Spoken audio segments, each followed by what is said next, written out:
في عالم الألعاب الإلكترونية التواصل ممتع، لكن ليس كل من يظهر صديقاً هو كذلك بالفعل. خطوة بخطوة يبدأ المجرم الإلكتروني بجمع معلوماتك. من هنا تبدأ الجرائم الإلكترونية، ابتزاز، تهديد، وخسائر تتجاوز اللعبة. لا تتردد في طلب المساعدة حين تشعر بالخطر. أثناء اللعب الإلكتروني تجنب التواصل مع الغرباء. احرص على سرية معلوماتك الشخصية. لا تضغط على روابط مشبوهة. بلغ عبر منصة البلاغات الإلكترونية إي-كرايم التابعة لشرطة دبي. سلامتك الرقمية تبدأ بخطوة بسيطة. كن واعياً.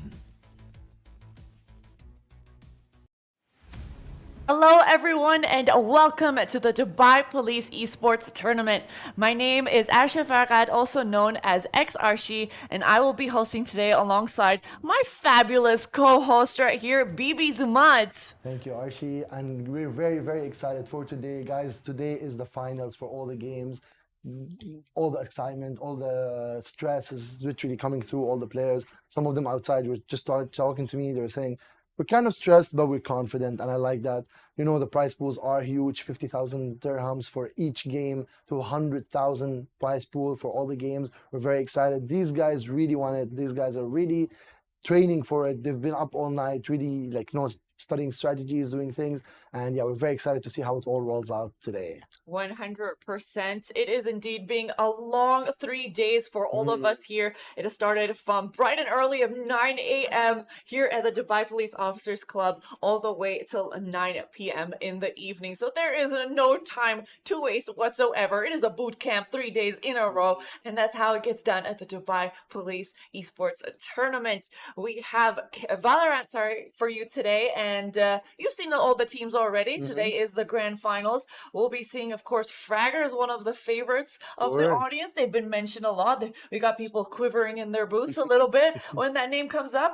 Maybe they'll be first, or maybe we'll have a rookie team beat them off of their first place spot. But for now, I believe we are going to be heading over straight to casters, and they're going to, as usual, give you their phenomenal gameplay advice and run you through the game. So without further ado, let's pass it on to JT and Nerds. Take it away, guys.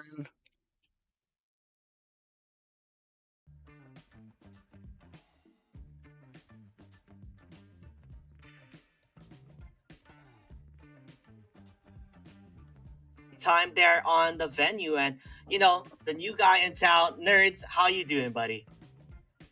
Oh man, I'm so happy to be here. It's good to be invited into this space, learning about some of these amazing teams. I do got to give a shout out to Ramon for stepping down here, but hey, we're in the semifinals of this tournament. It's got to be hype. It's got to be safe.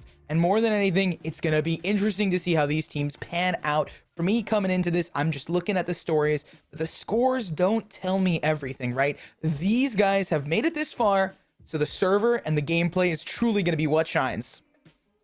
100%, and this is where the story will unfold. We've seen fantastic teams such as Team Rad, who played against Espada with their hearts out. It was a gruesome best of 3 where it felt like they run out of fuel in a final map where Espada was able to take control of it. Meanwhile, Sift Esports vs Marvel Aimers were a fantastic series where we did see Mika Enjoyer be able to really show and shine the most in that team. And may I say, there are a lot of young players here that have insane aim, and it will be a surprise to see them play up against Espada in the semifinals.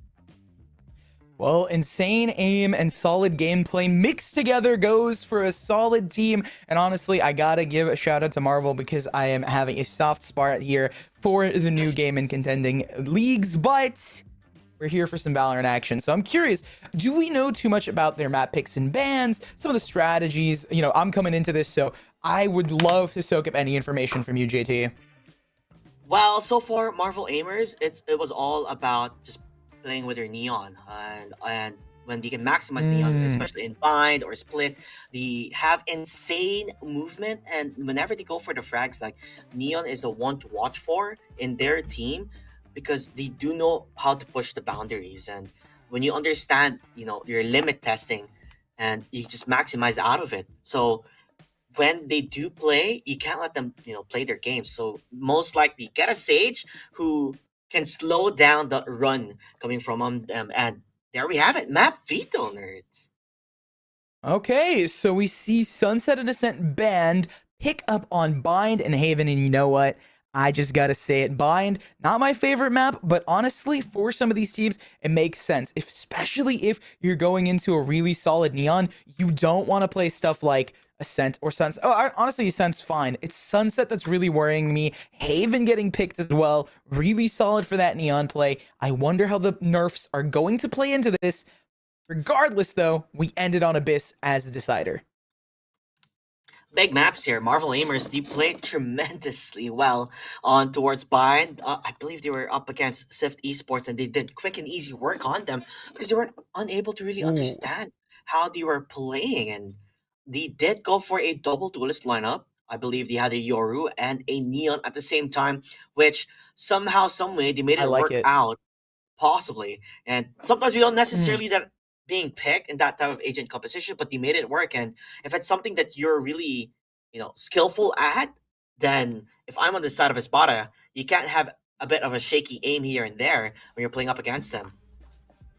I feel like having your Neon is just a ploy for high mobility. Bind is really rotate heavy, especially with teams in the higher ranks. They'll start to play off the teleports a lot, and more specifically redirects where they're faking on sites and then going and hitting to the other site. I enjoy having that sort of Neon Euro combo, so I hope to see it, right? JT, you got to experience it. Now it's my turn, hopefully, because like I mentioned, self-proclaimed Bind disliker. I'm not the biggest fan of it, but I am a fan of these teams and how they're playing, right? Especially if they do go for something like Sage, keep themselves safe and secure, just like you guys should keep in mind when you're online and that cybersecurity and safety. So we got to make sure of that. Okay, we just got some word. So it seems like it's a little switcheroo. First map is Haven, and then I'm assuming Bind. So we got to swap those two on the sides. And considering Neon was the game plan, and Neon is the game plan for these teams, Haven does kind of fit that puzzle piece in my mind a little bit more. Neon is very good on Haven. Quick and easy, and whoa, we're already on the agent selection. We are jumping in the gun, but before I continue on about this one, I just want to tell you, everybody who are watching online, that you can go to the site, the venue that is happening, because this is a LAN event at Dubai Officers Club at Al Jadaf. Just Google that one out. You're going to be able to find the location. There's a lot of things going on. There are a lot of raffles. I believe yesterday they were giving some PS5s and a laptop. So and that's all for free. You could just go into the event. I want to go there. Exactly. I was watching. I'm like, why am I not there? Man, talk about gaming smart. I want to game and get in there. And I feel lucky.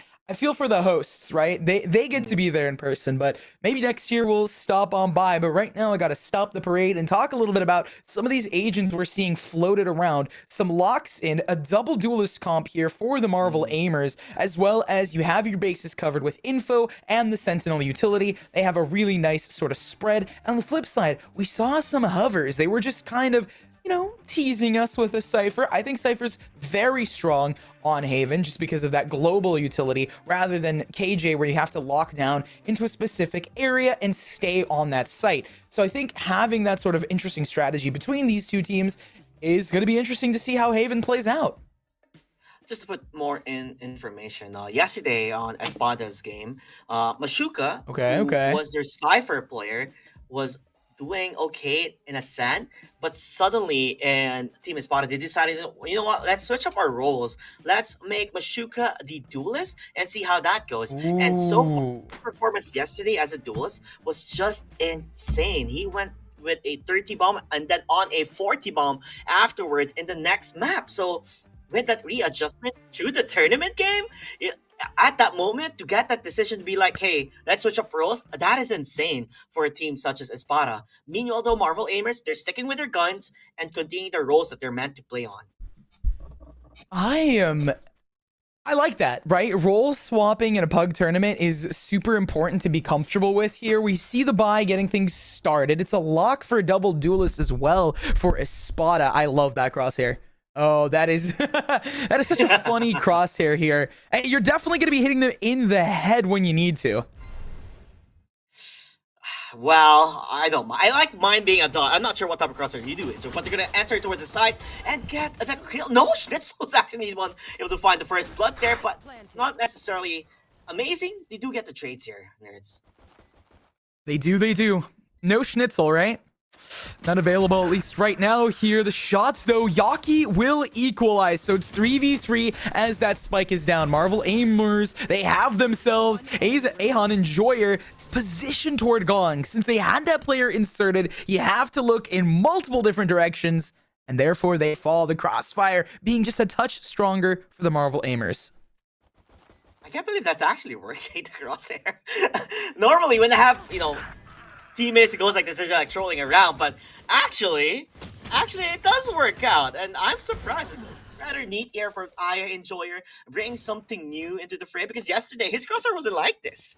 Maybe he understands the readjustment, maybe with the outline of that type of crosshair, it's much easier to aim.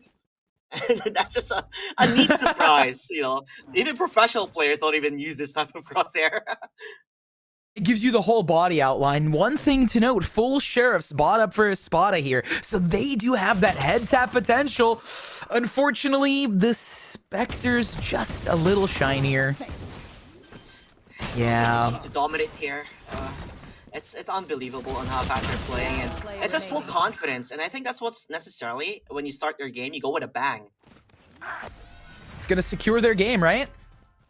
Lock them in here and keep themselves safe for the second. But going into this third, traditionally, right, you buy up. We see teams going for full buys, considering Yaki, Micah Enjoyer, and Kayashi, like some of these players didn't buy up as much. Dice picking up the judge from Maka's corpse. That is going to allow them to buy into this if they want. They could still bonus. They are on attack. So it looks like they're going to bonus onto one player, play off the hero rifle, try and steal away the thrifty, and cause Espada a bit of a headache, which you won't get if you go to sleep at a reasonable time and have yourself some safe gameplay. So keep that in mind, folks watching on stream, as these guys are doing some wacky shenanigans to get into the head of their opponents. 100%. You gotta #be responsible on how you are gonna play this. It looks like it could be possibly an A split, or maybe try testing the waters. They do like to play quick, they like to play fast, and they like to play smart, as the time is of the essence, and a hit would be tremendous here, nerds. I think it's gonna happen. Oh, off camera. It's gonna come down 2-1. On the site, though, the judge reigns supreme. A double found. Looking for the triple. Has to dismiss away. Judge in hand, but no bullets to enter into the fray. Look at this, though. Low HP on two of these players for Espada. Big damage coming from Marvel Aimers. And what shock dart! What a wake-up call there! Mashuka, the duelist, dead. The remaining players are not necessarily the healthiest. And so far, complete domination for Marvel Aimers on a buy round coming from Espada. And that's what I was saying earlier, JT. Get into the head of these to kind of mangle their mind and confuse like some scammers who will do that to you on the internet. So keep that in mind, folks. You got to score high and stay safe. But at this point, they need to be the change that they want to see in every game and in every round coming into this. It's the fourth, and they need to find a pick here. It's a hero rifle from Slope.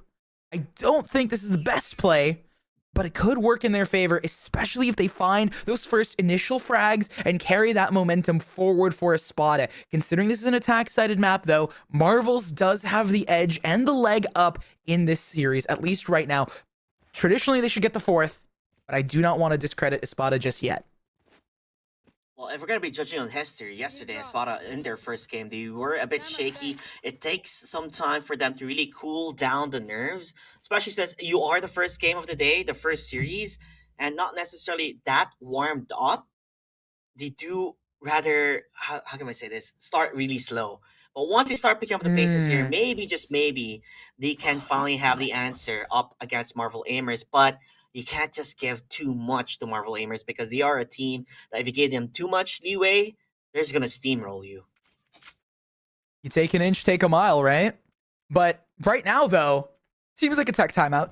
Gives us time to kind of talk between the players and the teams. The Spada kind of talking amongst themselves. They definitely need this timeout to sort of rethink some of their strategy and work specifically on how they play it. I did see earlier that they are not going for the hero rifle buy. They are going for a more standard sheriff buy into this, and they're going to keep their investments safe here, their economy growing.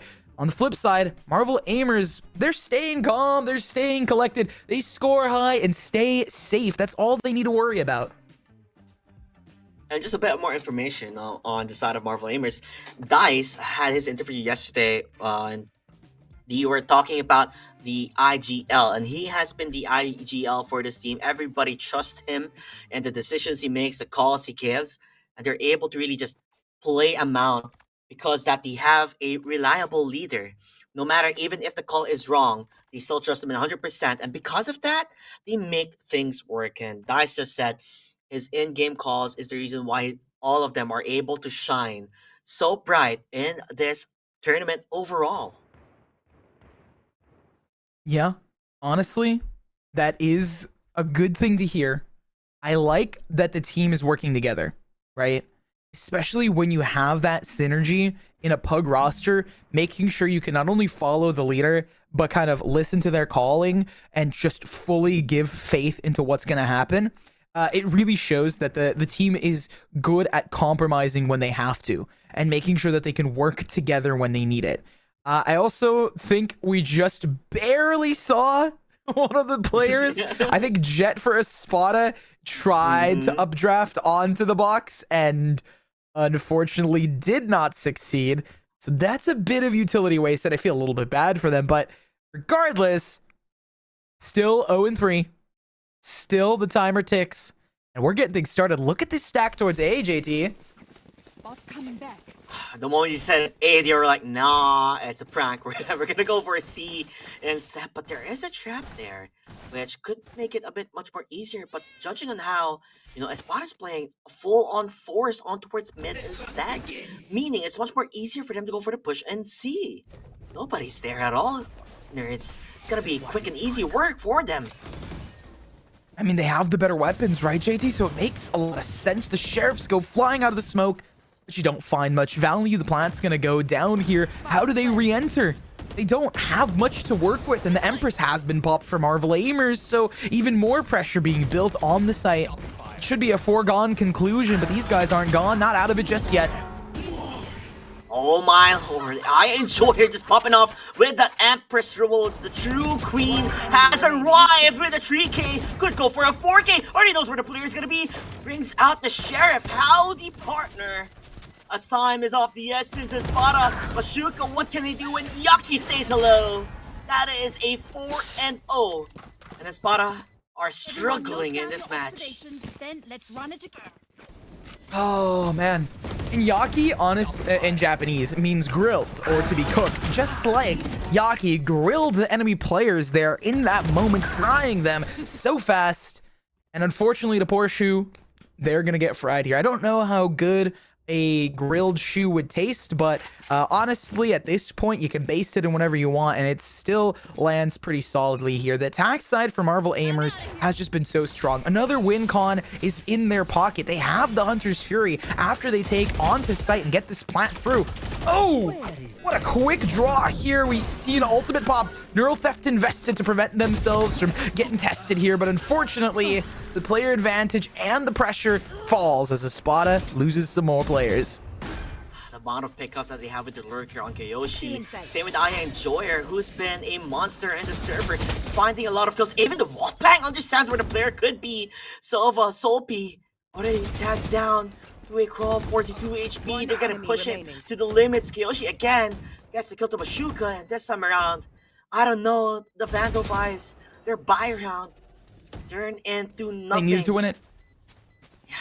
They needed to win it. I mean, it's plain and simple here, right, JT? They had to win the Vandal buy, and now that it's 5 up here, Marvel Aimers seem to be crispy in the morning. They've got themselves the water. They've got themselves some snacks. They keep that mental. They definitely are a team that went to sleep at an early time. 1,000%. They went to bed. They studied.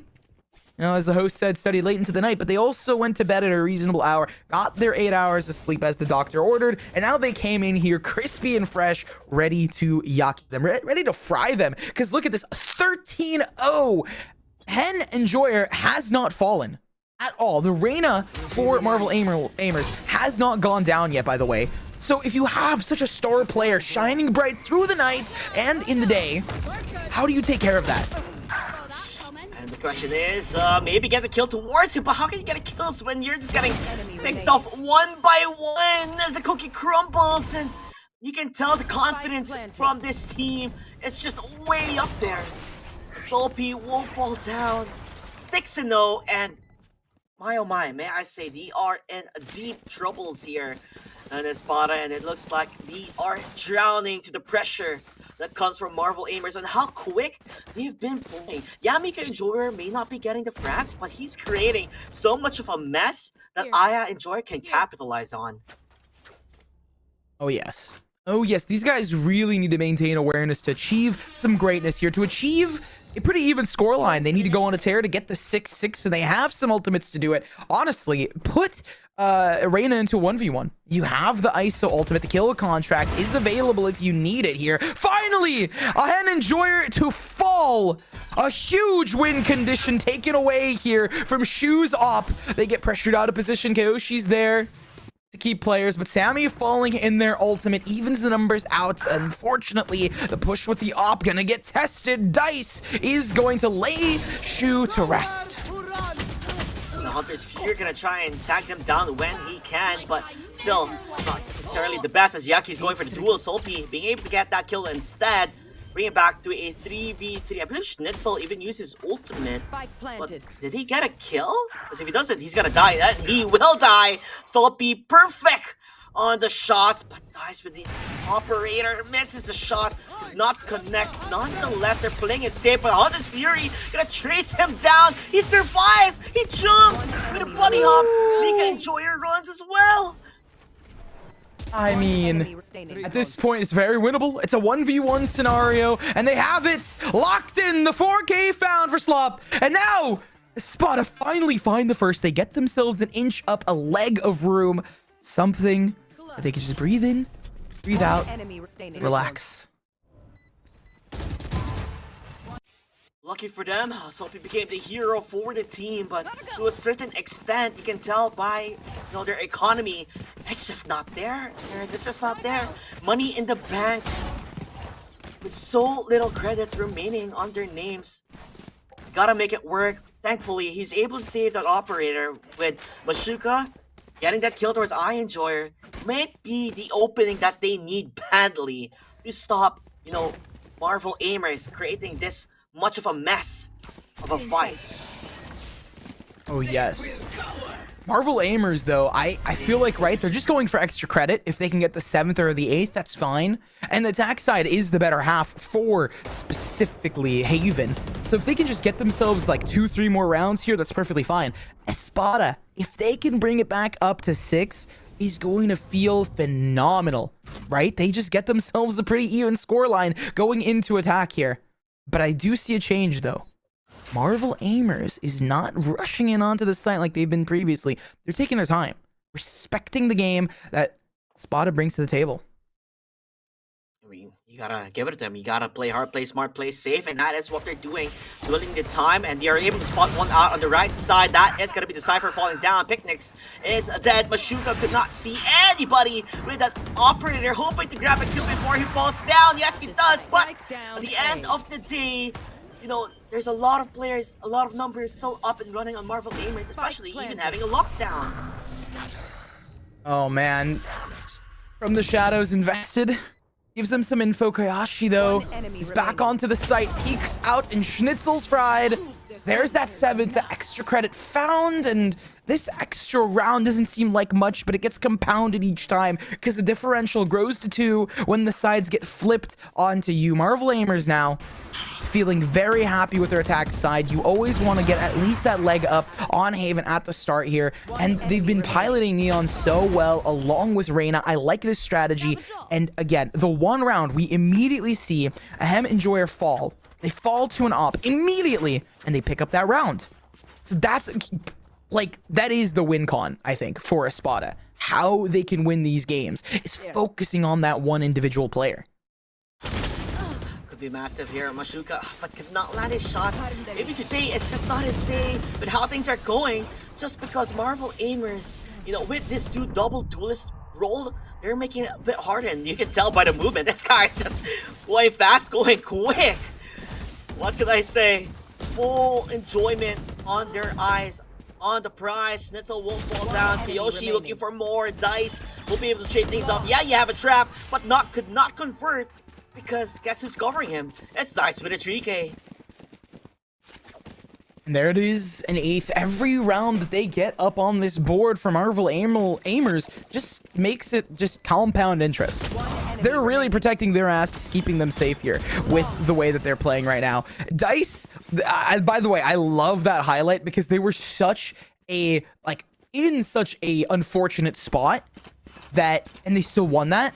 So it just goes to show that they really have that team synergy all together and the individual prowess to combat the way that Espada is playing currently. We do see that up, back posted up towards A, but no value found here. Neon's going to clear things through, and then the second entry is going to come out. And if Neon falls, that's fine. They're just going to get traded out by Reyna. Aya and Joy are just going to be like, all right, we know where Sam is now. Boom. Sammy's gone. Exactly how I said it is how it happens, folks, and that just goes to show how strong Marvel Aimers are right now. Kiyoshi lurking around through the corners, through the shadows, waiting for them to make a sound on towards window. Yeah, I think he does hear it. Easy kill for him. Schnitzel won't fall down. Mashuka, yeah, you gotta kill, but you gotta get more here when you're the lone survivor of the team, and even then, Aya Enjoyer finds the answer. This guy's just unstoppable. I believe he already has 20 frags. Yep, that was his 20th frag there. And he is unstoppable. And by the way, he only died once in 10 rounds? One death? Ooh, maybe, just maybe, you know, Aya Enjoyer is able to capitalize because of how things are set up from the team. And boy, have he really made a name for himself on this first map of this best of 3.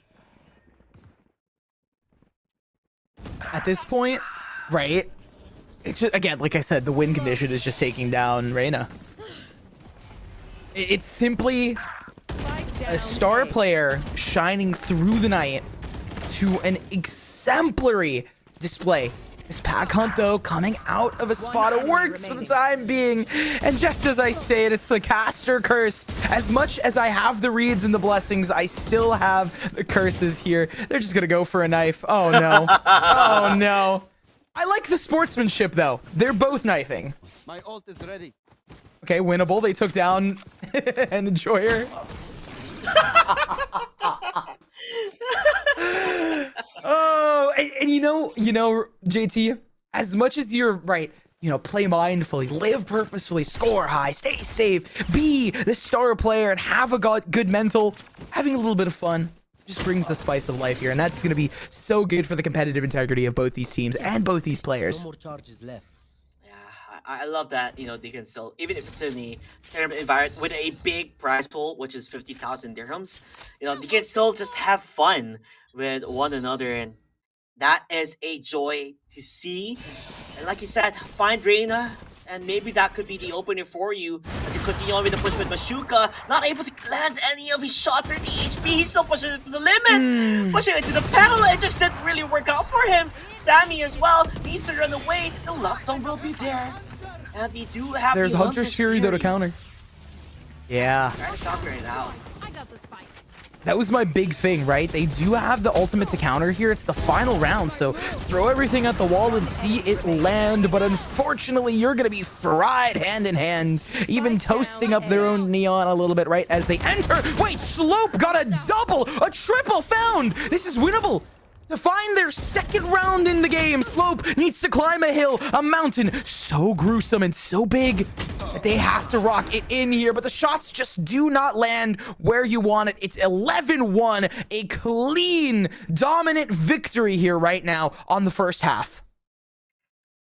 This is a new Marvel Aimers compared to their performance yesterday. The way that they've been playing is out of their mind. Maybe it is the tournament buff. Judging on how things work, have a good night's sleep, be able to recuperate, and then go on a bang in the first map of this best of 3. Honestly, it has been crazy. In case you don't know, Solpy, just a while ago on the player cam, he went total like, oh, I can't believe I missed those shots. This was it. This was the comeback again.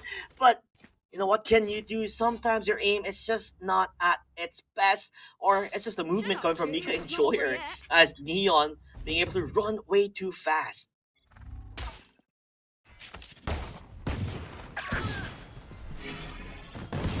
Oh man, and the pistol round is just gonna fall in favor yet again though. Sammy with the 3K, Kyoshi on the trade.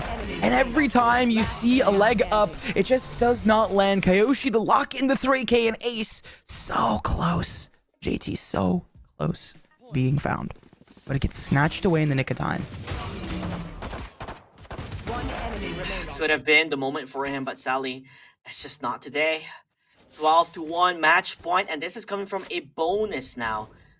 Meaning that, you know, Espada don't necessarily have the guns, so they have to go for the force buy, because if they don't, then you're gonna be sitting ducks up against Marvel Aimers. Will they play aggressive is the main question here with the Guardians that they have. And it seems so. They're ready. They want to get up close and personal, even going for the wall bangs if they can get it through the window. Nonetheless, Sammy will be the one getting the first blood here. Could be the opener that they need. Oh man, but again, right, they just buy up here on the defense, and they've gotten aggro out of it. The 3K found at 5 HP. Last player standing, a shock just to rub it in, and it's the final player. Sammy's just gonna get run on. Sammy with the 3K. These guys are here to play, and Yaki gets the last one. There it is. 13-1 dominance on the field here, and you've gotta feel good if you're the Marvel Aimers right now. I was not expecting this nerd at all. I was expecting a much more closer game between the two, because judging on what happened yesterday, they seemed like a team that's just right on the same level, but 13-1, that is a statement to everybody watching right now that this is how badly they want to go to the grand finals and to win it all, to be crowned the new champions of Dubai Police Esports. But let's see. Espada, usually they have a shaky first map, and they come back on the second map, which, by the way, will be Bind. And this is Marvel Aimers' pick, actually. Because Espada was the one who chose to aim it. And that is interesting to say, because it might be inverted, maybe, because I will say, you said Marvel Aimers was better on Neon, right? So maybe they didn't.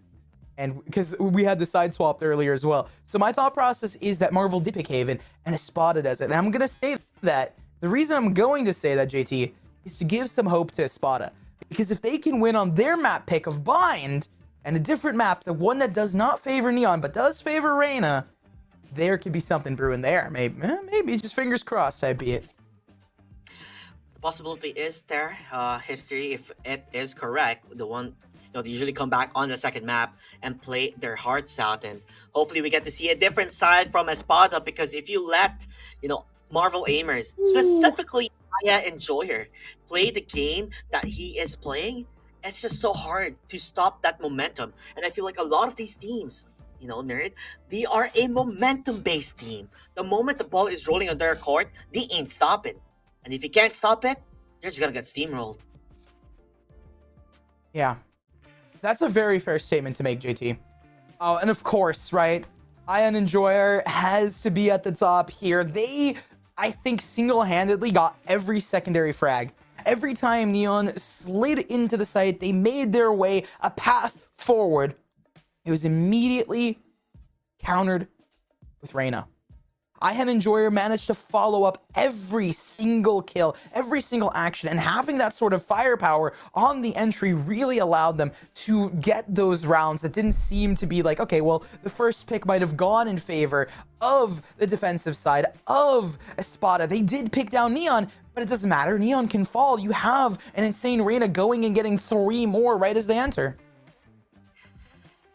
Well, the action will continue on here, ladies and gentlemen. It has just begun in map number 1, ending at a close on 13-1. But never forget, there is still map number 2. If you are rooting for Espada, be sure to show their support on the chat itself. With that said, we are going to be going on a short break, and we will see you at Bind later on.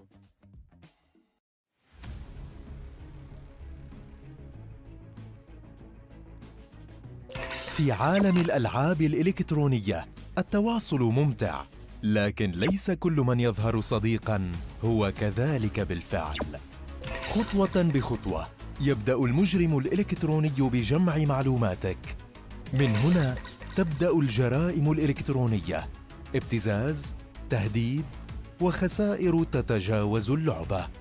لا تتردد في طلب المساعدة حين تشعر بالخطر. أثناء اللعب الإلكتروني تجنب التواصل مع الغرباء. احرص على سرية معلوماتك الشخصية. لا تضغط على روابط مشبوهة. بلغ عبر منصة البلاغات الإلكترونية إي-كرايم التابعة لشرطة دبي. سلامتك الرقمية تبدأ بخطوة بسيطة. كن واعياً.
Marhaba everybody and welcome back to the Dubai Police Esports Tournament Valorant 4th edition. Could you believe that? We've had the 4th edition already. And it has been crazy, going on a 13-1, nerds. 13-1 in a map pick that came from Espada. I don't think I have fingers.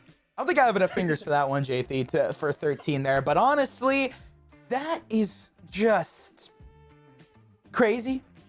There's just no other word for it. I mean, what else can you add? There's no other synonym or similarity there. It's just a complete show of force coming out here from Marvel Aimers. And honestly, it is a marvel at how insane these guys have played. And it's a marvel to me that I found out during the break that my little semi-prediction was incorrect. Bind was in fact picked by Marvel Aimers. Now, I gotta admit when I'm wrong, I gotta say it. Hey, I'll call myself out there because I wanted to give like a little inkling of hope, something for Espada to grasp onto.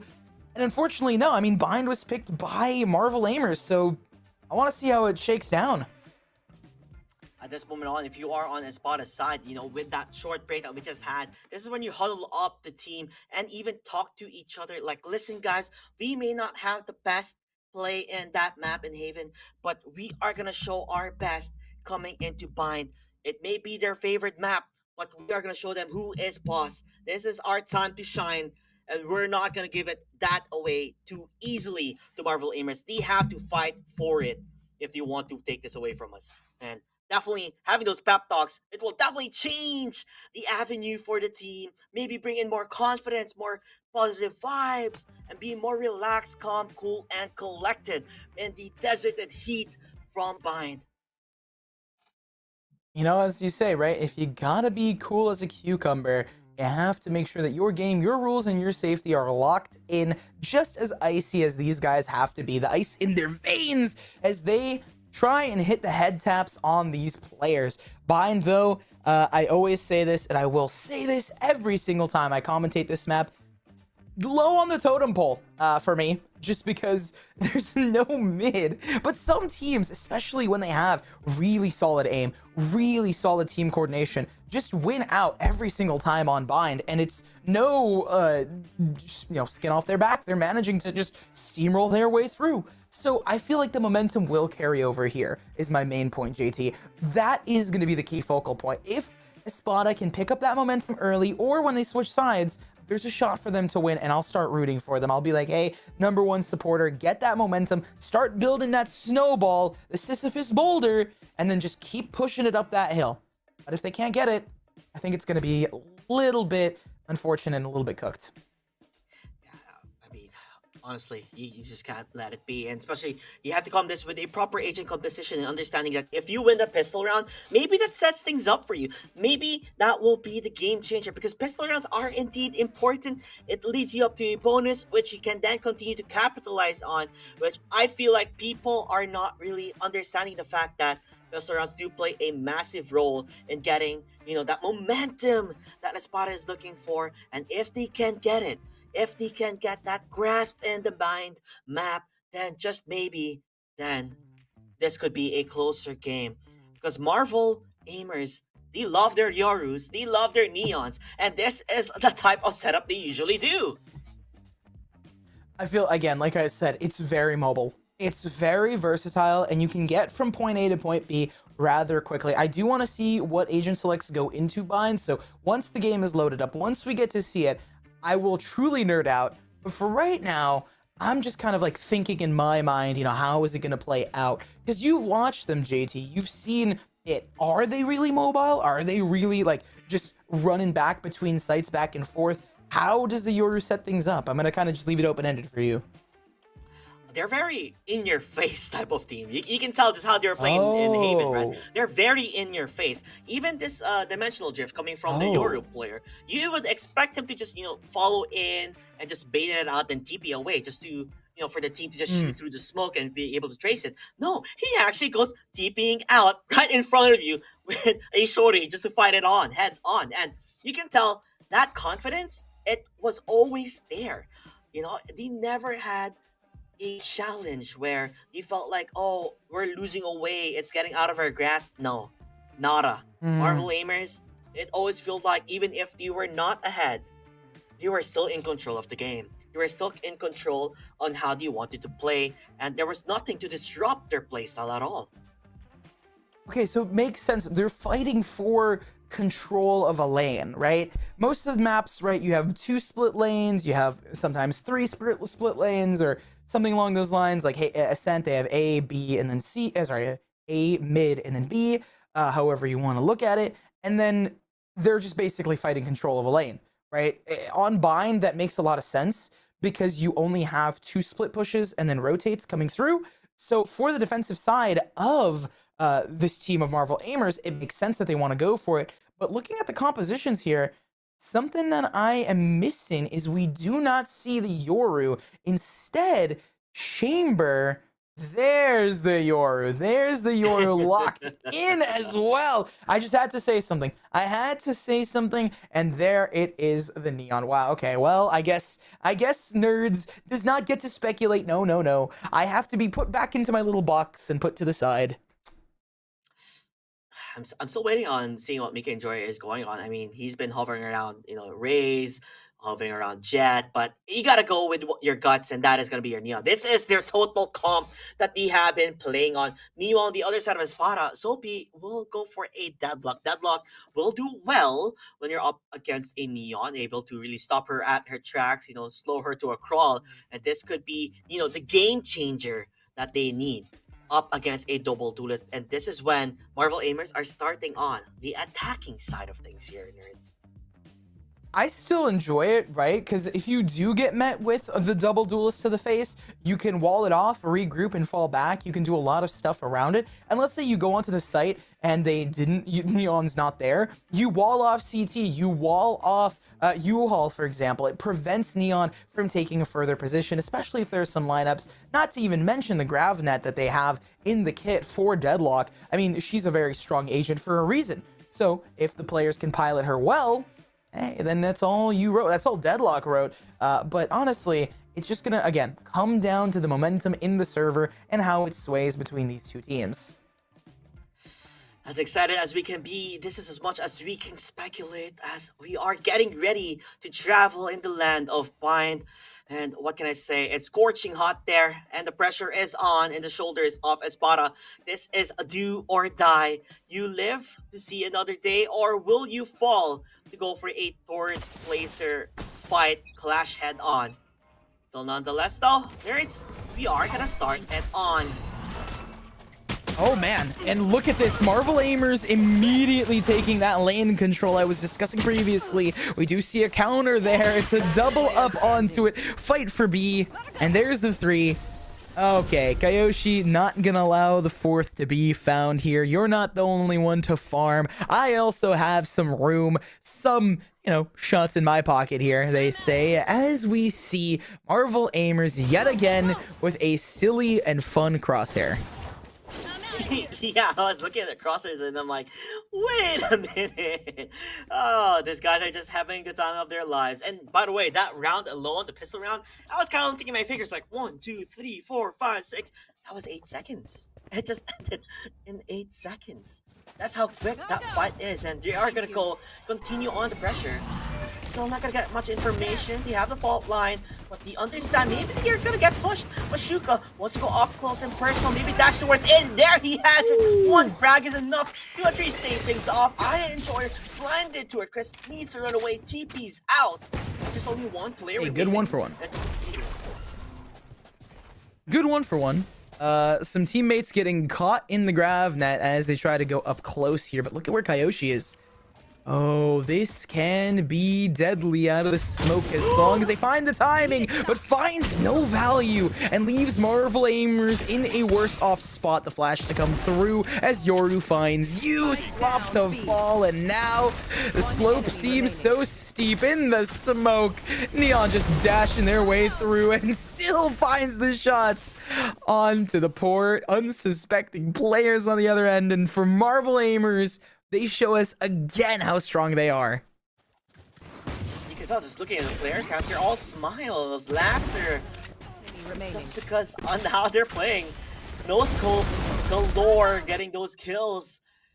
And if you're having that type of momentum, now maybe Espada with her full buy, this could be the game changer. Mashuka going for a judge, really wants to go up close and personal when he can, if he can, is the main question here, nerds.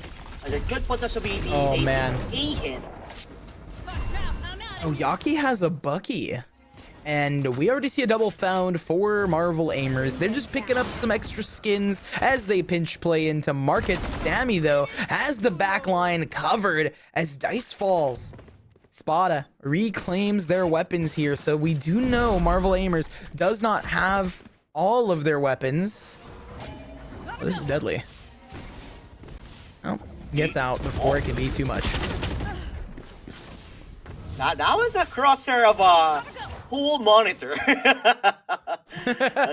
Yes. We can enjoy here. You know, I don't know. Is this just Neon players type of thing? I can't really tell, but nonetheless, they are in control. Espada finally on the driver's seat, able to stop them at their tracks. And look at that wall, that magnificent wall. Gonna make sure a bit much harder for him. Yaki though with a headhunter. He gets it, and they could look for more. They're still stuck, and only Yaki is the one who can wrap around her on one side. Enemy remaining. But remember what I said? Yaki is just grilling these players. None of them are safe here. 1v1. And Sammy gets the secure play, though. Gets them that first round in bind. Something they desperately needed. Something that they whiffed on. They failed on previously. And now have succeeded. Now, fun fact, but bind B-side is one of the hardest sites statistically to retake here, JT. So I can understand why Espada chose to go there, especially when they had a little bit of a iffy situation towards A. Being on the driver's seat, you know, Espada, so hoping to take control of the game. Do have the stars aligned for a B hit. It may be the hardest, but maybe this is where they're much more comfortable with. As Mashuka dashes in, but could not find it, could not convert. Joy finds it immediately. Now this puts them stopped at their tracks. Can't really necessarily take control of B with the amount of players inside, but Sammy says hello to my little friend. Able to get a goal. Yoshi doing wonders. Huge. Big dubs. Huge. That's exactly what they needed right now, JT. They slide on in, and there's the trade. And here's the thing, right? Like, I just love how this team is playing, Marvel aimers. Oh, and just as I start giving them praise, it gets turned into a 1v1. Slowly pushing through, Yaki. Gotta catch the timing and take down Sammy. And I was talking about how they're really okay with sacrificing that Neon, but it almost came back to bite them, considering they were sacrificing players without keeping the player counts in their mind. One enemy remaining. That was looking really, really good, but what can I say? Sammy did place that, you know, star down, but could not necessarily activate it. I didn't really understand that he was already pushed really up close. As economy-wise, Espada, you don't necessarily have much in their name just because the amount of buys that they have been doing has been denied. Shuka currently hoping to find and able to spot one, and there you have it, the Bucky with a bam. Hoping to get more, but not going to be able to do so. Spike down B. That overdrive has also been popped. And we have seen it being used so well. Sammy, though, going to bop on Tamika Enjoyer, and now it comes on through. Kyoshi has that ultimate, though. Spike being contested by Yaki. Kyoshi just gonna follow them through. Yeah, they need to get this kill here. Ma Shuchu knows this and falls back here, leaving just Yaki in the 1v2. But they're getting pinched from both sides, unaware of where to go. That TB could be their undoing. Yaki is now posted up here. Oh, this timing is so deadly. Did they look over, JT? He looked over at the last possible second. Oh, there we go. We're gonna see it. Oh, I was like, oopsie, he's already here. Oopsie. Oh. He got debated. He thought he was in the teleporter. They all went there, but could not That see is, the guy was I was gonna say, that is someone That is someone who is 1,000% not playing mindfully and not living purposefully. If they played mindfully, live purposely, they could stay alive in that round. Bush, you can enjoy her. With the wall bangs, they were able to find the spot thanks to Fade. I enjoy as well to this line of sight. They're just rushing in. It doesn't look like they're even defending here, nerds. They're the attackers. They're the aggressors. They're the hunters. Even if they're supposed to be the ones defending at all. My oh my. These guys are a beast. And definitely not someone you can just mess up with. Okay, well, as soon as we see it, like, we're like, oh, you know, Spada starting to pick up some steam. Marvel Aimers is like, okay, hey guys, we just 13-1. Come on, what's happening here? We're being a little silly, goofy gamers here.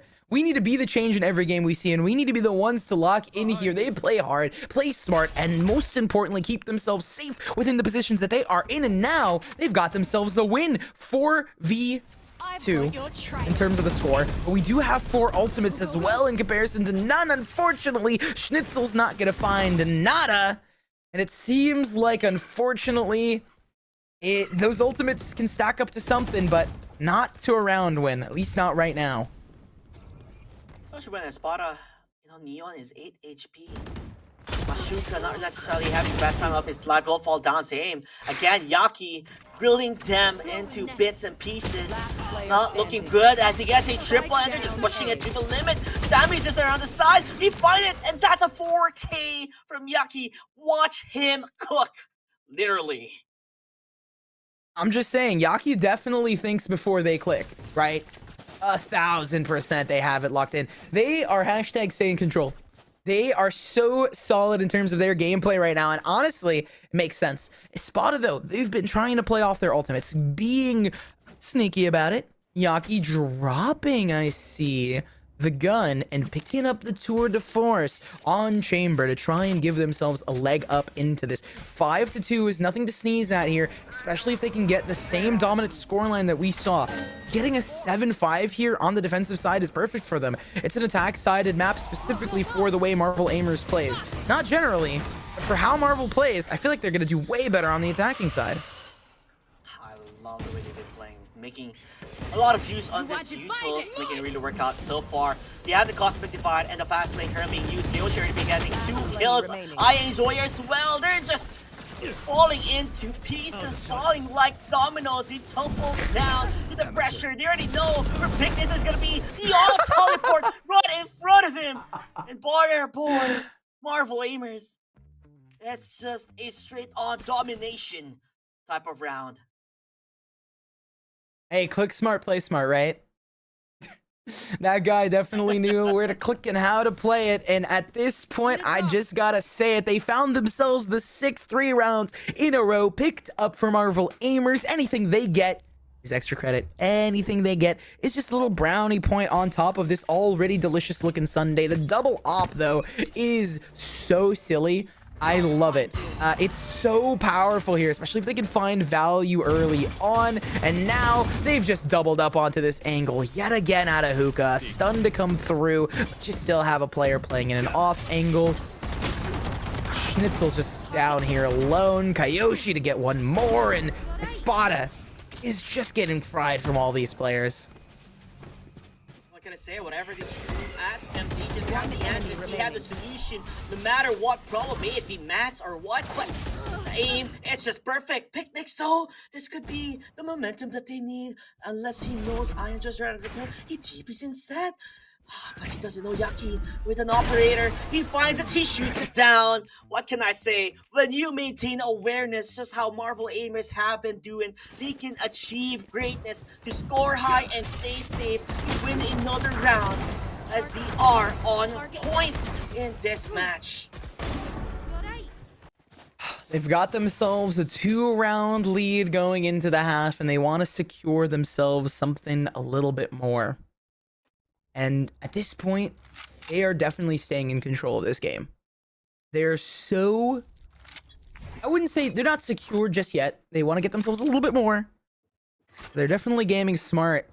and getting rewarded for it here. The taps to come through, though. Mashu finding a double onto Dice and the enemy Neon in the trade. He's going to put a pin in Marvel Aimer's current rampage. This is the opportunity that he had been waiting for to stop the momentum for Marvel Aimers. Maybe a bit too aggressive in the side of their end, but I enjoy leading the fray, but it's gonna still be okay.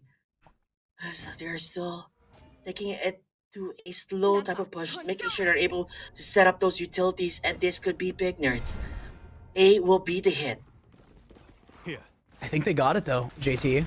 Right? They have the ultimate lined up here. They also have the players. Gravnet gonna be set out towards CT. Kyoshi gonna be caught by it here, and you don't have that Neon Duelist to entry here. Unfortunately, that's an ultimate taken down. Kyoshi to find another as they work their way back into Dimensional Drift. Gives them information. Kyoshi on it. They're playing redirection. Somehow still manages to find that pick in the fray, but Sammy's got the delay. 1v1. Yaki gets a body shot through the wall and another on the head, and it's going to end up with you dead. Yaki truly being the grill master, the cook, the chef in the kitchen to make these plays land and taste delicious at the same time.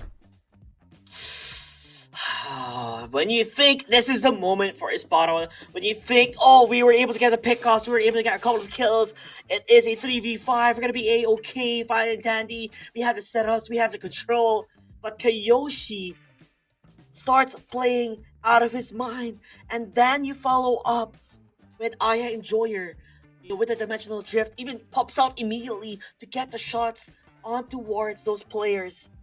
Boy oh boy, what may I say, this is truly the next level of Valorant in this team. Marvel Aimers, they have been cooking. They're not simmering things anymore. They're making sure they're on full heat here as their continuity burn down, no matter what play Espada has been trying to cook themselves. I just love these players flexing right now. The muscles being flexed on screen. Flexing on the server, flexing in the game. All of that type of stuff is important.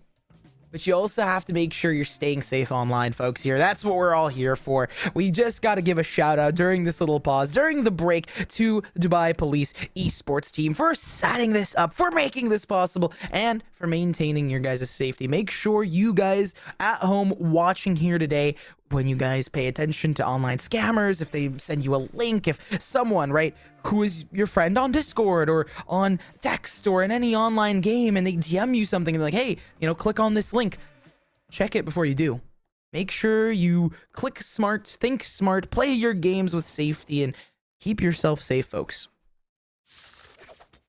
Yeah, I mean, I think a lot of people have received some Discord messages, Discord links here and there, and be like, hey, join the server, click on this, you know, there's giveaways, and then next thing you know, your account is gone. And we all have, I think that has been a total discourse currently happening in Discord, where there's a lot of friends sending you links, and you'd be like, what is this? Is this, I'm gonna get a free skin?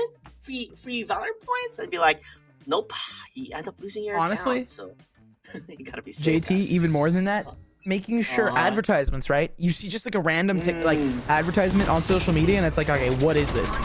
Oh, what is this? No more ad reads, no more time. We get to see these players getting fried. Espada on low HP from that Nightfall as they have to fall back. The Decay not going to land. Trail detecting one, so they have info on it. The Sun to come through as a counter, though, as both teams want to fight towards short. But look at Kyoshi. They've got themselves advanced intel on these enemy players. Espada looking to pug their way through. Sammy lands on Dice. Puts us in a 2v3. Well, I'm not going to count on Marvel Aimers yet, because the last time I did, I thought they were going to do wonders. But this could be a fake up. No, never mind. They go for the teleporter immediately. Yaki thinking about it, second guessing it, goes for the peek. Instead, found out. He knew he was coming. And they have the answers. Now when you have the wall as well, how on earth is you're going to go do that? I'm pretty sure he has to destroy it to be able to pass it on. Aya Enjoyer could possibly be found out here.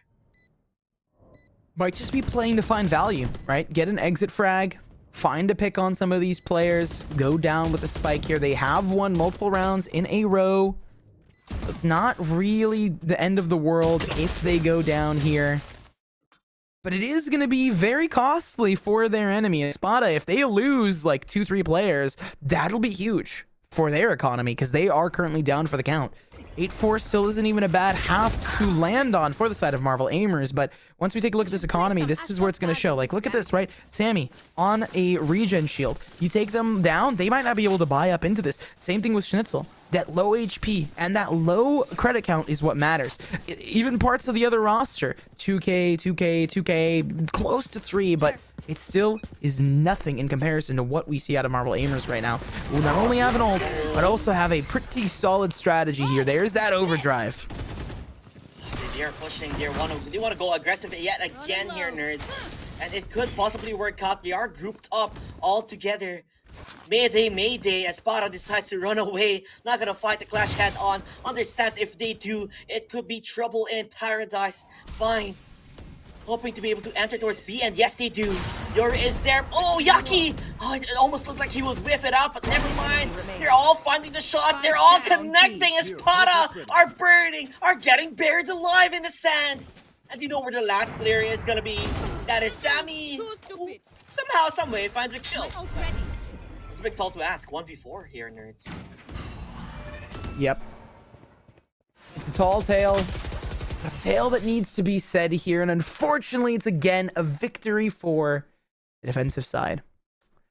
Oh, and it comes yet again here.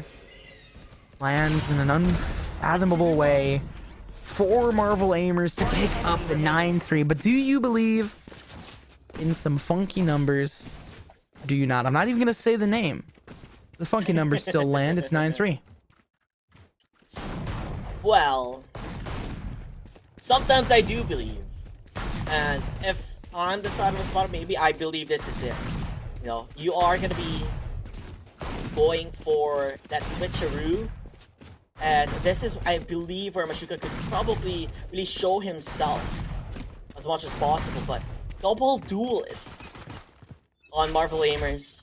And you can already see how explosive they are, and you gotta go push towards pads. That's where everybody's gonna be at. The phone line will be there. Mika Enjoyer joins in the fray. He will fall down, but he chases it off. Enjoyer answers back with Yaki. And this is One enemy unstoppable force coming from Marvel Aimers. The Riker from Sophie, but he gets traced down through the smoke. Oh, smiles for Marvel Aimers because they know they can get this in the bag. Looking at the grand finals at sight. 10-3 here. We're 10-3. They're aware of it. I mean, at this point, you got yourself the 10-3. You don't have the 9-3 curse. No, not right now. Maybe you can pull a Fnatic out of the books, but it's just such a distant memory that I don't even know how to say, like, how to compound it. Like how do you contend with this? I don't think you can. So genuinely, it is a slope so hard to climb. Aoshi to find the first, Yaki to get the second, and there it is, dismantling a Spada. They need to rotate fast here, but the site should be taken here and the plant to go down. Proves to be a reason why Bind is their favorite map pick, just on how crazy the game has been. Even a knife! Insult to injury! Oh, Marvel Aimers, one thing on a show, and a reason why do you want to go to the grand finals. Sammy currently being chased upon. Will they go for a knife kill is the main question here? Nah, Yaki said, okay, enough time for shenanigans. Let's just, you know, put the final nail on the coffin here and just take it away. It's just unfortunate. And you know, I breathe a sigh because I love seeing teams be these underdogs. The stories brew, and in a 9-3, it's possible something in me just gets riled up in the competitive spirit. But unfortunately, they are not safe and sound. They are not in control of their game and destiny, and therefore, they need to be the change. But unfortunately, this might be their last game. They have some more games in the future, right? Every game you play, you gotta be the change in it. At the same time, this one seems to be a difficult mountain to climb. They still have a sliver of hope. It's 11-3, 12 still not attained for Marvel Aimers. Can Spada bring it back? Well, this should be the start if they do want to bring it back. They are slowly coming back in towards the side. They even have the Astra hoping for the gravity while Mika and Joy are already getting a kill, but they're able to trade it off. Mashuka getting up close in person with the judge. He knows there's a player there. That could be Yaki. This could be big. He jumps on with double kills over there. He does dash on. One player remaining. That is I Enjoyer. They're going for the defuse. Will it be stopped? Yes, it will. So close with the numbers. Goes for the flashbang. He goes over the read. He finds it. Could be a triple. He does have a TP. Another flash. If he chooses to play it, he could fake it out. The fake will be there. Will he bait it? Is the main question. No, he gets pulled in. Reel him in. And there you have it. Soulpy is a savior. Preventing match point here. Preventing match point. Is it worth it? Yes, it is. The ultimate invested, and it keeps them safe and secure for one more round. That sliver of hope widening just by a margin. But yet again, like they say, rivers carve big, beautiful canyons and flow into oceans galore. Can this team be the river to break the rock that is Marvel Aimers? That is the question laid and set here. Right now, it seems like Everest. But yet again, all it takes is a couple drops of water in the right direction, and Marvel Aimers get split into here. Who's next? Well, that is a good start of things here. Being able to get the kill towards Yaki. Can't necessarily cook Soulpy as well. Finding the shots to connect. You see some signs of life again from Espada. Other than giving back the site again towards Marvel Aimers. As they wrap around things, there's a lot of entryways to poke the bear if they can. I Enjoyer with a judge, unable to do much here. As Weak Enjoyer does get the kill, and I don't know, nerds, what do you think? Is it possible? I mean, hey, I've been the one touting it. I've been saying that Espada can bring it back here. They do have the 2v2, and it was a 3v2 previously here, so Marvel Aimers just not relenting, not giving any room for Espada to breathe.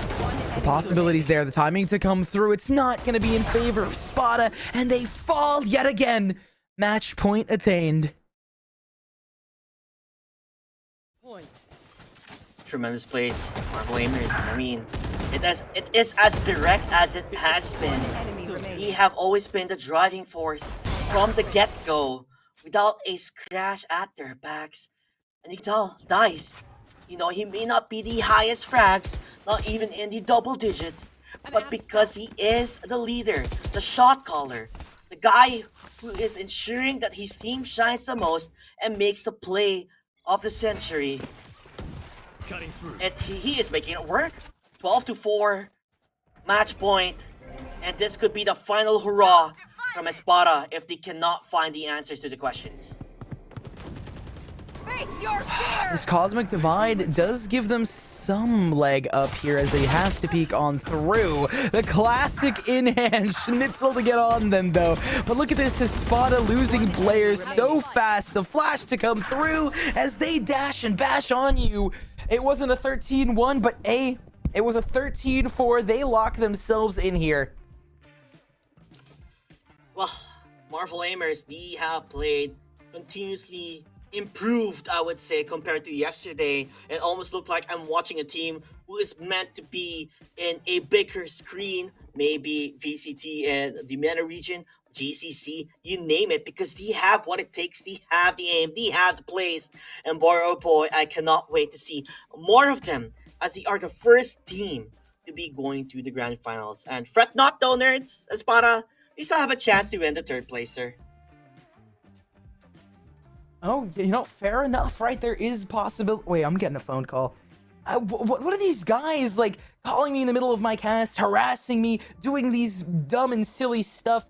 He's trying to get me to click on this link, but, you know, I'm a huge nerd. Because I know, right? I know that this is a scam, right? They're using, there's a small indie game that I really like called Inmost. I managed to play it with some friends, you know, being a nerd and all. And clicking at this link, right?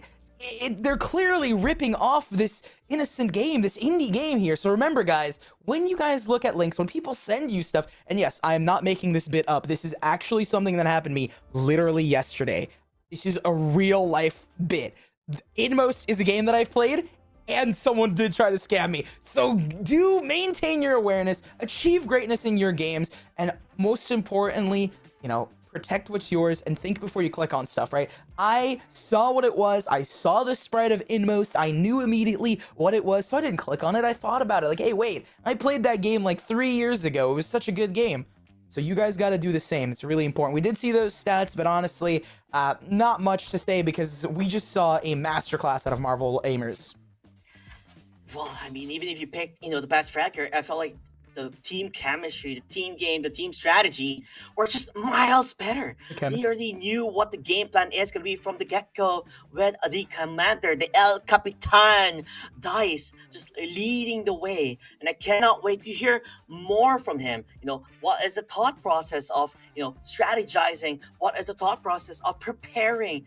And what makes your team different compared to the other teams that are competing? Because now that they are on the grand finals, they can watch the next series, their opponents, potentially be, fraggers or, on the esports.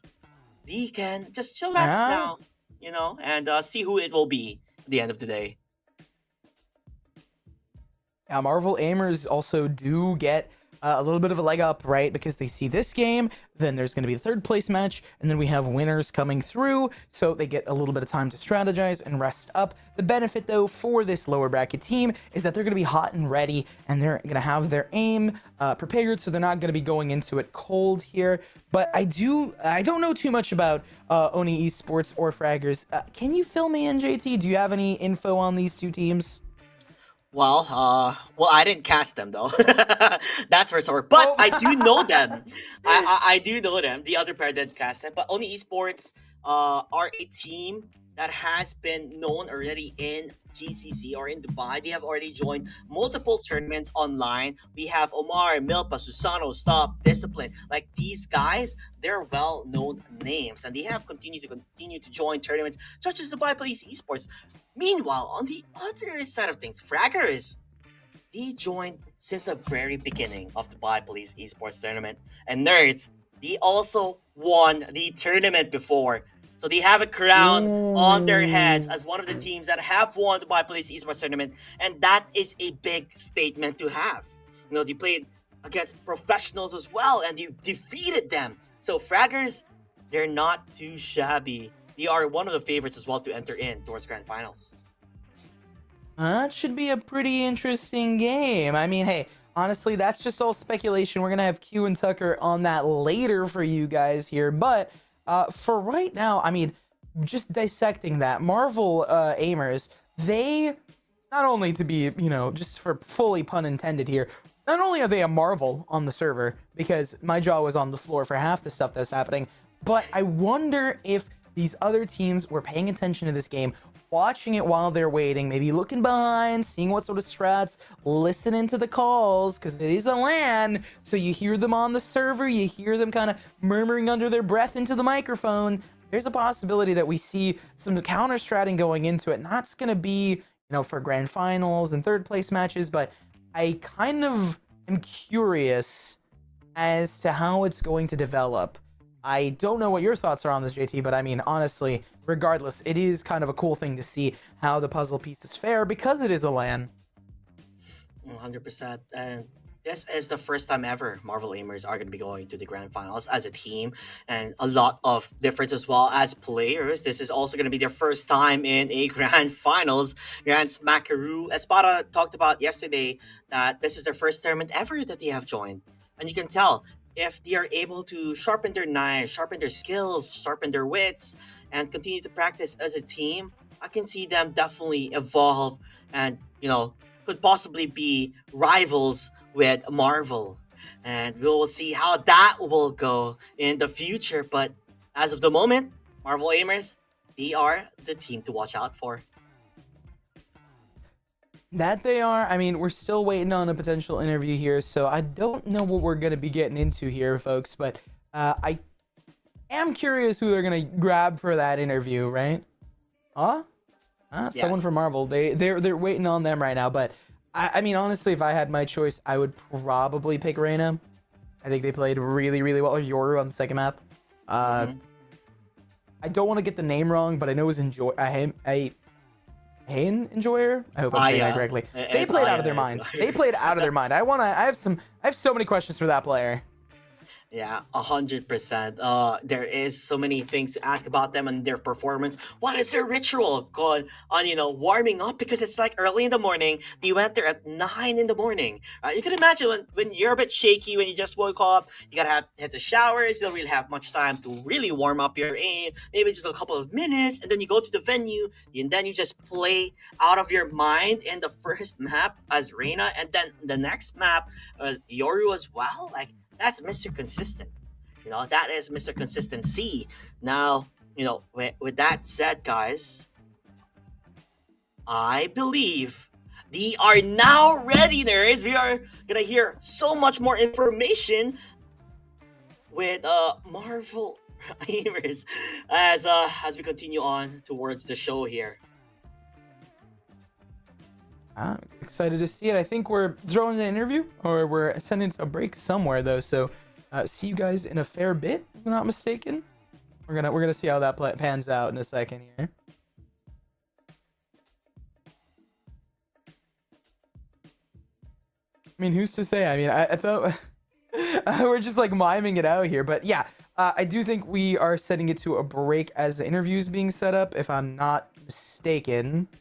But otherwise, I mean, I am curious to see what else they bring out, how the interview's structured, how the hosts happen here. I'm not too sure.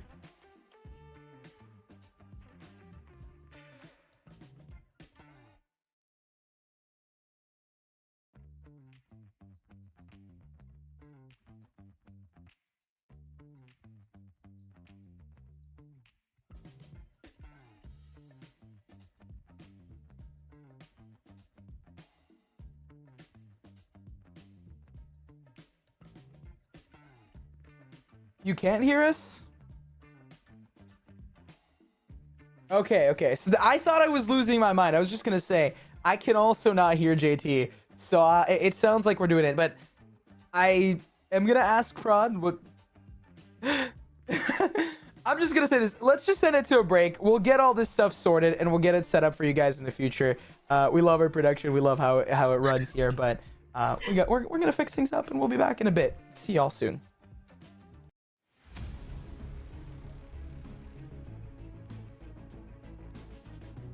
في عالم الألعاب الإلكترونية التواصل ممتع، لكن ليس كل من يظهر صديقاً هو كذلك بالفعل. خطوة بخطوة يبدأ المجرم الإلكتروني بجمع معلوماتك. من هنا تبدأ الجرائم الإلكترونية، ابتزاز، تهديد، وخسائر تتجاوز اللعبة. لا تتردد في طلب المساعدة حين تشعر بالخطر. أثناء اللعب الإلكتروني تجنب التواصل مع الغرباء. احرص على سرية معلوماتك الشخصية. لا تضغط على روابط مشبوهة. بلغ عبر منصة البلاغات الإلكترونية إي-كرايم التابعة لشرطة دبي. سلامتك الرقمية تبدأ بخطوة بسيطة. كن واعياً. Back after this amazing semifinals. Marvin Amers, good job. And I have the enjoyers, Ika and Aya. How are you guys? We're doing good. You seem happy, huh? Yeah. You guys, easy win, 13-4, 13-1. You guys got it. Yeah. Are you ready for the final? Of course. Yes. We're waiting for that. You're We're waiting like- for it? Yeah. Do you feel confident? Do you feel you're going to do the Yes. same what you did in this game? Probably You feel not. Like, you got to strategize, you got to work harder. How do you feel? We surely need to work harder. Yeah, because like they're gonna be more difficult Yeah, they're opponents. gonna- Yeah, because it's gonna be harder. Definitely will be more. Yeah. Yeah. They have more shots and synergy than us. You guys got the fraggers going on. Yeah. I feel like the semifinals not yet done. I mean, for them, they want fraggers to win, but I think Oni's gonna win. Are you guys gonna play with the same agents you did? Neon and Probably. Probably. They're just remains. You What? just keep doing them. Yeah, probably. Okay. We might. And how do you think about the other team? Were they doing well? Or Yeah, you they were guys doing well. scary, huh? Yeah. Everyone was doing well. except It's Shane. just the. It's just a bad day, Yeah, probably. probably. Yeah, I think. So do you say a bad day? Yeah, Yeah, probably for a them, bad for them. day. Because Today's a bad day. No, for them. for them. But For them. they can't have a bad day today, guys. Yeah, Yeah. that's just unluckiness for Yes, them. I feel like you guys gotta sit down, have some like tea, coffee, chill. Yeah, we're gonna You have guys some have pizza. a lot of time to the next game, Yeah. so you gotta let you guys talk about it, Yeah. get them in the mood. Because guys, it's one game from 50,000 dirhams. What are you guys gonna do with the prize pool once you win? I'll spend it with my family. Okay, that's nice. Sharing it with Me- the beloved one. What about you? Me, I'm spending it on Buy a Mika burger. figures, huh? Oh, no. He is addicted. He is addicted. No, huh? I'm To not. Mika, No, huh? I'm not. I'm just like slight. Yeah. Just Okay, slight. that's cute. Okay, Yeah. girl crush is fine. Yes. Yeah, that's Right. fine. It's fine. Well, guys, we're here at the Dubai Police Station, and as you know, we're online as well. So Dubai Police HQ, that's our socials, link in the description. Enjoy yours. I love you guys. Thank Make you. it, rock it. Make Yeah. sure that you're ready for the finals. I'm telling you, it's not gonna be an easy match. So make sure you're in the zone, in the mentality, and you guys support them as well in the chat. Come support them here as well at the Thank you. Dubai Police Esports Tournament. We're very excited, and we'll see you in the next interview. Bye. Thank you.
في عالم الألعاب الإلكترونية التواصل ممتع، لكن ليس كل من يظهر صديقاً هو كذلك بالفعل.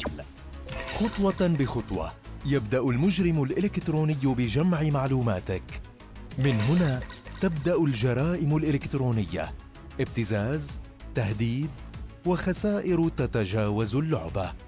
لا تتردد في طلب المساعدة حين تشعر بالخطر. أثناء اللعب الإلكتروني تجنب التواصل مع الغرباء. احرص على سرية معلوماتك الشخصية. لا تضغط على روابط مشبوهة. بلغ عبر منصة البلاغات الإلكترونية إي-كرايم التابعة لشرطة دبي. سلامتك الرقمية تبدأ بخطوة بسيطة. كن واعياً.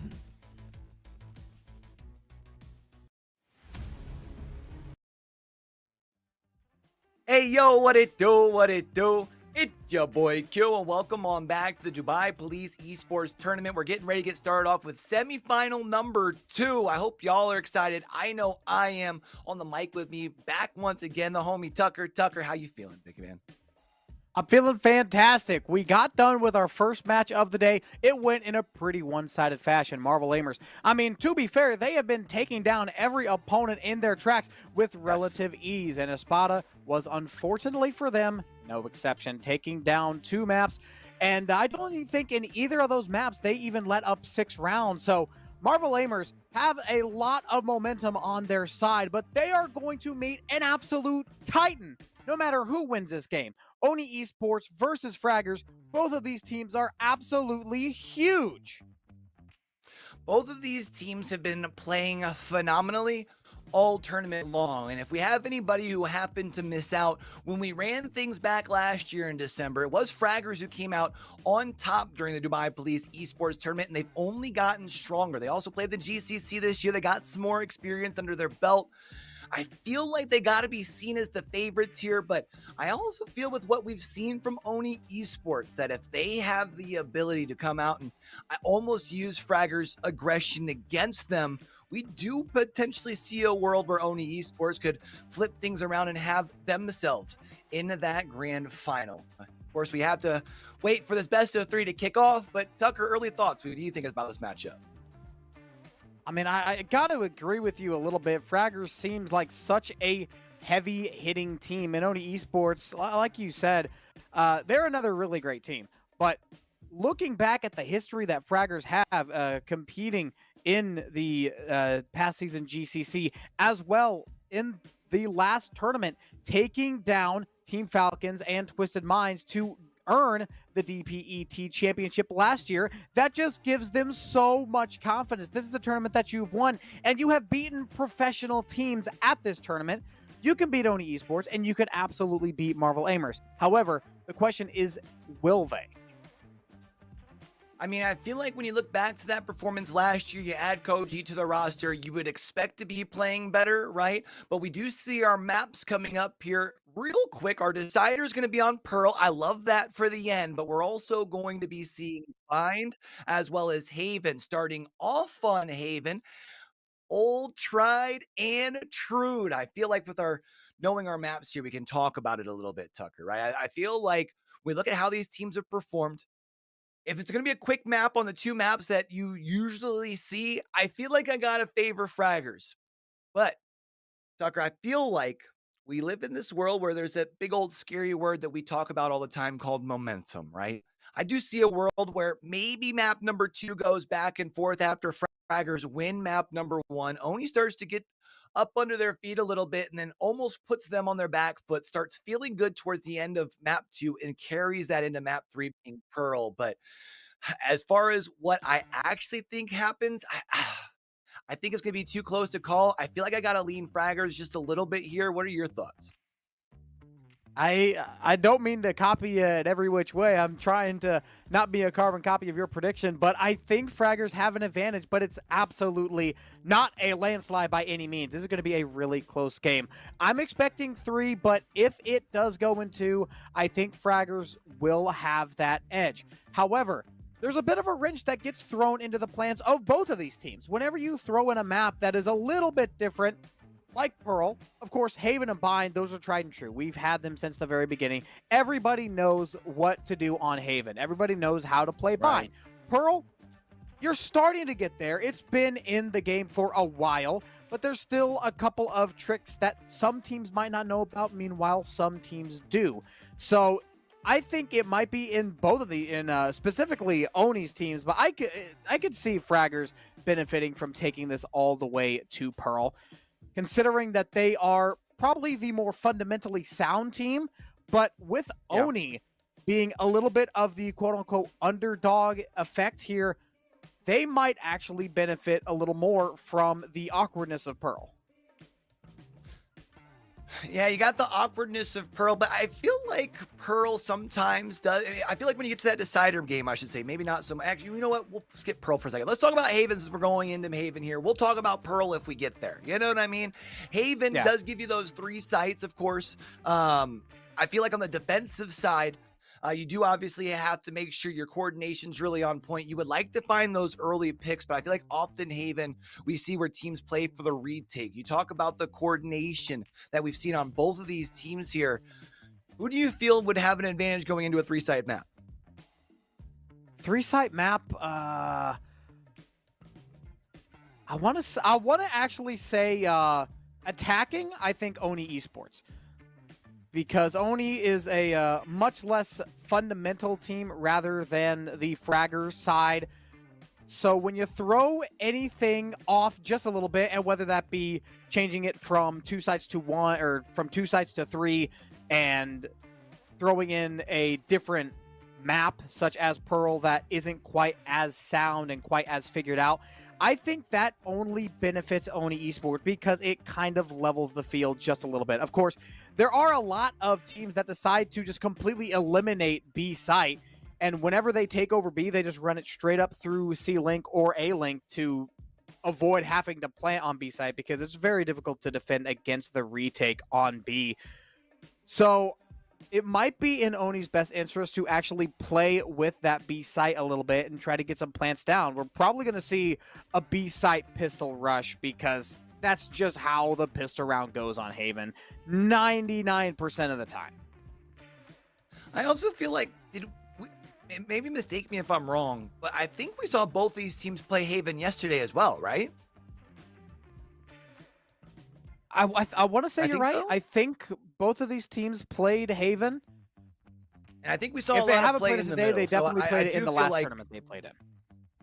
Yeah, so I feel like we will probably see a lot of that same sort of strategy we had seen yesterday. I think I'd have to agree. We did see a decent amount towards the middle. I feel like that, and we saw a lot of teams being really good with that pivot from A to C or C to A. But for map number 1, obviously, I feel like the importance is just to come in and kind of play your game. Try and see if you can get a read on the opposition. Both teams are known to play fast. I'm kind of concerned for Oni Esports, though, because they are normally used to playing fast. Can they play at the same speed as the Fraggers? I think that's going to be the big thing I'm really looking for. You either try and match the speed, which might make you uncomfortable, or do you maybe allow for that aggression for them to overextend? Maybe you sit back and play a little bit more disciplined and maybe be able to turn that on their heads. I think it's going to be intriguing to see what they opt to go for in map number 1. There's a lot of strategy involved here. And of course, there is a double-edged sword effect on waiting for the other team to extend. Fraggers is a very good team. They're probably not going to overextend too many times. They may overextend once or maybe twice throughout the half or throughout the map even. But that's not going to be a guarantee. They're a very good team. They know how far to push. They know exactly when to push. So I think Oni Esports shouldn't rely on that as a crutch, but rather stay vigilant for that because momentum is a very, very good thing to have, but it can lead to overconfidence and it can lead to cockiness, which confidence is a good thing. Cockiness is not. That's whenever you start getting a little too comfortable, you push up too far, and all of a sudden you've accidentally just dropped 3 players in a row. And now the momentum that you had in the last round is completely gone. The heat checks start happening, right? Maybe the over peaks or a second peak when you should be falling back. Yeah, being able to really ride that fine line between cocky and confidence, I think, is really what makes the difference between the best from the rest, right? Is being able to make sure it's always on the confident side of thing and never really overheating at that point. As far as when we talk about on Haven, Tell me what you're kind of looking for as far as our composition going in here, Tucker. Sova definitely. Would not surprise me if we see a Sova from each side, just because they're a very good agent to pick here on Haven. There's a lot of long angles, and there's a lot of just area that can be denied from that recon bolt. Raze is another good pick. I feel like Raze and Jet are pretty interchangeable on a map like Haven. Definitely going to be a movement agent. Neon, maybe? I wouldn't bank on it, but I think we could definitely expect to see the a nerfs Raze hit and Jet. Neon kind of hard. I feel like the They nerfs really have kind of did. put Neon into this point where it's like, unless you really need to be able to utilize that speed for a pivot from one side to the other, I'm thinking more of our bigger maps, right? Unfortunately, as much fun as the Neon meta was, in my opinion, as more of a spectator than player, I know a lot of players kind of have the inverse sort of thought as that goes. But yeah, I also wouldn't be surprised to see some Omen coming out as far as helping with the smokes, as well as obviously you do get those TP plays from time to time. But we do have our players getting ready to load on in. Again, this is semifinal number 2. We're on Championship Sunday here, chat, which makes things, well, a little bit different than those first 2 days. Previously, if teams had fallen, they were done, dusted, they were out of the tournament. Whoever happens to drop this game between Oni Esports and Fraggers will be in that third place matchup against Espada. Of course, everyone's hopes, everyone's sights are set up on that first place position there. Whoever wins this is going to be facing off against Marvel Aimers. So we still have plenty more Valorant to go here today on Championship Sunday for our Dubai Police Esports Tournament. Of course, we're here for more than just Valorant. We're also here to kind of talk about cybersecurity, making sure that you're staying safe while you're gaming, making sure that you think before you click, also making sure that you're maintaining awareness and achieving greatness. It's one thing to be able to spend time with your friends, build communities, be able to compete in things like this, but you also want to make sure that you're maintaining that very healthy balance. I think as someone who has been in the space for a while, both as a competitor, a creator, as well as a caster, very much I attest to, you got to make sure you maintain that balance, got to make sure you stay, keep that work-life balance as well as that work-family balance. So sometimes when you're juggling all three, you got to make sure you're not spending too much time in front of your screens. Yeah, it can cause a lot of different problems, such as insomnia, depression, aggression, social isolation, as well as muscle atrophy. So make sure that you are A, taking breaks, and B, you're not staying up too late. And always hashtag be responsible whenever you are gaming. And Q, I noticed that you brought up an Omen. That is another agent that I wanted to talk about. And to kind of pivot off of the controller, I want to get your opinion on a Sentinel. There's a lot of different ways that you can go here on Haven. Back whenever Chamber was absolutely broken, we saw so much of Chamber. KJ and Cypher still really heavily picked on this map of Haven. Deadlock, not quite as much, but still, every once in a while, once in a blue moon, you see her pick. So who do you think is going to pick which Sentinel, and how do you think that's going to affect the strategy on Haven? I feel like here it really comes down to more than likely what you feel more comfortable with between your KJ as well as your Cypher, right? Cypher, I feel like, gives you a little bit more utility locking down a site on the defensive side without an ult, right? Obviously, when you have the lockdown on the KJ, you can really use that offensively or defensively to be able to clear a site. That's one thing. But I think when you just look like overall, what if you're looking for your Cypher to be more on a defensive, maybe probably holding down like C long, you can put him there. I feel like it comes down to between those two. We've been seeing a nice mix of the two. Wouldn't be surprised, however, to see both teams go Cypher. I feel like if I remember right from yesterday, I feel like we saw quite a bit of Cypher play between these two teams. So more than likely, that's what we'll see quite a bit of.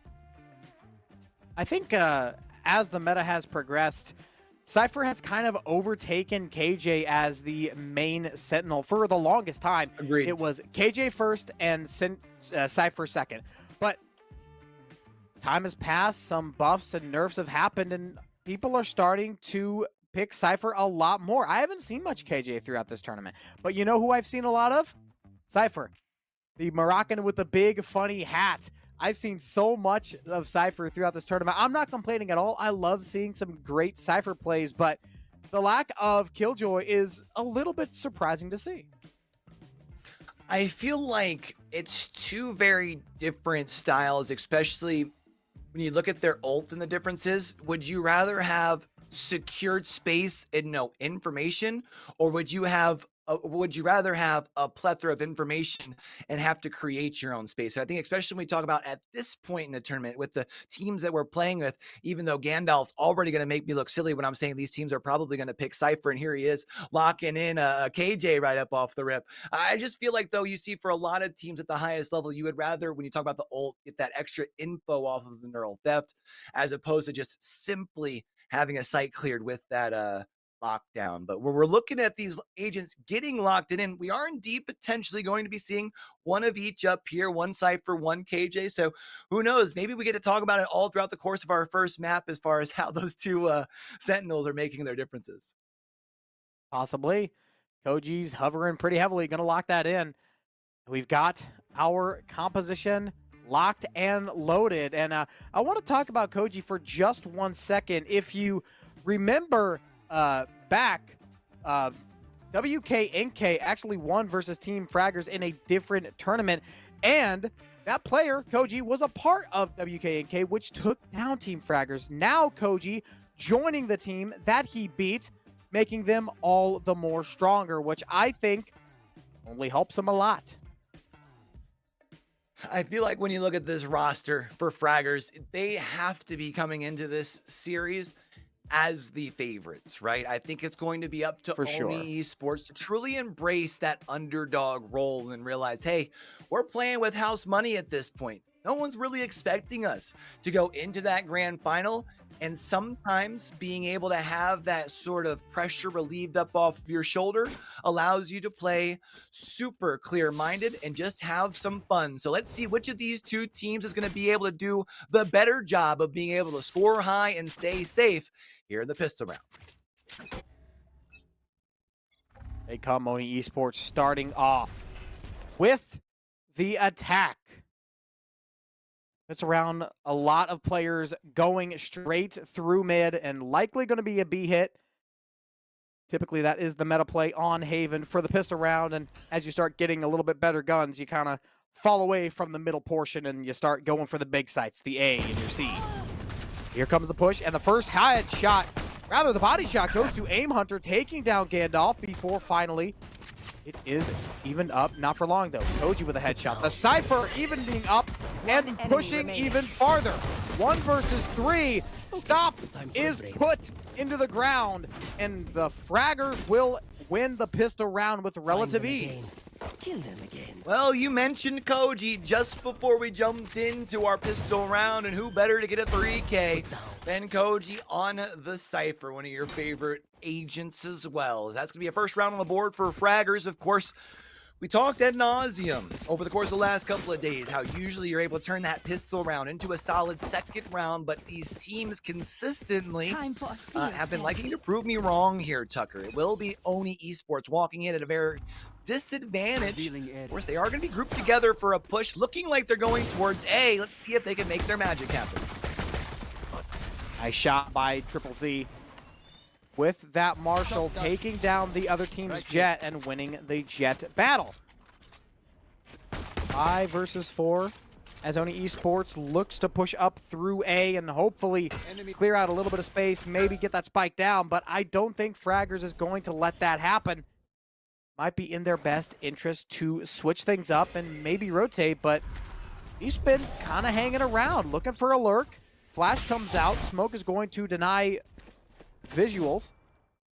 They will have access to sight, but can they get the spike down? Despite the heavy weaponry from the defense, does not look like it as the Vandal, rather the Marshall, grabs one kill, grabs another, and Casper ends it out with a double with the Ghost. Get at the 3K with the Marshall, and Casper says, you know what, ZZZ, I got you once you get put down. I'll get the final 2. Able to do exactly what we talked about, able to take those first 2 rounds. Now, it was a rather inexpensive round. That's part of the reason they're walking in with 2 sheriffs. So the bonus here going to be a little bit more of a challenge.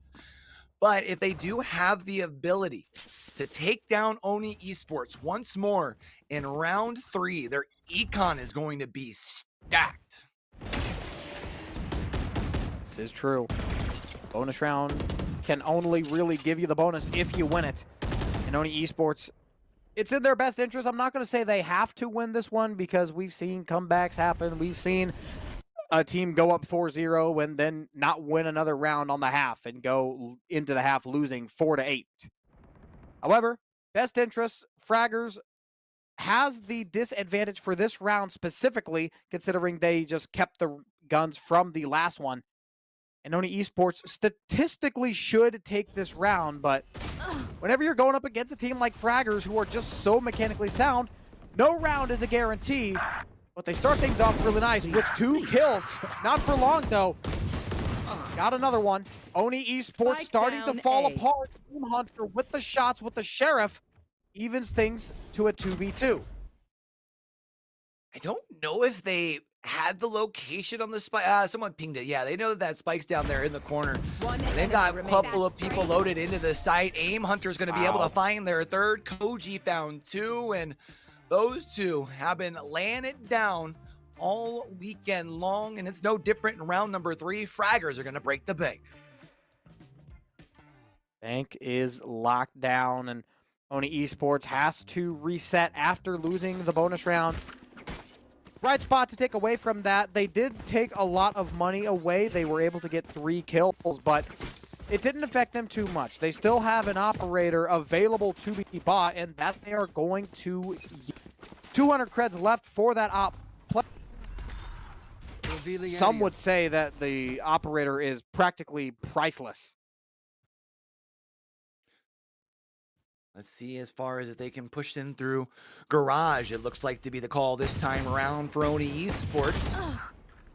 Peeking the corner. Koji finds 1. Aim Hunter finds 2. Koji pulls in just a little bit closer, but it's D-Spin turns the corner. Going to be able to find the heady. That's going to at least take 1 player off the board for Fraggers, but Casper's there to be able to more. It's left to 2. Left to 1 as Milfa falls. Casper finds the 3K, and that's 4 straight rounds on the board for Fraggers. My quiver is never full. Ay. No friendly ghost here. Down, mid. There's the replay. We saw 1 kill. The garage doors, then the double to end the round. Hardly breaking a sweat in such a high pressure situation. Oni Esports, the bank starting to regain. They're starting to get a little bit more money, but Fraggers has had that money. They've got a lot of money left over, and they've got quite a few rounds of, I guess, investment still available if they lose this round. Couple piece of util set up A long. That's going to force the rotation since they didn't get anything off that. Also, they're hearing the sounds over towards Garage. Going to be anticipating either a B or a C hit. Looks like they're going to be all grouped up, potentially looking to push down through this courtyard up into B, but this hesitation shows the lack of confidence right now, and understandably so after dropping 4 straight rounds. Now the question becomes, where do you decide to pivot? It looked like they were stepping away, and maybe we're going to go the long way towards C, but potentially looking to push right towards where EB's at. Here inside a Garage, everyone's going to look to swing. There's 1, can't find a second. Standing ahead. There was a lot of firepower coming in through Garage. Look at this, Hunter's Fury. Casper lands 1 kill, and Stop has to get this spike down. It'll be a 2 versus 2. As ZZZ comes in with the operator slowly and quietly from CT. Meanwhile, Casper right behind him. He's going to give out information there, too. Yeah, this spike is planted for C-Long, though, so for understandably so, Oni Esports will retreat back. I don't know if they know about the op. They will there after ZZZ finds that shot. Gonna be able to find the second on the Gandalf as well. Says, boys, sit down, and that's going to be yet another round for the Fraggers.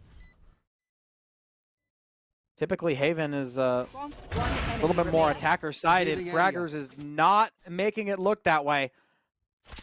Diffuse comes out, the operator pops off a couple of fantastic kills, and Oni Esports left with a very shaky economy. They've got max loss bonus after we're losing 5 in a row, and they got a little bit extra for getting that spike down, but it's not enough for heavy shields. They've got 4 Vandals, they've got 3 of them assisted there by only light shields, another one with the regen shields, and Stop doesn't have anything. It's a shorty. They're probably going to use their Blade Storm, but that can only do so much. If you decide to right click, then all of a sudden that's your quote unquote primary gone. Did hear the knives were indeed popped. They're looking to try and scout a little bit of information before they full send into B door here. Spraying through will give away a little bit of information. Owl drone's gonna poke through and let them know everybody's around this corner. Now the question becomes for Oni Esports, do we full send or do we try and retreat back? A couple of knives are sent out. Neither is going to find their spot. EB has to retreat back as well. They're going to pivot their way through Garage. Aim Hunter finds one before getting traded out, but now all of a sudden it's a full send on B. Okay, Aim Hunter. Very gutsy call. However, it might be all right. Aim Hunter drops, but they're going to be one of the only ones to drop. It's down to Resurrected, and Koji will fall, leaving Resurrected with 85 HP in the 1 versus 2. But look at that spike placement. Very rough positioning. They're going to have to use one of those smokes, and Casper's playing this really wise. Wait for that gun and take the easy frag. 6 rounds in a row there for fraggers, and man, Q, I want to talk about the absolute guts it takes to just jump out into window. It was only good for 1 kill, but I mean, man, that just threw a wrench into everything that Oni Esports had planned. Yeah, I think with somebody quickly dropping into Garage there and everybody having to turn, then all of a sudden it's a panic because you're like, oh man, are they going to come from the garage door? Are they going to have somebody else peek through window? And we saw them kind of hesitate just for a minute, not figure out what to do despite the fact that they cleared their only threat. Or should I say they cleared their Oni threat. Boom, got it. As far as when we looked later on the round though, it was smooth, calm, collect. Even when you looked at the cameras at the end of things for fraggers, it's just like it's another day at the office. They're just here ready to collect this dub. That they are, and that is a very underrated portion of the team play and of competitive esports as well. There's a lot of teams that would go up this far this quickly and with this much ease, and they would be super hyped. They would start getting nervous. They would start getting giddy. This is another day in the office. This is their job. This is what they do. They bring what they need to bring to get the job done, and that's what they're doing. This game's not over. This series is most certainly not over, and they know that they've still got 7 more rounds to lock this map up. So they're not even thinking about that yet. ZZZ not going to be able to find the connection with the op. Gandalf going to be able to put them down, but that op is still sitting on the ground. Nobody going to be able to pick it up just quite yet. It's Oni Esports looking to push through the middle. A wall bang from D-Spin, finding one stop, finds another. And now all of a sudden, Oni Esports feeling the confidence of a strong round. 5 players still left standing. You have to find a way to keep this as clean as possible. Oh. Timeout worked really well. And Oni Esports has 3 ults at the ready if they choose to secure this round in that fashion. However, fraggers have both the Seekers as well as the Neural Theft available, but no chance to get them popped off. Thrifty round secures. And Oni Esports will not ride silently into the night. That is their first round on the board, cutting the lead down to 5. And most importantly, giving them a chance and proving that the beast can bleed. I don't know if you know this, but every single streak starts with 1. So Oni gets the first one on the board there. The question becomes, how far can you push the needle from there? Because fraggers has already at least guaranteed themselves a share of the lead at halftime. Every round 1 from here gives themselves that much more of an advantage going into the offensive half. So it's going to be up to Oni to try and find some way to rebound here. Operator taking down Resurrected, and your smokes are gone. You still got the cloud burst, but that's not going to do a lot in terms of visual denial, as well as you lose out on the paranoia, and most importantly, I would argue, you lose out on one of the bodies that is required. You lose out on a full gun. That's going to get brought back, though. Aim Hunter is taken down, as here comes the attacker locked down by the KJ. Aim Hunter, or rather the Omen EB, chilling up there on the top of the box.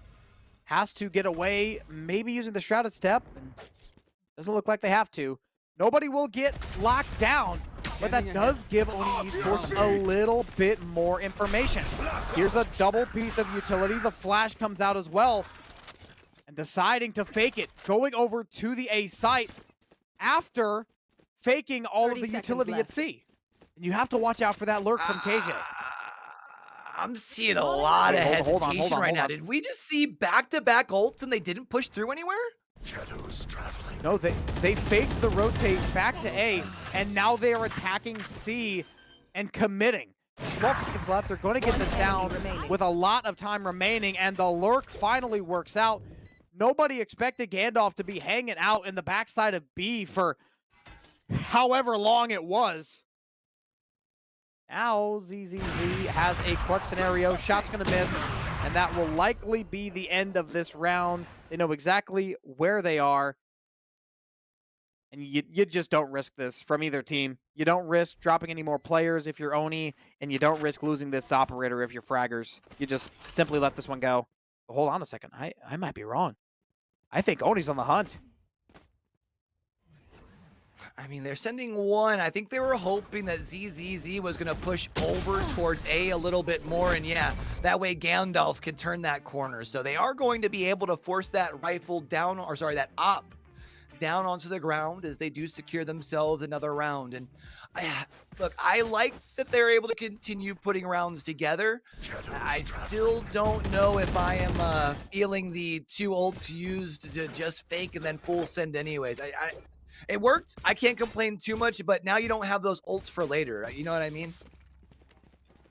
Yeah, and it's not like those were just like little bitty ults with 6 ult points. You're going to get them back in 3 rounds. That was a Rolling Thunder as well as a Lockdown. Those are 2 really huge ults. Those could change the pace of an entire map if used in the right situation. And I understand that it's early and you don't have much to lose, but I think that could have been used in a much better position. See if they continue stringing rounds together. ZZZ gonna get stunned. It's Gandalf that steps through and puts them down. Careful there. Knives also gonna be off the table as well for fraggers. They're now gonna be left to 4. Question becomes, where does Oni decide to pivot? Because they are still defaulted back. We've been seeing them spend a lot of time in this mid-courtyard over towards garage B door sort of area. Right now, they would have a little bit of an opening if they pushed more towards B. Of course, they do have the sky there that they'd have to worry about. Looks like the tripwire there as well, but with all this information that they are giving away, it allows the defense to close their way and converge on in. Let's see if they're able to get access to site. Aim hunt, they're going to be able to find one, but gets put down by Stop. This flank could ruin all of their plans. Koji takes down Milpa. Neural Theft will be popped out. Peeks around through the box. Is good. EB takes another one before finally being brought down by the 8. One more. Koji! Huge clutch. Operator is disabled. And the fraggers don't let it get out of hand. It was 2 in a row for Oni Esports, but that is all they get. 7 rounds on the board for fraggers. Nice play by Koji to be able to turn that thing around. The 3K puts another point on the board for fraggers. It does bring that little bit of a momentum that was trying to be built by Oni to a screeching halt here. The good news is with winning those couple of rounds in a row, they should be good for a full buy. Probably at least for they need to make sure that they're continuing to move forward though over on that Oni Esports side, because you cannot allow fraggers to have too big of a lead going in this first half. They've still got some ults available as well to try and make this push down C. ZZ's got the op though.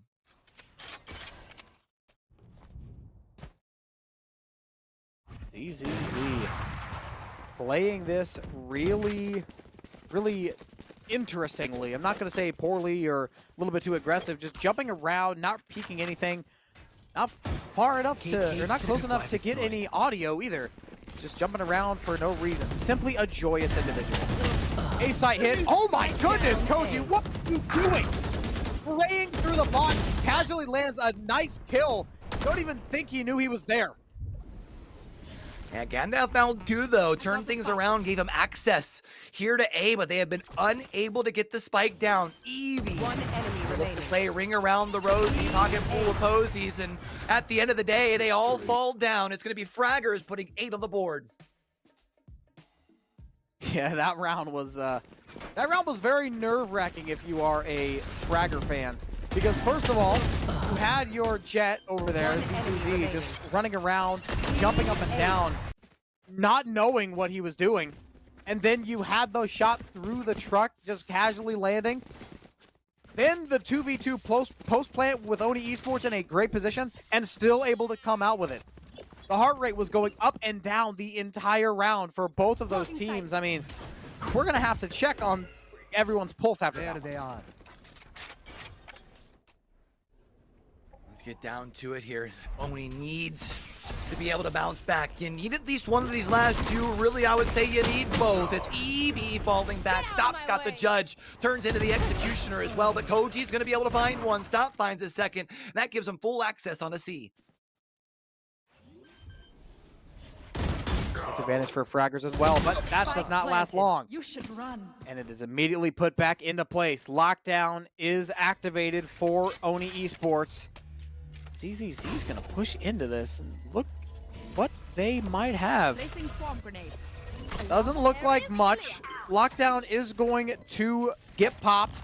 And here comes the retake situation. It's the Seekers being activated, finding a couple, but Milpa and Gandalf taking down Aim Hunter and ZZZ. Oni Esports, after the loss on the 2v2 retake, Get out of my way. able to lock things up on C. Gandalf saw the 2 people pushing in through that connector from Garage, said, "You shall not pass," and puts a 3rd on the board here for Oni Esports. Can you now turn that into a 4th? The good news for you, if you're Oni, is it's going to be a little bit of that mixed buy over on the side of Fragger. So if there's a round to win, this is it. Standing ahead. 9-3 and 8-4. Doesn't feel like there would be a huge difference between them, but there absolutely is. Hold on 1 second. Look at this, Q. Z getting up real close and personal before being flushed out with those shock darts and that owl drone. And we did forget to mention, Fraggers is on an eco round for this 12th. So they have a pretty big disadvantage. They have an extra ult, so they have the advantage in that sense, but Placing swarm they're grenade. rather weak in the terms of firepower.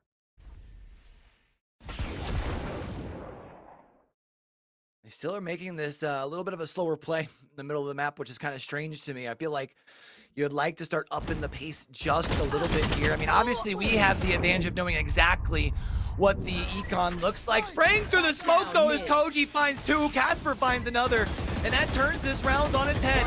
Neural-Death's gonna be able to get the information away. That's gonna be a 3K, but D-Spin turns it around with a double. 1 versus 3, trying to find the hero play. Shorty comes out, able to can't put one down. A couple of missed opportunities and allows for Fraggers to get that 9th point on the board. Switching sides. That round devolved really, really quickly. A 1 versus 5, and all of a sudden D-Spin jumping around, turning into the movement guy. And all of that for the half to end in a knife kill from the Fragger defense. Now, getting onto offense. Fraggers up by 6. Scoreline is 9-3. I'm not going to say the C word, Q. If you want to say it, you absolutely can. But Fraggers Esports has got to be careful here. They cannot let off the gas just yet. Oh, I already told chat I was trying my best to see how good my caster's curse was today. So yeah, the 9-3. Maybe if you're a fan of bad things, you know, maybe if you believe that there's a history that could potentially repeat itself, maybe that's the first half you're looking for. But Fraggers are now on the offensive half, a team that likes to play fast and aggressive. You can see already pushing so quickly up that A short is Koji. I'm not sure if the Soba's going to be expecting around this corner, but they will stop and plop, and Milpa sits right on this other side. The question becomes, who is going to turn this corner first? Who wants to peek? We can stay in the standoff the entire round, guys, but I don't know if that will be very useful. The rest of Fraggers chilling over there by the garage. not getting too aggressive just yet. 1 minute to go. And both of these teams waiting for the other to do something. Milpa hanging around. Same with that Cypher, not wanting anything and any way to go wrong. Milpa finally peeks out and will end up winning that fight, surprisingly. Koji had a much better position, but sometimes aim diff is all you need, as in comes the push. Fraggers has a double kill. EB headshot with the jet onto the Omen as well. ZZZ and Casper shock dart gets the job done on the KJ. Spike planted. It's Milpa guy. I was gonna say like 5 HP in a dream from what I was seeing on the display there. Unfortunate is you're gonna turn that corner and you have multiple people aiming down sight, waiting for anybody to peek over there from C-Link. It's a 10th on the board here, and you figure should very easily turn into 11 for Fraggers. That it should. However, it feels like we've seen a lot of force rounds going the other way, which has been pretty surprising. That has been one thing I don't ever expect to see, because whenever you have one team that wins the pistol round, they have a big advantage. They have enough money to buy up a couple of rifles, even if it is just Bulldogs and Guardians. And if they decide not to go with the rifles, they've got enough for Spectres, and Oni Esports does not have that. So if they're able to win this round, that forces, no pun intended, Fraggers into a pretty rough spot. It digs them a pretty big divot. Well, let's see if Oni Esports can indeed punish them for the little bit of investment here in round number 2. So far, though, it's ZZZ opening things up by being able to put down, I believe that was D-Spin. And now after finding a first pick onto A, it does look like the Fraggers are going to opt for a rotation around. Milpa is going to try and peek their head out with the Sheriff. Does shoot off a warning shot, but it's not going to find anyone.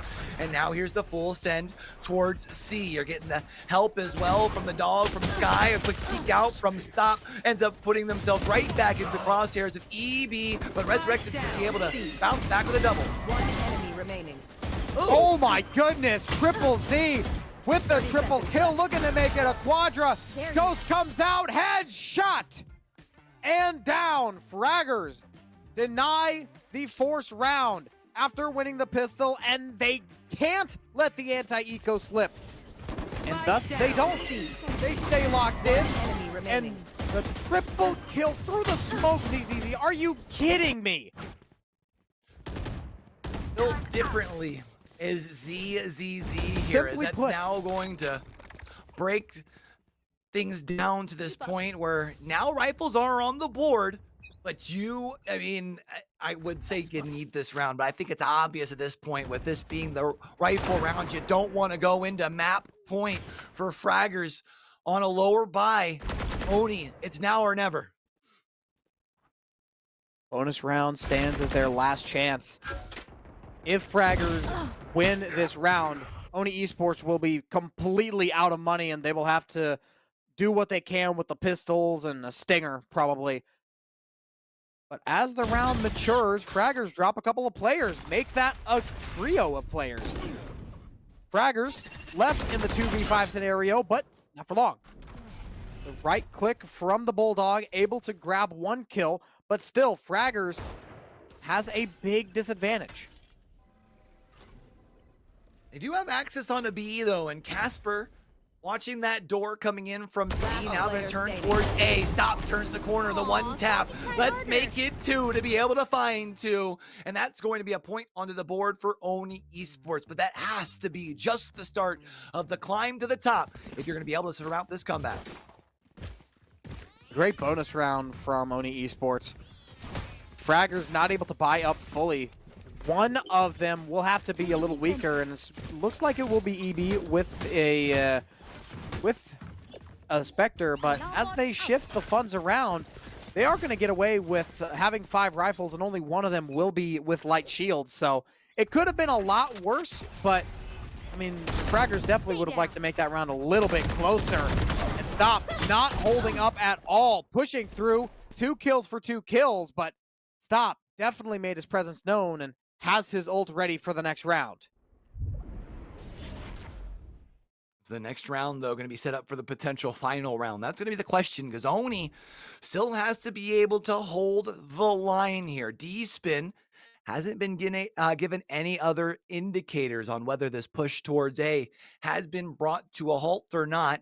Doesn't sound like there's been anything given away over towards B or A as well. So your best guess is that they're coming this way, especially when D-Spin gets shot at by the Cypher coming up through A short. Koji gets put down onto the ground. That does give them the green light to try and push down and around A.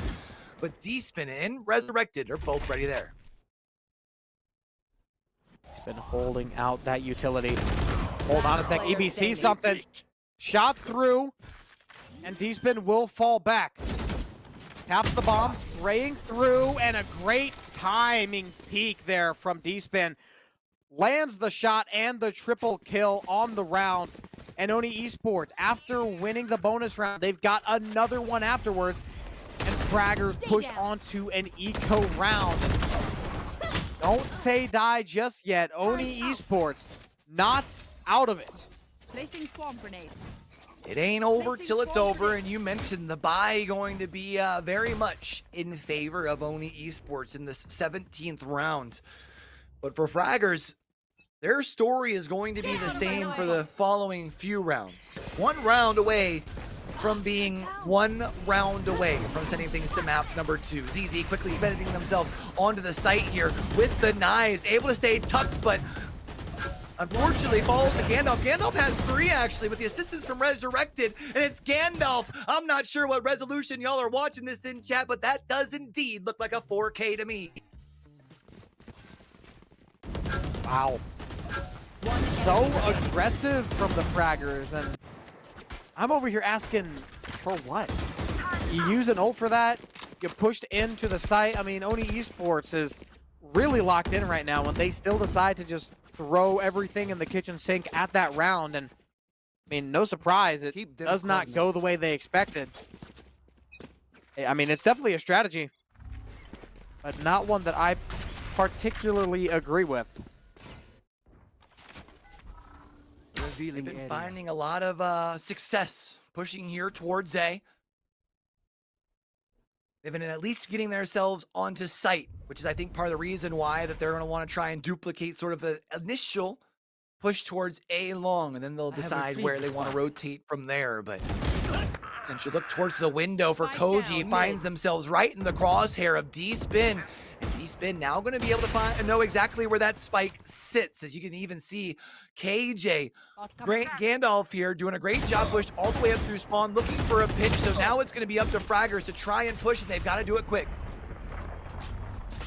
Oh, Aim Hunter manages to get away from that aftershock. Recon Bolt spots him out, but not able to get the kill. Resurrected and Milpa teaming up. The headshot will land. Flawless round from Oni Esports. And things are starting to fall into place for this defending Oni team. Spike down mid.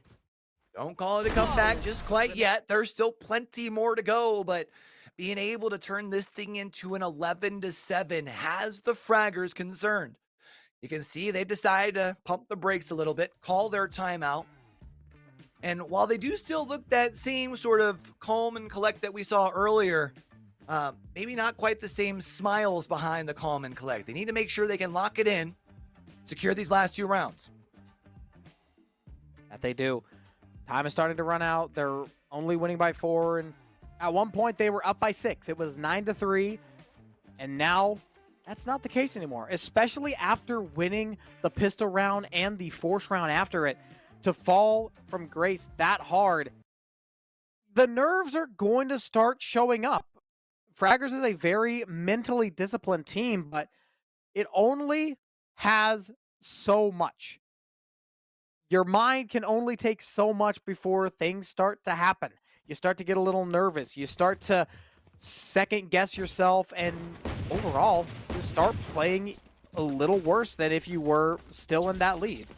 And it's only going to get better from Oni Esports as long as they can keep their emotions intact. Well, for the most part, going to be a Shiko round this time round for the Fraggers. You've got the one lone Guardian That's going to be it. That Guardian is going to be sitting over towards, well, I was going to say the side of Garage, but Garage actually just got taken down by D-Spin. Now with that fault line coming out, gives D-Spin the green light to at least push out a window. ZZ, though, finds 2 with the Sheriff. Picks up a Vandal there as well. Not just the Sheriff gaming, but a Vandal is found. They've got a little bit of health as well, so if they're able to get a timing on an opponent, they should have a relatively easy fight there. A lot of skirmishing going down near Garage. It leaves us with a 3 versus 3, a little under a minute to go. And Fraggers starting to favor the east side of the map towards A. Call out comes in, and Oni starts rotating as well. It's going to be a straight up 3 versus 3. One kill for one. Casper goes down. Milpa taken down. It's up to the Jet. Op versus Vandal. Shot through the smoke, and it does not 30 land. seconds left. Well, it's a shoddy snipe up in heaven here. It's the Shorty plus the Op. Oh, he turns the corner and he finds it. Stop. Going to be able to put another round onto the board, able to protect what's yours. And Oni Esports now 3 rounds away from tying things up. Fraggers did a lot of damage on that last eco round, but they weren't able to get the win. And whenever you get that far, it hurts your soul to not end up with the win on the round. Score now 11-8, 3 ults on each side. Fraggers has the economy, but can they end this round out? It has been so long since they have won even one round. And they're going to do their little push down towards A. This time, though, looks like they're going to full send, which means the lockdown going to push them off. ZZZ fully committed and on to site. They are going to be able to get the spike down, and now it's going to be the Hunter's Fury. Unable to find anything. Milpa finds the first. D-Spin's trying to be able to find one from the heavens, dropping down and going to be able to do just that. Finds 2 of them. It looks like they might be able to regain sight. Koji, look at this. Nobody knows, but Resurrected now does. Casper stays alive, but Resurrected ensures the round. Oni Esports, 6 in a row, and they're just trailing by 2. Well, I had said earlier, if it were clean rounds and not back and forth, my thoughts were it would lean towards Fraggers, but if we were going to have more of a back and forth affair, it was due to the fact that Oni was able to put Fraggers onto the back foot. And look at this. What is that? 6 rounds in a row to force us up to round 21. 2 rounds behind is Oni Esports, and Fraggers, they need one. They need one now. The time for talk is over. You've got to show up. Resurrected peeks out, and oh my goodness. Practically just clip farming at this point. D-Spin has to run away, taking some shots from the back. ZZZ has to get rid of that turret, actually doing a lot more damage than I expected. Op shot takes down Koji, puts the advantage in to Oni Esports court. I've got your The trail. 4v3 is the situation. The Seekers come out from the Fraggers, but they still have to find a way onto site, and they've got to hold it off from the disadvantaged post play. I got this spike.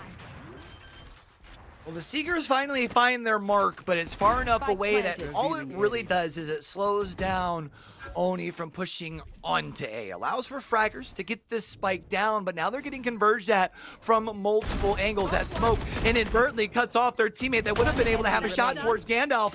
Gandalf being able to find 2, turning the corner, finds the 3rd as well, and Oni Esports now just 1 round away. Double digits for Oni Esports, 7 rounds in a row. Fraggers was so hot.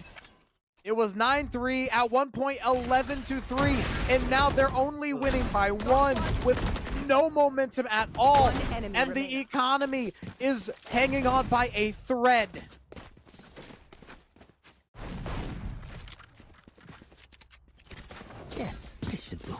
Not gonna buy here. We could very well be going into round 23 at a tie.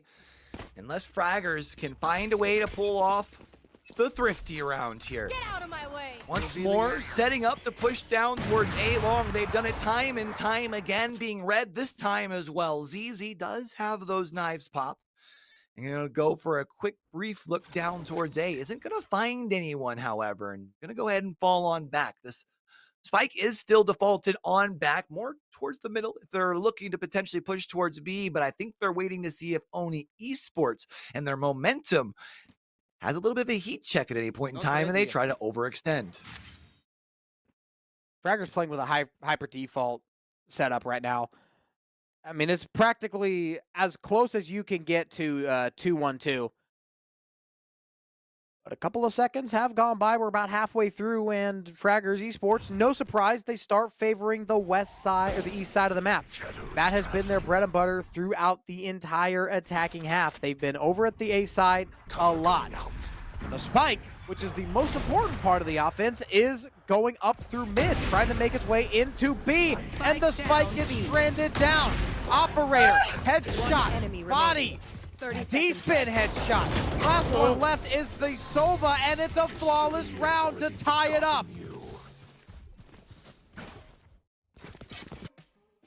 I don't know what to say, Tucker. This turnaround from Oni Esports has been incredible. That's now 7 rounds in a row. Granted, they probably should have won that, but to be able to win it that cleanly does put them at the advantage going into what they are trying to make the last 2 rounds, especially when we do look at this economy one more time. It is going to be a full buy for Fraggers here, but you win this, you'll not only be on map point, but the bank broken one more time. And the turnaround could be just about complete.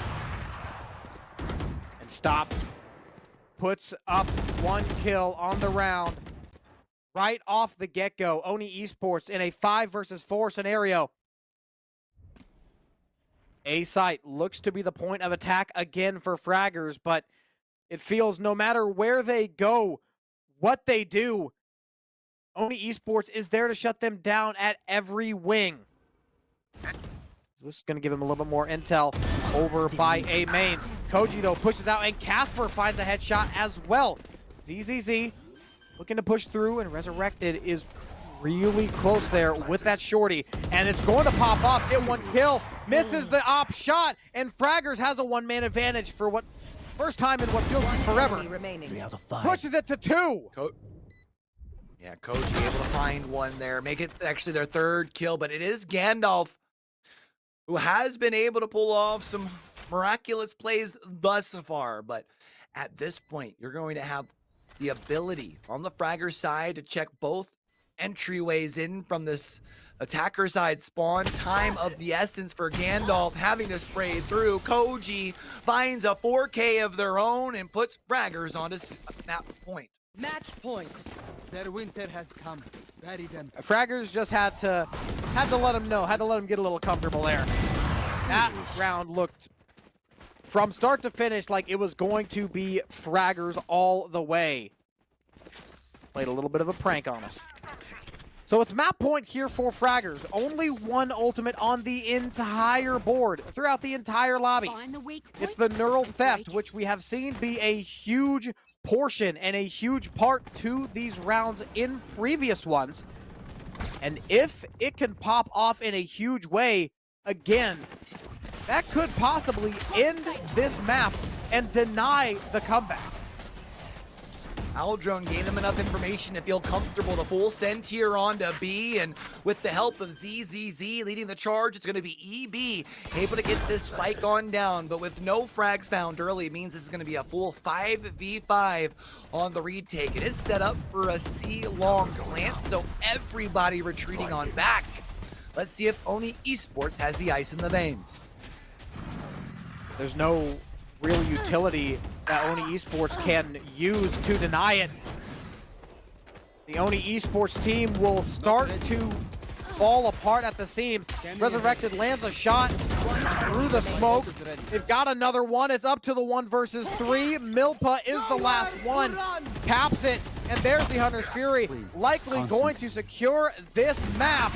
And there we have it. Aim Hunter with the triple K. Fraggers taking all 24 rounds to get it done, but they do get it done. 13-1 is the final score on Haven. Let me get a hashtag for the content in chat, huh? Able to at least make sure we get all 24 rounds. It looked like it was going to be a quick map number 1, and I feel like that's good foreboding as far as for Oni Esports, because you did finish strong. Yeah, you didn't walk away with the win in map number 1. That was Fraggers. But you did show towards the end that you do have the ability to string together some rounds. So it does give me the feeling that this series, Tucker, is far from done. Oh, for sure. And it also shows that despite Fraggers getting off to a huge 11-3 lead, even whenever they're pushed against the brink of a loss, Oni Esports can lock in and they can go on a massive run. They eventually brought it up to 11-11. That's 8 rounds in a row. We didn't even see that from Fraggers. We did not see 8 rounds in a row throughout the entire map from them. So Oni Esports going on that massive run, I think that causes for a little bit of skepticism for Fraggers. They're going to have to be a little more careful going into this second map, as Oni Esports could absolutely throw the plan under the bus.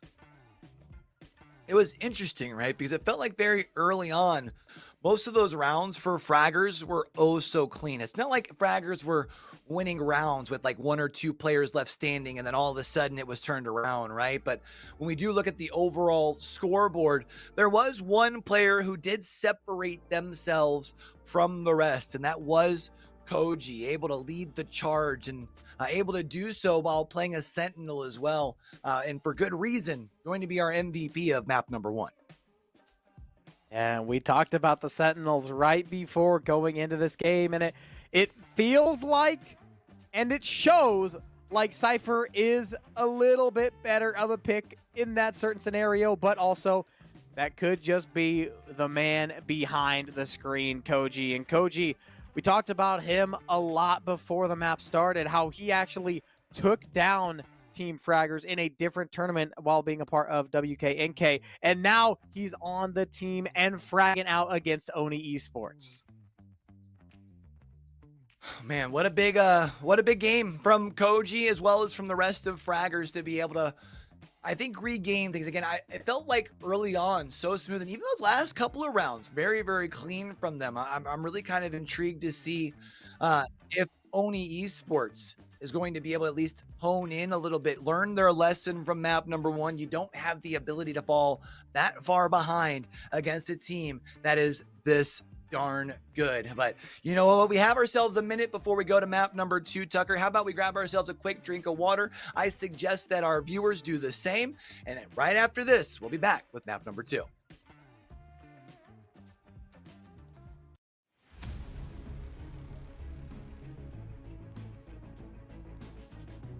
في عالم الألعاب الإلكترونية التواصل ممتع، لكن ليس كل من يظهر صديقاً هو كذلك بالفعل. خطوة بخطوة يبدأ المجرم الإلكتروني بجمع معلوماتك. من هنا تبدأ الجرائم الإلكترونية، ابتزاز، تهديد، وخسائر تتجاوز اللعبة. لا تتردد في طلب المساعدة حين تشعر بالخطر. أثناء اللعب الإلكتروني تجنب التواصل مع الغرباء. احرص على سرية معلوماتك الشخصية. لا تضغط على روابط مشبوهة. بلغ عبر منصة البلاغات الإلكترونية إي-كرايم التابعة لشرطة دبي. سلامتك الرقمية تبدأ بخطوة بسيطة. كن واعياً.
في عالم الألعاب الإلكترونية التواصل ممتع، لكن ليس كل من يظهر صديقاً هو كذلك بالفعل. خطوة بخطوة يبدأ المجرم الإلكتروني بجمع معلوماتك.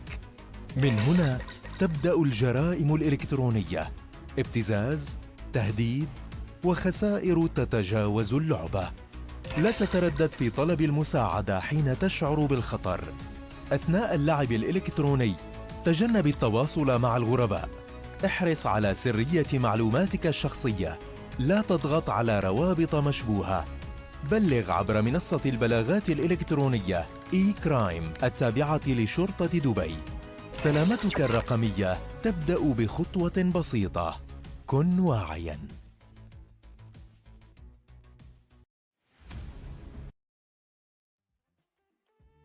And welcome back, everybody. We're just about ready to get into map number 2. If you're just tuning in, first map, we went to Haven. Fraggers started off with a 9-3 lead, but all of a sudden, Oni Esports started crawling back. Eventually, scoreline was 11-11, but Fraggers locked in and got the job done there at the end, taking it home 13-11. And now, Q, we go to Bind.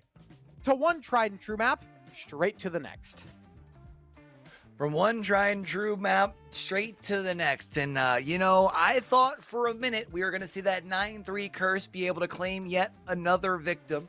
Ended up not being the case, though. Fraggers walked away with the first. Now it's going to be up to them to be able to go back-to-back, because this was sort of the story that I had kind of set for how I thought Oni Esports might be able to walk away with this series, right? It wasn't so much about making the comeback in map number 1. However, the comeback in map number 1, I do think makes me feel at least a little more confident in my prediction that there is a world that we live in where Oni Esports can indeed take this. I think as long as you make sure you don't fall back behind in that same sort of fashion, you get that confidence, you find a way to duplicate that success that you did see in that second half, and all of a sudden we're off to Pearl, and who knows, it's anyone's ball game.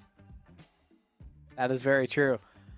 For the longest time, Fraggers was just dominating through everybody. The rounds were relatively clean as well. There weren't too many of them that came down to a 1 versus 1 in the first half. I think there was maybe 1 or 2, and both of them still ended up going the way of Fraggers. They were a very well-oiled machine there at the start. But during the second half is when things started to go a little awry. Luckily for them, they were able to get things back under control and stop the hemorrhaging before it got too bad and take the first round 13-11. It's definitely in their best interest to try to make things happen a little quicker and avoid having that comeback issue at all. But I mean, Oni Esports is a very gritty team. They're not going to go down that easily, and they are going to put up a fight every mile, every inch. No matter how far you drag them, they're going to be fighting through it. You know that they're going to come, if they're going to go out, they're going to go out guns blazing. That's for sure, right? And I think that's what has me really excited for Bind, was that our first map was already a fireworks show. I would like to see, however, this time around, if this does go 20, 22, 24, maybe even more than that rounds, I would like to see a little bit more of a back and forth, though. I feel like that's the only chance that Oni has to be able to actually put themselves on top here. I really feel like the big thing that they got to do is come out here and put Fraggers on their back foot, because even when Oni was going through that run that we saw them go on in that second half of the first map, every time we checked in on the cams, Fraggers never looked worried, right? They just looked like, we got 2 rounds. Like, at some point, we're going to get them. You know what I mean? Where if Oni can come out and put themselves up, even if it's just a simple 7-5, maybe a 8-4 at half, all of a sudden, you feel plenty fine. Otherwise, if you let Fraggers get back in their zone, we talked about their firepower so much at the top of the series. I just don't see them completely dismantling the way they almost did in game 1, you know? Yeah, I definitely agree there. The discipline shown in map 1 was very, very strong from the Fraggers. Like you said, looking at their cameras, they never seemed like they were stressing out about it. Of course, whenever they were up 9-3, they were vibing, they were smiling, they were having a good time. However, they never got ahead of themselves. Whenever things started to go wrong, it got close. It was 11-9, 11-10, 11-11. they looked a little bit on edge, but they were still locked in, and they never looked like they were stressed, and they never were biting at their nails, and they were never starting to get the shakes. They just held it up, they played confidently, and they played the right way.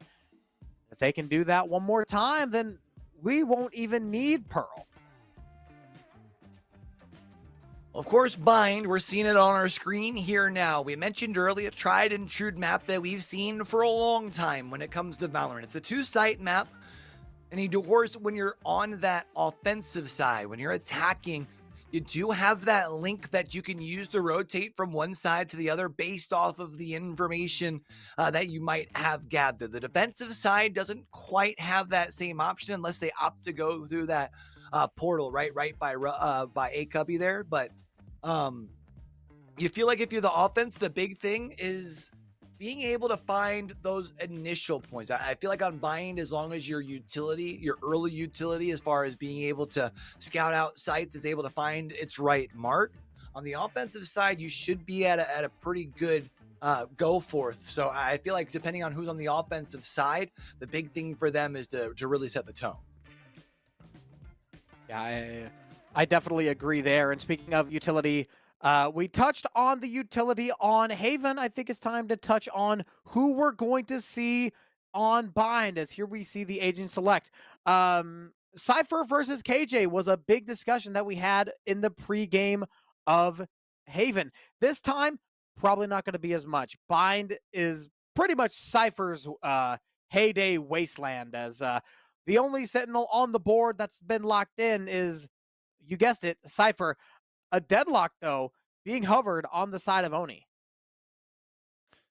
We saw them switch away from it, though. We do see that they'll insert themselves in with a Viper who does have some ability to shut down some sites in a nice way, but kind of an older pick there. I'm going to be intrigued to see how these two different compositions do play into one another, because we were seeing quite a bit of differences between the two. Just a reminder, in case we have anybody who maybe wasn't able to tune in earlier, or maybe in case y'all forgot, things have changed here on Championship Sunday. Our first 2 days of the Dubai Police Esports Tournament, you lose, you go home, right?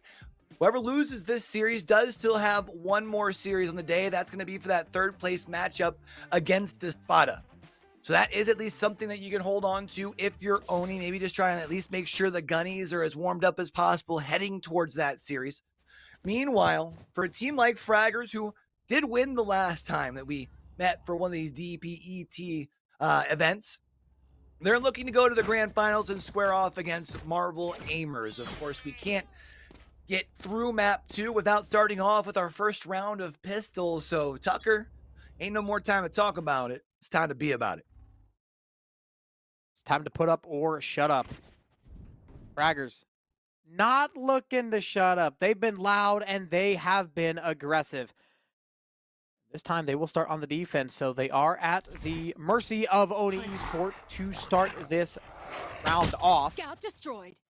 The Trailblazer goes out and gets a little bit of information.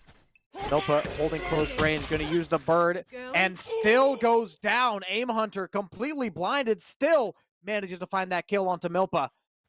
And a 5 versus 4 is the scenario. Oh no, the timing! Aim Hunter peeks around at the worst possible time. Looks for one more, tries to get the avenge, but ZZ gets completely overrun. Yeah, I thought ZZ might have been able to stop that rotation over towards A. Ends up not being the case. You can see the defense starting to rotate their way through back spawn, and at least Casper has been able to find their way on the site. The jump's going to make that shot a little less possible. The Molly going to be able to take them down, but it's Evie on the backside, finds 3, but put down by Stop, and it's Oni going to be the first one on the board. That could have been really rough. Stop had to put a stop to the comeback. The 1 versus 4 almost clutched out there at the end by EB. It was one headshot after another, just kept on lining up. Thankfully for Oni, they kept things under control. Don't let yourself slip too far. And Q, I noticed this in the agent select. I haven't been able to bring it up though. No Sentinel for Oni Esports. Besides that, they've got 2 controllers, which I mean, I know you said this is a relatively older composition, but double controllers in late 2024 is crazy. Hey, you know what? Let them cook. They're trying to put something together here. I'm all for it. They won the pistol round, and now they're looking to try and find a way onto A to keep things going. Stop! Finds an opening. Pick. D-spin finds a second. He has the information that knows there's a third here on the site. A quick push on and around, and that at least gives them access to get the spike down. That's going to be 3v5 on the retake. Casper gets the better of stop there.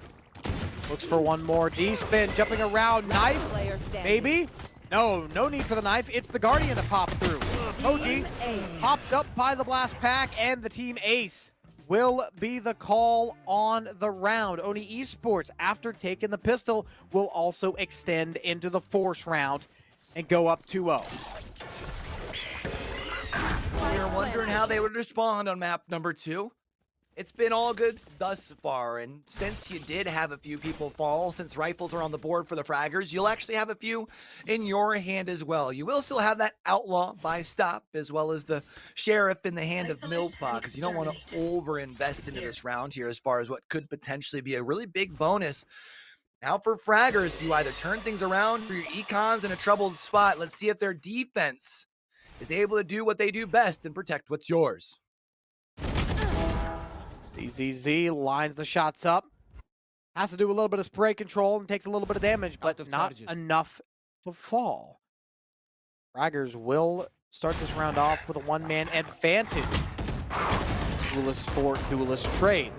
In comes the push up through B long. Outlaw trying to fire off, find somebody, but the bullets go straight into the wall as we've reached a slow point.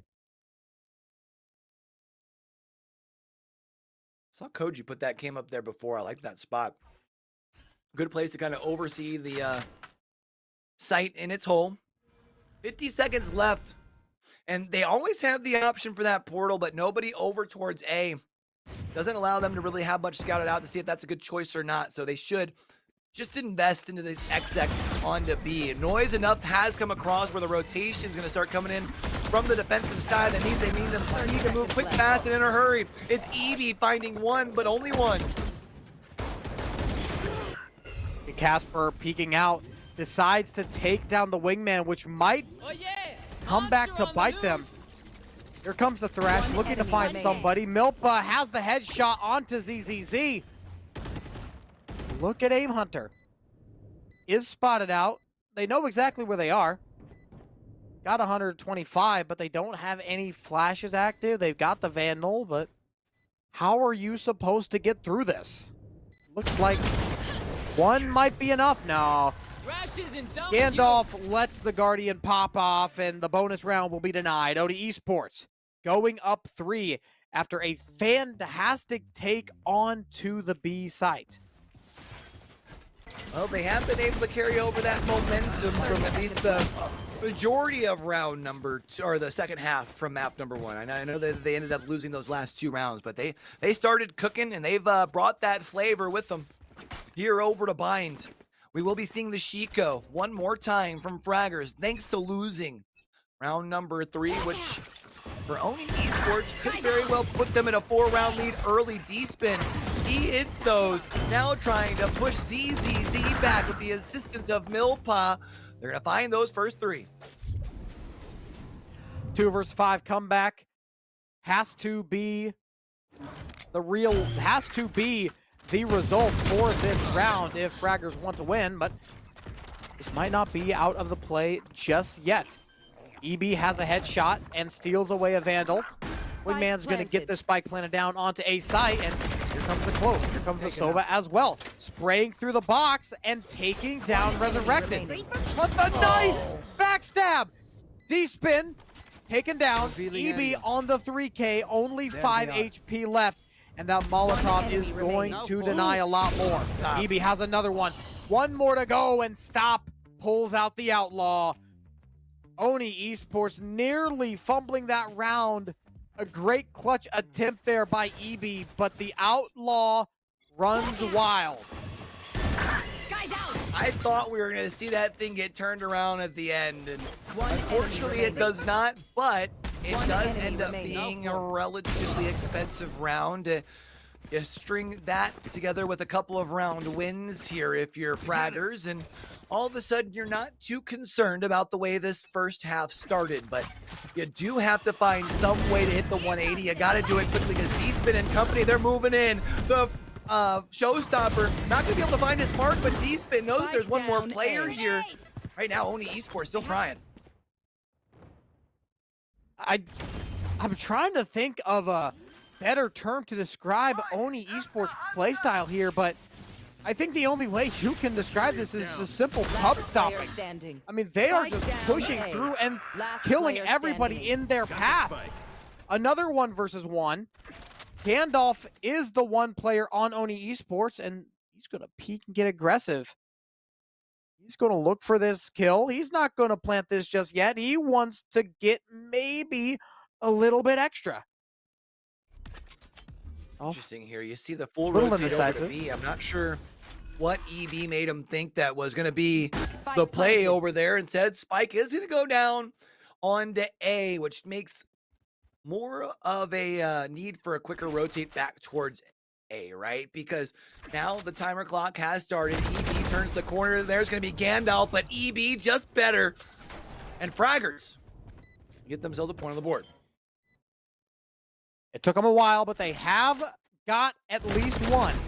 They don't let Oni Esports run away too far. Bonus round, unfortunately, lost for them. Same with the fourth. EB locks up 1 round, but they have to go to another eco. After winning that last round, they weren't able to keep enough money and enough firepower to have enough for round number 6. So we're going to see a couple of Bulldogs. Rather, 1 Bulldog and 1 Guardian. Yeah, I don't think you're too concerned with your buy here, though. I mean, they're still feeling pretty decent. More than likely, you'll just use that Bulldog to hold down a shorter corner. But you are going to have to think about Econ moving forward. D-Spin being able to find ZZ right up off the rip. Casper gets caught by the Molly as well. That's going to at least give Oni the confidence knowing that they've got themselves the man advantage moving forward.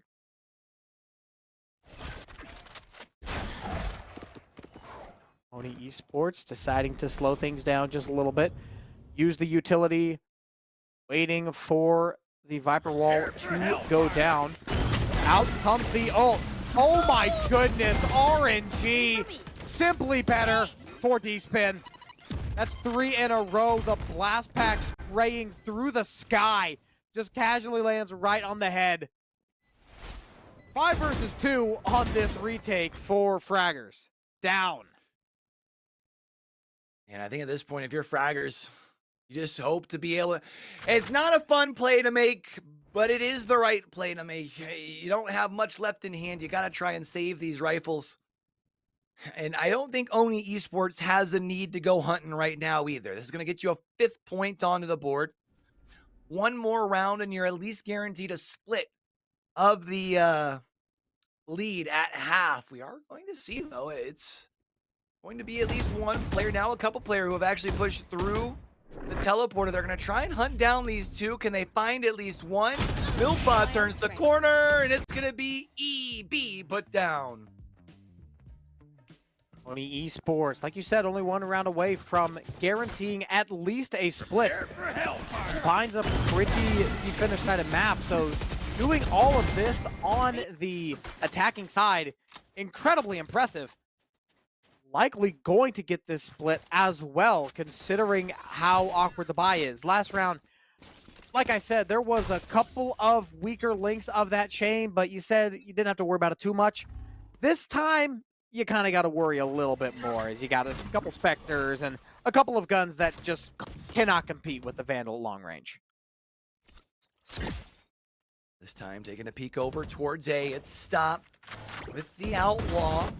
Not going to be able to find anyone just quite yet. Koji sitting far enough back to not be able to give away any information. They're still going to show us a little bit of patience. Spike is defaulted, but a little more set up towards B as everyone's making their way over towards Hookah here. Aim Hunter only has the one lone sheriff. Fires off a shot, not going to be able to find it, but does find their way back to the window to be able to stay alive. There's ZZ who's there with a rifle, able to find one, make it two. And this is going to slow down this attack, pushes their way through the little tunnel here, and now all of a sudden the push has been brought to a standstill at Hookah. Eco round all of a sudden not looking so much like an eco round now. Got a one-man advantage. They've got 3 ults available if they choose to use them as well, and they will choose to use at least one. The Seekers will be brought out, but 2 of them will be put down immediately. Peeking out with the Outlaw, Gandalf jump peeking, simply not enough, and ZZZ finds 4 on the round, and Fraggers are still active. They're not going down just yet. Best case scenario for them is they keep all 5. They don't quite keep that, but they keep 4, and that's the next best thing.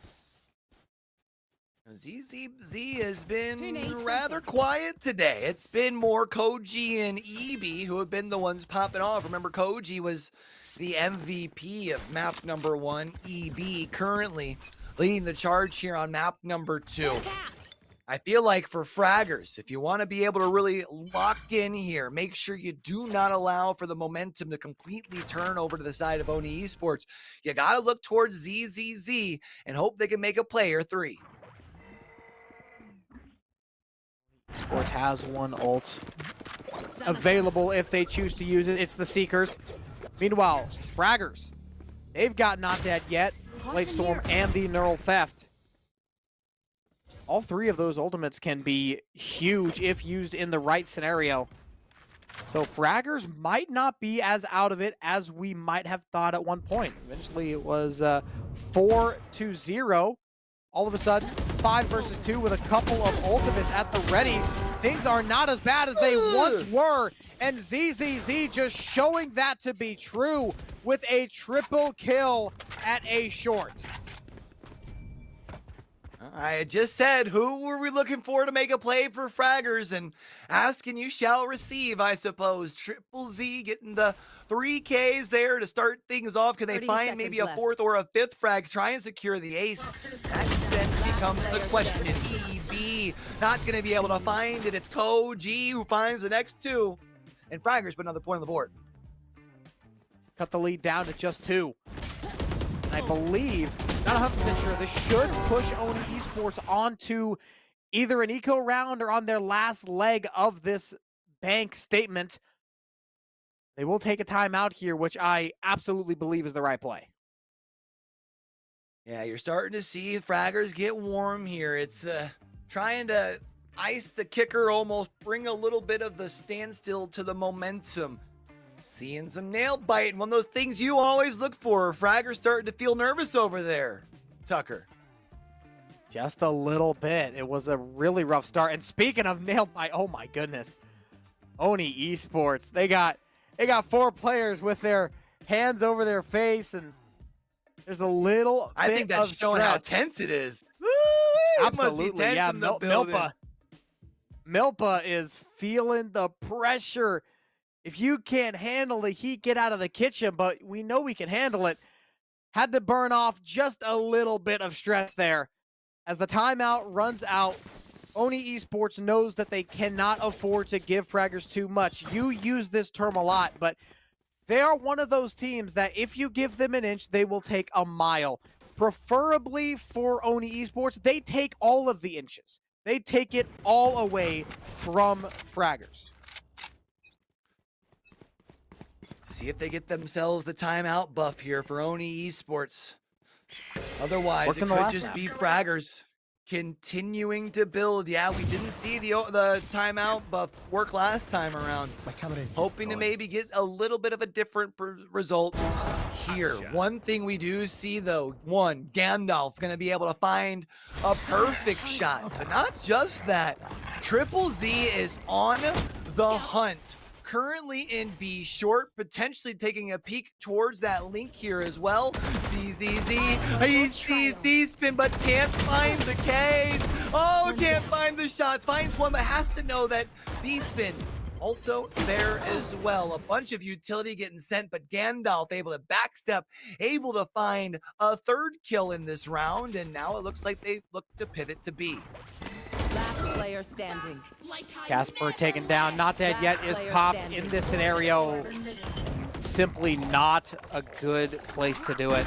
1 versus 4 for the Cypher pushing through. Gandalf has a back turn. Timing very awkward, and the Neural Theft will be popped out using both of their ultimates on this one round. Swinging out, looking for one, has one. Oh, Koji, do you have the ice in the veins? No, stop going to be able to put him down. I was going to say, though, I do like the idea of the Neural Theft there, just because you do want to try and make that round as expensive as possible as we are later in this first half. We're in these meat and potato rounds of this first half here. If you can make it as expensive as possible, I think the worth was definitely there. Unfortunately, I'm not quite able to get what I would say is full value. I think you would have preferred to get 2 of the 3 there, but regardless, you still got 1 rifle out of hand, and now this time around, I mean, Fragger's going to have to find a way to really flip things over because they're down by 3.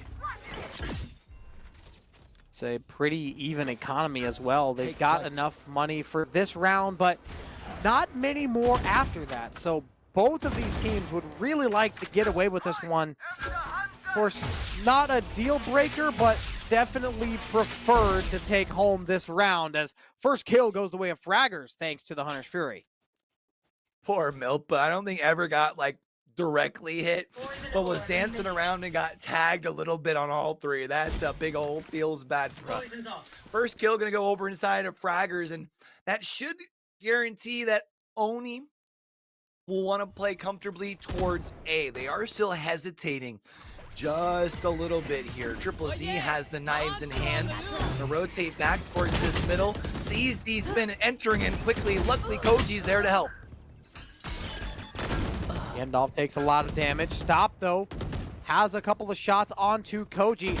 Gotta watch out for the U-Haul player, and they simply don't.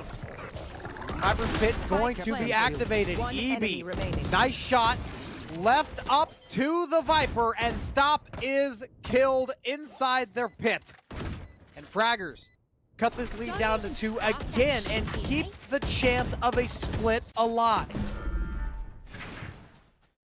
Just gotta keep taking it 1 round at a time here if you're Fraggers. And unfortunately, I don't know if they're going to... They're not going to have ults available this round. I don't even know they're going to be able to get ults available before the last round as well. Maybe if you're lucky, you can get the Neural Theft, potentially the Seekers, but that's going to be about it. Meanwhile, on the other side, you do have 2 ults at the disposal of the team that is on the attacking side. So Oni Esports has to make sure that they can get big value out of these 2. Yeah, it's some huge ultimates as well. It's the Showstopper and the Orbital Strike, which can absolutely ruin a round for the other team, but can also ruin a round for yourself if not used properly. Fraggers does have a bit of an economical advantage, so they will have to be careful of that, but I think the ultimates make up for that somewhat. Sneaking up, here they come. Koji found one. That Orbital Strike isn't going to be able to find anything, which probably gives you a false sense of security as they turn the corner and a couple of players do get put down onto the ground. Fraggers still have 3 left standing, however. 2 of them over here on the defensive side. ZZ and Casper both behind theirs, and they're now within 1. Orbital Strike not used to a good kill. I don't even think the Orbital Strike really did much damage at all. No. So that's definitely one that they would have liked to get back, but that is unfortunately how the metaphorical cookie crumbles. Fragger still has that Showstopper, but the Showstopper, I would say Orbital Strike is a little bit harder hitting than the Showstopper, but that is just me. It's round 12. Fraggers down by 1 with a chance to tie this game up going into their attacking half. 1 kill away, or 1 orb away is Koji here from their ult. They can find a first pick. That Neural Theft would be big. Otherwise, Oni, I do believe, still has their Showstopper still at their disposal. You figure you want to use it, don't want to lose it before the half. Can it be successful and can it find impact is the big question. Impact is big word. It's not about getting frags. It's not about doing a whole bunch of damage and getting a triple kill off of it. It's about finding the impact, forcing a couple of players to move around, and anything more, it's just a little bit of a bonus.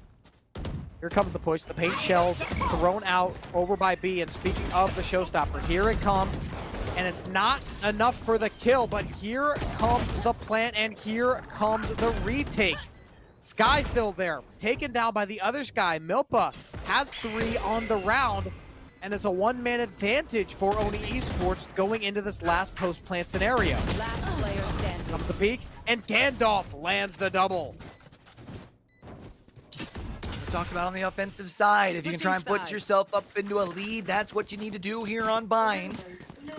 They were able to do just that. 2 rounds. Now it's going to be up to them to try to hold the line and be able to force themselves into a map number 3. Of course, if they drop the pistol and that very following round, which often happens together, we could all of a sudden be tied. So this pistol holds a lot of importance for Oni.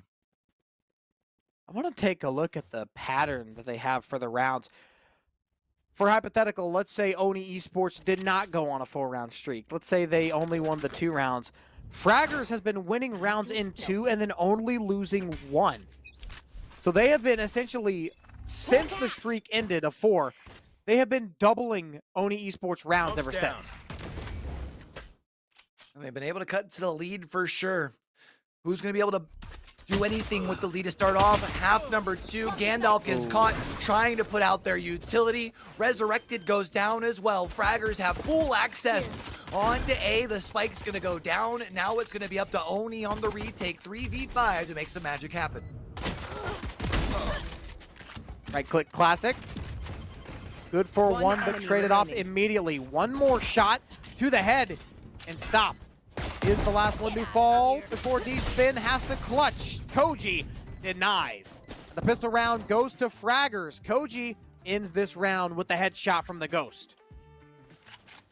All of a sudden, Tucker, here we are. Fraggers taking the pistol. If they're able to do what you should do after winning the pistol, all of a sudden it's a tie ball game. And as much as we did feel like early on in map number 2 that Oni Esports had the potential of pushing things to map 3, things turn on knife's edge, because then all of a sudden it's Oni Esports are trying to find a way to bring things to a screeching halt. So let's see how things play out in round 14. Fourth round from Fraggers. Big ball advantage, big firepower advantage, and look at the shot. Run and gun with the Bulldog, trying to find something close. Gecko tries their hand at keeping the sight under control, but it's just not enough. As the big baller push comes in, and money moves are made. Stop. Simply at a loss for words. There it is. Tries to find any shot they can and land anything, but it's simply not what they need and not what they want. Fraggers tie this game up, and they go into the bonus round.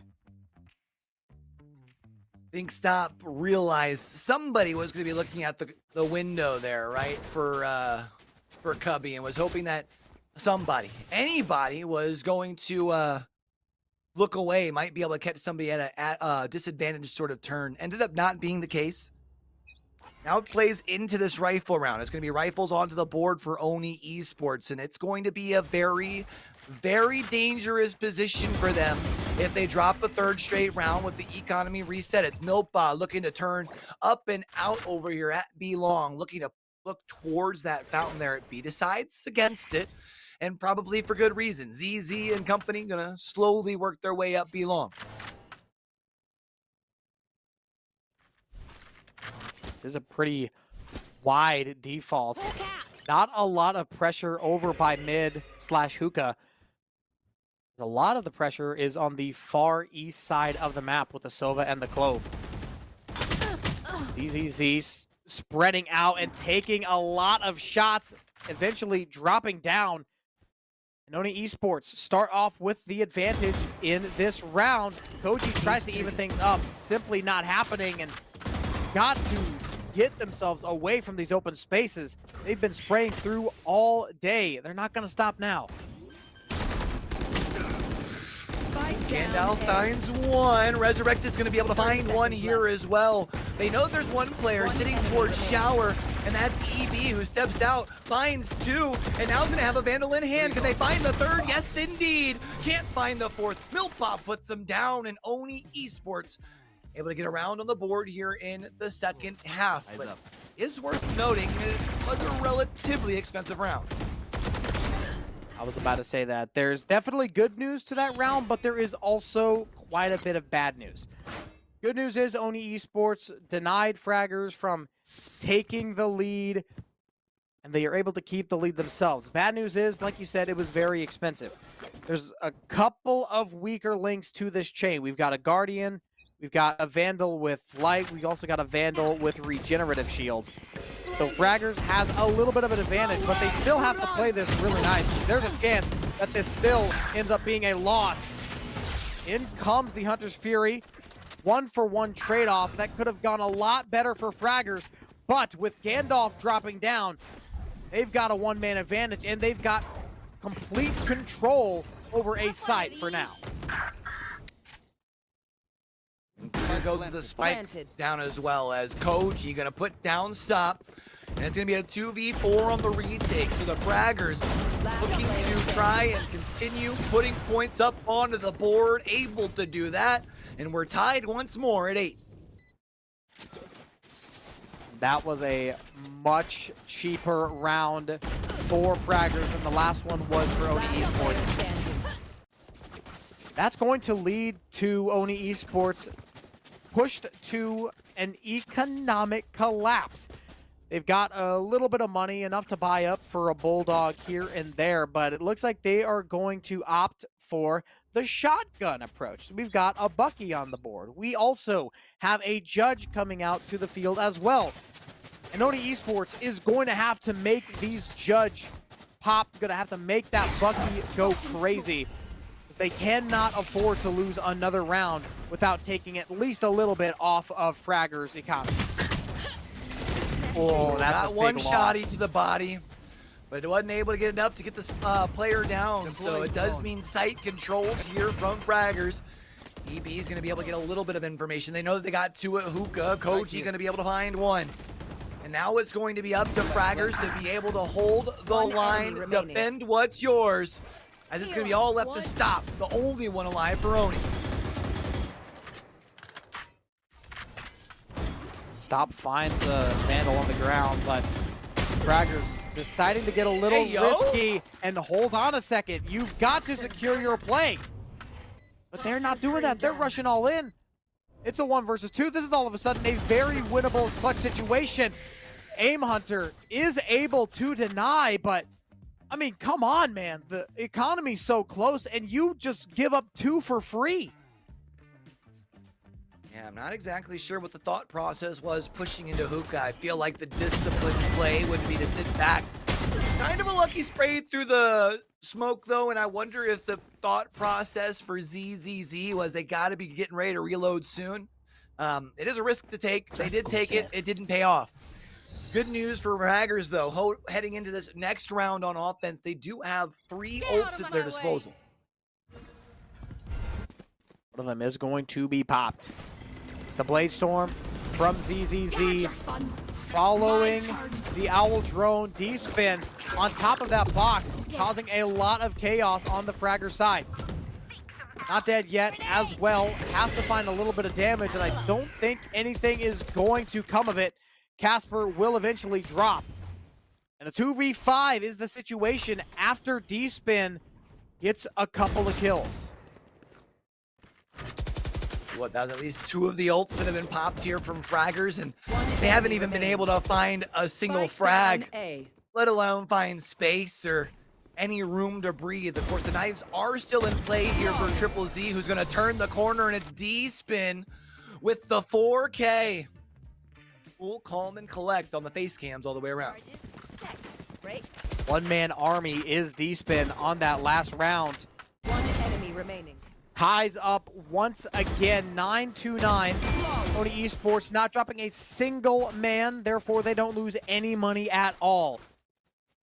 I guess you could say they lost the money from the utilities that they use, but those are like $200 anyway, so I would mark that as a pretty menial loss. Fraggers now on to a bit of economic turmoil.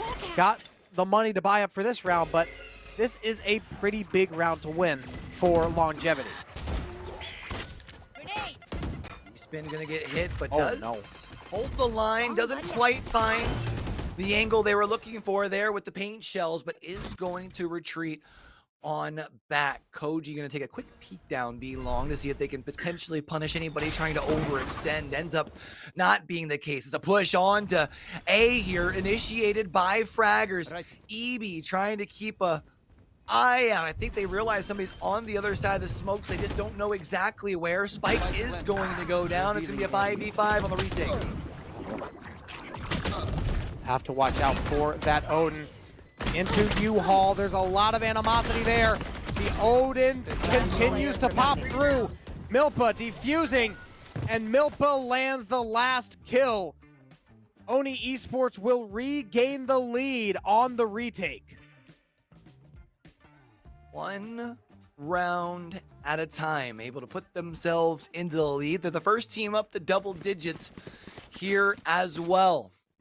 Hopefully no one was expecting to get to that next series super quick. I've been loving the back and forth here. Always down for another map. Would love to see Oni Esports give us just that. They are on the defensive side though, and it feels like for them they've been having a decent read on things since rifles have come into play, so as long as they can keep their economy straight, they should be okay. Speaking of keeping the economy straight, Fraggers' team's economy is not looking so hot right now, and it's only getting worse after those kills. E-Spin has a triple, looking for the fourth. Oh my goodness. Oh my goodness. Can they get the ace? The Cypher is very, very close.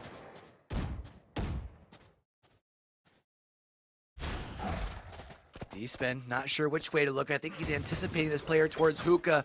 The dog, though, will definitely let him know where this last player is. Turns the corner, but Koji says not today. Shot the sheriff and also shot the deputy.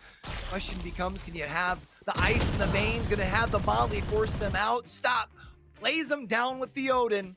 And now Oni just 2 rounds away. 11-9 is the score after E-Spin pops off for 4, nearly landing the ace onto Koji as well.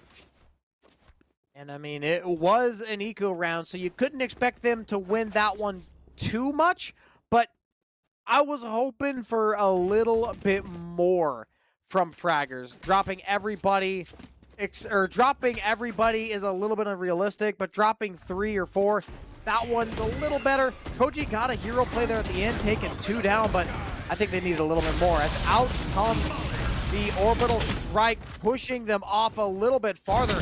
But still, so much damage taken through that ultimate as Milpa evens this round up at 4v4. It's a big pick found over towards Showers there. Now it does look like Fragger is going to opt for the rotate over towards B. It is read by Oni though, and they've already sent over both Milpa and Resurrected. Resurrected sitting all the way back in elbow. Milpa gonna be able to find one. And it's gonna be Resurrected that finds the second, quickly turning this fight over in favor of Oni Esports, but EB has other things in mind. Knows about that Odin. The timing could work out here, and yes, it will. Do they know where the Brimstone is? I'm not sure. They tap the bomb, sees the shot, and lands it. That is a clutch scenario. Fantastic play. The Fraggers get themselves back in this game, cut the lead down to just 1. And that is how you be the change in every game right there. EB on the 1v3 It takes enemy one remaining. clutch to derail everything. And that is exactly what EB just did. Oni Esports confidence now starting to dwindle. EB, the epitome of play mindfully, live purposefully. What a round to be able to take away here. And now it feels like just as much as Oni Esports had one foot out the door and ready to go towards map number 3, Fraggers have made things interesting. In this round, it does look like Fraggers going to try and throw off the side of Oni Esports. They're not giving away a lot of information. Of course, shots from the Vandal there and Shower is going to at least give it a little bit away. But now Milpa scouting out in the middle.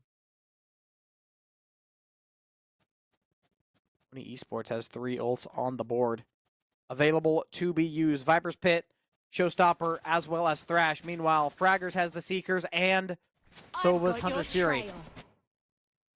Out comes one of the ultimates. It is the Seekers from the sky on Fraggers. D-Spin has a long-range attack. The shot's not able to land as here comes the pick. Casper getting in close, landing one shot, but there is the Shorty. Long range with the Phantom still there. Resurrected coming in with the Thrash as it gets popped.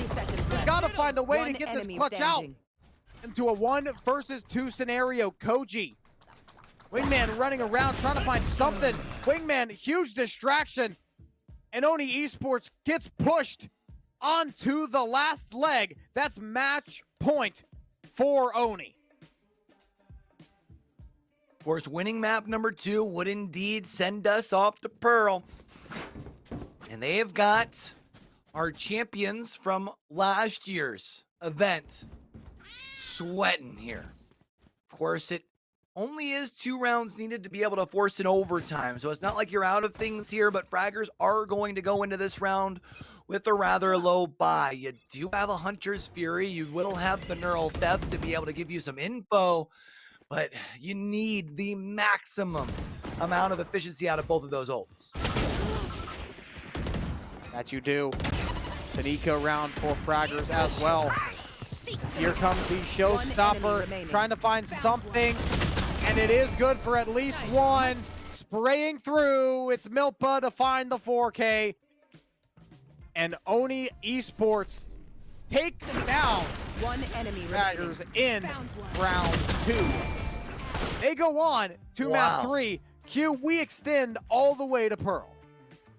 I'm excited to go off to Pearl. You know, we had gotten to hear yesterday a little bit of a little prelude to what we were going to see today. We know that this is a little bit of that friendly rivalry between the two of these teams, and we get to see a third map because of it. And this thing has been back and forth throughout the course of the first 2 maps. Both teams getting to double digits twice. This thing's too close to call right now, Tucker. It really is.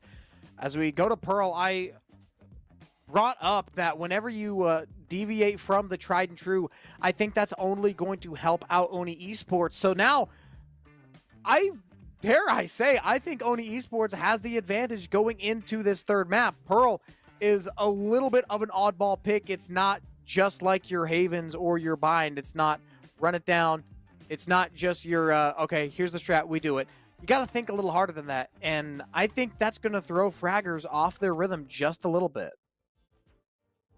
Definitely throws them off a bit, but as we look at our stats here, we can see that it's a little bit of everybody towards the top. I mean, 2 players from either side in those top 4, but EB really being able to be a great job of being able to not only find big value as far as being able to stay alive, part of the reason they found 5 plants, but obviously leading the charge with 25 kills as well. Unfortunately, it did come as far as in a loss, but you know what? I think it'll at least let you feel comfortable going into this next map that you are seeing some fragging from your top players. We also saw Triple Z up there as well, who maybe wasn't quite as efficient during the map win in map number 1. I think we are going to need to see ZZ to pop off just a little bit more than that if they are going to walk away with the dub here, though. Yeah, absolutely. I mean, EB put up an absolutely show-stopping performance. Unfortunately for him, it wasn't enough to get his team the dub, but you have to commend that. EB put his heart and soul out on that field, out on that very sandy field. And unfortunately, this Sova just could not get it done. But we've still got 24 more rounds to go. And on a map that I have not seen yet, I don't know if you've seen it yet, we haven't seen a lot of it, that is for sure. It's Pearl. Yeah, I don't think we've seen Pearl over the course of this event unless it was like the first map that I missed on the first day.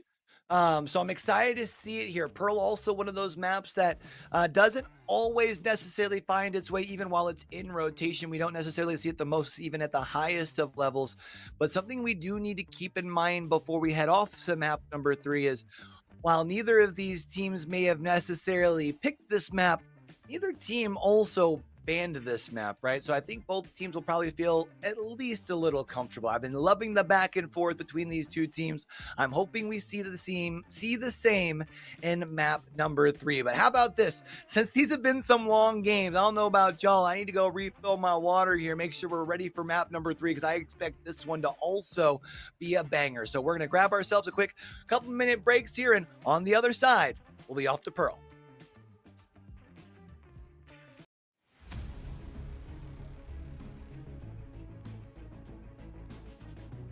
في عالم الألعاب الإلكترونية التواصل ممتع، لكن ليس كل من يظهر صديقاً هو كذلك بالفعل. خطوة بخطوة يبدأ المجرم الإلكتروني بجمع معلوماتك. من هنا تبدأ الجرائم الإلكترونية، ابتزاز، تهديد، وخسائر تتجاوز اللعبة. لا تتردد في طلب المساعدة حين تشعر بالخطر. أثناء اللعب الإلكتروني تجنب التواصل مع الغرباء. احرص على سرية معلوماتك الشخصية. لا تضغط على روابط مشبوهة. بلغ عبر منصة البلاغات الإلكترونية إي-كرايم التابعة لشرطة دبي.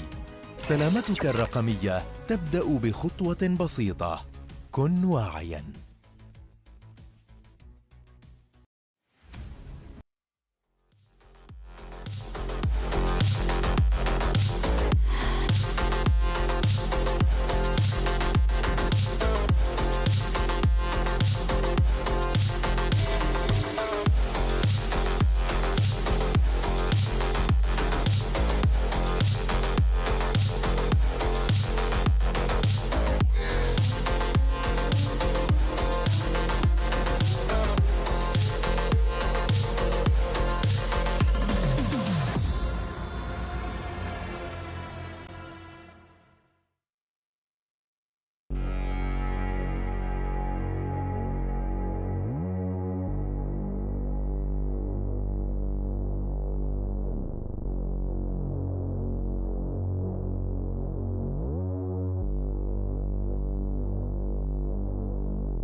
في عالم الألعاب الإلكترونية التواصل ممتع، لكن ليس كل من يظهر صديقاً هو كذلك بالفعل.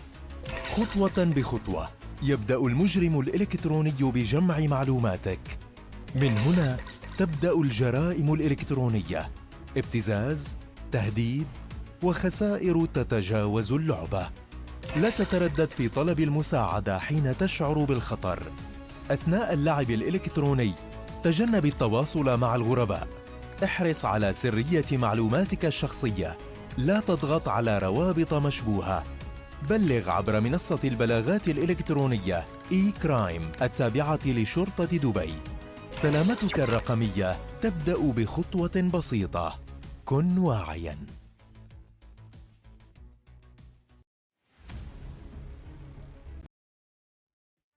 Are back here for map number 3 of our second semifinals, the Dubai Police Esports Tournament. It's been a banger so far. Yesterday, you and I got to cast the 2 matches that led to this matchup here, and I think everyone was kind of expecting this rivalry matchup to be a banger, but for both maps to pretty well goes the distance here, Tucker. I'm excited for map number 3. Yeah, we saw 24 out of 24 possible rounds in the first one. We saw 23 out of 24 in the second. That's a lot of rounds. That's a lot of Valorant. And we have 24 more rounds at the ready. We go to Pearl to end off this series. The winner gets Marvel Aimers in the grand finals. Good news is if you happen to be the team that falls, you do still have your chance at Espada for that 3rd place as well. But we mentioned it, we are off to Pearl here, a map that's been in and out of the pool a few times as of late. I'm a big fan of the aesthetic of Pearl. I also like how there's the kind of change of pace just a little bit. It does feel like heading off to Pearl as well. Oh man, I feel like we usually see a lot of play around A, but it was yesterday when we did see Pearl come into play. There was a lot of play over on B long.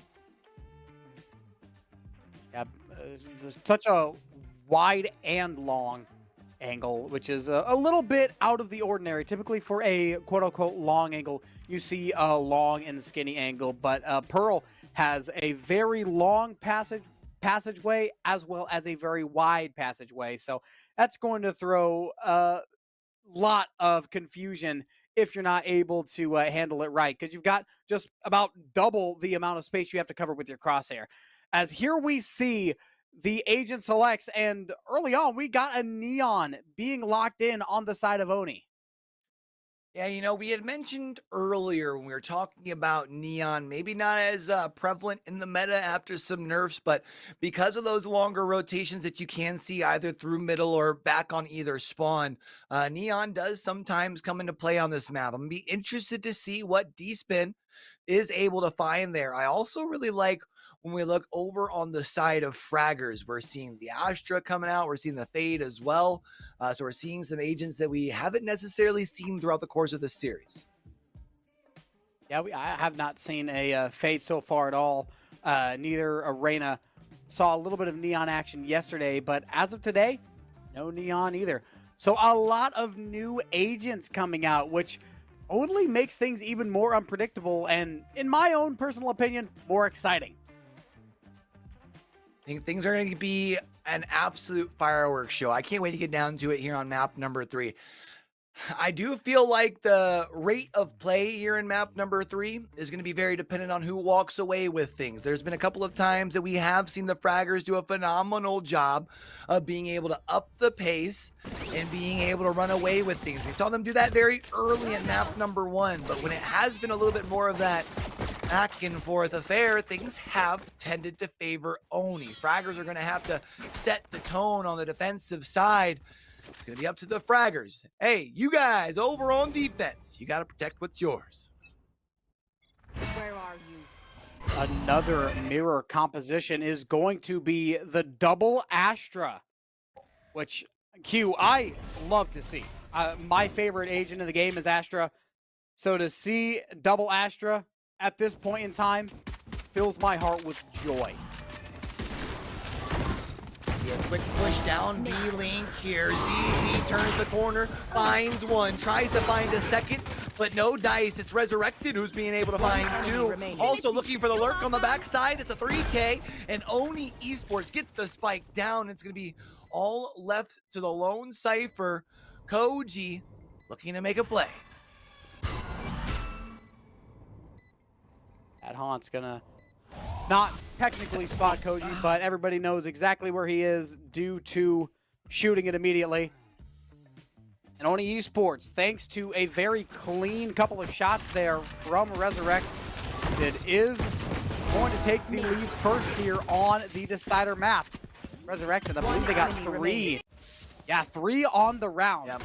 Oni Esports takes an early lead off the pistol. Resurrected found the first 2, and it was a really good sense of awareness to be able to turn around and watch for that flank coming down B-Link. And once you clear that, you know that the last player is just going to be rotating over from spawn, so it was very easy to keep their eyes set where Koji was looking to rotate from. It's round number 2. Stop has the Outlaw. Going to be able to find EB. Gandalf also is able to find Aim Hunter elsewhere across the map, and Oni Esports are going to have the man advantage 5-3. Outlaw and Guardian, one-shot heroes. Fraggers down to just 3 players. They lose a couple of heavy hitters. They lost their smoke. They also lost one of their duelists. Make that both of their duelists. Cypher still alive. Fade still alive as Oni Esports takes their cakewalk onto A site. Should be a relatively easy plant and relatively easy post. One enemy remaining. Koji's going to get put down, looking to try and find a flawless round. Stop, going to get found by Casper, however. Now Casper looks to turn the corner, tries to make this thing expensive, but it's the slide and the shot from D-Spin. And Oni Esports able to pull off back-to-back rounds to start off Pearl. And with the rifles getting ready to come out into play, if they have the ability to win the bonus as well, oh, they'll be cooking with fire, baby. Not quite a flawless round, but about as close as you can get to one, only dropping 1. On to the bonus round for Fraggers. They've got 5 Vandals, 3 of them assisted by Heavy, 2 of them by Light. Oni Esports did a great job in that last round, keeping the economy alive, not dropping too many guns, and depending on how much they're able to take off of Fraggers here, they should have a good situation prepped for them in round 4. Round 3 first. It's going to be Casper pushed back thanks to the Prowler. It's not an initial push to the doorway, though, so that does mean Casper able to regain that same position. D-Spin reading quickly through, going to be able to put Casper down. Now they have some decisions to make. It's a little bit of disruption down D-Link, or from B-Link. That is going to push them back. It's ZZ who's sitting there. Koji and Aim Hunter both going to be able to find one. And all of a sudden, this thing's turned on its head. Oni Esports left to 1. 1 versus 2 after Koji falls. Gandalf running out into the open, and EB simply lets him run into his crosshair. And the Fraggers will put up 1 after the bonus round, but that was a pretty expensive one. Dropping 3 players, using a little bit of utility as well. Oni Esports, like I said at the start of the round, depending on how much they're able to take away, it's going to set them up for a good position in round 4, and that they have. They've got all 5 rifles, 2 of those rifles assisted by heavy shields, and the other 3 by regenerative. Meanwhile, Fraggers, one of those weapons is completely unguarded.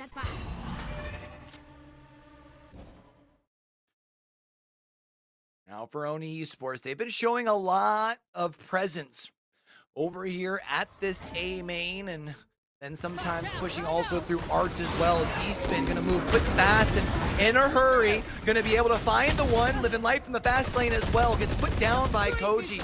Resurrected tries to spray through the smoke, unable to find it. The trap wire puts him in spot. Koji now gonna have the neural theft, which gives him a whole plethora of information. Koji gonna hold W, trying to find these last couple of players who are high-tailing it back to spawn.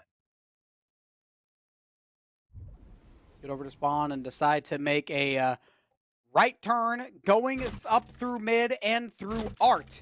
trying to make their way back onto that A site. Reyna not paying too much attention. Might have an easy way to reroute this onto the Alpha site, but now as the round matures, Milpa pushing through. We've got to watch out for Aim Hunter. Great shot by the Reyna, but is taken down right after. And Stop's going to set themselves up for a lurk. Actually, never mind. They're going to make their way through that vent and attack A from behind from CT. They've got to go quick, though. Only 15 seconds. Yeah, Oni Esports, once again, really using the entirety of the time. This is something that we've seen them use a few times as far as the wait on the hesitation to make a play. At the end of the day, though, Spike goes down, and now that secondary timer has started. It's going to be a 3v2 on the retake here for Fraggers. Got two players that are going to be moving their way in. From A-Link, ZZ leading the charge with the Vandal in hand. Stop's going to be able to find one. Gandalf finds the other. Gandalf's going to be the last one left alive, but it is a 1v1 with Koji. Pops off that swarm grenade. This should be enough time to get in there. Yes, it will. At 4K for the Cypher is the play that Oni Esports needs to tie this game up. I just gotta say, big props to Koji being able to read that thing like a book. I mean, really, there's two options there and was already lined up like, nah, I know you're peeking this corner and I know what's going to be in the next couple of seconds. Easy headshot. Now we're brought back to a tie, but because of those last couple of rounds, Oni Esports is going to have that lower buy. Three sheriffs, no, let's call it two sheriffs, two marshals. And, I mean, luckily for them, they are going to be on the offensive side, so maybe they could just try and have a little bit more of a slow, deliberate approach, but Fragger's starting to heat up here. That marshal shot, not able to land by D-Spin. Careful here.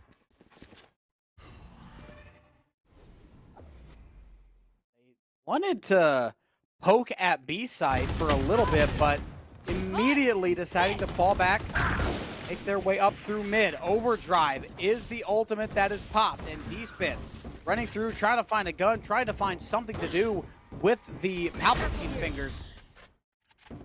Not quite enough to get a lot of use out of it. Got a little bit of damage, but other than that, not quite the best use of the ultimate. That kill brings us to a 2 versus 2. Location will be revealed by the Haunt. Casper peeks out and taken down. Stop. And it's a foot race over to B site. And the attackers are going to get there a little quicker.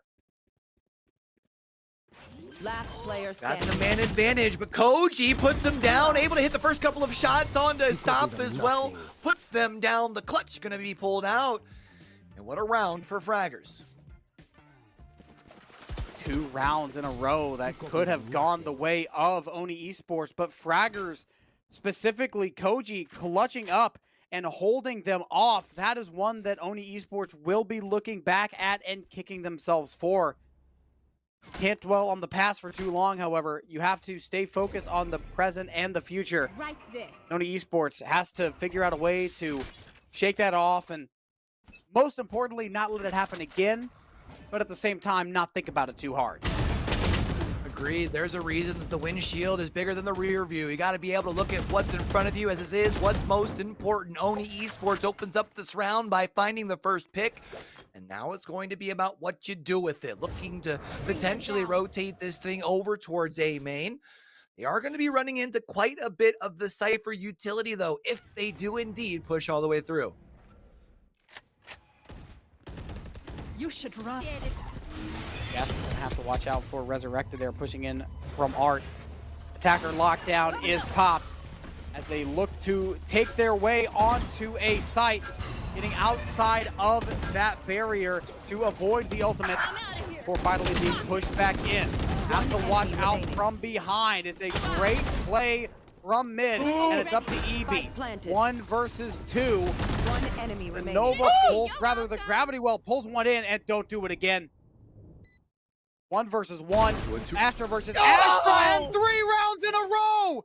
It's Fraggers pulling the round out of the jaws of defeat and turning it into a victory.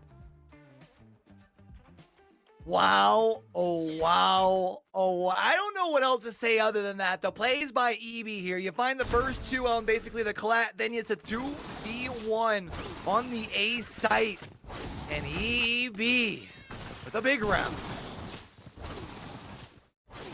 Putting this into perspective, if all three of those were able to go towards Oni Esports like they probably should have, this would be a 5-1 game. Absolutely insane scenes here on map 3. The clutches from Fraggers have been absolutely fantastic. And Oni Esports surely starting to feel the effects. A big round here for Oni. They got to find some way to pump the brakes on the freight train that's starting to build up momentum on the tracks. And that is the side of Fraggers. ZZ going to be able to put down Gandalf. Does look like potential approach over towards the A side. The one thing that I do have to say is I'm not a big fan of the big spread out between all three players. I mean, yeah, you can give away a little bit of information. Maybe that buys you some room for stop to make the long play down B, but even while he's pushing down B this time, he doesn't have the spike. A lot of utility being brought out. Koji has the headshot onto Milpa. It's a 4 versus 2 as Fade and Astra are the last two alive on the attacking team. Resurrected, not quite sure what to do. There is a certain lurker by the name of ZZZ in the middle of these two players, but that's not going to last too long. As Stop puts an end to their life, and another one, Aim Hunter, goes down. Face your All fear. of a sudden, it is possible. That's not going to find anything, but EB is right around the corner. EB's been the one that's been able to perform in the past, steps through, but gets met by Resurrected, and now it's all left to Koji. And if Koji's able to be the magic man here, oh, that could really turn things around. And it could. They've done it 3 rounds in a row. Make it 4, Koji. Cosmic Divide falls down. Spike's about halfway ticked, and Koji not sure where the last couple of players are. Got a hunch now. Tap the bomb. Peeking out. Couple of bullets land. Moving it out. Looks for the headshot. Not going to grab it. And 3 clutches in a row is all that Fraggers are able to get. Oni Esports back on the board after their momentum was completely flatlined. They're able to resuscitate as now they take the timeout. I gotta say, and granted, I know I'm only like aluminum 2 or whatever, but I feel like once you clear with the cam down B long, instead of giving the sound notification towards those players that have to be in B link at that point, I think you just have to hope to make the hero play. You go from that shallow side towards that long lane over towards the door. You probably have one person in that corner. We saw him do that later, but by that time, you'd already been sprayed through the wall once. You also got hit with some util, which just puts you so far behind in that fight. Yeah, he definitely could have handled that a little bit better. But also, at the same time, this is a long series. This is very grueling. These players likely not firing at their highest cylinder, at their highest caliber of play. So I kind of understand having to cut them a little bit of slack. But at the same time, the first couple of rounds have been pretty sloppy from both of these teams. And I think despite winning that last round, that's likely why Oni is calling this timeout. They've had a couple of rounds that have gone their way entirely and then got sloppy at the end and ended up losing them. And due to those, they're now trailing, even after the last round win. Man, luckily, though, they've been making the rounds expensive enough, though, on the side of Fraggers that Fraggers won't have much at their disposal this time around. So they'll be a little bit more comfortable making this push down towards B. It's a quick peek around the corner. It's not going to be punished, however. They will be able to push up towards the site. Now going to have access onto B. Actually, 4 of our 5 players from Oni all over here. Milpa going to be able to find a first, and now it's the spike going down. That Blade Storm is still active for Fraggers if they are able to get in and make those blades pop. Looks to be a little bit easier said than done, though. One enemy ZZZ, remaining. good for one, but that is all they will get. Stop pulling out the Outlaw one more time. And it's Koji, the clutch man himself, left in the 1 versus 4. Can they do it one more time? They've got a Sheriff in hand. That stun is going to halt them and end the round. Oni Esports ties this map up. All tied at 4 in our decisive map here on Pearl. We got 4 more rounds to go for our first half. Oh, this has been exactly as close as we were anticipating. This is the type of action you love to see when you get this late into a tournament like we have over here, the Dubai Police Esports Tournament. And I mean, you feel that the ability to shut down Fragger's run, those 4 in a row, huge for Oni Esports. But now can you return with a run in your own? Because if you can turn 2 in a row into 3 in a row here in this round, you break the economy, then all of a sudden you build your lead at halftime. Very true. I feel like Fraggers has had that, has had their ultimates forever. Either that, either they've had the ultimates forever or they just build them up so quickly. Whenever I look up there, it feels like they have at least 2 ultimates at the ready at all times. And of course, that shows that they know what they're doing when it comes to controlling when and where to use them.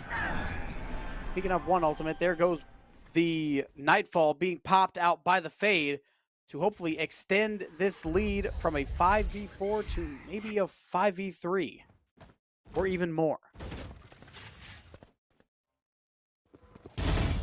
So let's figure out what they're going to do with this thing. What they do know is that they can't turn the way towards Casper, but unfortunately, the spike now going to be down. ZZ turns the corner as well and puts stop down. Means one last player left alive. They don't have the spike in hand. The location known here by Fraggers. It's going to be a flawless round, and just when it looked like things were starting to turn around, it's the Fraggers back up on top. Leading by 1 and Q. A flawless round at that. So they don't lose anything going into this next round. They keep all the guns. I think they were able to keep most of their shields as well. I think only 1 player had to buy up. So yeah, that helps your economy in a huge way. Still has 2 ultimates at the ready as well. The Empress from Reyna and the Cosmic Divide by Astra. Look at this heavy push into Art. Sliding and the jumping around from the Neon. Trying to find anything that they can shoot at, but a Stinger at that range is just not going to do you much good. Casper's heard that there's all this noise and commotion up here as far as in the courtyard. Gonna push up towards the door on B-Link and hold it down from that little connector area. It's gonna have to fall back though, thanks to the ultimate that comes across, but even with that, it doesn't find them much room. They're still not comfortable pushing all the way down. Link D-Spin turns the corner, finds 1, then busts out the magic fingers as well to be able to clear the rest of this mid lane. We do still have to worry about the Astra down here on B, but they don't know exactly where the rest of the squad is. Due to that, we go back to this land of hesitation that we've seen from Oni Esports quite a bit this evening. Man advantage for Oni, but the ultimate's still available for Fraggers. Cosmic Divide can secure rounds that were once thought to be unsecurable, and that Empress can throw a huge curveball up at the attacking team, but doesn't look like that's what's going to happen. Koji taking down 1 and cutting the deficit down to just 2, but still 4 versus 2. Having to retake this, not what you want to see. Nice camera here to be able to check the long side. This Cosmic Divide, can you clear behind you? No, Gandalf's going to be able to find that. EB puts at least the 1 down, but still 3 going to be left standing for Oni Esports. Once again, here Tucker. We're all tied up. That we are again. It's been blow for blow, haymaker after haymaker for both of these teams.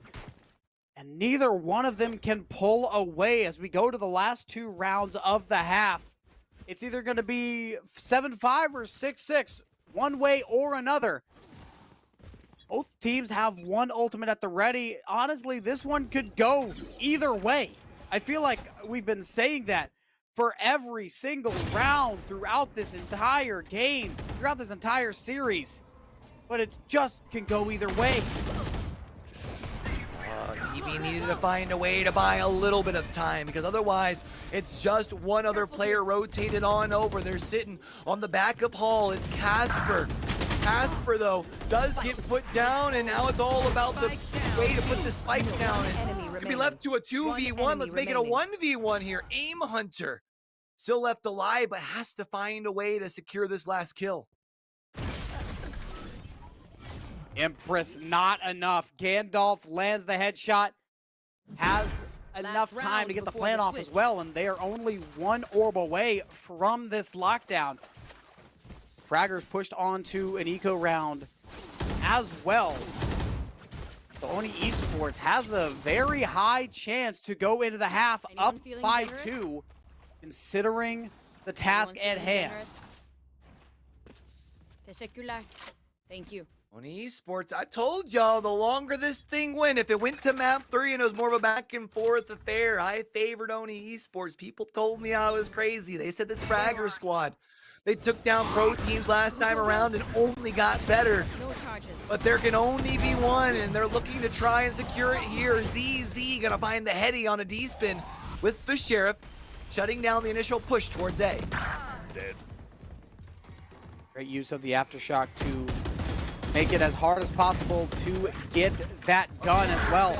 Aim Hunter lands 1 shot, and a huge high ground play from Stop, bringing out the Nightfall, pushing Aim Hunter back. Shorty close range, no doubt about that one. 1 versus 2. Astra has to get this retake. EB in a 1 versus 2. I mean, if there's anybody I was going to look for a clutch scenario at this moment, EB's been doing it a few times already today. That fault line going to stun them just a little bit. Well, not going to be able to pull anyone, not going to be able to delay this plant either. Now it's bringing around the Rosie with 2 of them. EB finds 1, but it's 1 HP and a dream. Milpa has a simple shot to make and able to do it. Oni Esports looking solid. First half, very, very close, but Oni Esports just had the edge barely. After that last round, the 1 versus 1 is won by Oni Esports, and they lead by 2. Right there. They won the last 3 as well. 5 of the last 6, by the way. I mean, they're on a tear here for sure. They've been rolling. Remember, they won the last pistol as well. Of course, now this time around, they are on the opposite side of things. They're on the defense. But you feel like they've got to feel comfortable going into things. And if they win the pistol, you'll win the following round. You're up by 4. You're you're up by 4 being 4 rounds away. So Fraggers need to find a way to win this one. They do. They cannot allow Oni Esports to take this pistol and then extend their lead, because the bonus round has not been bonus rounding today. If you take the pistol and you take the force round, typically you're likely going to lose the bonus round, but that has not been the case very much. We've seen a couple of them, but at the same time, there have been a lot of situations where teams go on a run of 2 and then 3, maybe even 4 after that. It's going to be approached through Art. They have a Stop on the other side. Stop's going to be able to at least find 1, but then gets traded out. ZZ on site, looking to try and at least buy the security for the spike to go down, and that's exactly what happens. Is Casper going to be able to finish the plant? Gandalf on the backside here. I'm not sure if anyone realizes they're back on this dugout side. No one to be able to look at, however. Everyone's retreated back towards Art. You have 1 player sitting towards main. Turret is going to make things a little more difficult for Fraggers, as here they come. The retake pushing out so much. EB 1 versus 3, but not enough to win. They take down the first 2, and the retake is won by the skin of their teeth. Oh, man, I thought Stop was going to be able to find 2 here. Luckily, he didn't, which allowed them to continue the round. But then at the end of the day, I mean, it was just the clutch plays from the side of Oni Esports to be able to pull out the pistol. We are seeing a little bit of a force up like we have been seeing, and I think understandably so. I would imagine they're anticipating at least a little bit of a buy up from Fraggers, and well, Fraggers is investing as much as they can here. I think that is the play for them to go. Try to steal this force round away and anti-eco. How shaky the bonus rounds have been today, I do not blame them at all. A lot of presence at mid. They look to push up through, get into that art position over by A. 3 players come through. The Haunt goes out as well as the Lear. A lot of firepower being brought over to A site. Like the patience by ZZ was trying to see if they could bite it in, kind of bait anybody from that little corner. They were able to find 1. Now they've got the possession of sight. It's all left to Milpa, who gets put down by Aim Hunter. A relatively clean round, and Fraggers able to pull it back within 2. The economy completely crippled. Oni Esports likely will drop this one as well. Potentially the one after that. So Fraggers with that force buy and getting the anti-eco could have just secured them at least 7-5, or at least 7-8, surely, possibly even 8-8, depending on if Oni Esports is able to anti-eco the anti-eco. If you're able to keep up with that. I think a lot of antis, picking up what you're putting down, but this round moving quickly here. It's Ebi who pushes up, but does get punished for it. Means we do still have 5 players left standing on the side of Fraggers. They have to realize, or shouldn't say realize, they have to figure out which way that they do want to rotate this thing. Looking to potentially go towards mid doors or potentially over towards Art. ZZ leading the charge and at least clearing out Art for now. Fraggers team taking things a little slower. Jess up there calling everybody over to mid. Come on, guys, let's go through Art. And the rest of Fraggers like, nah, let's try our hand at an A main push. Only got Gandalf to worry about for now. The turret is going to call a couple of players over to A site. Some long-range shots by Gandalf, but the Guardian's just a little bit better at the long range. Koji taking down Resurrected as well. EB in a fight with Milpa, and the Astra's just a little bit better there. Long range, the Stinger's not good enough, but the Guardian is. And the deficit has been cut down to 1. Spike planted. Stop was able to find 2. I feel like that's a decent play from Art with just a Soul Sheriff, right? Make that thing a little bit more of an expensive round, but understandably so after this lead has been cut into. We are going to see Oni Esports pump the brakes and, well, say, hey, let's see if we can make sure that we figure things out here, because we're about to enter into those meat and potato rounds, the last set of those things. We want to make sure we can put together as many rounds of those as we can. Very true. About 4 rounds into the second half. This is round number 16. As well, we also have to watch out for this pseudo bonus after the anti-eco round was anti-ecoed. This is where Fraggers should have a bit of a rough time. Of course, the bonus rounds have been all over the place throughout this whole tournament, throughout this whole day. So I'm not going to say exactly like, yeah, Fraggers are probably going to lose this round, or Oni Esports probably going to lose this round. It is what it is. Fraggers has a disadvantage, but the ecos have been popping off. The bonus rounds have been really shaky, so I'm not going to say something's going to happen or something's not going to happen. Well, final seconds here before we go into round 16, excuse me. And you figure for Fraggers, you would really like to be able to bring this thing towards a tie. They're looking to try and send a full play over towards A. They will have to worry about this little bit of KJ ult, or KJ utility, I should say. Gandalf's gonna fall back. Nano's Swarm not gonna be able to find its mark, but it's gonna at least be able to delay this little bit of press before the spike goes down. Z plant, and Astra is stuck on that spike for a little bit. This Cosmic Divide might backfire on the Fraggers because that only allows for Oni Esports to get all bunched up and get into a really nice retake position. They've got complete control, and I'm not sure if Fraggers has the capabilities to hold this off from long range, as there goes Stop with a couple of kills. A lot of death happening on the kill cam. Here we see the flank, and Aim Hunter plays it to perfection. Double kill with the Spectre. Both players concerned with the doorway there at A main as the little push through A link by Aim Hunter finds the last double kill. And we're tied up one more time. And for Oni Esports, they will be at the disadvantage here on the defensive side. Chico round for them. Your best goal here is to just try and make this thing as expensive as possible. Because right now, Fraggers starting to get on a roll. A lot of potential to take the lead here, as well as 5 sheriffs for Oni. Not the best lineup we have seen so far from them. 1 ult for each side. It's the Empress from Fraggers. It's the Nightfall from Oni Esports. And we have not seen a lot of B action so far throughout this second half. Fraggers has been mainly going through mid or A main.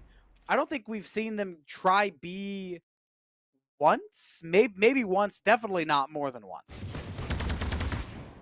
I don't know if we've seen it since Fraggers have been on the defensive side. They've definitely been more comfortable over towards the A.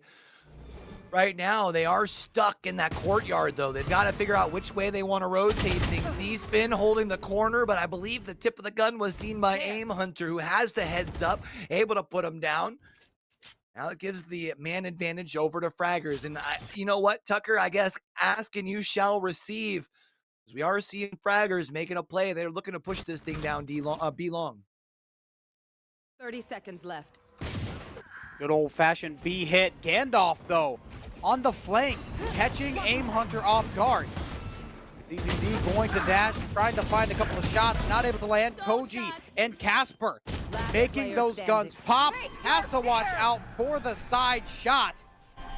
Spike planted. 1 versus 2 is the scenario. Gandalf has to get this retake going, and it's simply not happening.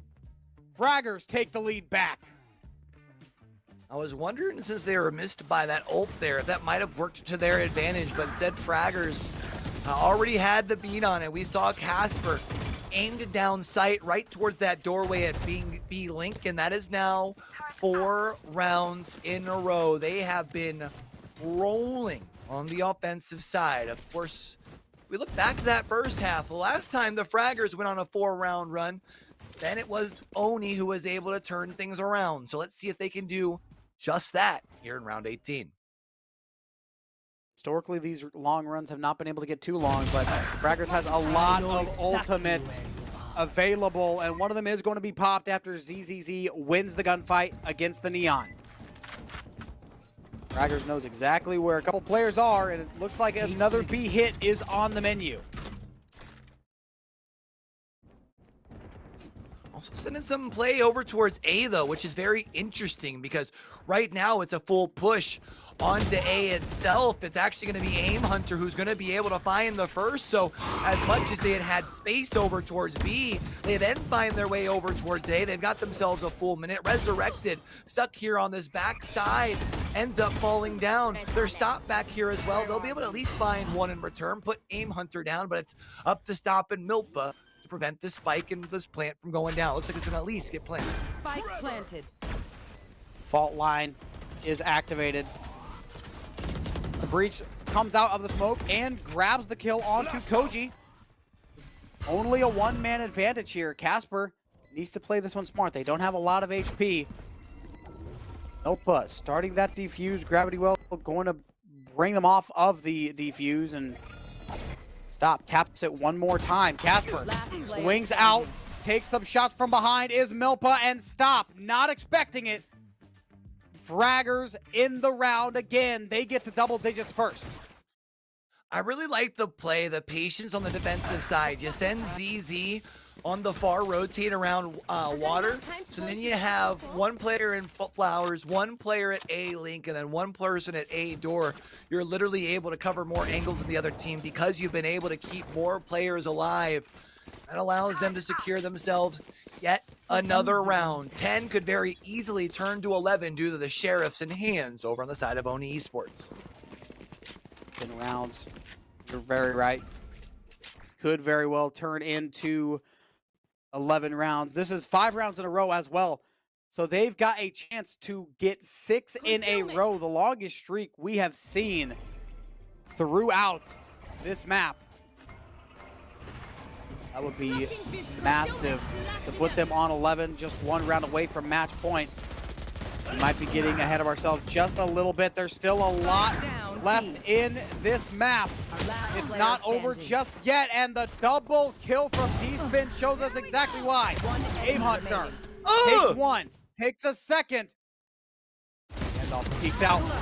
Huge clutch! Aim Hunter with the triple.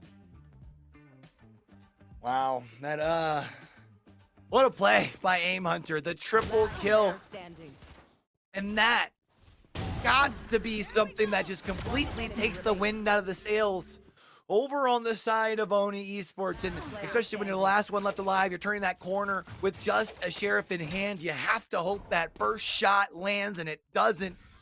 2 rounds away are Fraggers from securing their spot in the championship. The eco round looked a lot closer than it should have been. Aim Hunter says it was never close. This was planned from the beginning. And Fraggers now in the lead by 3 with a chance to get onto map and series point. 3 ults versus 3 ults. Blade Storm, Empress, Cosmic Divide, Rolling Thunder, Nightfall, and Lockdown. A lot at your disposal. What can you get out of it?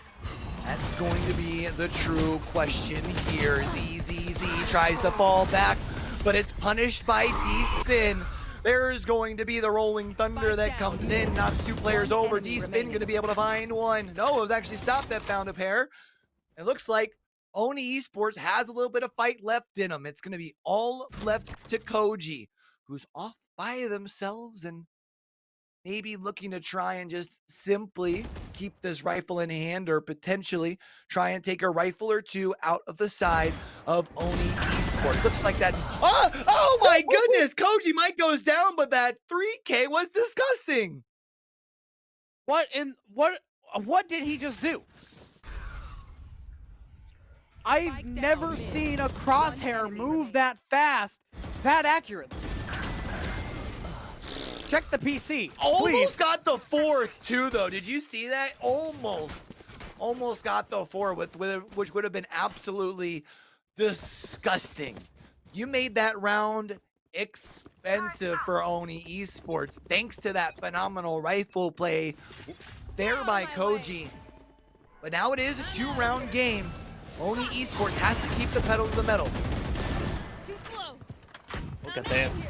That's exactly what they are doing. ZZZ popping out the Blade Storm, but Gandalf taking down Aim Hunter over by mid, keeping this 2-man advantage, excuse me. Last 2 players left alive for Fraggers, rotating through the middle. Fraggers do have the knives in the hands of Triple Z. They are going to meet Gandalf on the other side of things, falling back through doors, and now you've at least cleared that little bit of utility. The question becomes, where do you go from there? Casper pushes through. Casper unable to hit the shots, and instead, actually Gandalf fires back, finds both of them, and we're back to a 1-round game. We are. Momentum of Fraggers has fallen off of a cliff since their 5-round streak. Since their 6-round streak, sorry.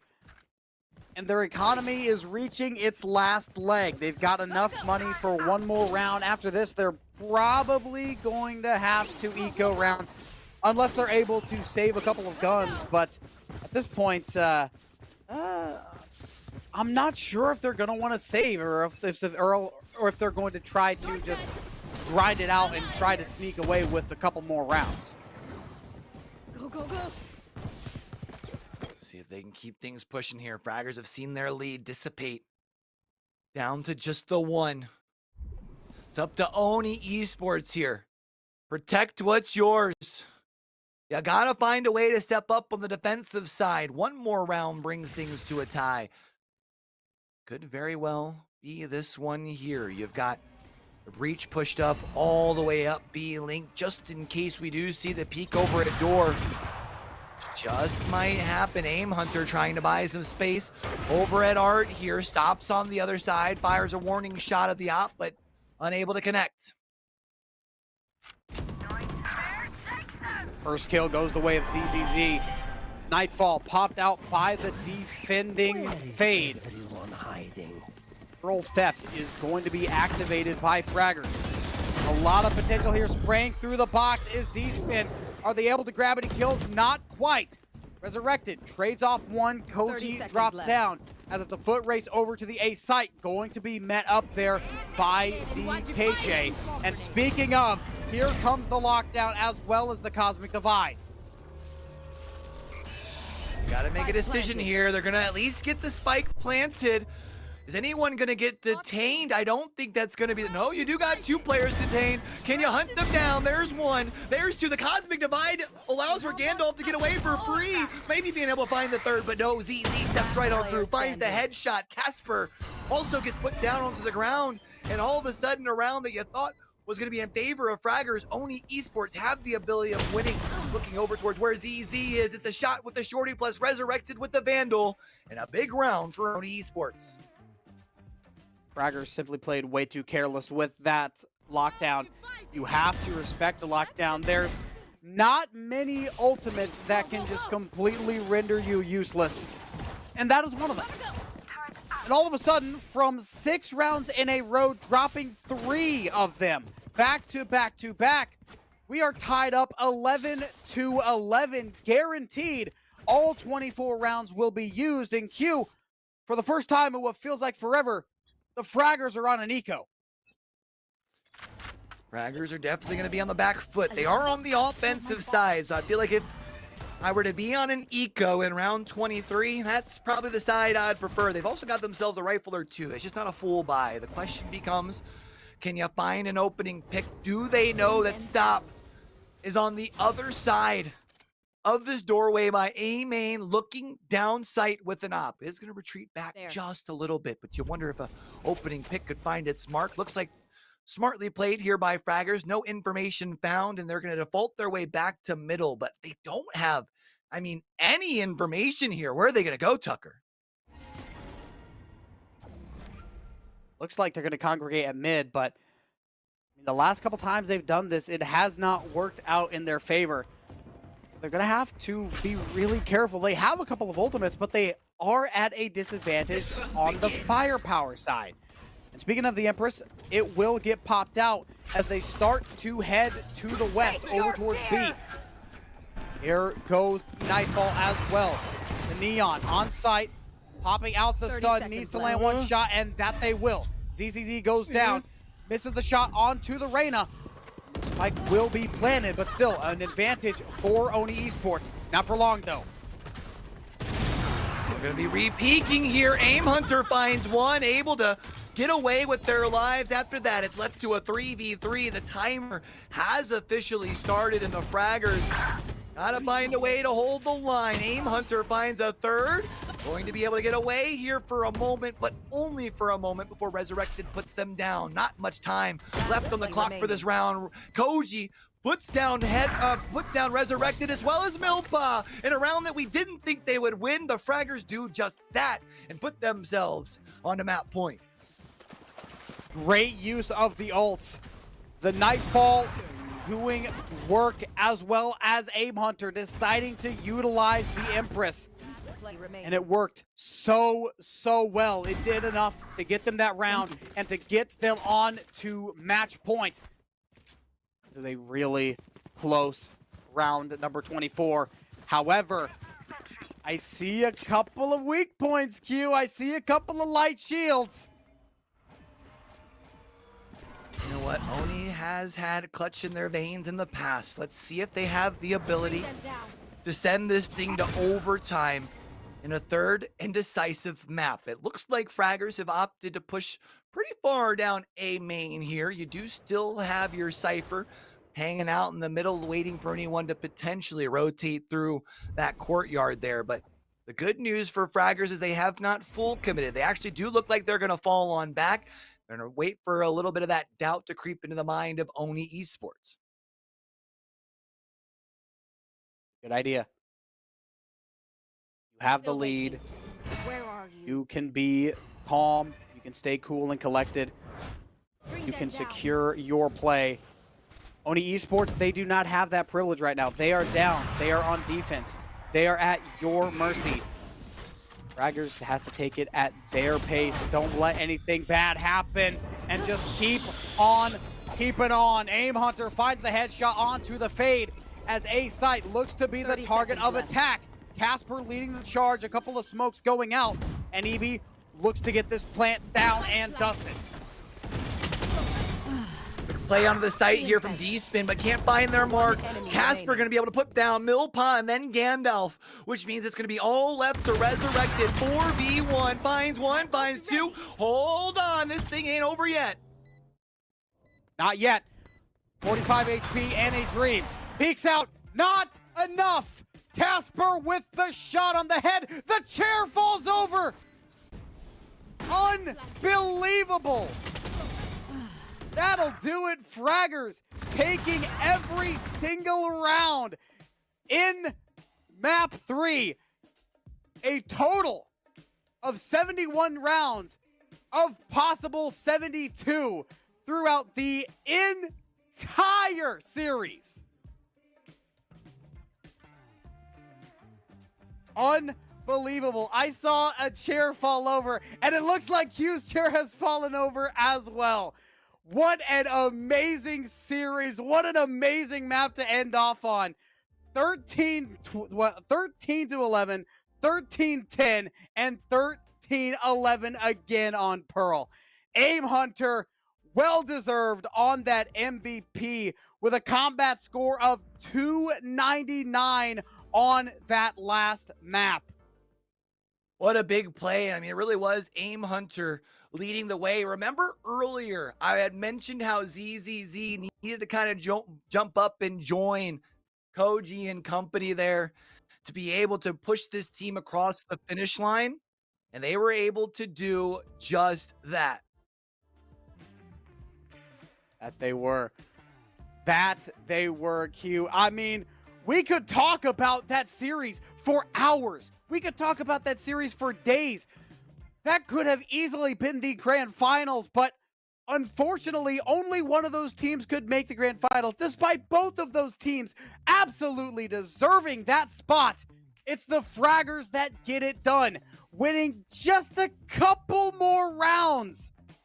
I can count on my hand, one hand, the amount of rounds more that Fraggers won. So nail biter to the end, led by who else but Aim Hunter. There in map number 3, our MVP. Of course, for Oni Esports, this isn't the end of their road. They do still have a chance to be able to play for third place against Spada, which I do believe is going to be up next. Meanwhile, Fraggers get a chance to take a little bit of a breather here before they do take off into that grand finals and square off against Aim Hunters, or Marvel Aimers, sorry. Oh my goodness, Q. 2-1. We wanted a banger. We wanted the absolute most nail-biting of all nail-biter matches. And Q, we got it. And then some. We got it good. Throughout got the exactly entire what we bracket. asked for. We casted the most rounds of Valorant almost possible without overtime. I think what's 71 crazy out of 72 possible rounds.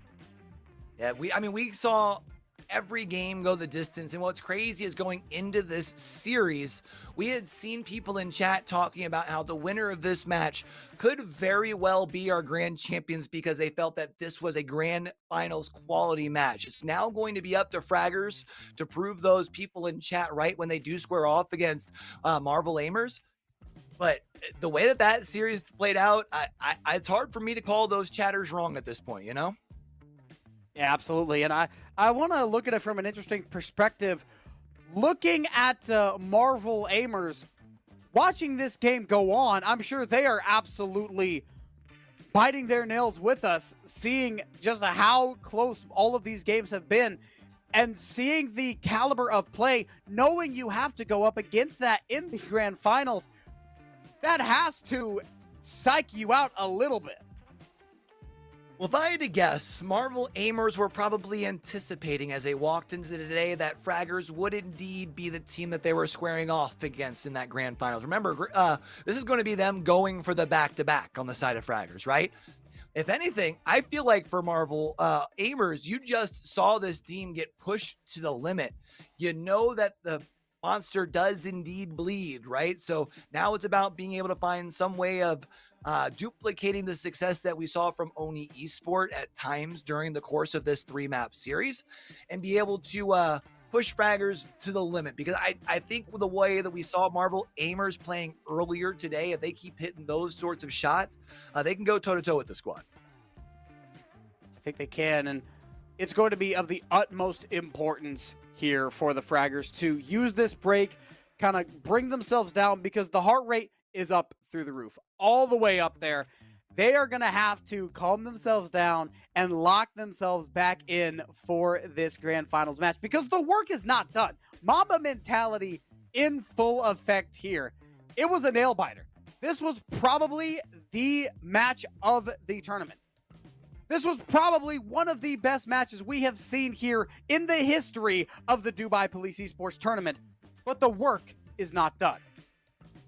The work ain't done just quite yet. They do have to make sure that they can kind of hone in here now, because they will have to wait on this break, wait for this third place game to get done. So try and find that perfect balance of cooling off, but not cooling off too much. While we do wait for this interview here, because I do really look forward to seeing who we chat with over on the side of Fraggers. Of course, we're here for more than just fun in Valorant. Of course, we are doing plenty of that over here with the Dubai Police Esports Tournament, where we want to make sure that you guys are really keeping safe when it comes to playing out with your gaming cybersecurity as well, right? That's the whole thing for the weekend. We want to make sure that you think before you click and you hashtag game on safely. I think as far as most people, like they get this confidence, it's like, we know the phishing links, we know all of the tricks of the trade out there. But you and I have talked earlier in the weekend, Tucker. I know we both have personal experiences as well as people that we know who, whether it was just because they stayed up gaming late all night and they didn't have the wherewithal to realize that all of a sudden they were clicking the wrong link, or they just got bought in by too good of an offer to like refuse. One click is seriously all it takes. I know I've seen our friends literally say, even with their two-factor authentication sort of set up and everything got changed with their YouTube setting within like 60 seconds, or their YouTube channel within 60 seconds, and they almost lost all of their hard work. So make sure that you're always being aware, and make sure that you are always hashtag stay in control. Yeah, all it takes is a little bit of tiredness, just a little bit of cognitive dissonance to click on something you probably shouldn't have, and that can come from anything. That can come from not getting enough sleep. That can come from multitasking. That can come from being involved in a nail-biting best of 3. You have to stay as diligent as possible and make sure that you hashtag think before you click, because all it takes, like you said, is one click. One fish accidentally click it, even with your 2FA, you could lose your account or worse. So Tucker, I know we're going to hear from our next duo as they get prepared for this third place game, which is going to be up next, but you and I don't get to talk about it. So while we're waiting for our interview, let's chat here for a second. It's going to be Spada versus Oni Esports, squaring off for that third place position. Do you feel like the longer series here that we just saw from Oni Esports, you mentioned we only missed one round of the potential rounds that we could have seen. Do you think it benefits them going from a long series into another one because they don't get cold? Or is this one of those series where because of the length of this series, the fatigue starts to worry you a little bit? I think since they fought all that way to lose, I think that hurts them quite a bit. They're not going to have as long of a break as Fraggers either. So I think that's kind of a recipe for disaster. Meanwhile, Espada, of course, yes, they lost to Marvel Aimers in a pretty rough way, but they've had some time to cool off. They've had some time to just completely forget about that, and they should be able to lock themselves back in for the third round, for the third place round. But the Oni Esports team is not going to get that privilege. They're going to have to go straight from a heartbreaking loss into a third place matchup. Even if Espada is not quite as mechanically sound of a team and is statistically the underdogs, their mental has been beat through and just dragged through the depths. So it's going to be a really tall task going against this likely cool, calm, and collected Espada team. It's an interesting dynamic, right? Because I feel like if you're in map 3 of a best of 3, you would have really liked to have pulled that thing out. Now they're going to have to go into another best of 3 right up off the bat. But we do have an interview here with some of our winners over on that Fragger side. Let's go ahead and listen on in. Back with an amazing match. We have Casper here from Fraggers. Yes. Shahbarak, how are you? I'm good. How are you? Honestly, that was a close game. Both the second and the third round were close. First one, you got it easy. How do you feel? Honestly, we were happy with our performance. We could have done better, but but we haven't played any good teams yet in the tournament. They were one of the better teams. So yeah, thankfully we got through the game and won. That's amazing. But you know, in the finals, it's not going to be the same. You can't afford to do these mistakes anymore. Finals got to be taken way more seriously. I feel like there were some games where you guys were just chilling, weren't really focusing, and that cannot happen in the final. Again, we have a prize pool of 50,000 dirhams, and it's all on the line. Yeah. All you got to do is just be straight focused, Falcon focused, and get that game. No, we just got through the toughest game I think we have today. Hopefully the final will be easier and even quicker. Who do you think will do well in the final from the players in your team? Everyone's doing well in their role, but honestly, I think Game Hunter. Okay, that's because last game he played very well in the last map. Huh? Yes. Great. Right. Well, Casper, I wish you the best. Thank you. Also, I know that you've participated in all the tournaments of Dubai Police. Yeah. How does it feel that you are still participating, a continuing player, and at the same time, how it was the improvement that you feel that happened this year? Yeah, well, honestly, this year is even way better, even bigger. You can see that they've changed the events, like putting FIFA somewhere else. Yeah, it's much more spacious. Spacious, and when you're playing, there's no background sound. People screaming. Much better than way last better. year, huh? That's great. And it brings the community together every time there's Dubai Police. You know, we get to see our friends, like from CS, from FIFA. You also play CS, huh? Yeah, we used to, but we stopped. Better. Yeah. Valorant, huh? We're saying this on the Valorant team, of course, huh? Valorant, of course, way better. Well, that's amazing, Casper. I wish you the extreme best in the finals, and I really want to see you in the next interview. Inshallah. This is how I know you won the final, huh? Inshallah. Well, guys, make sure you're following them, make sure you're watching them, support them in the chat, and Dubai Police HQ, the socials are down. Casper, good luck, Habibi. Thank you. Fraggers, good luck. Inshallah. And I want a good win, huh? I don't want 11, 13. No, it'll be quick, inshallah. 13-0, 13-1. This is allowed. Inshallah. Okay? Yeah, guys, we'll see you soon. Make sure you're supporting them, and have a good one.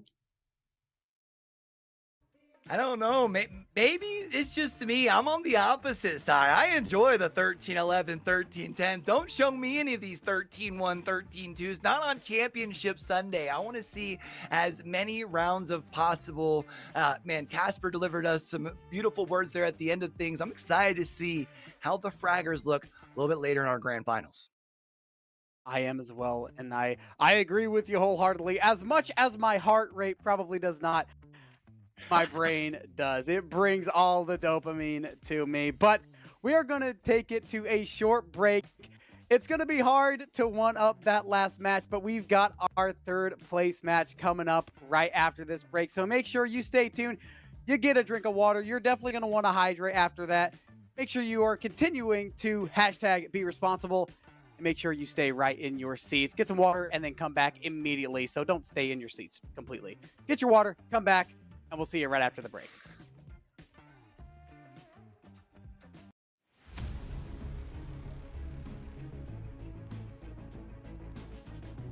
In the world of video games, communication is fun.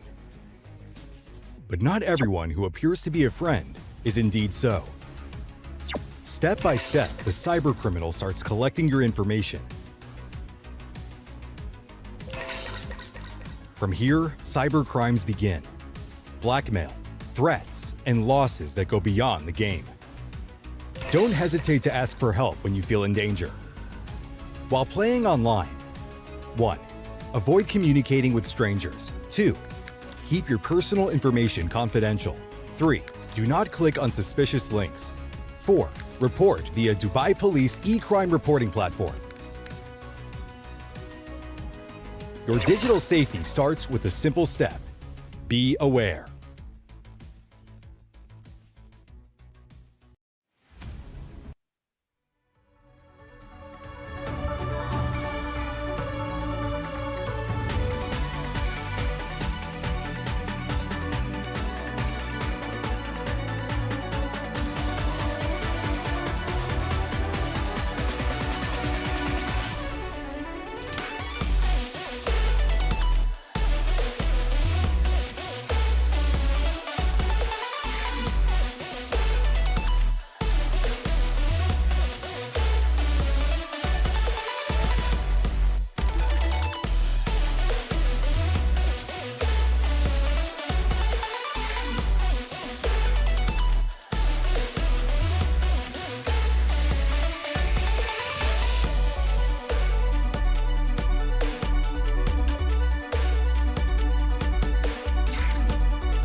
In the world of video games, communication is fun.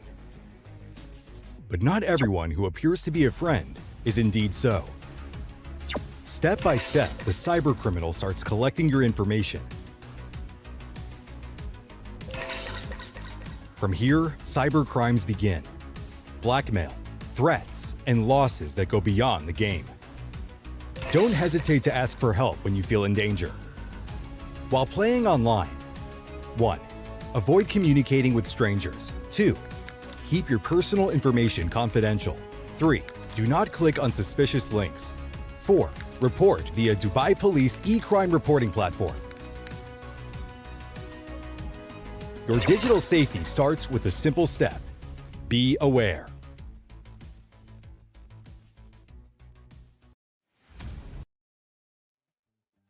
Marhaba everybody, we are back at the Dubai Police Esports Tournament 4th edition, and I could say that was one banger of a match between Oni Esports and Fraggers and Nerds. You know, everything has been going down to this. Although we do have, them losing on, going for the grand finals, Oni Esports and Espada have still money in the line to fight for, which is going to be our third placer.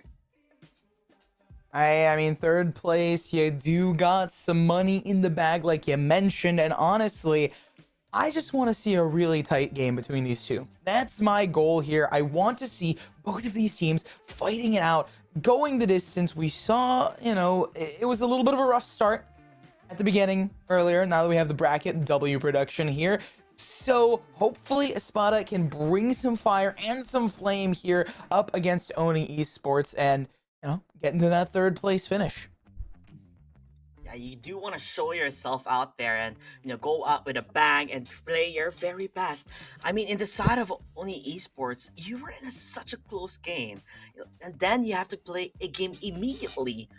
Though that goes to lead of a question of how well is your mental reset. You're so close, but yet so far. 13-11 in the final map of Pearl. And then Espada losing 2-0. Didn't necessarily have the best opportunity to show what they have in this tournament, but maybe this time they'll be like, guys, we're putting our foot down.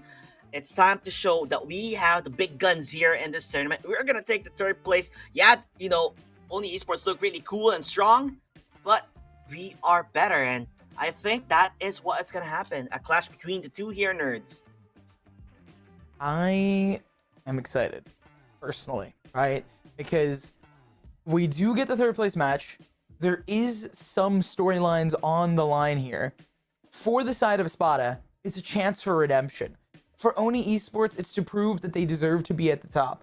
Oni Esports, right? We talked about this even with you, JT. We talked a little bit about this. Your boy Q talked about this. Tucker talked about this. Oni Esports versus Fraggers could have been a grand finals matchup. So for one team, it's to prove, hey, we got here, we're in fourth, we're not fourth place contenders. We do genuinely deserve to be in the top tier. The other, it's to showcase their dominance, right? Oni Esports just want to come out here and use that sort of momentum from their previous games, the rage that they might have, the passion that they might have for esports to carry their momentum in this one. Espada, on the flip side, just looking to find that flame of redemption. And let's not forget, everybody, this is a LAN event. It is happening at Dubai Officers Club at Al Jadaf. If you want to go there, just Google it out and make your way out because there are giveaways. Yesterday, they gave away, I believe, a PS5, a laptop, a couple of PlayStation 5 games, and maybe I believe I saw a VR as well for PlayStation. It's like, could you imagine? You're just watching and you're just enjoying and you get free stuff. That's a big win, honestly. And not forget that players who are playing here as well are fighting for their lives for 50,000 dirhams. Big smackaroo money. I mean, if you turn that to dollars, that's $13.7 thousand. That is insane for a local tournament. Wow.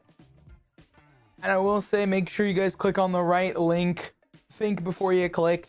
Keep all that stuff in mind when you guys are searching to get down to the offices here and get down into the center to meet up with all the fellow esports contenders. Just make sure you are safe online because that's what we're all here for at the end of the day, to promote safety for you guys at home, for all the gamers to have a healthy balance between life and gaming, right? Your passion and your fire for video games can be fuel to your life and the way that you live. It could be relaxing, or it could just be irritating sometimes. So just making sure to keep that level balance as we get more into this third place match. I mean, I said this, right? I am a little bit of a newcomer into the scene here, so I will kind of crutch on you, JT.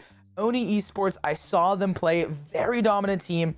Espada, I got to see them play as well, not so much. Do we have any more insights? Have these teams ever fought against each other in group stages? Is there a head-to-head? Anything, any tidbits about them? Well, first of all, Espada, this is their first ever tournament. So this is going to be their first time playing up against Oni Esports. I mean, think about it. Your first tournament and you're already fighting for the top 3. Not too shabby in terms of your performance. I mean, you were not even expecting during the interview yesterday when they had with Team Espada, they were not expecting and they just joined just for fun. And for fun, they did because it went through the distance. Now they are fighting for third place decider. And if you were a team that just formed up, maybe you just stick together for a longer time just because they have a lot of potential. Understandable. That's fair, right? Like, I like seeing the synergies grow. We're getting some word here on the potential map picks and bans coming out, so we'll get to those shortly here between these two teams. But from what I'm seeing, it's looking rather spicy. I'm personally excited. Do you know anything about these teams playing on specific maps other than the ones that we literally just saw today? Like, are there any other pocket picks maybe? We didn't get to see Abyss when we commentated, unfortunately, but, you know, we'll see how it goes. I think Abyss is one of the first maps we're playing, or it's been floated to the decider. I read that wrong.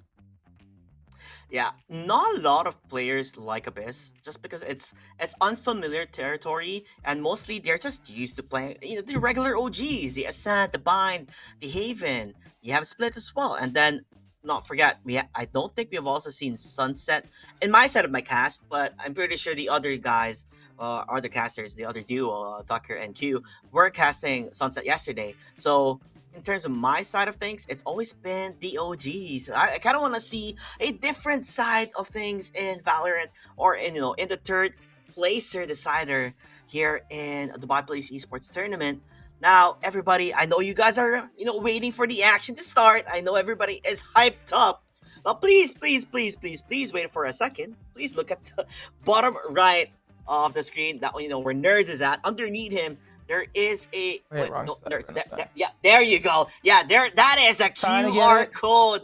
Yup, over there where he's pointing at. Give it a look because that will help you raise awareness against scams and things that can definitely take information from you, and that is a valuable lesson to learn, everybody, especially on a generation that we are up right now where everything is always online.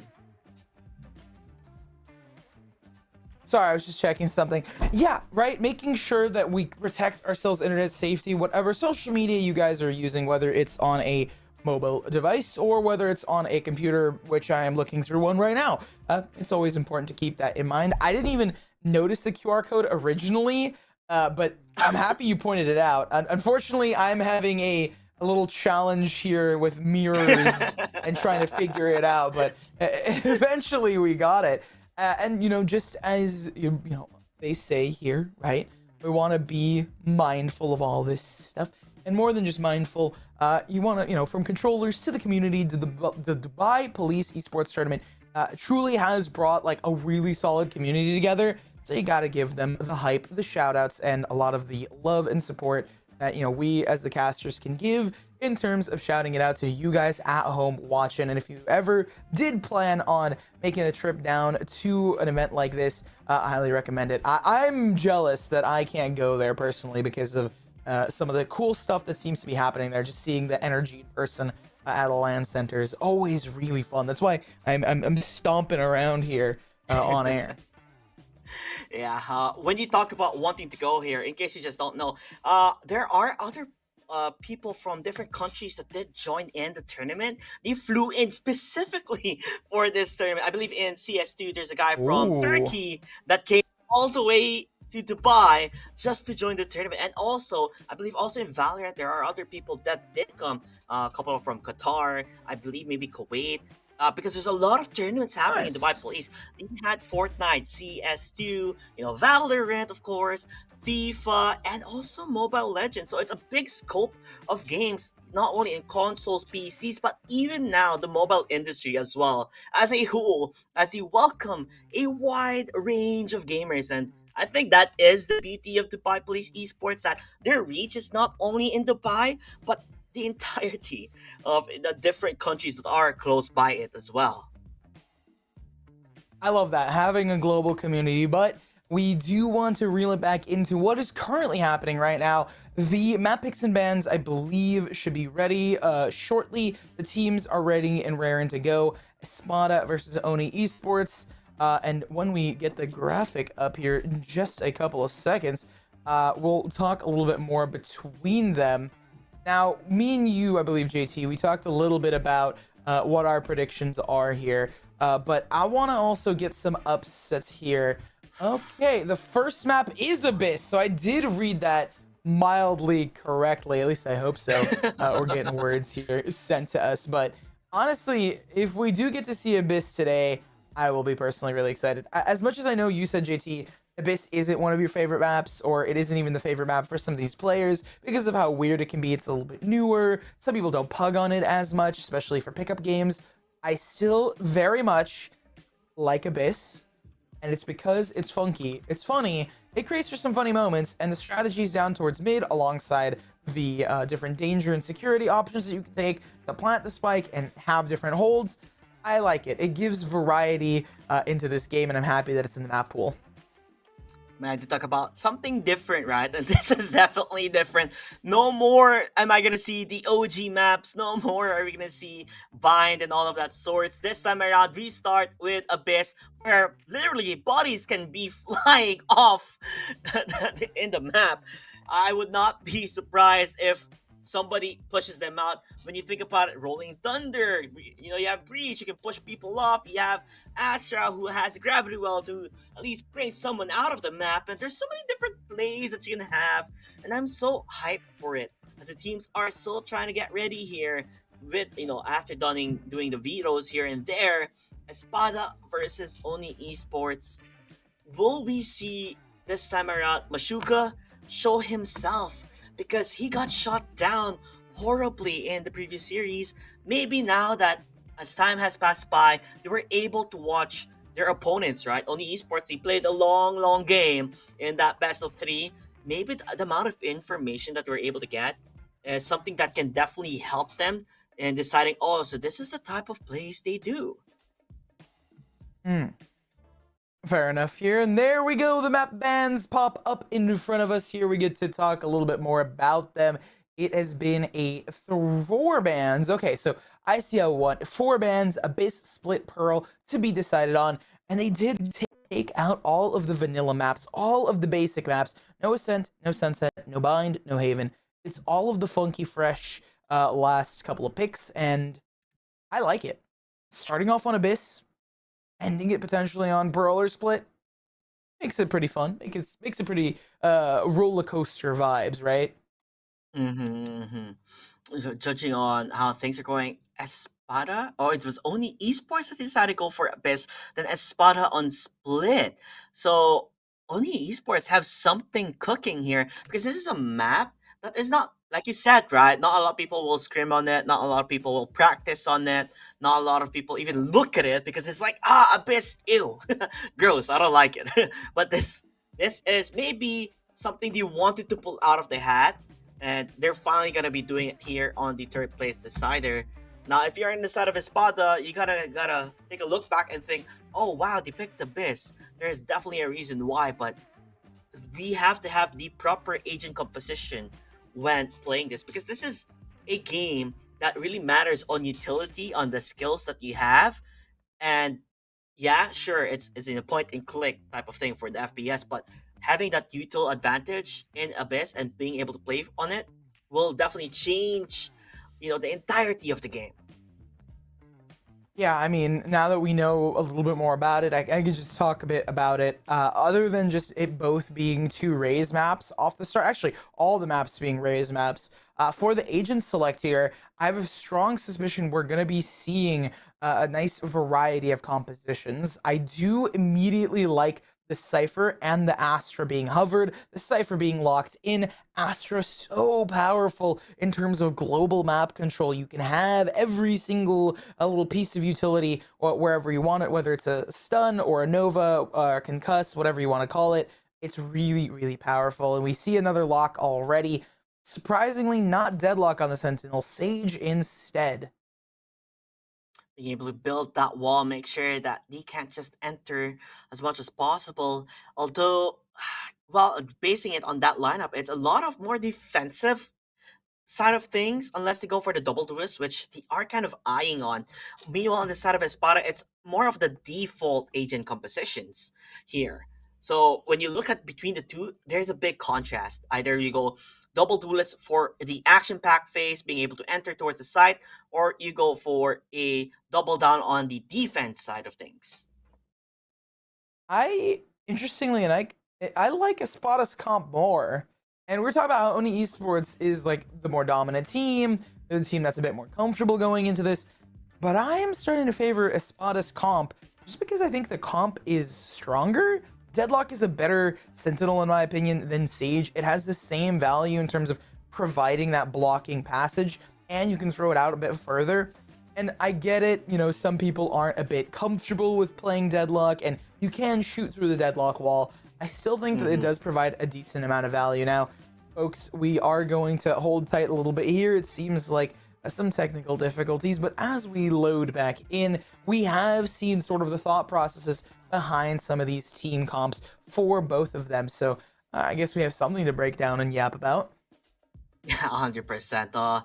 You know, we have the typical setup and then an unorthodox setup coming from Oni Esports, and who's there to say it's a setup that they have practiced and that they are confident in to bring.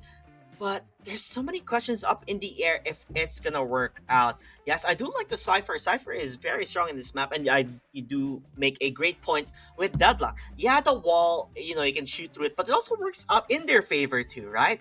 Yeah, it will make it much more difficult to just enter the side, even if with the stun from Deadlock, the moment you move way too fast, there's so many ways to slow them down. But in the attacking side on the esports, double, you know, ways of sentinels trying to go in towards the side kind of puts it in an awkward spot because they're not necessarily a agent based on being able to, you know, hold the side and take it immediately. So how will these two clash will really define which team is really gonna shine and which team might flop in the end. Another really interesting fact is that Deadlock is a more active Sentinel, right? You can get a bit more in terms of value with some of the utility when it comes to swinging and taking fights. The Gravnet, really good for taking an engagement or peeking into an angle, as opposed to the Sage Slow, which is strong, don't get me wrong, but it's a lot easier to counterplay a Sage Slow than it is to counterplay a Gravnet. With a Gravnet, you're crouched, you can't really move or reposition. With a Sage Orb, you're slowed, but you're not necessarily crouched. So you can crouch if you want to, you can stand up if you'd like, you could do some sort of funky movement around it. Obviously, the dash has just recently got nerfed, so you can't really dash through or slide through as Neon or blast back as Raze, but you can still get out of it a lot easier than something, let's say, Gravnet, which is where I bring up the Deadlock yet again.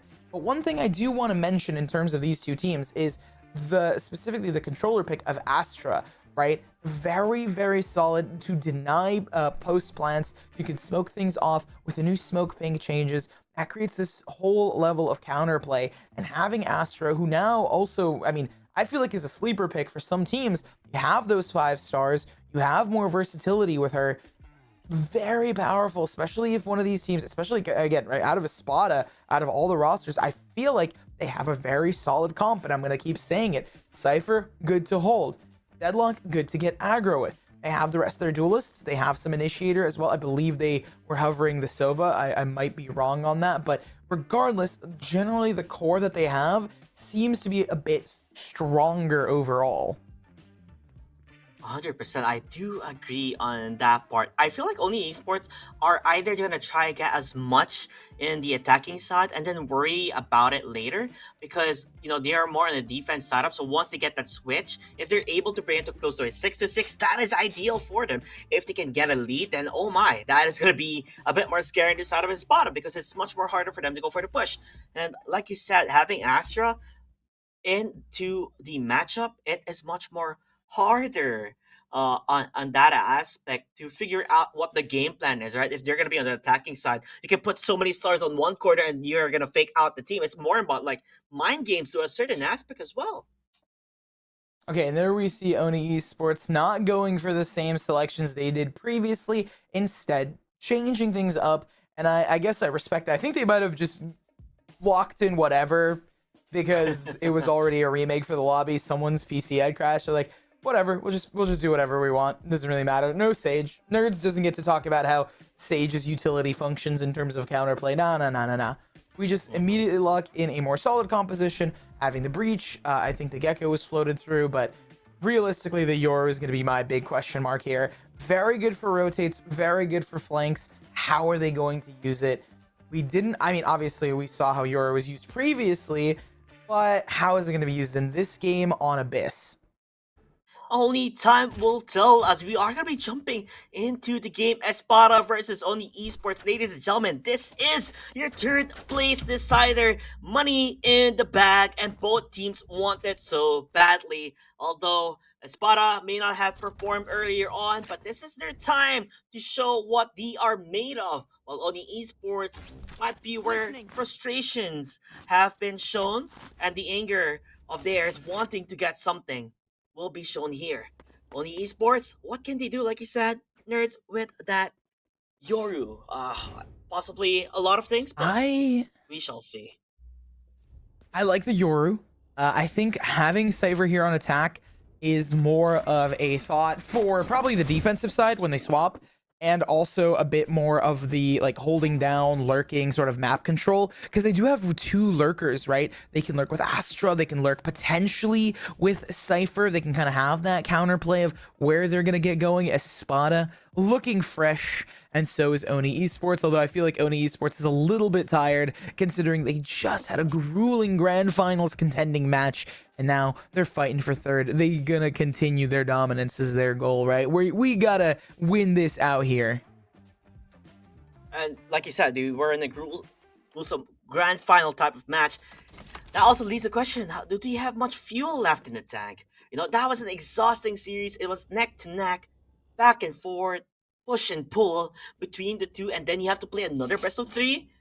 Like, you will get tired, exhausted, mentally, physically, emotionally, the entirety of it. So now there's a question mark to see how well does this first round go in the Pistols, because if they are not playing at their top, then definitely Espada can capitalize on it. Yes, I so genuinely think that I have a strong suspicion that Oni Esports knows exactly what they're doing here.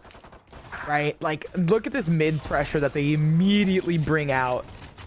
And they can allow Cypher to kind of lurk about here along with Astra, because they have mirrors on Astra as well. So the combination works so strong for Oni, who's already found the second in the board here. Schnitzel's going to be the only one to put up numbers, and they're at 20 HP. Talking about a number here, they're low and they are gone. Oni Esports 3 alive on the pistol. I love the play. They decided, okay, no, let's not do the typical strategies here. Enter towards A main or go towards B main. Let's just enter mid and let's have the fight there. Go mano to mano, face to face, pistol to pistol, and you prove to be the ones on top just because on how tight corners are there in mid. Makes it easier to use your utils. Use them all, get the stun with a fault line, even use your smokes, and then that's all she wrote. Oni Esports were the ones ahead getting the first round here. Some information gained. We also saw Espada buying up sheriffs here, so kind of hype. But Unfortunately, the headshots just don't land. Sova stuck within the corner, and this is generally how your bonus rounds go. But low HP regen shields coming into play now. A good stun, a shock to delay. It doesn't land. Schnitzel yet again to be the one to find the first. And the last, it seems. Yeah, Milpo with a 3K. I guess, you know, all smiles again. That's our only esports, and that's a good sign to see. All smiles around. So, yes, they may be tired, but they are not off yet. There's still a lot of business to be done here and a lot of work. New Espada will go on the buy round, but they did talk about when they bought those sheriffs, meaning they don't have enough credits to go for, you know, a full armor buy. See a couple of light shields here and there and a guardian. As the show will continue on to see. I mean, still head tap potential, right, JT here? Ooh, overly eager. You gotta get out. They managed to do it, though. A lot more default heavy for Oni Esports. They do not want to give up too much space here. Like I mentioned, 2 players who can be going on to that default lurk. Discipline needed in this position here. Throws a shock dart out to not find much. Holding it down, testing the water is, you know, sometimes the water is too cold, it's too hot. You gotta figure out which works for you, and it seems like maybe a side is what you want to do. But Schnitzel right on the prize, being able to get a pick off towards the cipher. Milpa looking around, stop, is able to get Mashuka, and around the corner, Sammy was there. Still gonna be a 3-on-2 spike drop, and you talked about it, the net. Schnitzel able to find it again, holding the doors on this one there, but he misses his ultimate. Oh, could have been massive. Discipline wants to go for the right click, but also the crosshair of Schnitzel. Nerd, what Schnitzel is going insane. What a counterintuitive name. Discipline, not playing disciplined in that moment, and just getting overly eager. That's the spike being picked up. You have to plan it towards A. There's no utility in hand. Needs to catch these players. Gets the first to tap onto the other and finds Schnitzel looking off into the abyss. That's a massive question mark on that one. I mean, I'm scratching my head. Wasn't that information given when he got the kill to Solpi? Did not communicate that the guy was pushing all the way from A bridge? Because he was just standing there and looking. Schnitzel's not DC'd either, so yeah, Schnitzel's in the server right now. So I'm just as, if not more, confused. And then we see 3 regen shields available. Ultimate picked up for stop. The leap 2 away from theirs as well. They're pretty close to getting it.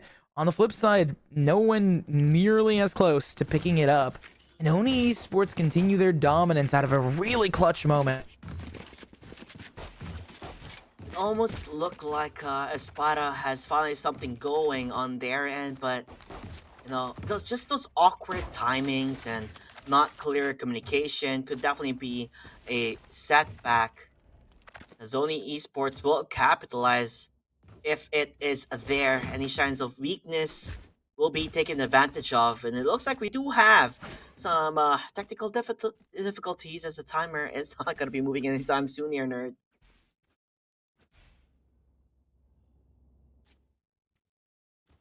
I mean, I'm just thinking right now, JT, there was a tech timeout. You see the timer pause. Players just bouncing around, getting antsy as always. But I find it quite interesting that this is what happens, and it might have something to do with the previous encounter that we just saw. I mean, there's no way that that's not the case. Espada, like, look, there's, you know, I love seeing the player cams, right? Because they're clearly trying to get something to work together. It was a very winnable round, a 2v1. The timing's perfect. But then you're unable to get that flick. It might have been some sort of mouse issue because you're still in the server. So it's got to be something to do with the tech. It's got to be frustrating as well, right? Possibly be, I mean. you're building onto already a stressful situation, right, JT? 100%. Everything matters. Every round matters. Every kill matters. And if you can't play the way you want to play by just standing there because your mouse or keyboard is not working, then definitely that's a big like, what on earth is happening, guys? You can't really pause the round when it happens, right? So it could have been a wonderful opportunity for Espada. I guess they try to fix it if they can. You hate to see it. Well, while they figure it out, gives us some time to talk about it. Espada, right? Low. And I mean, Schnitzel has been playing really well here. I think they're currently testing things out, potentially here. But I'm just thinking about the rest of the game, how it's going to be played, what actions can be taken here for Oni Esports. They're fighting for some cash right now. They're fighting for some third place prize money. Not only that, but they're fighting for their honor. So they need to maintain their awareness, especially with Schnitzel not being able to flick onto their opponent. The timer, it is going on. Finally, the tech pause will be done and dusted. We will see what can they do with, I guess, a mix buy of their own, or maybe an eco instead. Stingers galore, sheriffs at hand, hoping to be able to pop some heads if they can. Total mid control, as you can tell by Oni Esports. Cypher already pushed them deep, walking towards B Link, and there's only one player there. That's gonna be the Sova. You're gonna get surprised that the entire team is already pushing towards him. Never mind, Soapy was ready. Boy Scout that he is. Samit Bashuka getting the kill to discipline. This could be the opening. But they also start. they pick up weapons, JT. Yes, they do. They have the Vandals now at hand, and the number advantage as well. 5v2, nerds, 5v2. This could be big, this could be massive, and they find the kill towards Milpa. The underside where Resurrected is gonna be at. But he finds a shot? Don't tell me, Saint ain't so. This is not how it's gonna be. What? Resurrected will die, finally.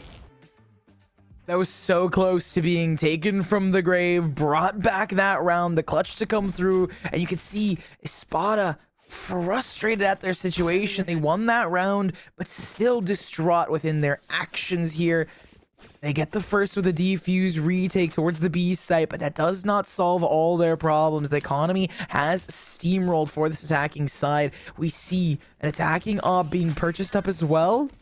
I find this interesting on regen shields, but Stop has the potential to get one towards mid, get out of dodge, and come through. Haven't really seen the Stop op, so at least not on attack with Yoru. So this is the true question mark here. Shu hears the footsteps, gets spotted, tries to take that fight, but loses it to Discipline, who finds the double, opening up the round. That was a 1-on-2 situation, and somehow, someway, he pulls a magic trick out of the blue. This does mean B side is up for the taking. On the esports are going to be in control. Discipline even showing us a bit of skill, jumping all the way up. Could catch them off guard on towards B Link with the positioning that he has. So, if you're in the side of Espada, you're going to knock your noggin. Stop. You talked about his operator. It does work out somehow. Last player standing. Oh, Sammy to get one more, and Espada just looking distraught as ever. The timing's so silly. They keep 4 players alive, and they get themselves 4 ultimates. They have the Rolling Thunder, Dimensional Drift, Hunter's Fury, and Cosmic Divide available. Cosmic Divide being the last and the only mirror for the flip side, as we get to take a look at this replay of how the round went down. But I mean, I already know how it went down. The 4-1 is on the board here, and we've seen really good retakes out of Espada, right? They had a potential to win that 3rd round as well. They even picked up a Thrifty out of an over-aggressive Oni Esports. So I feel like we need some more of that. Set up a trap play and corner them into a wall. Try and take those one-on-ones here, and don't get overzealous. Like, I mean, it's working right now, so I can't really say too much because it has been doing good, but Stop puts an end to it just as fast as it gets started. You ask and you shall receive. A different play, a different version of Espada, at least able to at least get something out of nothing. Bring it back to a 3v4. Schnitzel, oh, he gets the net. He understands. It gets removed. Discipline, able to find Sammy. Schnitzel again answers back. Rather low, but it doesn't matter. He finds the shots. He gets a double. 2v1. Yes, you have the Cosmic Divide on Resurrected. But the information is not there to lurk on Solby. Maybe he knows. Maybe he understands. They could go towards B. That might be the play here, nerds. And it looks like they are scattered around inside of Espada, but Solby will be the guy who will come out of nowhere, which could be a massive surprise. There's that plan to come through towards the B site. Resurrected trying to bring this round back up. They had the opportunity to do it previously. Tucks away from the fault line, getting out of the fray. This positioning can be brutal here. Resurrected knows the position of one. Worried about the position of the second. Needs to take this fight. Wins it. It's now a 1v1. Looking for the second. The regen shields coming into play. Has a little bit room to work with. And there it is. That full utility onto the Astra. Spots out one. Knows the position. There's the suck. And it is going to grab him. Slope not able to get the defuse here. It's winnable for Resurrected as they bring it back. The defibrillator started and they find the head. The 3K found for Oni Esports to lock themselves in. And Resurrected has been, on the potential of a clutch previously, but now shows us true mastery at work. Just another day, just another game. Resurrected was just on point. Look at this. He already knew what was going to happen. Didn't necessarily have to pick. They were just too scared to see when Resurrected will go for the fight. A lot of fakes on the defuse, but maybe he just should have just stuck in it if he could. But yeah, honestly, it feels like it's Resurrected's game.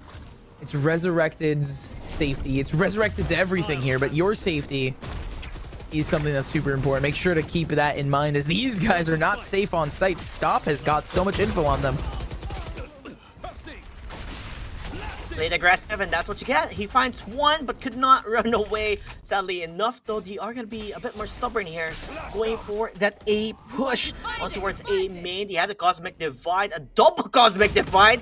Not going to hear a lot of information. Lupo, though, answers back, gets to go towards Resurrected. Discipline, he wants a piece of him. He wants to go for the push, but the Stinger, rather annoying. It does pack a punch, but Discipline will stay above here on towards the A tower. Not going to work out. Oh, right across the corner! Half of his body was there! Got a freebie from that one. Why is Discipline the most, oxymoronic character I've seen, right? Just it's insane. They are playing not disciplined at all, and they are punishing the players here on the enemy roster for Espada.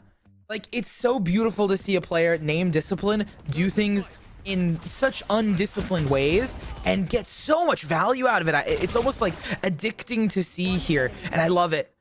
Managing to find the right click through the wall is going to provide Espada with nothing in the chamber here, and it's looking like a run back of the games we saw previously and earlier. And Espada, even though they made it this far, just are trying to claw their way to prove themselves in some capacity here to show, hey, we are a team worth being in the top 4, being on that podium. Continue to fight for their life, but Discipline goes for the right click. Didn't even have ammo. Lubu answers back. He finds 2. This could be massive if they can find more, but sadly enough, that juxtaposition is crazy. So. I mean, JT, the juxtaposition's crazy. Just Discipline just does the most out-of-pocket wild card plays, and they work so well for this young, just pioneer of the unknown. Fake teleport. Time to jump. Don't necessarily have the guns to go for a close-up matchup. Gandalf already gonna get killed. The Guardian will be there. The flash from up of Solpi just wants to run away. Doesn't want to see his team's body right around across the floor. But no exit cracks will be found. Maybe goes for the sheriff instead for the judge. On the far left, on the far right, everybody's just everywhere. He's just scattering, looking for something, but will die. At least doesn't give the kill, but 1-7. It's becoming a tall mountain to climb for Espada with the big difference of rounds in their names. And there it is. The bonus point going into it. They've locked themselves the 6th and now the 7th going up. Ultimates stacked in favor of Espada right now. They do have such solid retake capabilities, and I want them to just give up that space. Let the retakes come through, because Espada, Oni Esports has been playing so radically, and it's been working. Their comps are doing so well, just running onto the site here. Immediately spotted. Stoppex got that plant within a couple seconds. Hunter's Fury invested in the counter. They get the 1-for-1, but at the end of the day, this is that retake. Catches on to one huge stop out of the equation here. They tried to save him, but it's a little too late. The numbers come through, and they are forced into this retake, but it is working so well, JT. Yes, it is. 16 HP. Roll can resurrected too, but falter. As finally, Espada, they're able to get something at. And it made it work. I don't know if you heard the Hunter's Fury being used, right? But immediately he gets killed. He died. That was discipline on the Hunter's Fury out in the open, and they were able to find the shots on towards him, so he couldn't not necessarily maximize that ultimate of his. And Espada, you know, putting their foot down, making sure they put this in a total stop. Don't give too much of a lead to Oni Esports. Because if they do, they will take control. Question is now, can Espada pull things differently on their end? Will the momentum finally shift in their favor? I mean, if they just continue retaking like that, yeah. I mean, this map is a lot about those retakes. If you think about the lane control as well and Oni Esports capabilities of entry, the retake seems to be the thing to work for them. An ultimate to go through. What a timing to be caught down mid. Oh, what a read. It's going to be countered out immediately. And look at what I just said. They get over aggressive and it does not work for them. Catches one in the corner. Schnitzel, though, really good at getting active with that utility. Labo to get some more, and they crunch in on an ultimate. That ult worked so well to catch them off guard. And Espada find the 3rd on the board, something that they struggled with previously. Whoever made that call was amazing. They already knew where they're going to be pushing. They already had a feeling of where it's going to be. Bring that rolling thunder on towards mid. Concusses everybody, disoriented as they may be. And they capitalized over that fumble coming from Oni Esports. Now, you don't have the rolling thunder anymore. Oni Esports, they do have the Rolling Thunder. They also have the Dimensional Drift. And guess what they're doing here, nerd? They're going for the push. A misplay on the recall, but it doesn't matter. There's nobody in B. Okay. They're leaving B for retake, fighting A. They're stacking onto sites, and that gamble stack has truly been the thing that has worked for them. But look, Sammy being slippery. Gonna find the first, and that's gonna be a gun down and the spike planted here. Stop. Still has that judge in hand, knowing the potential of it. Up close and personal, flash to come through. Gets those seconds on the board and picks up an upgrade. They're just going to be going for extra value here. The TP set. Oh man, they have to TP out here. They have to. But it's like you lose in this scenario. They already knew where it was coming. They were ready for it. But the Rolling Thunder, it will hit. You will be okay, because Schnitzel was lucky enough not to be attacked on, but the spike, it's ticking. It's gonna explode anytime soon. They're gonna stop the defuse, and Soapy could not do anything. He as surprised as he can be, just because Oni Esports calculated that one out. Man, there it is. There it is. We see a retake going awry. The pushes have started to work. The gamble stacks in their favor. But then the retakes don't work as well either. And it just comes down to a change of pace for Oni Esports. They play further back. They relinquish some of that control. As soon as the spike is down, they play the objective, and it's paid them dividends. Now, on what could be the fate sealing round, I'm going to call it a 9-3 or an 8-4. Is it going to be a curse or a potential blessing to come through fruition? I'm not really sure what Mashuka was hoping for, but he went for the push that didn't really work in their favor.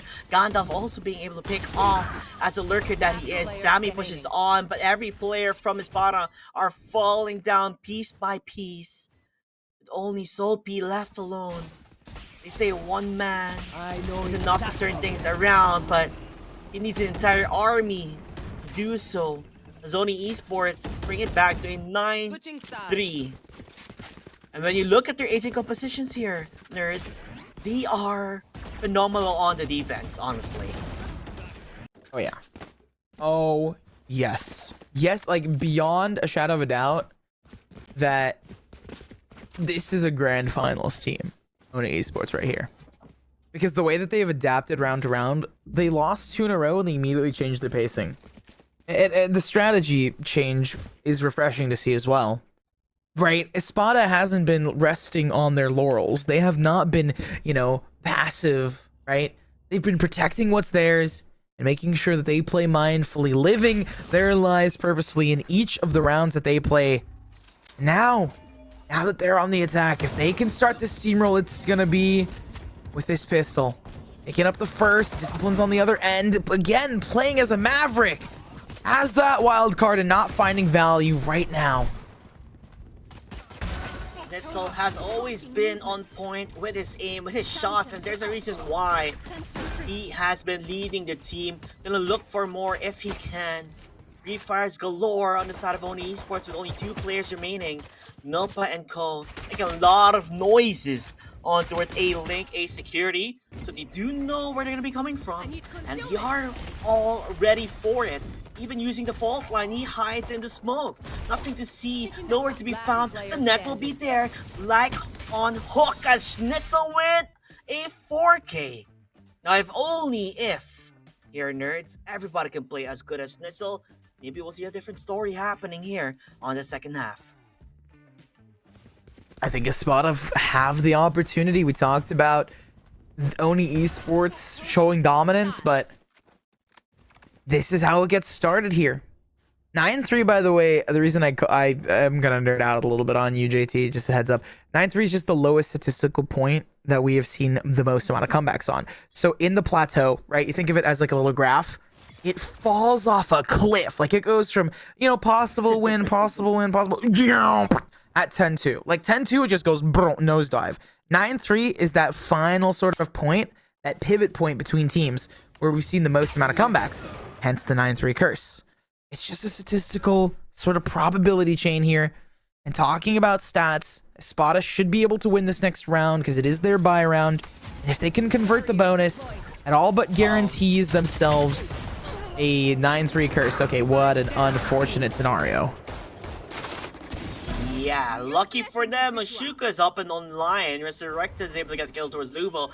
It bounced back. You know, sometimes you don't necessarily have the opportunity to do it correctly, but you are getting something. Soapy gets resurrected, bringing it to 2v1. Stop doesn't not necessarily have a gun, other than, you know, the hand cannon on his arm.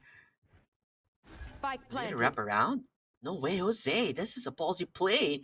Not gonna expect it at all. I like See it. the positioning. Well, JT, they're just going for honestly going for exits here, right? Oh. Trying to catch one of these players off guard, and then they can find that first. What's happening? They're not expecting to win here. I think Stop is just expecting to find one and run straight into Sammy. There it is, the 5-9 here. And again, this pistol round conversion from the bonus is understandable. That's how stats work. But this thrifty that they need to get right now, or if they buy up into it, this next round on the second half is what's truly going to lock in if Espada have the chance to bring us to a more contended series. A more sought after one, a more fought one. I'm losing words here, JT, because they have the chance to bring it back. A reverse sweep here on the second half and take down Oni Esports. Because opportunity is if Mashuka can land more shots like he has done. Gonna go look around with a drone, hoping to spot at least a player, but the best smoke will be there. Never mind, Mashuka gets outplayed, outgunned, outskilled. Milpa finding that kill, as that puts a stop on their pure movement. Look around corners here. Now, I was gonna say they're outmanned. Sure, it's low HP on here, but it doesn't really matter. You don't need to peek these positions. Oh, okay, I thought they were about to. I was like, okay, let's not be silly here. And Schnitzel's 2 away from their ultimate. That could be a really crucial first ult to pick up here, especially if they can recontest and re-clear towards this ace site. Slope gonna grab that trade. A little bit late, but it's still gonna come through. Low HP on Slope. It seems like not only are they trading in terms of player count, but they're trading in HP, and I guess that's one way to leg it up. But the numbers advantage always favors the attacking side here. The timing, rather rough for Slope. Wanted to go for a, all bang if they can. Resurrected. He's able to find 2. Yeah, even Snitchel falls down to the core. 3 on 2. You do know where the other player is going to be, but guess who's on the flank? That's Discipline. He understands the time is of the essence. 12 seconds remaining. He's just oriented on what he was going to do. There's a player in the above. There's a player from below. There's a player everywhere. He got cornered into a box. I could not take the pressure. I mean, call him the antonym with how he is just not playing. I love this. This is so beautiful to see because he's just being so fluid in his just indulgent plays, right? I don't know what other words I can add here, JT. He's just been so good at getting aggressive, and unfortunately, Resurrected is no Discipline, so they cannot get that same value that we once saw previously. But they're entering onto a site with some players, lose the fight. They fall back out of the smoke here, and this B site opens up. I'm surprised. They've been leaving pretty heavy towards this B site for Espada. Oh, Mashuka almost finds a triple. But the dash out in the open. Gandalf found him. You shall not pass is what they say, but Gandalf, the screen down from Soapy was not entirely the best thing that he could have done, but he figured out where Discipline is going to be at, and the flank will be there. That is Sammy, and I believe you've heard the footsteps, the stun, the fault line not going to hit. Oh, these might, fall in their grass if they play this way. Have to be a bit more careful. Goes for the peak, gets a shot, 10 HP. Lubo able to shut that one down, 6-10. And they're slowly climbing. Very different from how the series went previously on the side of Espada, because this time they are wide awake, I would say here, nerds. Oh yeah. Oh yes, entirely so here. Honestly, I have a strong suspicion we might be seeing a reverse come through here, because it's an eco round here, so it should be 7-10. And then from that, if they can just pick up another rifle round, it's going to be even. Right, because in 7, 8, 9, 9-10, that's a 1 round difference here. You get yourself another, and boom, that's 3 away. Just a couple more. We do see Stop trying to put an end to it, but they just get no value. A trade comes out, but again, and when it's a 3v3 scenario, whether it's 5v5, it's always going to favor the attacking side here, because you need to have that rotators. It's a 2v3 on site, but the timing's rough. Maleep's gonna be the one to take them rather than that. Maleep with the 3k. One enemy remaining. I have this fight. Yeah, I mean, you talk about the gun advantage now. There is not necessarily any advantage. They both have the cosmic divide. Spike will be planted.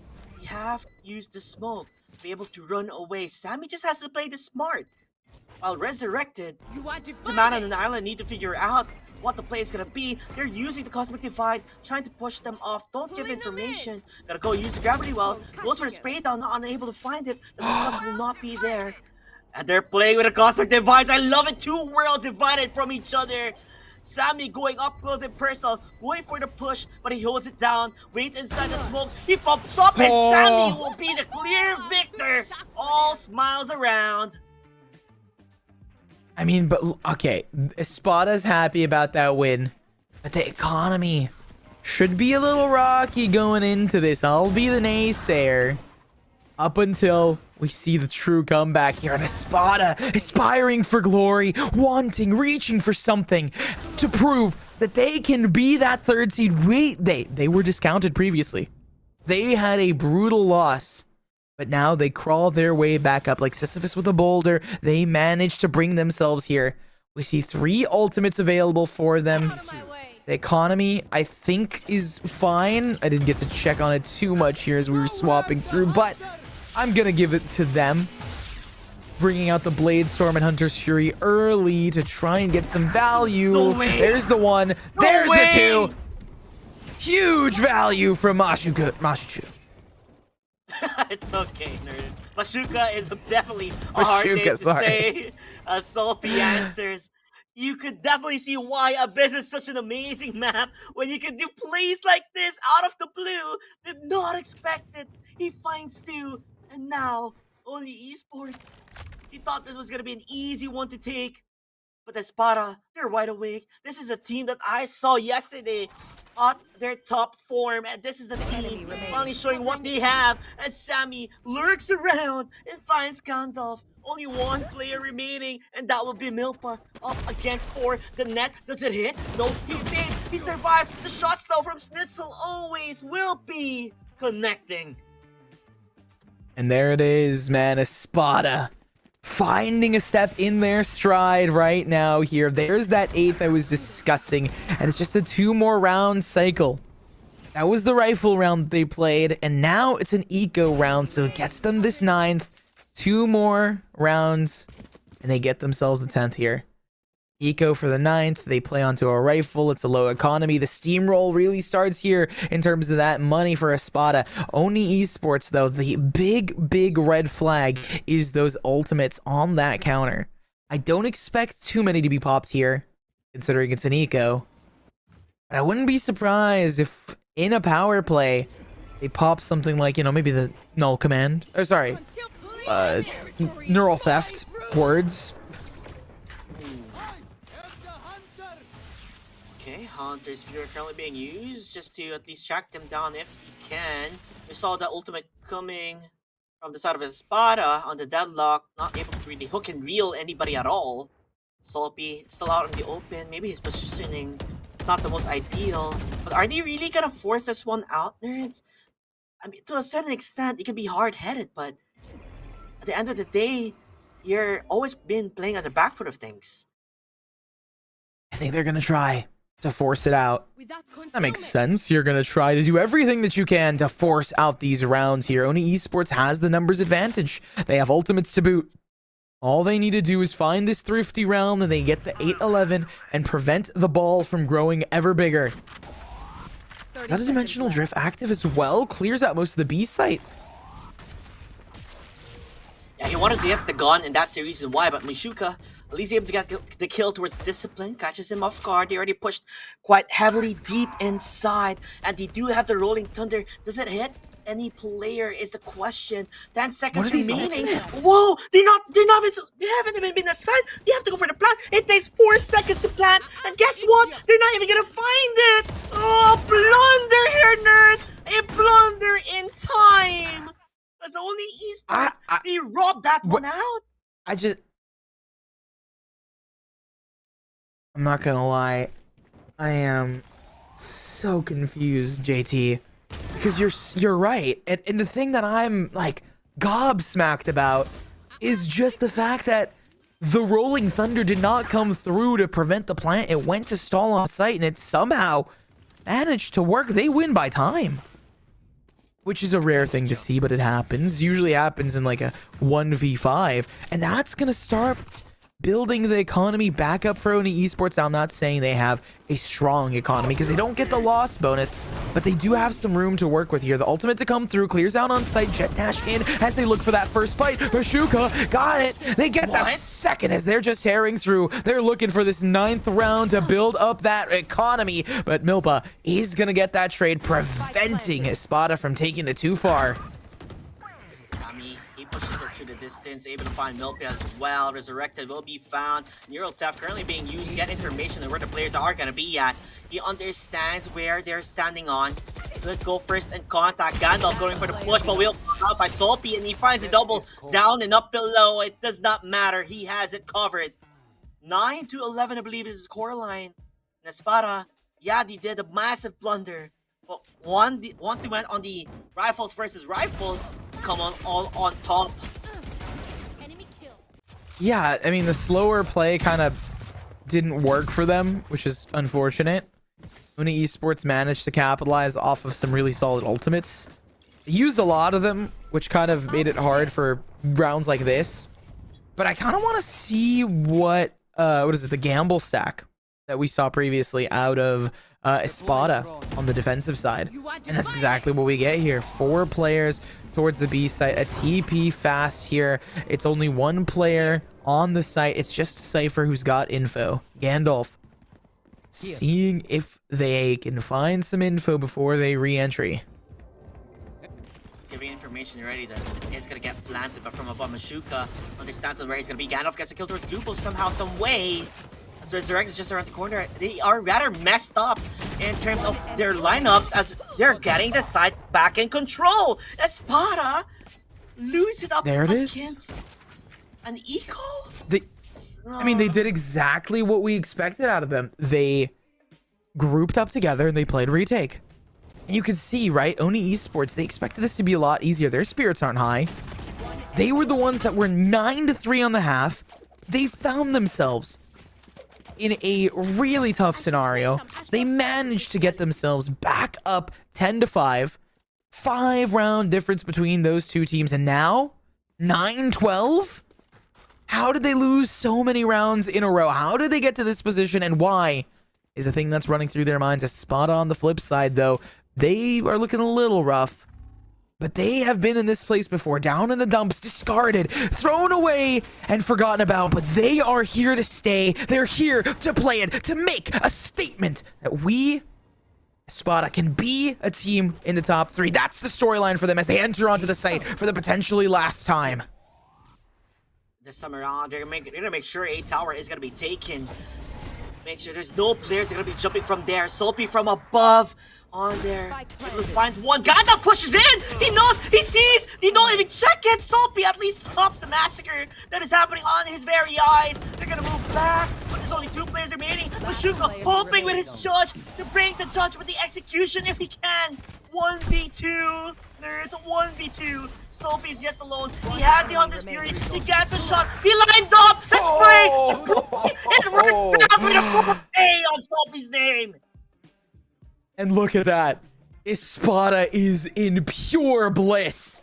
They are ecstatic at the ability for them to play another game and another round here. Every single round is going to be another mark ticked on a potential to be built here. If they can take this into overtime, not only would this be the first overtime that I get to cast here on Dubai Police Esports, but we do get to see a tight game, something that I desperately wanted out of Espada, to showcase that they are not just a team that goes 13-2. They're a team that can take it the distance and fight in the big leagues here. Get to that 3rd place. I know it's just 3rd place, but it's still a matter of pride for them. That's the Blade Storm popped as they will re-enter onto the site for what shouldn't be their final time, considering they got this advanced position. There we go. Shuka pushes all the way to A security. This time around, Discipline gets a triple. He pushes on from above, able to get a couple of frags. Soapy again answers back, has been one of the leaders to make sure that everything's gonna be A-okay. Spike still has not planted though. You have to move back 2-on-2. You have the Cosmic Divide as well.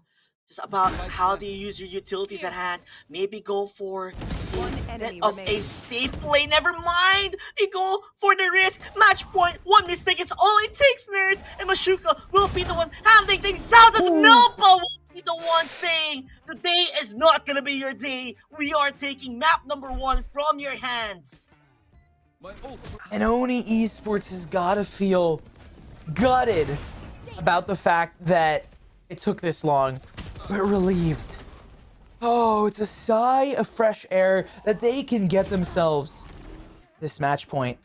And 10-13 is a very close scoreline here. We thought this was going to be a lot more one-sided, and I was hoping in the back of my mind, rooting for a potential here, but they blossom into something beautiful. And now, on Abyss, it is going to be 1-0 in Oni Esports' favor, but I do not think that's going to be the end of the story here. No, JT, I have a strong suspicion we're going to see some shenanigans coming out here on Split on our next map. I do not want to speculate too much, But honestly, I can see this going all 3. I'm actually super excited. This is the Espada that I know. This is the form that they had yesterday. And then when I saw them play up against Marvel Aimers, I was like, what happened to them?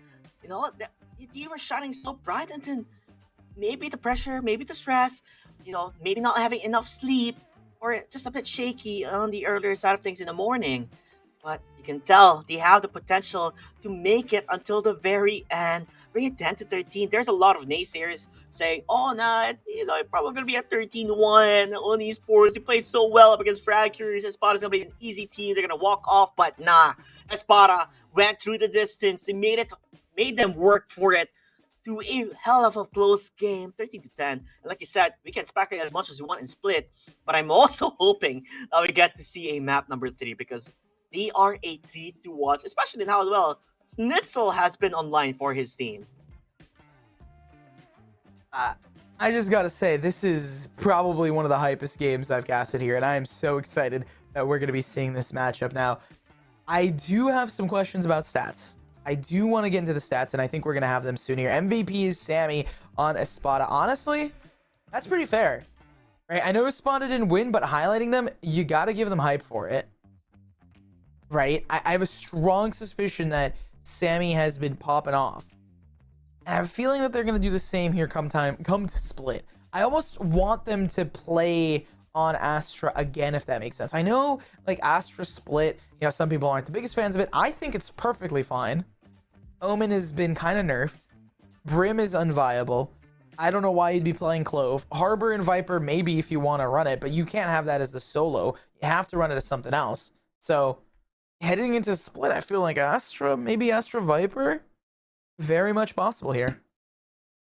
I would love to see an Astra, 100%. Just because of how Sammy was playing Astra, it's been phenomenal. I mean, there's a reason why he was a frag machine in the server alone. You would expect, right? Everybody will be fragging on esports, but he has been catching them off guard, and it made wonders for the team. Almost a complete comeback, especially on how bad it was during the first half, right, nerds? It went 9-3. Yeah. And then you talked about the probability of coming back. It's not really high when it goes 10-3. But they said, no, it doesn't matter. We may lose the pistols. We're going to come back. And they almost did. Went so much rounds. But, you know, sometimes you do fumble across with up against the eco round. But nonetheless, it was a showing that Espada is here to play. And, you know, we are so hyped to get into this. I think we're just rolling straight into the next game of Split. Hopefully the momentum from Espada can carry over into this. They might take this next map. To take it onto Split would mean that we go to the 3rd and potentially see some action come out from these teams. And all the people in the chat who are wondering, are we staying hydrated? Are we staying healthy? Yes, we are. We got our water bottles here for the casting desk here. We're going to always make sure to not only stay hydrated, but stay healthy, just like you guys should. You should always ensure that you are having a healthy balance between gaming and working and all the other life stuff. So while JT takes it away, I'm going to take my little...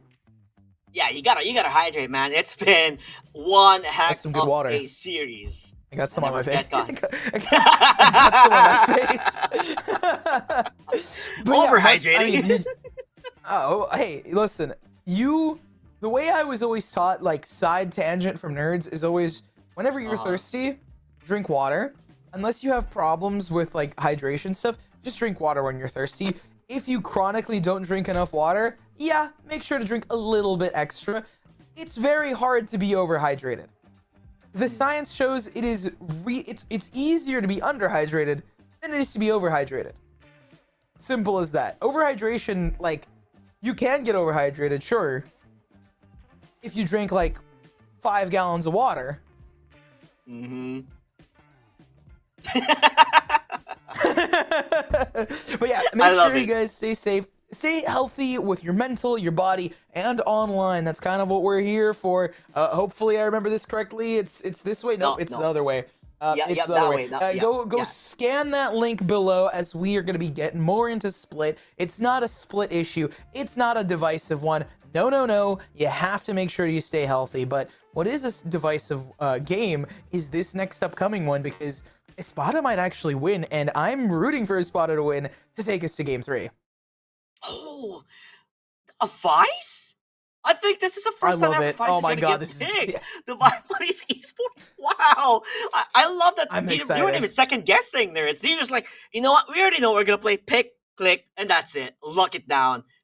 And Vice is really well. The way you cross that, I like the you're double gonna be able sentinel. to put the wall up and running. They are gonna start in defending as well, right? So this could set things up for them. Meanwhile, inside of Espada, they're still being a bit more questionable on what you really want to play around. We see them hovering around agents here and there, and it could be, just a typical, almost looks like a copy of each. But maybe Sage is good. You can wall, I guess, in mid, and put them in a stop if you can. You have the slow, which also, by the way, impacts now. The jumps coming from Rays, which could do wonders for them, and there's gonna be fast, paced plays. Although we were wishing and hoping for an Astra, but it's like the Omen is way to go, and same with Clove. Yeah, I am really happy to see the deadlock. Vise honestly reminds me of my room a little bit, but I will say Vise is very popular, and I'm happy that Vise is starting to find some popularity. Sorry, it's very unpopular, and I'm happy that she is starting to find popularity because I don't think she's too bad of a sentinel. I think you just play it kind of like that flex role, right? It's a flex sentinel. It's like Chamber. Chamber is a flex duelist sentinel, whereas Vise is a flex initiator. So if you want to go for like double flash initiator comps, or maybe even double flashes, you have that flex sentinel. You have double sentinel, double initiator, single duelist. Sure, PRX vibes, bring something silly to the table.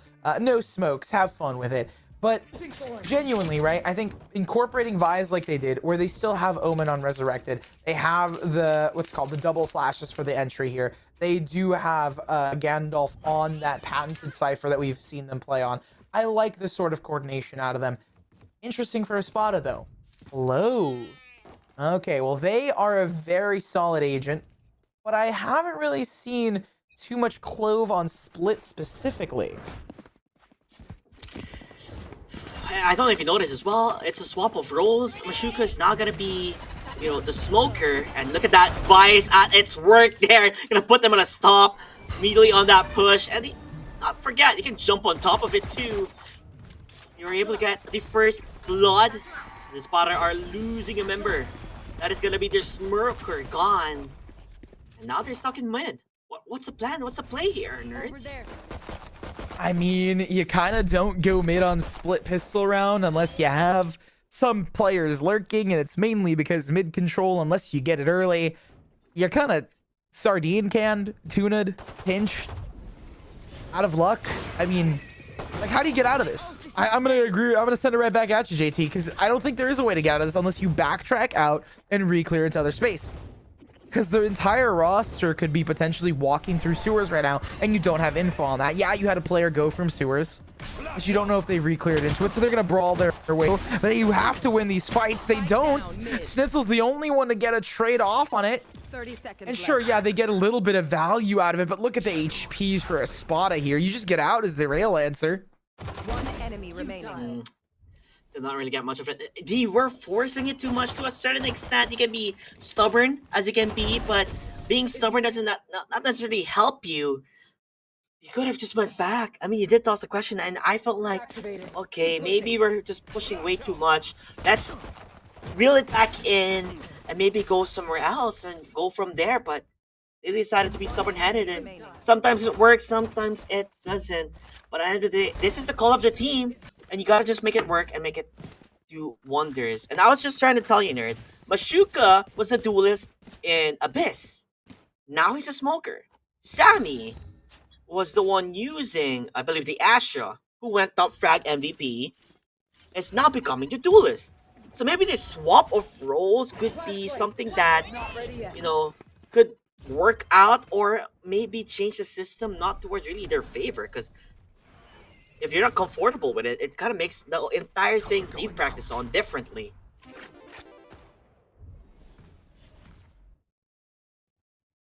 Comfort is really important, but so is adaptability in discomfort.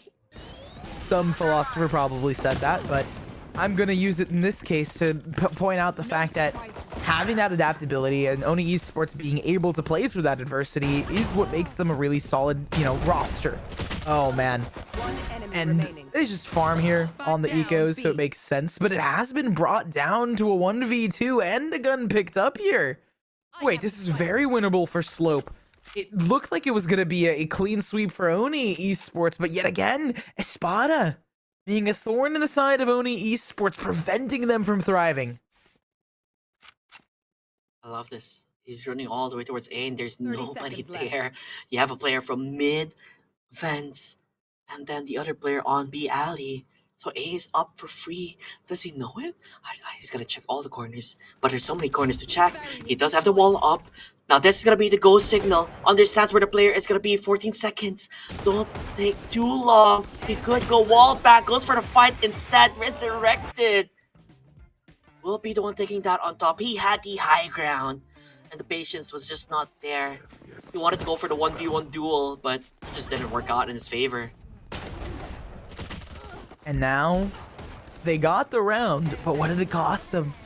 So many weapons, so many weapons. Here they only have a bulldog and a guardian in terms of those rifles, a Spectre for an SMG if you want to call it that, but it is a bare bones buy. They don't have too much to go for right now. Oni Esports, I don't think they convert the bonus. They don't get that third. Spot is going to be strong, pushing into this, a Guardian in hand. Gandalf's on the site, though. Oh, they can't be sneaky. Cypher playing around here. Instead, they're going to be the ones taking that initial fight. Sammy to get another, but Stop puts an end to it. Oni Esports manages to bite back. Sammy went, I guess, too much. He was trying to cook, but instead gets overcooked himself. Yeah, the spike will be planted, but you do get the guts, the jump, the double peek, the double swing. The communication, perfect, crispy to the aim on the esports. Again, building the lead that they are used to having. I was such a naysayer. I was like, man, everything is stacked against Oni Esports, and then Stop's like, no, pardon me. Not allowed. You're not allowed to make comments and conjectures like that. And it's like, hey, you know, I'll take the beautiful play here, because they do convert this bonus into this next coming round here. From a broken buy, they bring it back up. It just goes to show how strong Oni Esports is. But Espada's been in this situation before. They have not that much money. They don't have a buy. It's 3-0 on the board. But it doesn't phase me. No, Espada has been able to bring us back here. We saw how they played on Abyss. The potential is still there. It's rather strong. It's just a matter of, can they capitalize on that momentum swing in the later half of the game? Gandalf going to find the first on Sammy. I mean, that's your mobility duelist gun. You have to go for big house, play for bigs. The guy pushing from sewer. This could be big. Discipline gonna try and run out. He does have the paint shells, but the jetpacks able to run out of the danger. That could have been a recipe of disaster. But guess who's in the side? Did they even know? He is just around the corner. That's Mashuka! Caught them by surprise. Does have the smoke. Could pick up the gun. Could be the major game changer. But they're from above and from below. Could have converted it to be a massive play. But Sophie's inside as well. They're just entering, not caring. But the blind will be enough. Oni Esports looking rather stern, if anything. I find it quite funny because they're winning these rounds, but it's by like the skin of their teeth. So it seems like they're not content with this. Another thing I wanted to bring up previously that I didn't get to is we see Discipline on the Raze. I feel like it's a way more fitting role for them than the Initiator Sova that they played on previously. Discipline is so good at playing these sort of wacky positions. Oh, they're gonna run straight into 5 players, and they still get out of it with 1 HP. Raze rocket invested. Showstopper finds the 3K. It's a resurrection available, not dead yet, but they're just gonna get another. The 4K found here. Stop's gonna get some extras, and this round's almost over.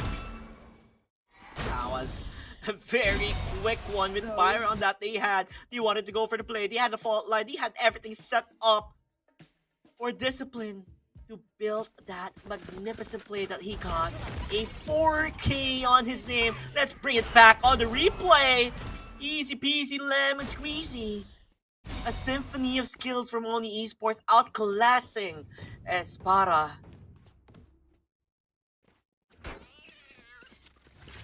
Oh. Oni Esports is, again, they've started on the roll previously. It's just going to be a question of, are they going to be able to keep it up? Discipline's finding this first and getting out of dodge. They do not want this smoke here. The neural theft was invested early, and they're pushing straight into this, not giving Espada a moment to take a breath. Discipline. Why won't you lay them to rest? A knife on Schnitzel. We didn't even get to see it off-screen action. It's over just as fast as it started. JT, can we get like we need a time check on these rounds more than anything. Is history repeating itself, nerds? This was how badly their first half was in Abyss. It went 3-9, and this time around, they're not getting a single round in their name. Although finally, gonna be able to get the bye round. And it looks like a push towards B, but how different would this exactly be when you have Stop? Yeah, you have a bye round, but Stop has his ultimate. No guns, only pistols, and that's why, you know, Vice is such an insane character going for, you know, retakes in per se.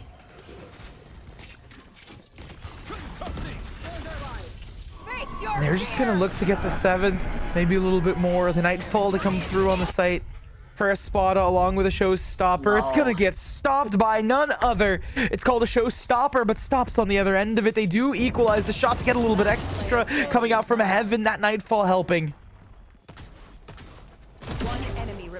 Would you line up? Stop, gotta get it. He sits down. Be humble, he say. Be humble in the presence of Stop.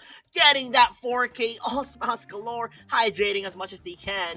Just because we are on fire in terms of this game. Like you said, that showstopper barely did a thing.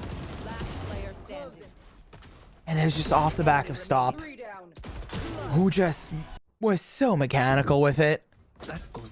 They are playing the metal-wielding Sentinel, so if we're talking about being mechanical, it does track in terms of lore accuracy. They have the Steel Garden available for the retake, or just to prevent a site push. I don't really know what Espada's got to do here, right? It's almost like their luck didn't run out, but the momentum that they had built previously just isn't working. And where is Discipline going with this? What? Discipline? Okay, Discipline just goes back into the action for some reason. It's almost looking like it's not even a tournament game. It's almost looking like it's just a regular game in the eyes of Oni Esports. It's like they're playing pubs instead of, you know, competition. Gandalf was in the smoke. Gandalf just popped out of the smoke and pinched them with this team. Like, Discipline goes in, takes insane unnecessary fights. Gandalf pops out of smoke with Malipe on the other side. They clear it together. It just feels like we need a timeout out of Espada. And I'm not gonna lie, I'm normally the timeout guru. I love being like, okay, timeouts should be called here, like we should be seeing a timeout there. But we haven't really seen a timeout out of Espada or out of Oni Esports. The Torrents are perfect. It slows him down, could not really do anything. They even have a lot of things to play for.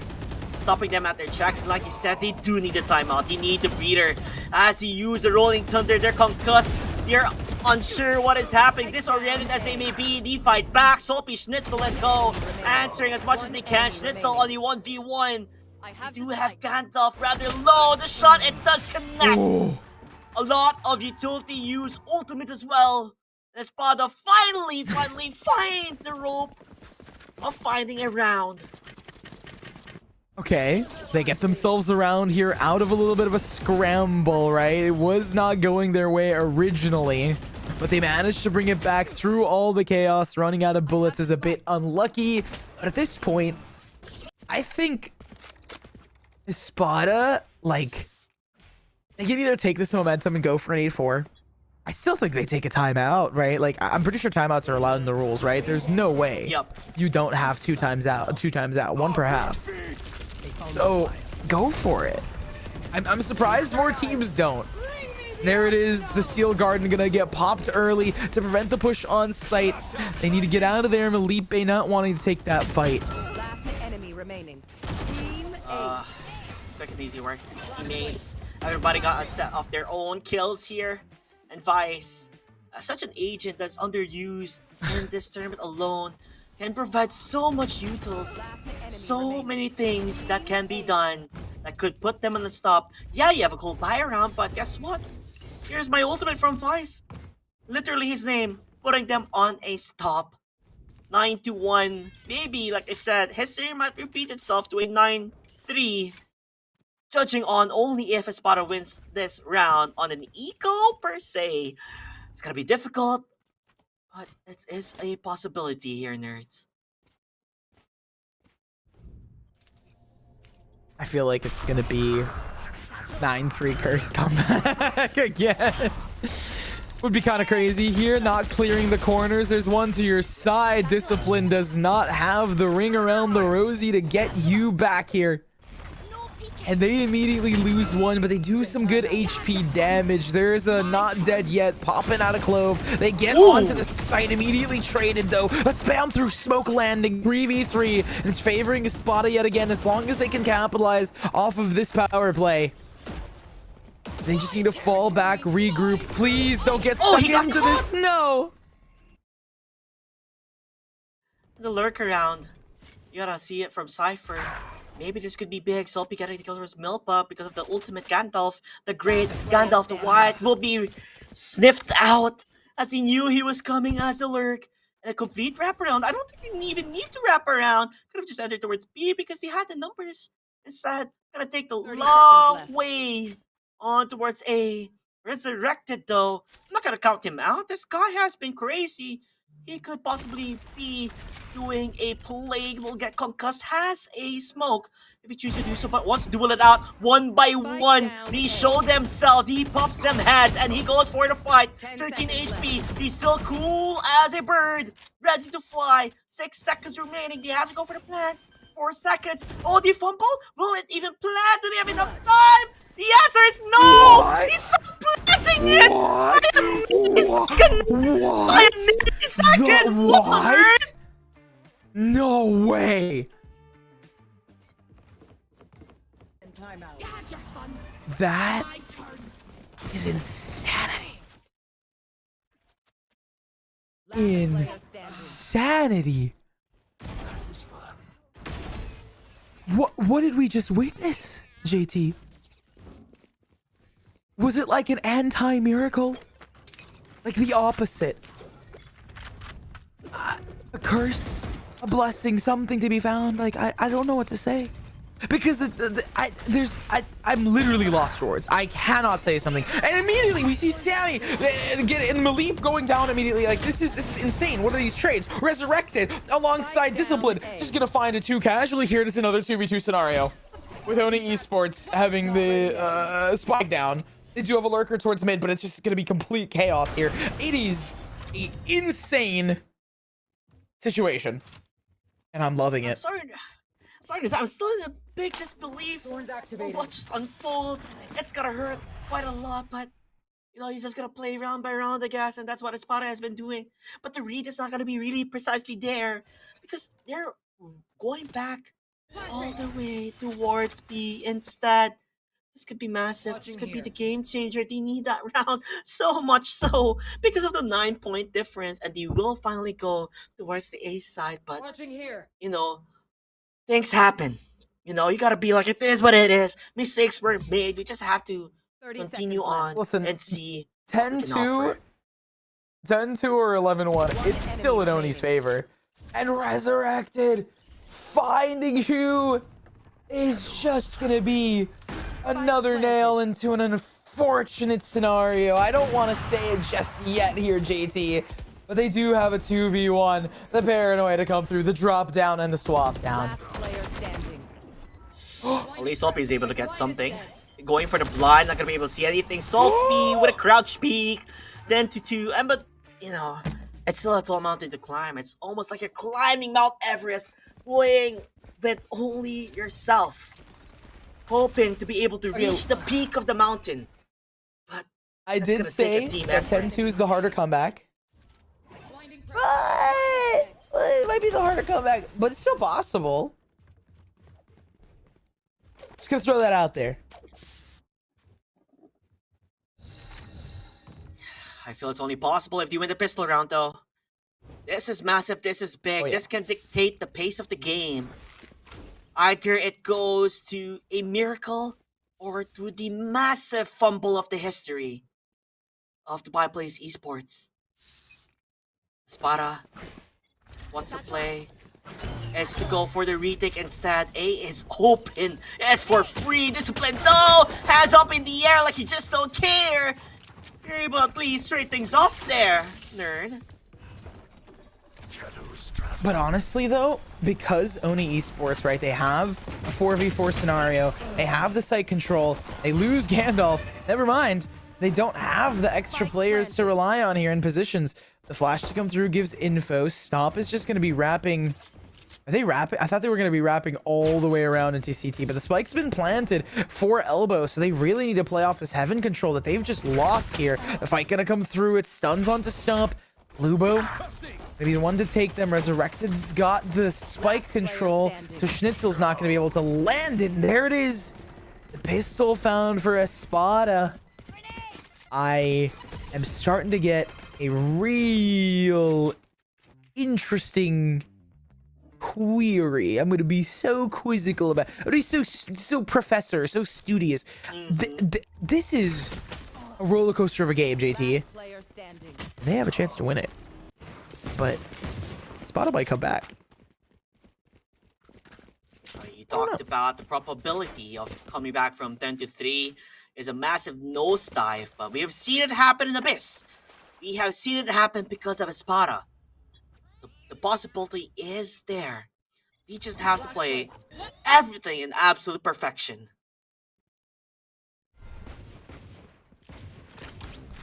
Sound sensor. A lot of plays. There you have it, the wall. The whimsical wall. It's a bit more difficult to try to just enter towards, you know, the B side. Go towards the B mill if they can. Even go for a cheeky peek if you like. Those shots have been fired.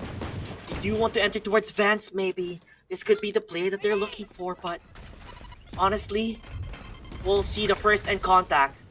They have the stun. Sammy gets a kill towards Stop. And we see on the around the corner. That's where Soppy's gonna be. Yo, this stands where he is. Soppy with a judge though. Much more stronger. Packs a firepower. The jetpack. Most Martin. Discipline gets the kill. Milpa finds Sammy as well. And the eco round. Somehow only esport on that eco. That's how they're gonna win it out. No way, no Jose. Okay, but Resurrected is tucked in here. They need to find the timings. They made some footsteps, I think. Yes, they did. That's going to be a huge pick onto Resurrected here because it's low HP for Breach. And Gandalf has, I don't think, too much of a weapon here. So they're going to need to stall that timer. Gandalf falls, and now it's just up to Maleep. And unfortunately, they're not going to be able to stick it here. That's the defuse. And the fourth found for Espada as they slowly bring it back. Inch by inch, mile by mile, round by round. They have managed to do what is impossible here. They have managed to change in every game that they play, score high and score even higher. Their skill to bring them into fruition here. They protect their rounds, and honestly, I am just enthralled by this story for Espada. The fact that they're managing to do this right now is insane. But yet, I want to believe in them every step of the way. Nothing against Oni Esports, though. They are the top dogs for a reason, wanting to maintain their crown. Sammy packs back. Claps back towards Discipline. Does get a free gun upgrade. 10 HP currently on Resurrected. Hoping to at least get something with the damage that has been done. Sammy falls down. Schnitzel is so low as well. But we continue to hold the sights. If you want to win a round, and the lined up! Mashuka magically played! Soapy stays in the corner. They don't know yet. This is gonna be a 3-on-2. The run away towards the corner, but guess who's there? Limbo. This could be big. He has to make it work. Lubo goes for the concuss. He has to concuss. He has to let it go. He will go for the play. He jump at the same time. He do have the flash. Countering the flash. Goes for the play. Has to go for the peek. Salty with the net. He shot it off. The buy round from Espada did not matter, as Espada are continuing on, showing what they got. Jeez, oh jeez. Espada has always been the team that always continues to climb. They do not give up here, nerd. They will never give up. And Oni Esports has a broken buy. They don't really have the economy to play into this. On the flip side, Espada's gonna have that weaponry. And more than just the weaponry, they have the not dead yet available. So all together now, this is very winnable. Discipline's just gonna go straight into the action, but just gets caught off guard and very disorganized in their play right now. You can tell the difference from being calm, cool, and collected. Now they're feeling the pressure. This happened in Abyss. We're not gonna make it happen again, are we, on the esports? Maybe the plays that they're making are a bit too forced to their liking. There. But Espada, they just have to play it smart. Oh no, there's a player on towards a tower. That's the Cypher. Gandalf the Great, Gandalf the White, the jumps, the shots, it connects. Ashuka needs to go, but the knife, insult to injury. Free gun gets the upgrade. Spike down. The spike, it will fall, and Salpy, the hero, with the Doesn't rifle wait for the of hand. stun. Oh no. I love it. It's not gonna be over until think you hate to see it. This is what he says. Schnitzel adds back to Milpa and stop. Yeah, hello everybody. 5 HP will probably be figured out by Soapy with a 4K, 10-6. And we are not gonna give up on our dreams here. If you are rooting for the side of Espada, Warrior Boy, are they bring us a map, a play, and a participants game in our very eyes. I thought the Clove kill was super funny, but what's not funny is the fact that it is currently 4 rounds in a row picked up by Espada. Just how only Esports played previously here. They went on a tear on their attacking side here. And only Esports has no counter to it. They've not been able to secure sites or even take control of lanes and use that to counter. We've seen time and time again the Gandalf Lurk going out, but not finding value. There we saw value, but it didn't snowball. So can they get something more here? They've got that mid control. They can go into vents. They have vents. It's a matter of taking Shu out here, and Malipe is going to stop Slope. Oh, no. They're baiting it out, but this Shuka? Down B. How on earth did he do that? But he makes it work. Lupo and his teammate Sammy. He has it back. They're going on the bank. And guess what? The credits, the money in the bank, it's not there. I am now a believer of this comeback. It might just happen here. Down B. It's so unbelievable to see, but I feel like nothing short of a timeout here would stop the roll. And it's another broken buy out of Oni Esports, where they have Malipe, the only player to buy up. They do have 2 really solid ultimates here. So unless we see a goof, a fumble on the timings, just like Espada did last time in this position, where they didn't get that plant off correctly. But the thing is, they're not on the ones on the attacking side here. They're on the defense, so they just need to chill back, relax. The time is on their side, not on Oni Esports' side. You can tell the momentum. It's there for Espada. They're running on a complete high, and it's not gonna stop. Gandalf, if he's able to get a frag, this could be massive. This could be big, and he does! Schnitzel, he was just standing. Oh, now they're gonna get information. The neural theft. Bashuka, though, does get the kill. Counteracts it, as the B side could be what they're looking for. But guess what? They don't have the spike. They don't have what it takes to even go for the plant. And guess that Mashuka's gonna find it out. Oh, did he hear the footsteps? I think he did. On towards sewer. Nerds, this could be big.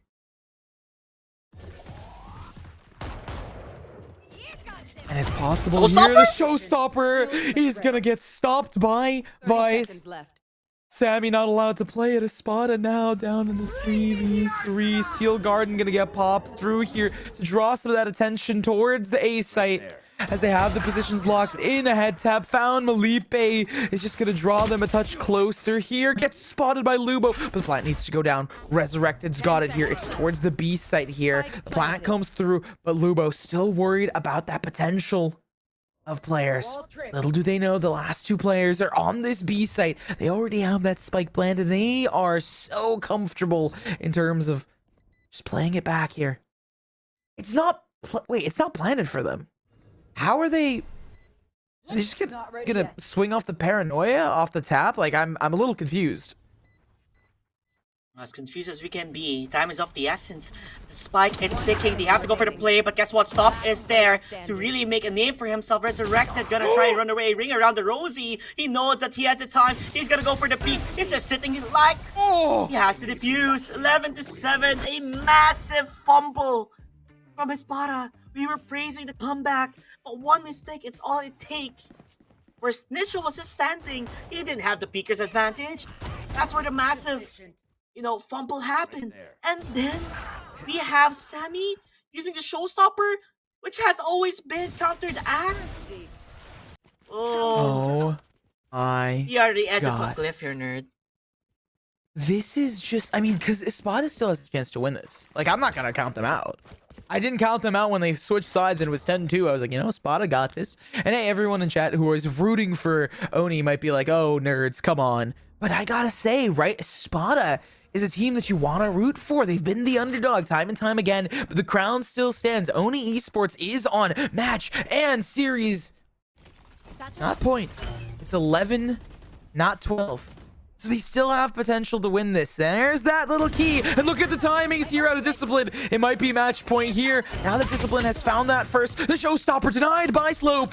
And now it's slippery, but they don't fall. Slope at the top of this hill, still riding that high. Again, on towards the B side. Gandalf also getting killed towards Soul P. This is not gonna be the most ideal situation. They have the Rolling Thunder. If they want to get something out of it, coming from spawn, they understand where they're gonna be pushing on, and Sammy will fall down in the hands of Gandalf. They're gonna go continue to push as much as possible. Lupo should not put the hands up in the air, the barrel of the gun. He's at the corner, he pushes it and towards Gandalf's hand. Match point, the comeback is almost gonna get denied. You can only hope for an overtime, but Oni Esports, they're not really in deep waters. It always has been Espada. Maybe, just maybe, the big difference maker was removing the player from A tower. No one was there to protect it. Discipline was able to push it, and that could have been the reason why.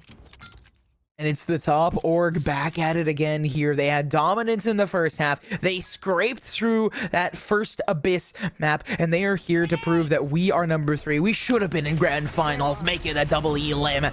Get us back there. Oni Esports, ferocious as ever, is on map and series point here. Match point, all of it combined into one. The Razors preventing the Heaven play from coming through here on the defensive side here. Resurrected's immediately going to plant Malipe with the first onto Schnitzel, and they are going to keep this pressure brewing and preventing it. Espada, though, has the counter with the Rolling Thunder. Walled out, though, and giving Malipe the time of day to insert themselves towards this hell. Hiding underneath, understands that they have to go for the push, to go ahead and go for the play. Yeah, you got the trades, but it's gonna take much more to do that. Stops it on the corner with the flash, makes it work out, chases him down, and that will be it! It's over! Oni Esports will be the third placer at Dubai Police Esports Tournament, Valorant 4th edition. Espada played their hearts out, but the lead, they gave just too much on the first half. Imagine the difference it would have made if the first half was much more closer. Imagine how different will that be as well in Abyss if the games were much more closer. But sadly, they've always been the team that continued to climb. And climb they did, but sadly, they slipped and fell. I fell on a slope, right? And that's unfortunate to see. But I gotta say, it's been an intense game. We didn't have a break in between, so what we're gonna do right now is head to a short break. We're going to go take care of ourselves, just like you guys should take care of yourself, and make sure you don't click on any silly links. Make sure you guys stay safe with your cybersecurity here. That's kind of what we're all here for. So with that, we're going to go to a short break. When we come back, we're going to have a breakdown of the games. We're going to have some interviews and some other cool action leading into the grand final. So stay tuned and follow for some more action. We'll see you guys in a bit.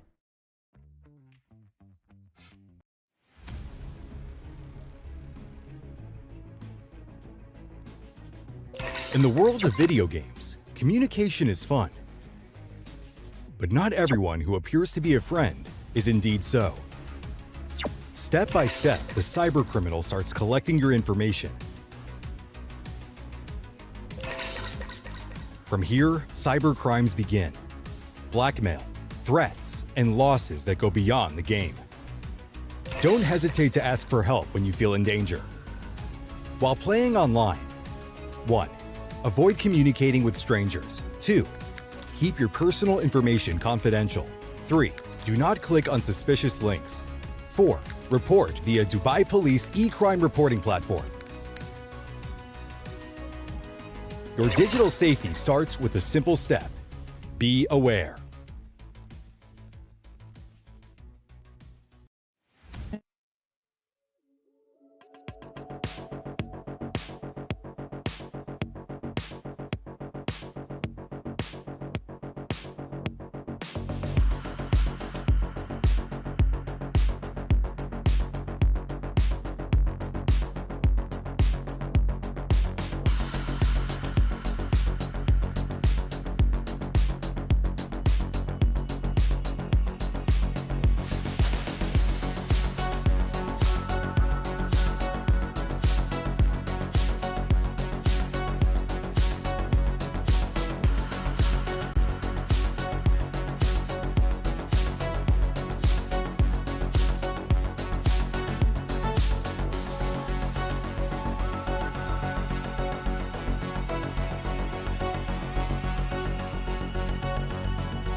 first series. It almost went through the distance to map number 3, but at the end of the day, it is only esports that will be taking that victory. Also, a sweet, sweet surprise with a cash prize on the third place decider here, nerds.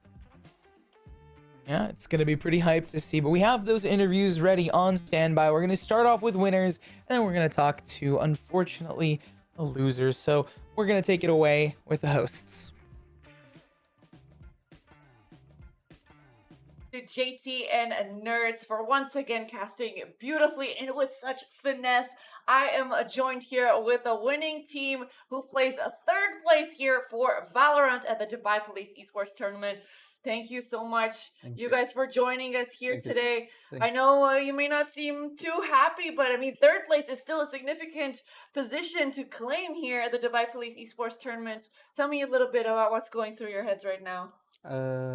We were aiming for first place, but unfortunately we couldn't. So good luck for first place and second place. We got the third place, so that's unlucky, but Unlucky, but at the same time lucky, because you still walk away with a little bit of money in your pocket once you come out of here. So it was profitable, and I'm sure that you guys had a lot of fun as well. This isn't your first time at the Dubai Police Esports Tournament, so tell me, how does it compare, this experience, compared to the other editions?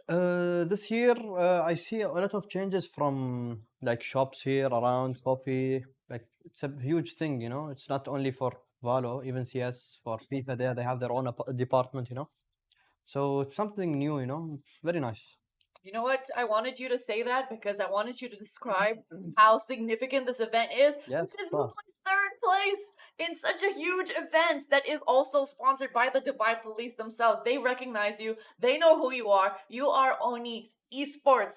And let everyone else know about Oni Esports as well. So you are an all Emirati professional esports team. Am I correct? Maybe you can give us a little more details as well.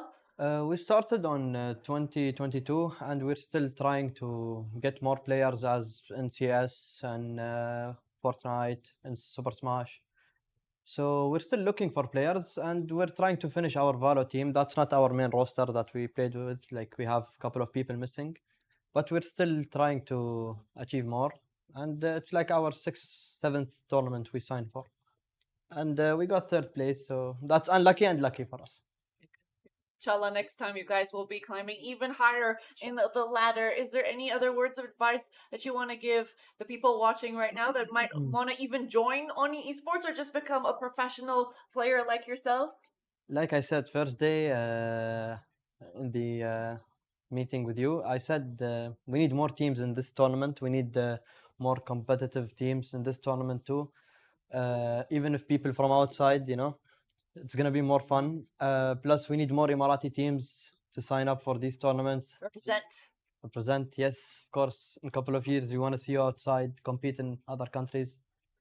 We wish you all the best, and thank you. Thank you so much, inshallah. Any words that you want to say? Anyone who's watching, maybe a mom or a sibling that you want to say, look, I've made it, I made money, and no, I'm not giving you anything. No, we're frustrated from the loss, and I think it's enough. I can understand that. Well, I couldn't stress it enough. We are very proud of you guys, very proud of Oni Esports for achieving this huge milestone, getting third place at the Dubai Police Esports Tournament. So congratulations to the both of you. All right, we are passing it back to our multi-talented casters. So take it away, JT and Nerds.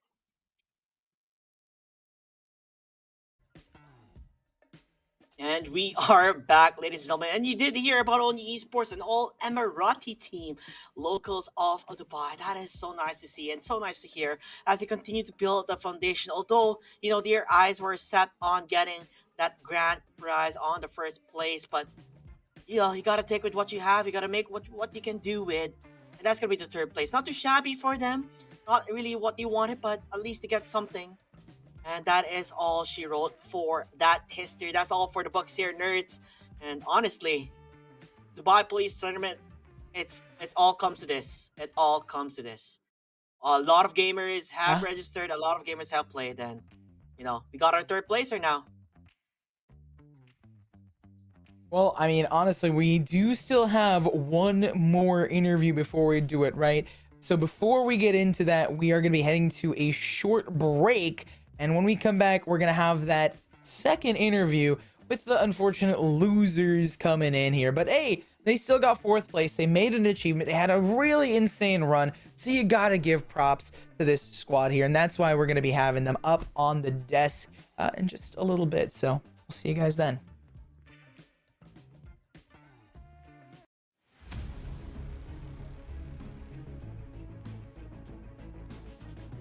In the world of video games, communication is fun. But not everyone who appears to be a friend is indeed so. Step by step, the cybercriminal starts collecting your information.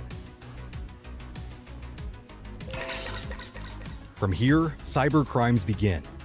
Blackmail, threats, and losses that go beyond the game. Don't hesitate to ask for help when you feel in danger. While playing online, 1. Avoid communicating with strangers. 2.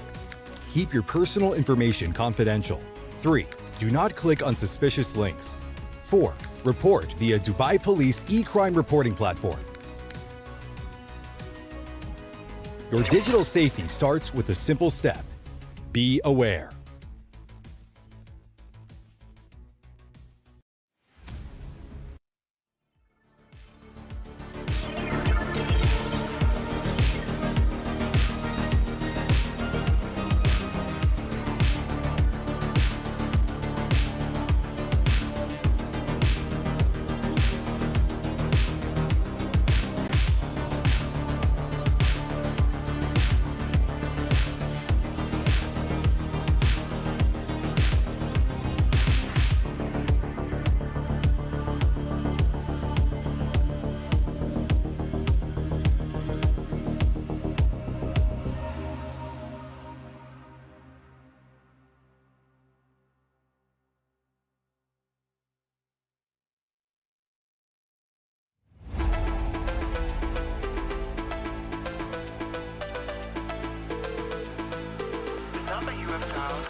Marhaba everybody, we are back. It's JT and Nerds here at the Dubai Police Esports Tournament edition, the fourth one.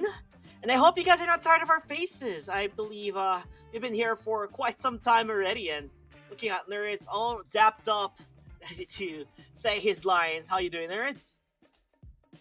Line.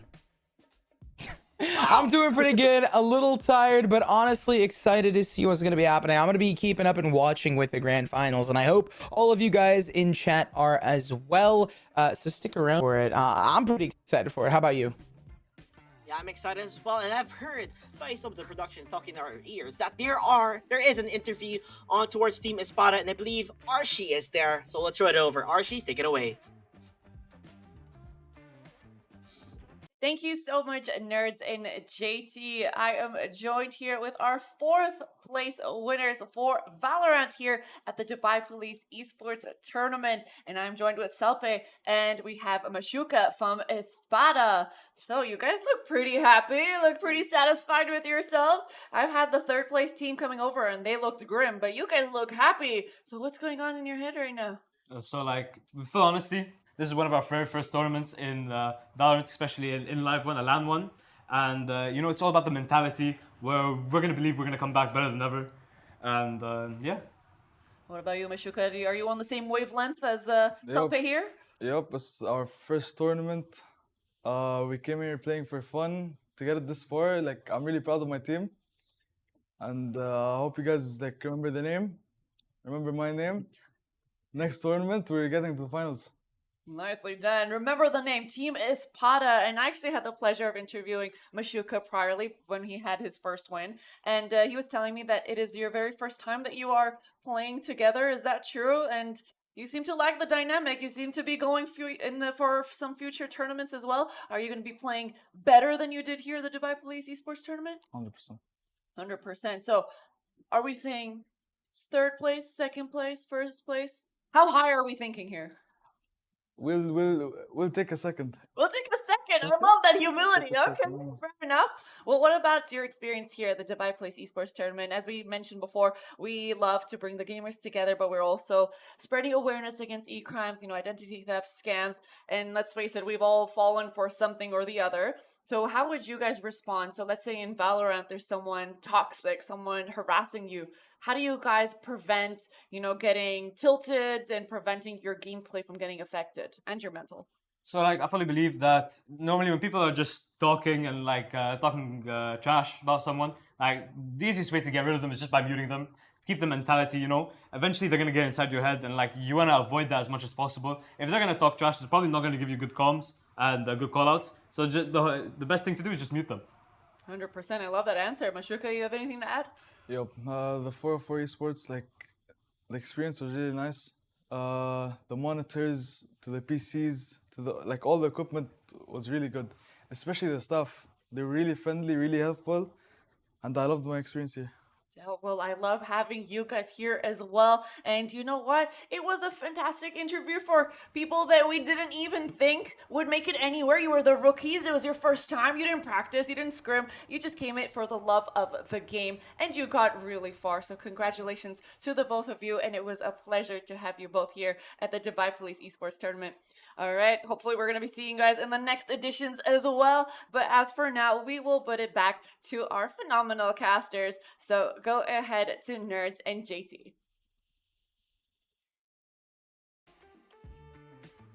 Thank you so much, Archie. And what can I say, Espada? They are such a wholesome team. You can see all smiles and the vibes. I love it. You know, I feel like, hey, Salpi, hey, Mashuka, the entire Espada squad. Let's be friends, right? I would love to play some Valorant with you, just have good vibes. But, you know, Nerds, I think this is the end of the road for us, but not the end of the road for the tournament, as the grand finals is just around the corner.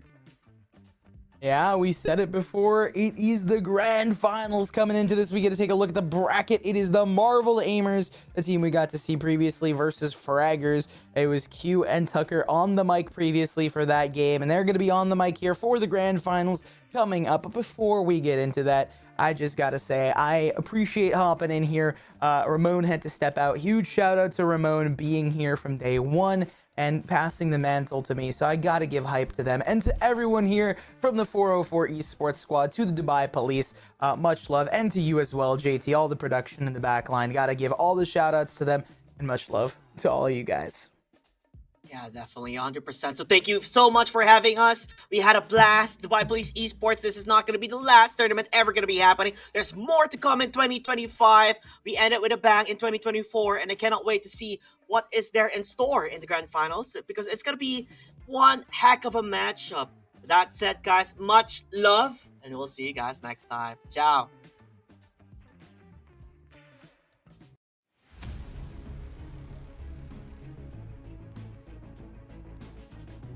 In the world of video games, communication is fun. But not everyone who appears to be a friend is indeed so. Step by step, the cybercriminal starts collecting your information. From here, cybercrimes begin. Blackmail, threats, and losses that go beyond the game. Don't hesitate to ask for help when you feel in danger. While playing online, 1. Avoid communicating with strangers. 2. Keep your personal information confidential. 3. Do not click on suspicious links. 4. Report via Dubai Police e-crime reporting platform. Your digital safety starts with a simple step. Be aware.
In the world of video games, communication is fun.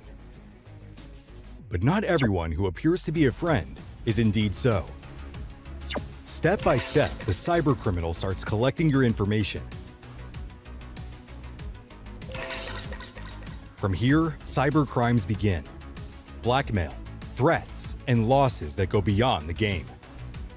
Don't hesitate to ask for help when you feel in danger. While playing online, 1. Avoid communicating with strangers. 2. Keep your personal information confidential. 3. Do not click on suspicious links. 4. Report via Dubai Police e-crime reporting platform. Your digital safety starts with a simple step. Be aware.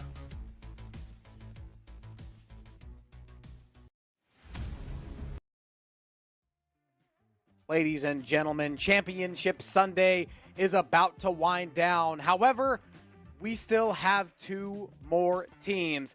1 more match, so let's end this off with a bang. Grand Finals is about to happen. Marvel Aimers versus Fraggers, best of 3 for the championship. It's Tucker and Q back at it again. And Q, it has been a long weekend, and it all comes down to this. We started with 16 squads. It's down to our final 2 to see who is going to be at the top of the top 2. And I'm talking about not 2, right? One of these 2 teams gets to raise the crown at the end of everything. Fraggers looking to go back to back with it. However, Marvel Aimers, they have not dropped a map yet. So I think the Fraggers might be seen as the probably the favorites here, but Marvel Aimers kind of playing with house money. They've been looking good so far and get to come into this. I feel like as the maybe a slight underdog means, hey, you know what? We've already met everyone's expectations. Let's go ahead and put on a show. I mean, you might as well, as there we see the bracket. Of course, Fraggers did drop 1 map in the semifinals to Oni Esport in that absolute best of 3 thriller where it went 13-11, 13-10, 13-11. Marvel Aimers has not had to deal with something like that. It has been pretty easy. Of course, they've had a couple of close maps, but they haven't dropped any of them, which is absolutely a recipe for success. But Fraggers are unlike any team they have faced before. Fraggers bring a different sort of level, a different sort of speed. And when we talk about the map picks here, when we go Ascent, Bind, Haven, 3 maps that both of these teams should definitely understand and know they more than likely have a very strong game plan for as well, Tucker. But we mentioned that firepower over on the side of Fraggers. When we've seen them get pushed to the limit, they do have the ability to adjust and adapt. So the question here, as far as in the grand finals, is do the Marvel Aimers have that same capability? Going to be the question. We've seen both the Fraggers play on these maps. So we saw Haven, and we also saw a Bind. Ascent was one that we didn't get to see the Fraggers play on, at least not today. But Haven and Bind, they played really well on it. They did drop Bind. They won on Haven against Oni Esports, but they're definitely warmed up and ready to go for this game. And Q, they've had a little bit of time to rest. They've had some time to calm things down and kind of let things settle in. It's grand finals. You can't keep reminiscing about the crazy best of 3 series that we had about 2 or 3 hours ago. It's all about the grand finals. It's all about the task at hand. Well, the Fraggers are in a better position than, say, Oni Esports, who had to follow up that banger best of 3 series and then take the stage immediately for that 3rd place game, right? They did get that time to sit back and relax and reflect a little bit, I'm sure, upon that last series, but it is going to be important. You mentioned neither of these teams can really hang their hats on their last performances because it's very well the capability, I would say, especially over on the side of Marvel Aimers, but maybe even for the Fraggers as well. This is going to be your toughest competition of the evening. I don't think either team would like to drop this first map, and I feel like as far as really being able to come out of the gates, I think Fraggers have shown more across the weekend, which means that maybe Marvel Aimers still have a trick or two up their sleeves. I absolutely agree with you there. It feels like for me, I have not seen anything of Marvel Aimers just yet, but I have seen them play really good, and I've seen them take a lot of rounds really, really quickly. So you definitely cannot count them out. I still view them as the underdogs, but of course, anything can happen. There's a saying, any given Sunday for a reason. This is going to be a really difficult match for them. However, anything is possible with confidence and some good teamwork. However, unfortunately for them, confidence and teamwork are two things that the Fraggers absolutely excel in.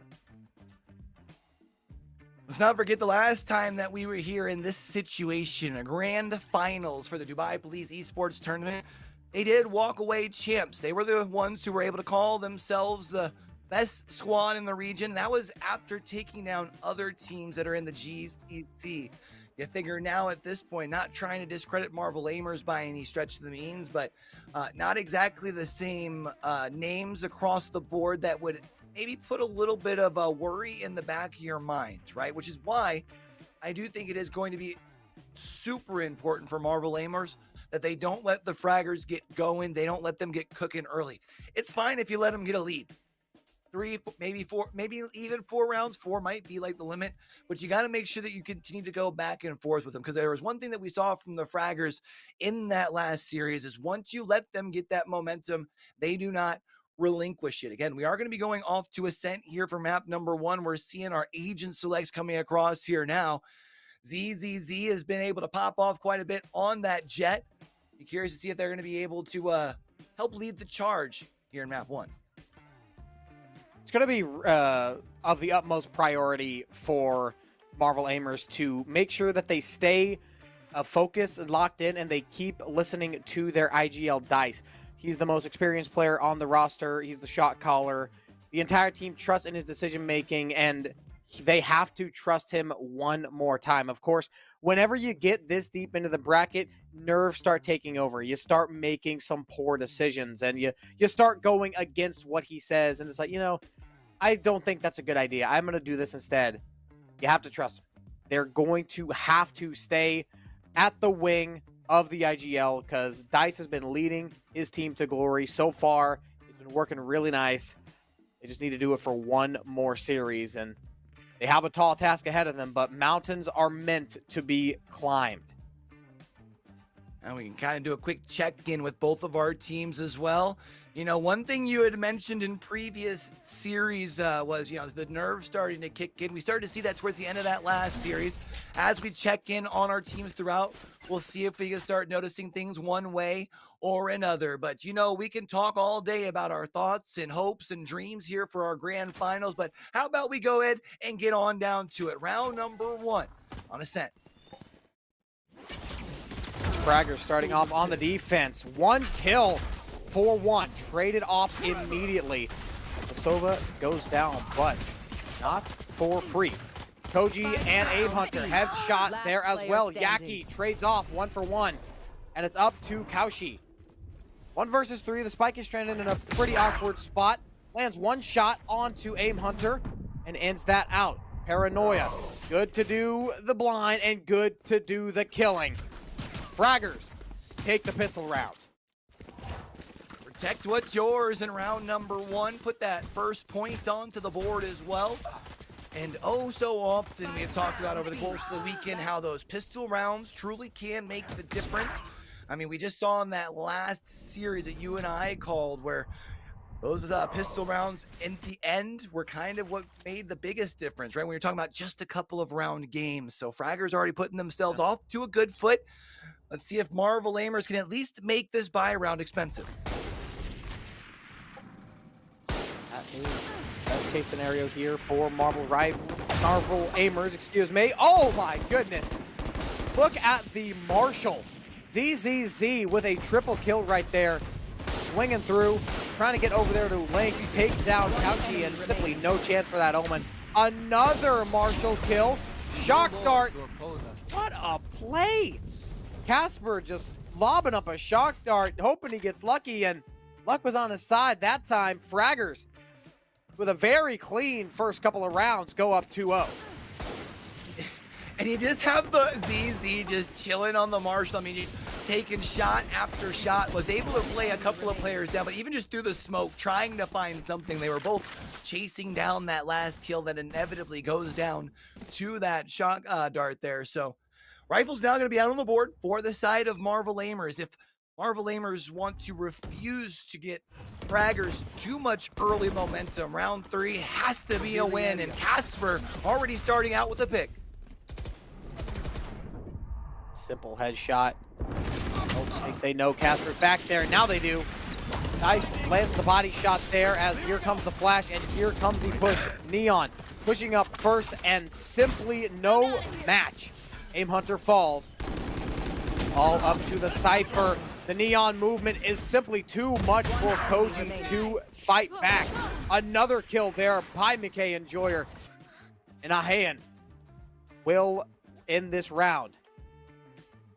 I just can't noticed help the but matching laugh names. to myself a little bit. Yeah, Mika Enjoya doing a great job. Of pops down the stairs and is just jumping around like, you can't hit me, you can't hit me. Your hair sprayed through the boxes are right there. And it does end up working here. Marvel Aimers take round number 3, which is a big one. Want to make sure you at least get one of those first 3 on the board. Rifles now going to be in the hands on both sides of the field here. And just as much as we've been talking about the importance in round number 3 for Marvel Aimers to make sure that they don't get their econ broken, Fraggers need to do something similar here in round 4. Like that play there. 0 Point is going to suppress 4 of them. Fragment Grenade is going to delay this push by White a bit.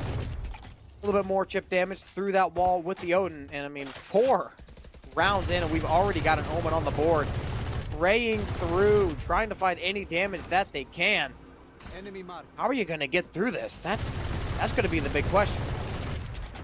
You know, everything I've been hoping for all weekend was for some wall bangs. We're finally seeing it, but none of them are going to be able to connect. ZZ finds a couple with the op, though. Aim Hunter, chugga right through the wall. Not going to be able to find any damage, but they are chasing down these last 2 kills. The Knife's going to be able to at least let them know that they've got 1 here. Flash drive looking to pop out. Flawless round for Fraggers as they move up to 3. Wow.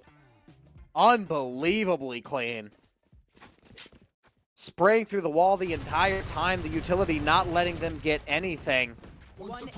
Aim Hunter and ZZZ applying so much pressure that Marvel Aimers were practically drowning in B main. Already pumping the brakes here, huh? Already pumping the brakes 4 rounds in. And unfortunate because you feel like you might want that thing later on, right? I mean, I understand wanting to pump the brakes and to say, hey, we need to find some way to make sure that Fraggers don't get a huge lead here. But to use it just 4 rounds into what could be a very long map here, Tucker, has me worried that if this thing does go back and forward, if the mental starts to slip during those meat and potato rounds in half number 2, you'll no longer have this timeout to be able to kind of rely on to cool things off. Oh, we talked briefly in the pregame about momentum and how Fraggers is very dangerous whenever they get a little bit of momentum. But I mean, I feel like that timeout call is a little bit too aggressive.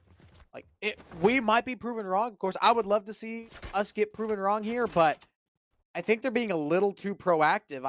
I don't think 3-1 is a scoreline that you have to worry about, but Marvel Aimers still decided that they wanted to call the timeout anyway.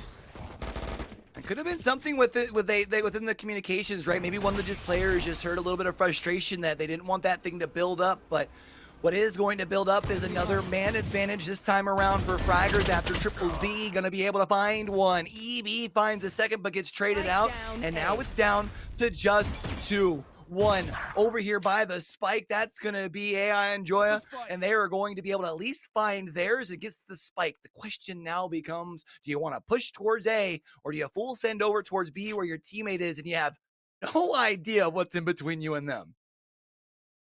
You got a minute, so you don't have to rush too heavily. Siaki looked like they wanted to peek for a second, but smart choice was made there. Fall back, regroup with their teammate, and try to get a numbers game Probably not going to have an advantage considering it is a 2 versus 3, but you could at least maybe help yourself out a little bit.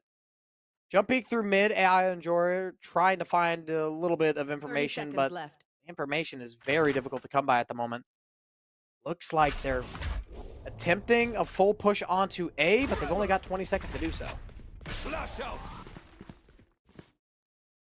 Gotta make a play here soon. Remember, it does take 4 seconds to get the plant down. Aim Hunter has the Odin and going to be able to find one, and that is the spike, which means now you got a double back. Aim Hunter gonna be able to find the last, and Fraggers gonna be able to stop the buff that we often see out of that timeout, and instead put themselves up for another round. Really nice play at the end by Aim Hunter with that Odin. Peeking around, waiting for the right time. It could have easily been a clutch situation by Marvel Aimers, but Fraggers didn't allow it. They didn't get too aggressive, and no, that has been something that several teams throughout the tournament have struggled with, getting a little too aggressive, and they always bite it.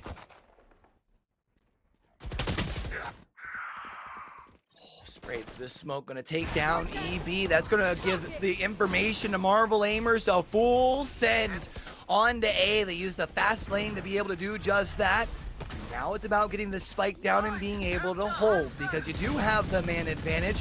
Gotta worry about that Odin that's just singing on the other side of that door. Koji, as well as Triple Z, up in heaven. Koji finds the Eddie. The neural theft gonna be able to give all the information in the world. Koji knows that there's at least 2 players left. The spike about to go down, and it's ZZ with his knives gonna be able to find the 2. They have a swarm grenade lineup on this. Looks like they've got one. They're gonna have another one. They will fall, won't be able to activate it. This will be the round going to Fraggers. A great idea there by the KJ, trying to keep the distance, stay alive, and get a lineup set up. But unfortunately, the Jet's just a little faster. The Blade Storm brings you down. Fraggers will extend their lead up to 4 as they pick up their 5th round. They just keep rolling. That's now 3 in a row, and you feel like when we talked about the momentum of things, this was exactly what Marvel Aimers wanted to avoid. You haven't seen how Marvel Aimers are able to adjust and overcome adversity just quite yet. And as far as for now, the Fraggers are just going to continue to keep their pedal down towards the metal. They're going to continue to hold the line on defense. Another Odin moment. Oh no! ZZZ getting way too overzealous. Ending that life. Casper falls as well. However, EB lines up a double kill.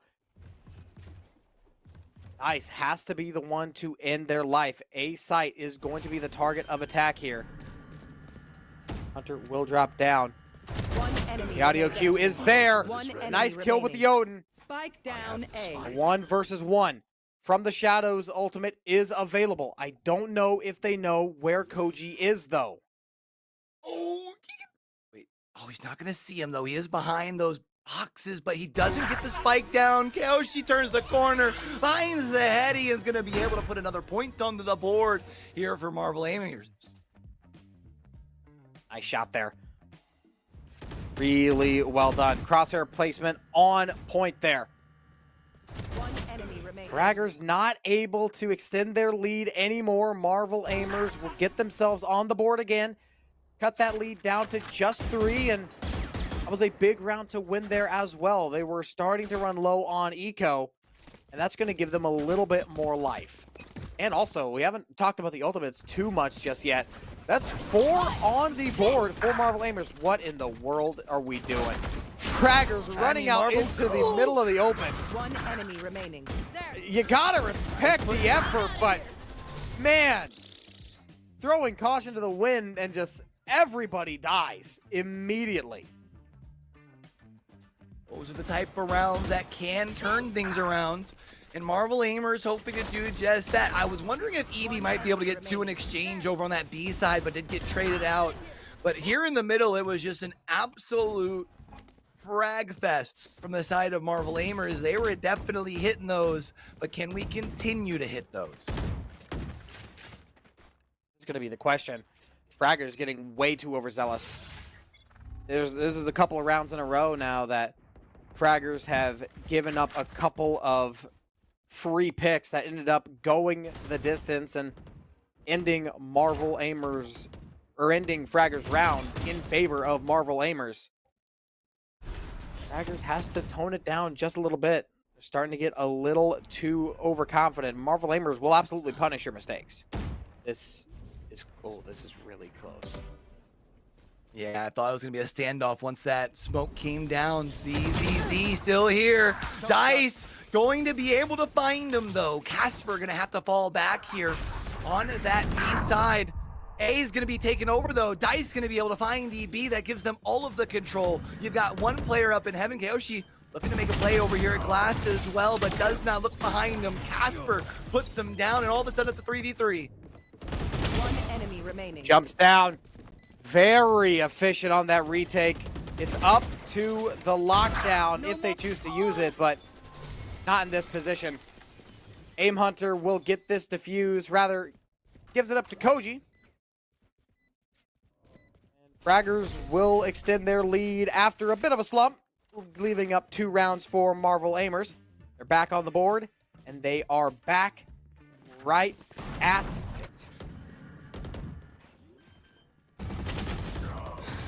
We're back on that cusp, though, here, Tucker. You know, I had mentioned at the start, I don't know if you can give this Fragger squad much more than a 3-round lead. They've been tiptoeing kind of that line. They were able to pull themselves back from it a little bit here, but now concerns, because you have to find a way to stop the momentum. It is looking like for now that the Fraggers defense is all set up on the opposite side from where Marvel Aimers are looking to push. Actually, Marvel Aimers quickly pushing onto site and going to get access, should be able to get this thing down. Relatively easy as well. They have a lockdown if they choose to use it. This retake is going to be a huge test for them. As it's a 5 versus 5, they have the disadvantage at the ultimates. Gotta watch out for that player below heaven. Runs out, uses the dash, and EB will take down the under heaven player.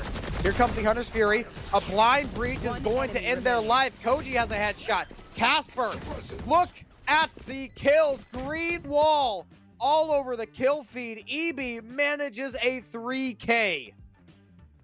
I really like their retake sort of strat and to be able to push over towards A, right? There were 3 players back there. You're able to blind the player towards Wine, which then in turn, because they're stuck in that Hunter's Fury, you're able to push that second corner in between shots, and they're basically a sitting duck. 7 rounds here now for Fraggers, and now it's going to be a low buy as well for Marvel Aimers.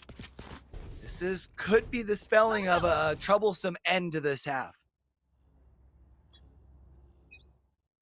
Likely going to see at least 8-3. Unless Marvel Aimers are able to pull off an eco round.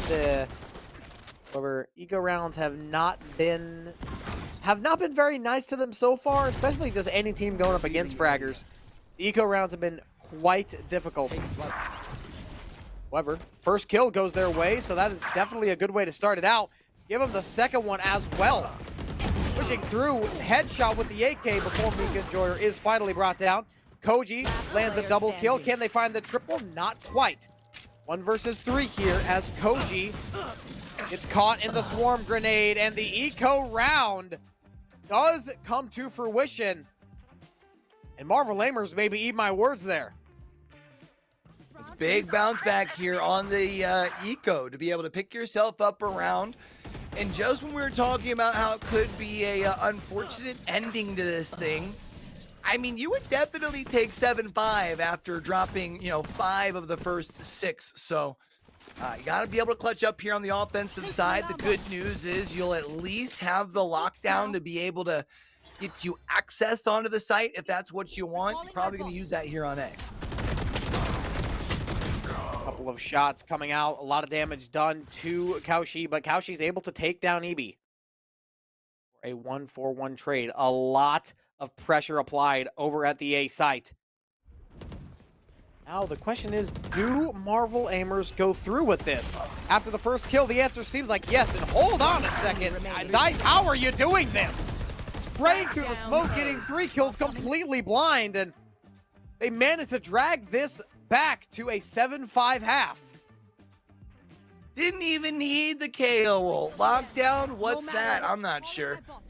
Hey, you know what? A win's a win. That gets them back to within 2, and especially as you now flip the sides, and you're the one that's having to protect what's yours here. You win this pistol round. All of a sudden, this game looks very winnable. And it does. Going on to the defensive side. It is a pretty defender-sided map, so Marvel aimers have a pretty solid chance here to maybe win this round out, get the pistol, get the bonus as well, maybe go up by 1. And all of a sudden, they'll have not only the lead, but they'll have momentum as well. Quick push up here through middle, looking towards Pizza to try and rotate through market potentially, but ZZ gonna back down here, and I think just wants to get back up with the rest of the squad. Gonna go ahead and leave just the one lurking there through middle in case there's any rotations through. Player also over at Pizza, that could very make for an awkward exchange. It should also let them potentially know once they turn this corner that the whole setup's on a B. They ain't worried about it though, Tucker. They're full sending. OG takes one down, but not before Marvel aimers is able to take down 2 and then 4. Casper, last one there. How do you get out of this scenario? That smoke is going to dissipate. Flash comes out. Good for 1, but that is it. 3 kills on the board for Yaki on the pistol. Now all of a sudden things are interesting here, Tucker, as long as you can continue to keep trekking forward, right? I mean, you come in, you win the pistol. You do exactly what needed to be done here. You need to be able to keep that same pressure, however, because as for now, it seems like they've heated up. Can you keep cooking? The oven's on. You just got to put that cake in. Early, Mika Enjoyer gets suppressed by the 0-point knife. Close range here with the judge. There's potential for this to be absolutely catastrophic for fraggers. So close. Runs out. Beautifully done. Mika completely ruining Casper and Aim Hunter's round. I know that they are malding. In the judge, jury, and the execution. Hold on. No! The trigger discipline. Can't find the second here. And now, no. Mika Enjoyer says, you know what? Let me flip this thing down and reverse it. And Marvel aimers win themselves another round. Tie ball game as we go into the bonus round. With a huge judge play, getting 4 kills on the round, nearly taken down thanks to the EB trigger discipline. But EB's only able to get 1. Now Marvel aimers have the chance to take the lead. All they got to do is deny this bonus round. If they did that, not only would you take the lead, but you're breaking the bank over on that fragger side as well. Could be a huge round. When it comes to turning this map on its head, what looked like could be fraggers running away with things, all of a sudden, Marvel aimers are right back in it, and it does look like they have been able to get the read on fraggers. You see the rotate comes in over towards A. Pretty much everyone looking to turn the corner. ZZ gets stunned. Nobody going to be able to make them pay. However, 2 players trying to spray, and it's going to be ZZ put down. Another judge kill there. Mika Enjoyer simply destroying everything in their path. And the fraggers gonna have to rotate there. They've still got the lurk, and they no longer have the lurk. I stand corrected. 2 versus 5. B site looks to be the new target of attack for the fraggers. Yeah. Does look like they may still be able to make a play over towards B. There's so much utility over here. EB gonna be able to lay it down That means all of his utility going to be rendered useless. Aim Hunter going to be able to catch one of the rotation as well. That puts numbers a little bit more in favor of Fraggers. Dice is going to take out Aim Hunter though, which means it's all left to EB. Turns the corner. Dice puts him down. Oh, sorry, Dice puts him down. And that means now Marvel Aimers have their first lead. That's a long streak as well, not just counting the streak from the pistol round on. They won the last couple of rounds in the first half as well. So they've got some serious momentum build up. Fraggers, they had some. At one point, it looked like they were going to possibly take this thing into half 9-3, and now they're losing 8-7. That is how dangerous that big scary word of momentum can indeed be. Of course, the good news for them is they won 5 of the first 6. So if you find a way to bring this gravy train to a screeching halt after 5 straight rounds over on the side of Marvel Aimers, you're able to fight your way back into it. The only problem is you're looking to try and do that with, well, Sheriffs and 1 Spectre. So it's going to be a tall mountain to climb. Let's see if they have the ability to tie things up here.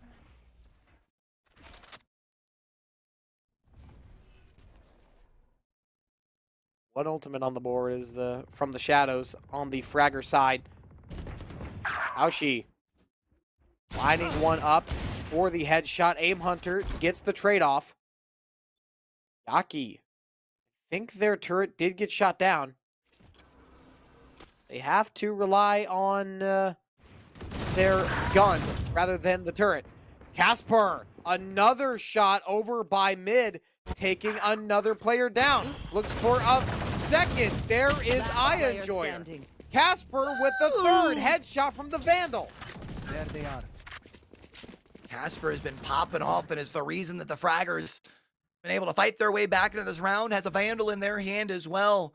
You wonder for the side of Mika Enjoyer, do you decide to look for just a simple exit potentially, or do you try and push the issue? Pushing the issue is the case, but Casper says, I'm right here. That's a shot to your face. That's 4K in that last round as the Fraggers bounce back. Fraggers off of the eco. Take home this thrifty round and manage to keep 4 players alive. Should be able to steal those guns away as well. And from rags to riches is the story of that last round.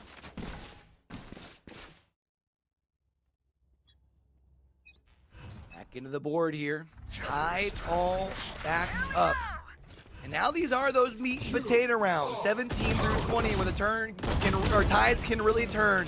Mika Enjoyer quickly pushes up into Koji's face, puts him down, but ZZZ gonna be able to find Enjoyer and put them down as well. It's gonna be 4v4.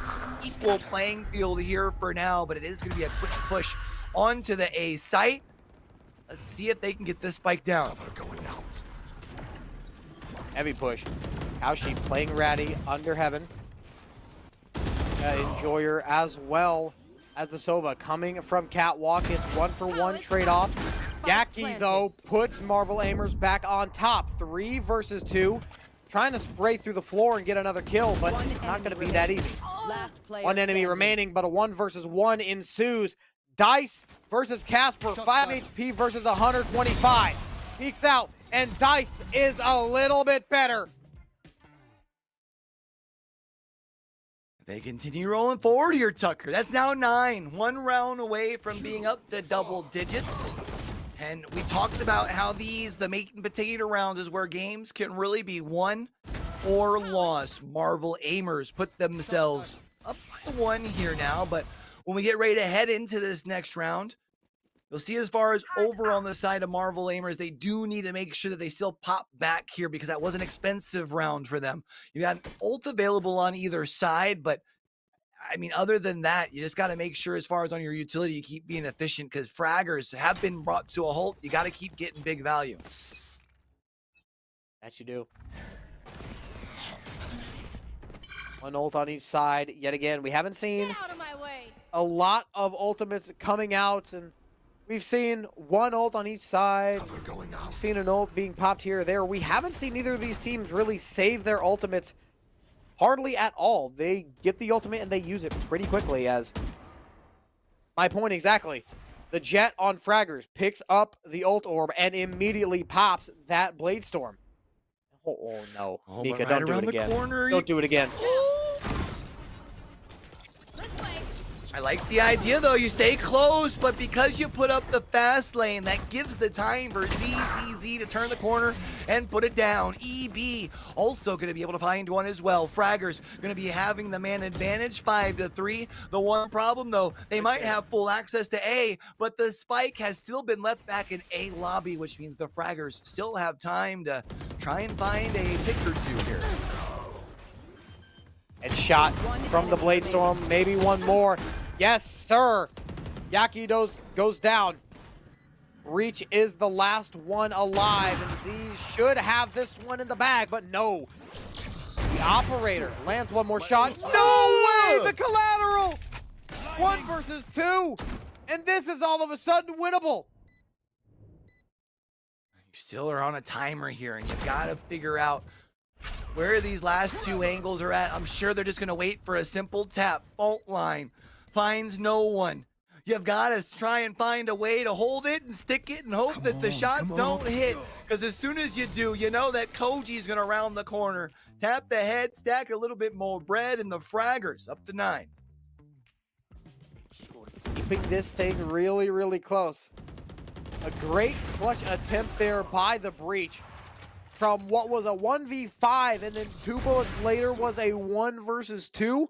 That's a lot more doable than the 1 versus 5 I was just talking about. Valiant effort there by Aya Enjoyer.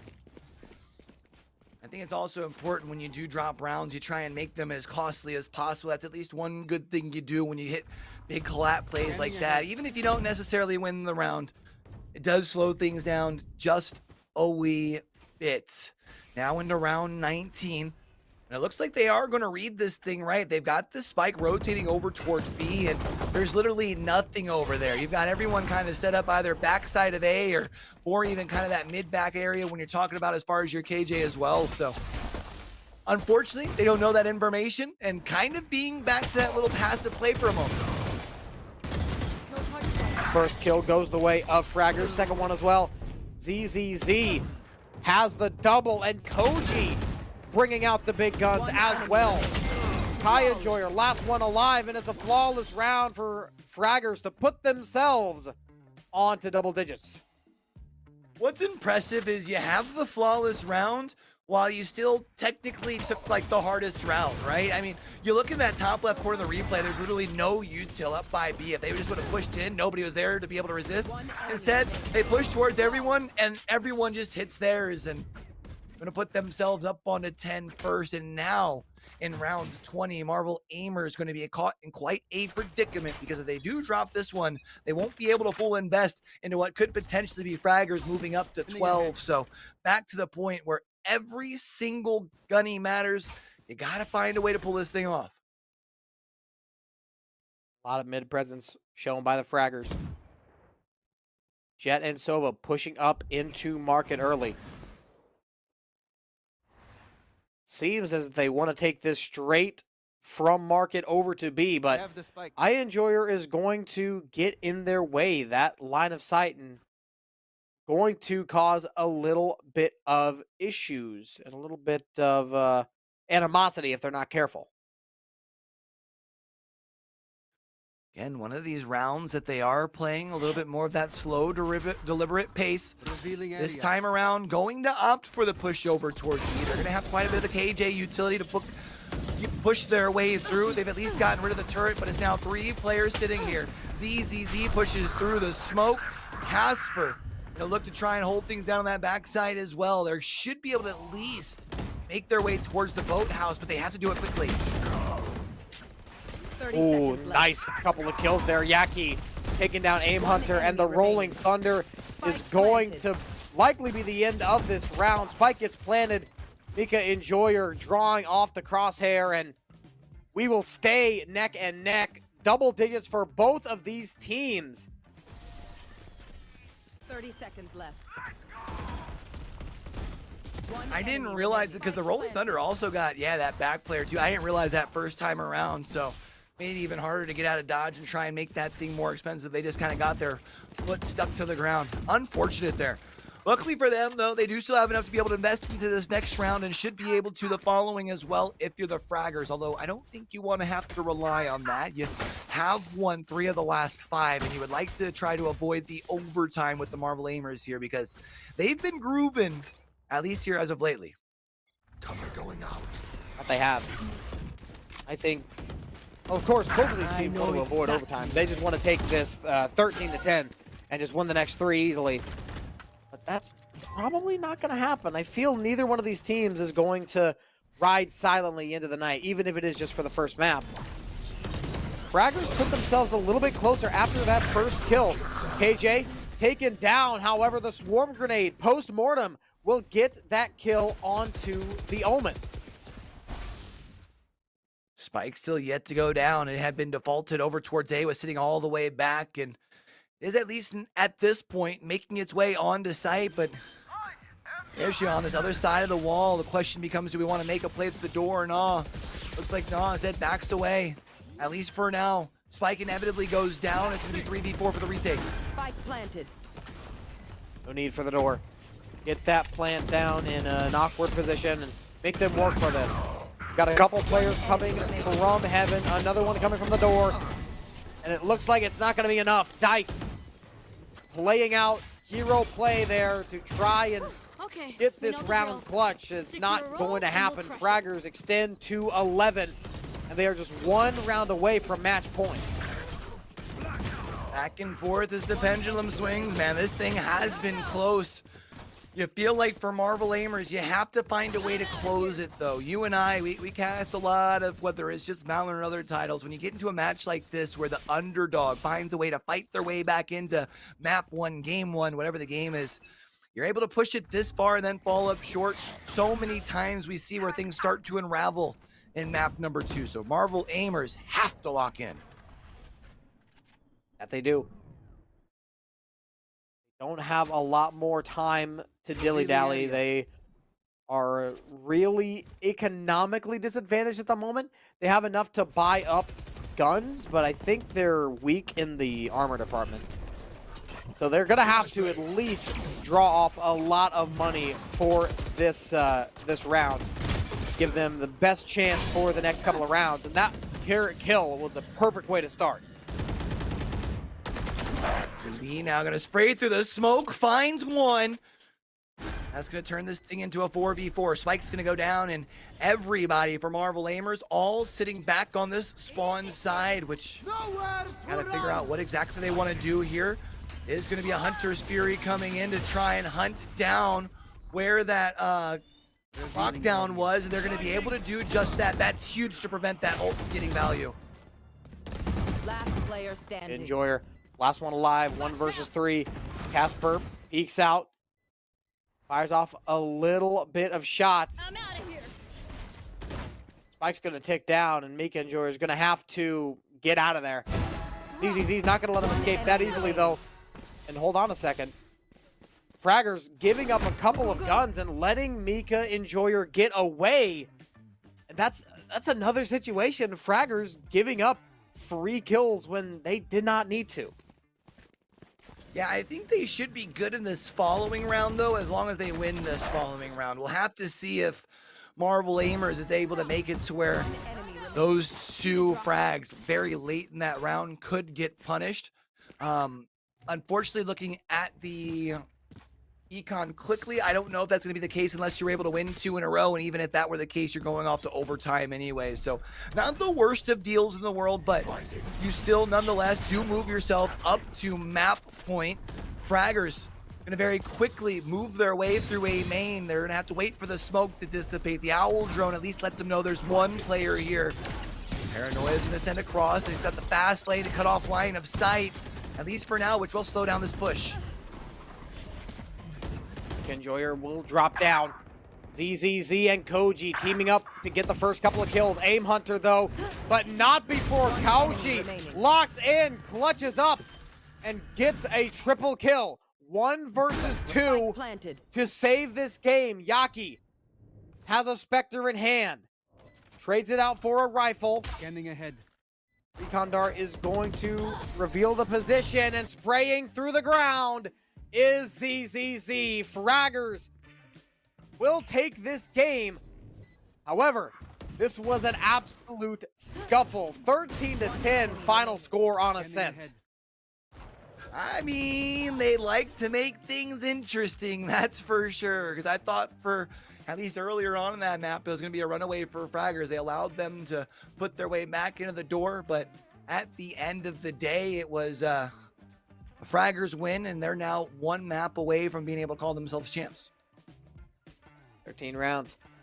All they need is 13 rounds. And they got 13 rounds this time. However, 10 of those that they were trying to get went the other way. And I want to say, I was harping on this the entire game. The Fraggers simply need to be more disciplined. There were so many rounds where they gave up way too many kills. And I mean, probably throughout the whole game, they gave up around 5-6 kills that they just did not need to because they got too aggressive and they were just playing a little too cocky. And hey, doesn't seem like a lot, like it's just 1 kill every couple of rounds or so, but those add up. At the end there, let's say that Mika and Joyer stayed alive. They were only 1 ult orb away from getting that ult, thanks to that double kill at the end of the last round. I feel like what we just saw was a classico when it comes to one of the 2 very usual close games, right? Usually you either have 1 or 2 rounds back and forth, or it's a couple of streaks back and forth. But at the end of the day, look at those top 3 fraggers here. ZZZ, 21 kills. Casper, 20 kills. And Koji, 18. The 3-headed monster leading the way. Of course, it's ZZZ from Fraggers, the MVP. But, I mean, really, it was everyone putting in work. Absolutely. Just because ZZZ got the most amount of kills and had the highest combat score does not mean that it was all ZZZ. That could have realistically gone to any of those 3 top players on the Fraggers team. But first map is done and dusted. Fraggers take it 13-10. Now we sights to bide, which could be the last map of the tournament queue. Could very well be. I'm hoping we still get to go 1 more after that and go off to Haven. But since this could very well be our last one, how about everyone tries to hydrate real quick, get up, take a quick on stretch, you know what I'm saying? And on the other side of this break, we're going to be bringing y'all map number 2 over on Bind.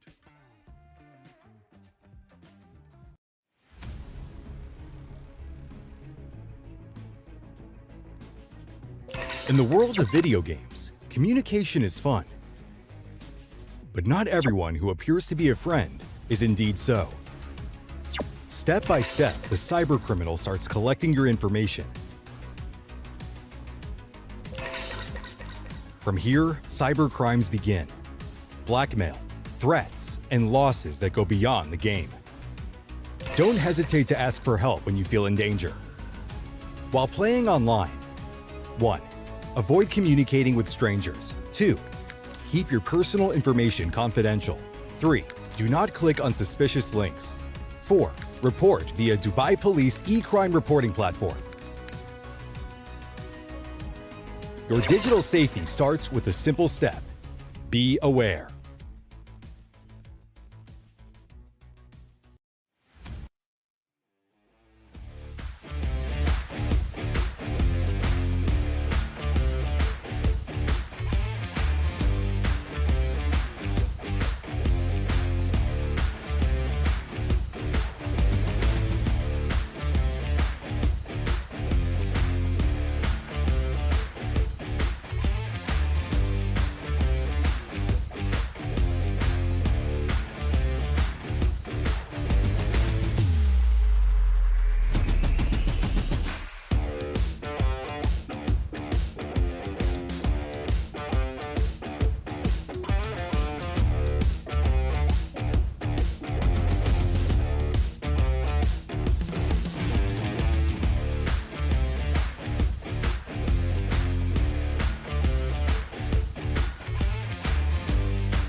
In the world of video games, communication is fun.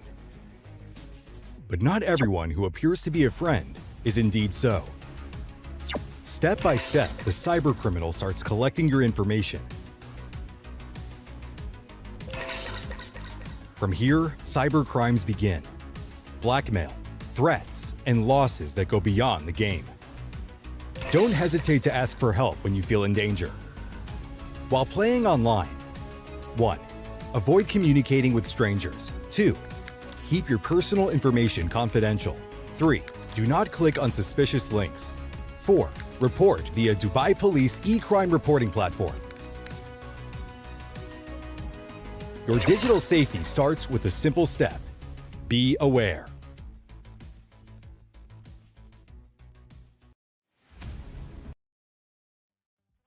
Hello, everyone, and welcome back to the grand finals of the Dubai Police Esports Tournament, Valorant Edition. We just got done with our first map. We went to Ascent, and it was nice. 13-10 was the final score for Fraggers. And now we go to Bind, which could be the last map of the day, last map of the tournament. However, I can personally say I'm incredibly surprised with how Marvel Aimers brought the pain to Fraggers. They made them work for every single round, and at first I thought this was going to be a pretty easy 2-0. However, my eyes have been open, and I think Marvel Aimers has a pretty solid chance here. It's interesting, right? I feel like if you would have told me that that last map would have just been a 3-round difference when everything was done and dusted, I would have figured it to be a little bit more back and forth throughout the course of the entirety of the game, not a, big run by one team and then a big run by the other. And I would say even still, because of that, I'm still not sure I'm 100% convinced here for our Marvel Aimers, just simply because when it comes to when push comes to shove, Fraggers did show that they're just a step better. Remember last time we met here last year for the Dubai Police Esports Tournament, this was a team that did beat both Team Falcons and Twisted Minds. They're looking to be crowned back-to-back champions. I think they understand that if they go to Haven and they do allow for this thing to get brought back into some sort of momentum sort of play for Marvel Aimers, that the chances of that really get narrowed down. So I think they understand the assignment here on Bind. They just got to come in and implement their game plan. That they do. Fraggers had a map on Bind a little bit earlier. They did end up losing that against Oni Esports, but then after that, they won the decider on Pearl. But we know Pearl is not a factor in this series. The decider is Haven, which they did win on earlier. So you could say that the pattern kind of benefits Fraggers if we want to get a little nitpicky. However, still, I think that Fraggers has a bit of an advantage still. Like you said, of course, not as big of an advantage as I originally thought. Like, Marvel Aimers absolutely put on a show, but I think they have a pretty big mountain to climb still. I'm sorry, I know I'm on cam right now. I'm trying to figure out this composition that Marvel Aimers put together. I don't know if you saw everything that got put together. Definitely not your traditional comp, but hey, you know what? Let them cook and let's see if they've got something brewing here. Maybe it's just the trick up the sleeve that they need. Yeah, I was trying to just not pay too much attention to it until we got into the game so I could actually dissect it. I saw a lot of agents that I don't normally see every day, so we'll have to formally dissect that whenever we get into the game. I don't know. I'm excited just to dissect this agent composition from Marvel Aimers. Honestly, I don't know what I'm more excited for, the game or to see who exactly picked what. I feel like it's going to be important for Marvel Aimers. They just found out that they do not have the ability to let Fraggers dig a big hole the way they did on map number 2.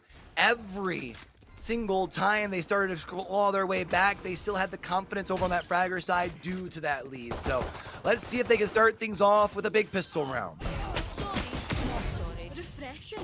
Be a solid start here from Marvel Aimers. Double kill Brightcouchy, make it a triple kill. Looking for the 4th, but that's not going to happen. enemy ZZZ eludes them. EB has a player headshot from standing. the Ghost as well. But look at Dice. Right behind him. Has to watch out for the guiding light, but it's a fake. Mike is ticking. Dog comes out. Dice has to find a way to take down this Sova and end this round. Found them. Trying to spray through, steps into the smoke. Able to find it there as well, Tucker. That's a big first round to be able to put onto the board. And I mean, look at Fraggers right there. Cool, calm, collected, feeling solid after just one player left alive in round one.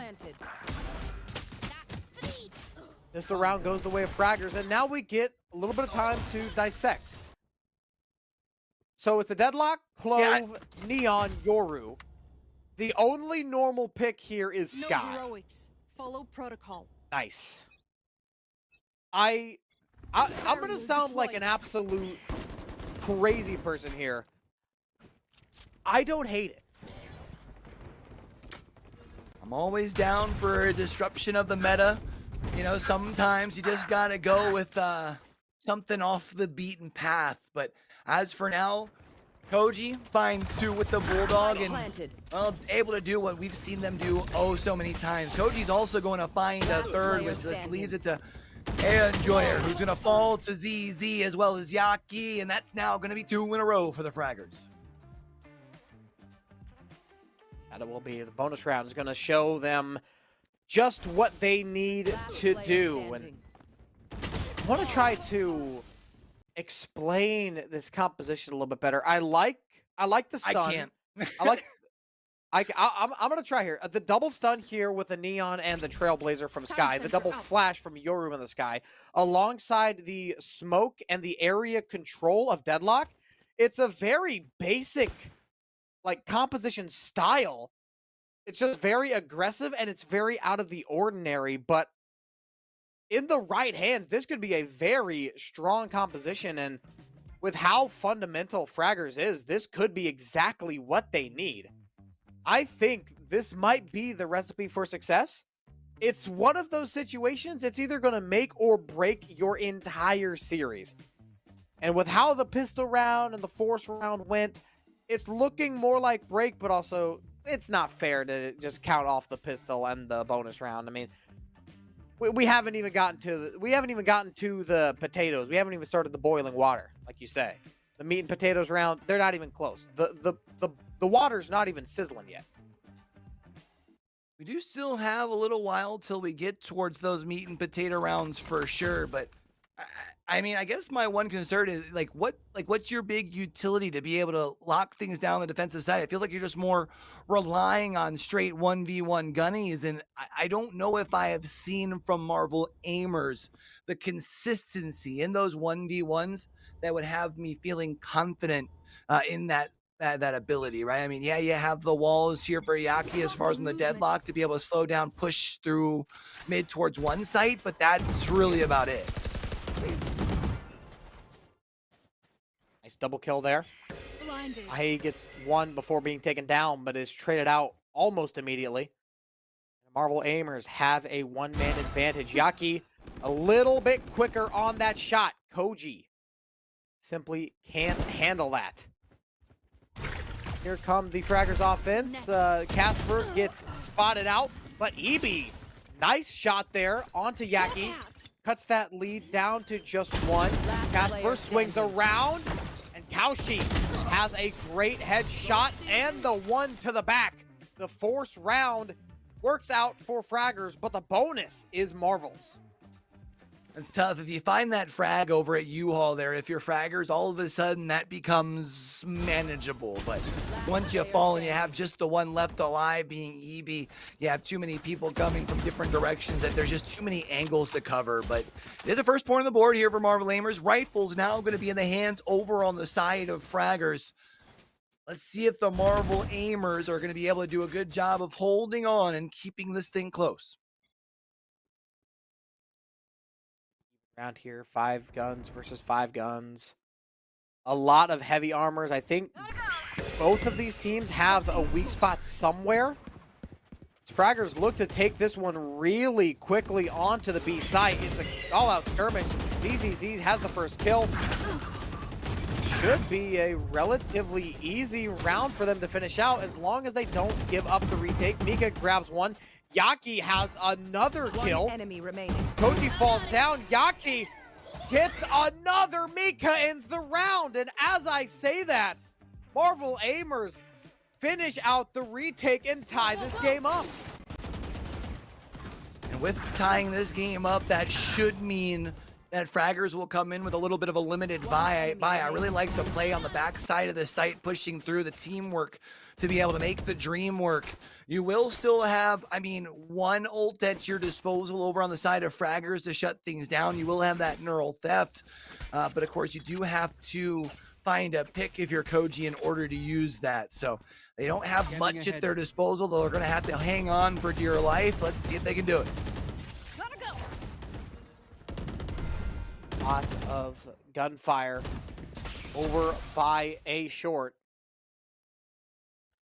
Fraggers starting to congregate, decide where they want to go. At the moment, they're favoring A short, but will that be the final pushing place? That still is waiting to be answered. Aim Hunter getting into a fight. Overall, losing the fight, but not losing their life. Hunter's Fury brought out by the Fraggers, trying to find anybody they can, and it doesn't look like it's going to do much of anything. Dice will end the Sova's life. This push has been brought to a standstill here, trying to find their way through A short, and haven't pivoted at all over towards B. It's just been a standoff on either side of this hallway. And now with this much time gone, I don't know if they even have that option. Casper and ZZ both going to be able to find one, which will give them a little bit of space onto the site. ZZ going to push through the smoke, make their way through U-Haul. You've got Yaki right on this other side. Yaki turned the wrong way, so ZZ puts it down. Taps that bomb one time.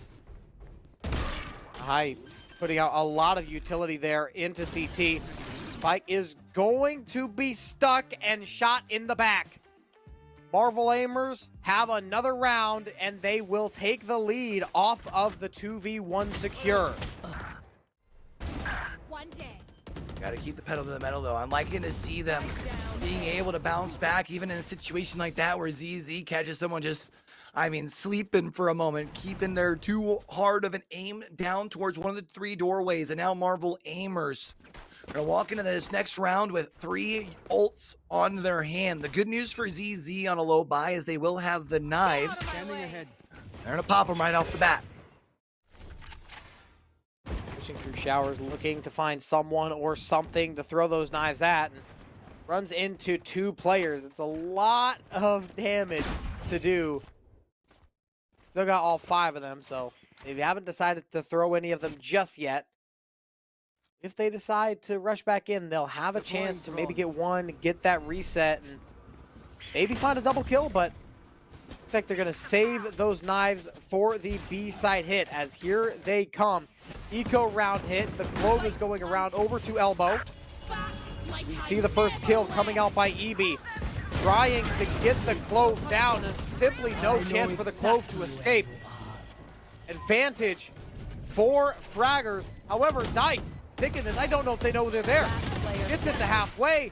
Dice finally goes down before Koji lands the 4th kill on the round, securing the Thrifty. Hashtag secure your play. You know, I was really wondering when they were going to find a point to be able to pivot over towards B, because it was very clear that the AXX just weren't happening. This time able to do so, able to bring things back to a tie as well. And now with the way things are looking, I don't know if they're going to be able to have a full buy over on the side. They will have mostly rifles, though. I feel like for Fraggers, you got to realize we just found some decent success with that pivot point over towards B. We don't have to continue to try and reinvent the wheel pushing towards A, but looks like that's what we're going for. Seekers are going to come out. Doesn't buy him much space, though. Overdrive is popped by the defense. EB and ZZZ, though, landing a kill each. Headshots for both. and the overdrive is immediately neutralized. However, a couple of kills from the Marvel Aimers side as well keeps this round in contention. Fraggers falling apart at the seams, and Koji holds it all together. Double kill to end it off. Fraggers take the lead right back. So in the last 2 rounds, Koji has popped off with 7 frags to be able to turn things around for the Fraggers, leading the charge. Nice double there that you had mentioned at the end that we just saw on the replay.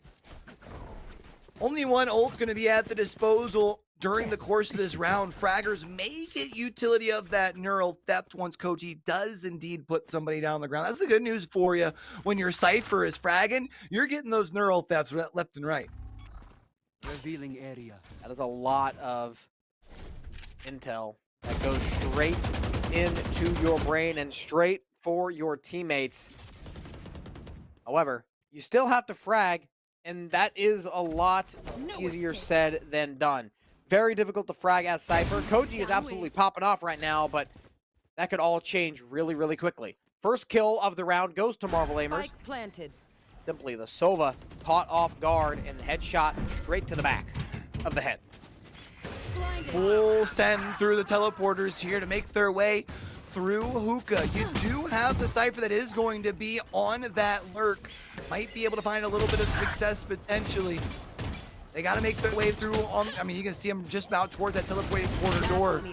Ika Enjoyer going to get put down, and all of a sudden, it's one left live. Ika Enjoyer has to worry about Koji, puts them down. Now it's just ZZZ who says, you can go to sleep, and Fraggers get themselves another round on the board. Extending that lead a little bit further.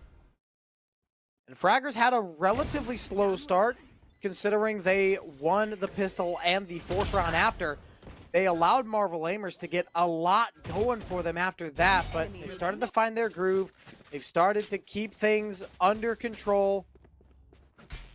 Now they've got a chance to really extend this lead. If they win this round, that pushes Marvel Aimers onto an eco round, and that sets up a big opportunity to put the pedal to the metal. Scanning ahead. Gotta make sure you're doing a great job of playing mindfully and play purposefully, because thus far you're just handing over free kills. ZZZ on the other hand is going to be able to at least pick up the spike and rotate over towards A with the teleport. I'm sure going to be expecting somebody around the corner as Mika Enjoyer. Already A on sight. Quick snap to the heady. That's 3 left alive for Marvel Aimers as they continue to stack up the bank. Tides turn now. The tables turn. As it was Fraggers looking to push Marvel Aimers onto the eco round, and themselves now found on the eco side. It's all 5 light shields, a couple of vandals, and 1 bulldog to assist. They will need to force out this eco round if they want to keep this lead. Otherwise, it's going to be Mika Enjoyer and the Marvel Aimers tying this up at 5. Enjoyer doesn't find anybody over at Showers, lets them know that as for now, A should be clear. So the rotation over towards B is going to start. Quick push onto the site. ZZ's the first one on. Exposed by A Enjoyer, and then A Enjoyer is not going to be able to find the shot. ZZ puts him down, and the spike should be following shortly. See it. Kaushi through the wall. That's a great shot. And there it all falls apart. Up to Cypher, and simply too far away. The spike is in a really bad spot in order to deny, and Dice will land the triple kill. It looked really good, but the retake was just too strong. And Marvel Aimers tie it up at 5 as we go into the last couple of rounds. The meat and potato rounds have left us, and we're starting to get into those dessert rounds. One of these teams has got to take the lead here, but they don't have to stay in the lead. Got 2 more rounds. Best case scenario for both of these teams, they go up 7-5. However, 6-6 split is absolutely a possibility. Friars are going to have to try and pull off the thrifty round here if they do want to try and find a way to take the lead by halftime, because they would have to win the next two. This time around, I think I only saw one rifle in the hand. Dice going to send the dog up the lane and knows that there's a couple of players here. Tries to send one back over in return, but cannot find any sort of space. Kyoshi going to be able to find Evie. That's the opening pick, and now it's everybody left in this middle lane. Mika and Joy are finding two before getting traded out. I know exactly Oh my goodness, Aim Hunter has a triple kill lined up right there. One more, maybe? No, Koji goes down to the hands of Kaushi. That's a 3K for this Clove, and Marvel Aimers guarantee themselves a 6-6 split, possibly 7-5, awaiting this last round. We had talked about how close things were in that last map, despite the fact that it had been big runs on either side. This time around on mine, a little bit more of what I was expecting going into this matchup. Neither team truly able to seize the control. 2-3 rounds at a time. That's about it here. And I would love to see Fraggers be able to tie things up at the halfway mark. They do have those rifles back in the hand. It's going to be a Hunter's Fury to try and lead things off, try and scout a little bit of information. It doesn't find anything, but at this point, that's one ult that gets 0 value. Nice couple of kills by Marvel Aimers. A big wall of red on the kill feed, but it's not good enough to last for too long. Marvel Aimers in the round and in the half in the lead. They steal away 7 rounds. Well, they were able to score high, stay safe. They got themselves a lead after starting on the defensive half. And now, if you can win this pistol, which then puts you at the advantage in the buy round. Imagine you win those two, all of a sudden it's a 4-round game. You're 1 round away from 10. This pistol could be oh so big to making sure that Marvel Aimers do indeed send us to a map 3. They are well on their way to doing so. If they can take this pistol away, that would help them tremendously. The pistol would likely give them the force as well. Blinded.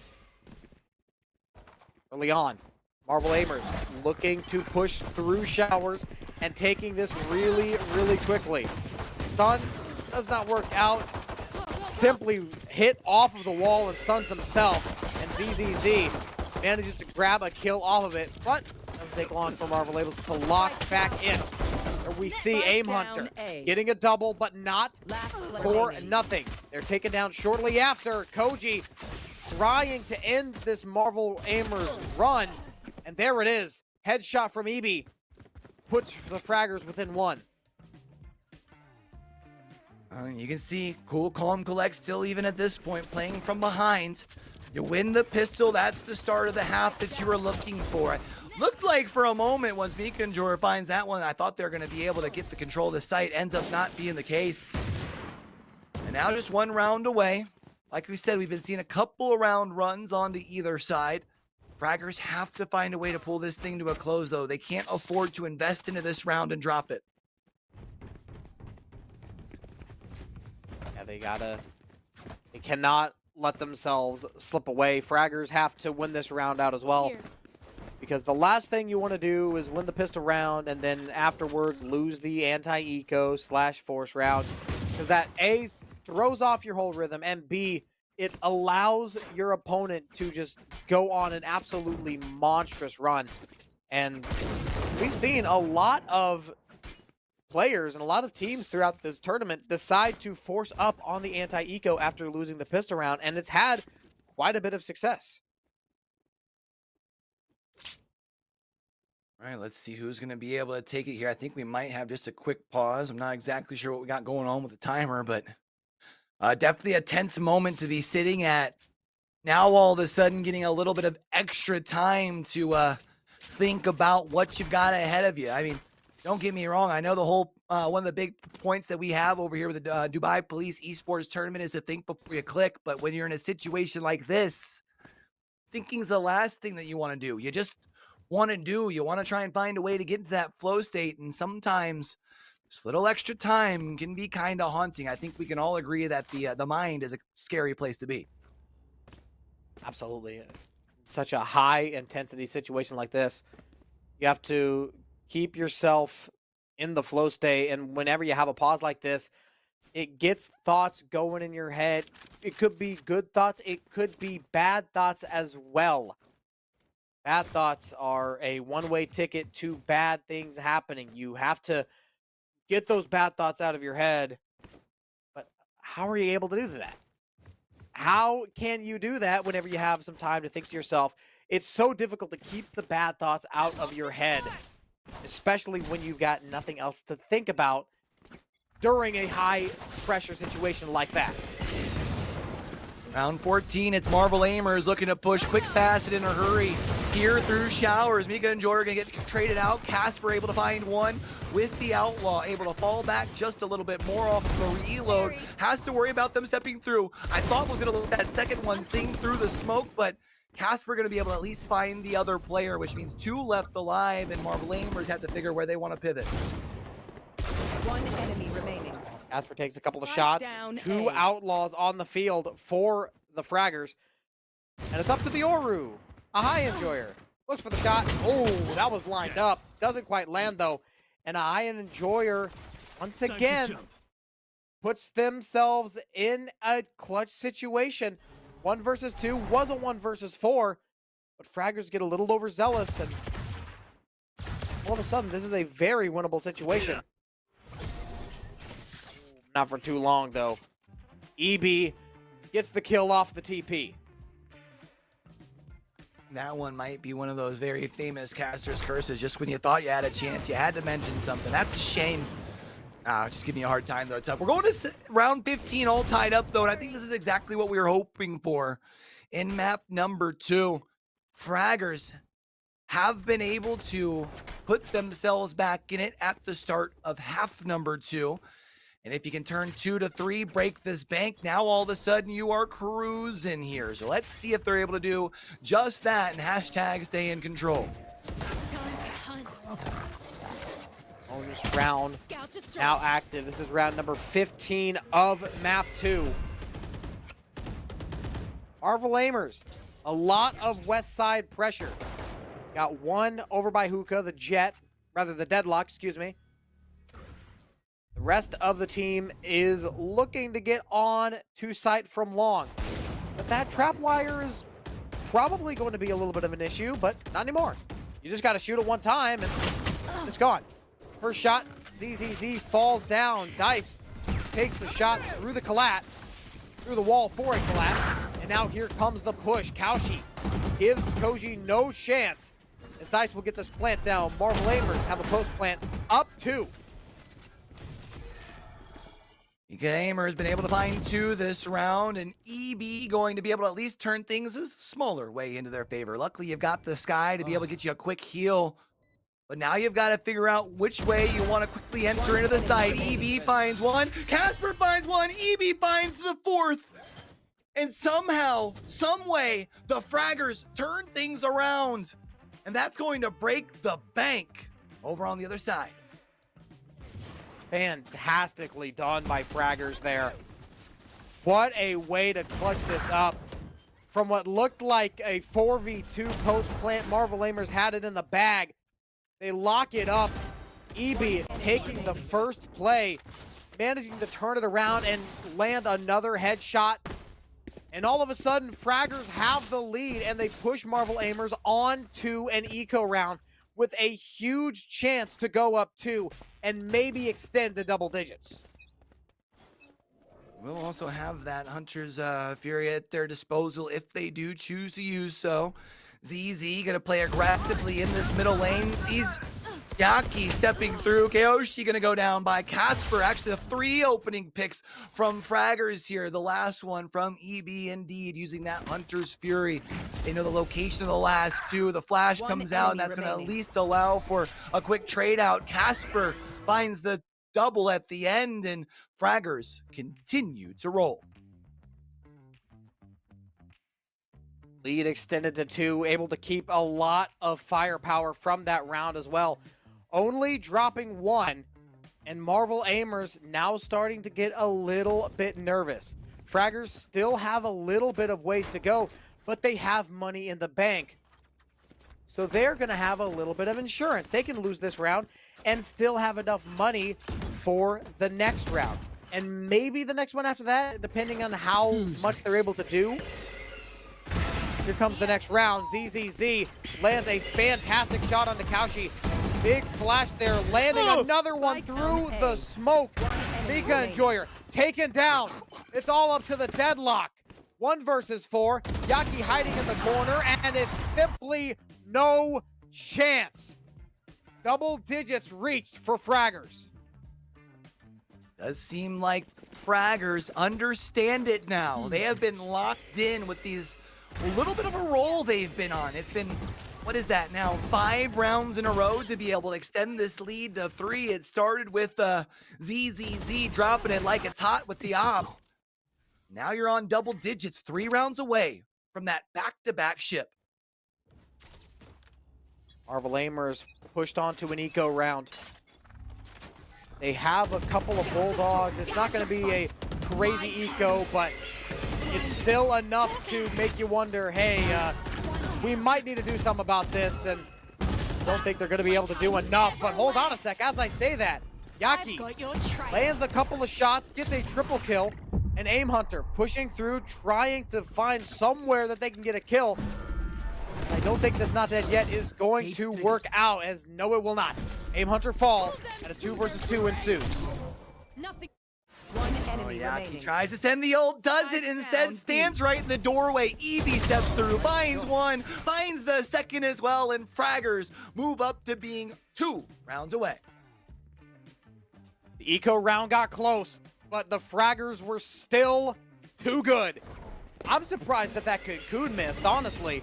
I thought that Deadlock had 1 kill locked up with that Cocoon, but I guess the hitbox was just a little bit too small there. Either way, Cocoon or no Cocoon, Fraggers 1 round away from match point, 2 rounds away from taking home the Dubai Police Esports Tournament for the 2nd year in a row. Standing ahead. See if they can put themselves up on a championship point here. Marvel Aimers cannot afford to give them 5 chances at it. You've got to turn things around. Koji's slow, but still going to stand still. Tries to be able to find a way to hit the shots. Is able to release the net and still going to be kept alive. EB finds the opening pick. It's left to a 4v4. It looks like they're going to try a full send here on to B, but they have not been able to buy the space. OG hanging around inside the truck. Aim Hunter has a headshot onto Yaki as well as Koshi. Koji goes down, but Aim Hunter has 3 on the round. Looks for the 4th, doesn't quite get it. 1 versus 1. ZZZ left alive. Look at this position on this spike, though. It's still left up in hookah.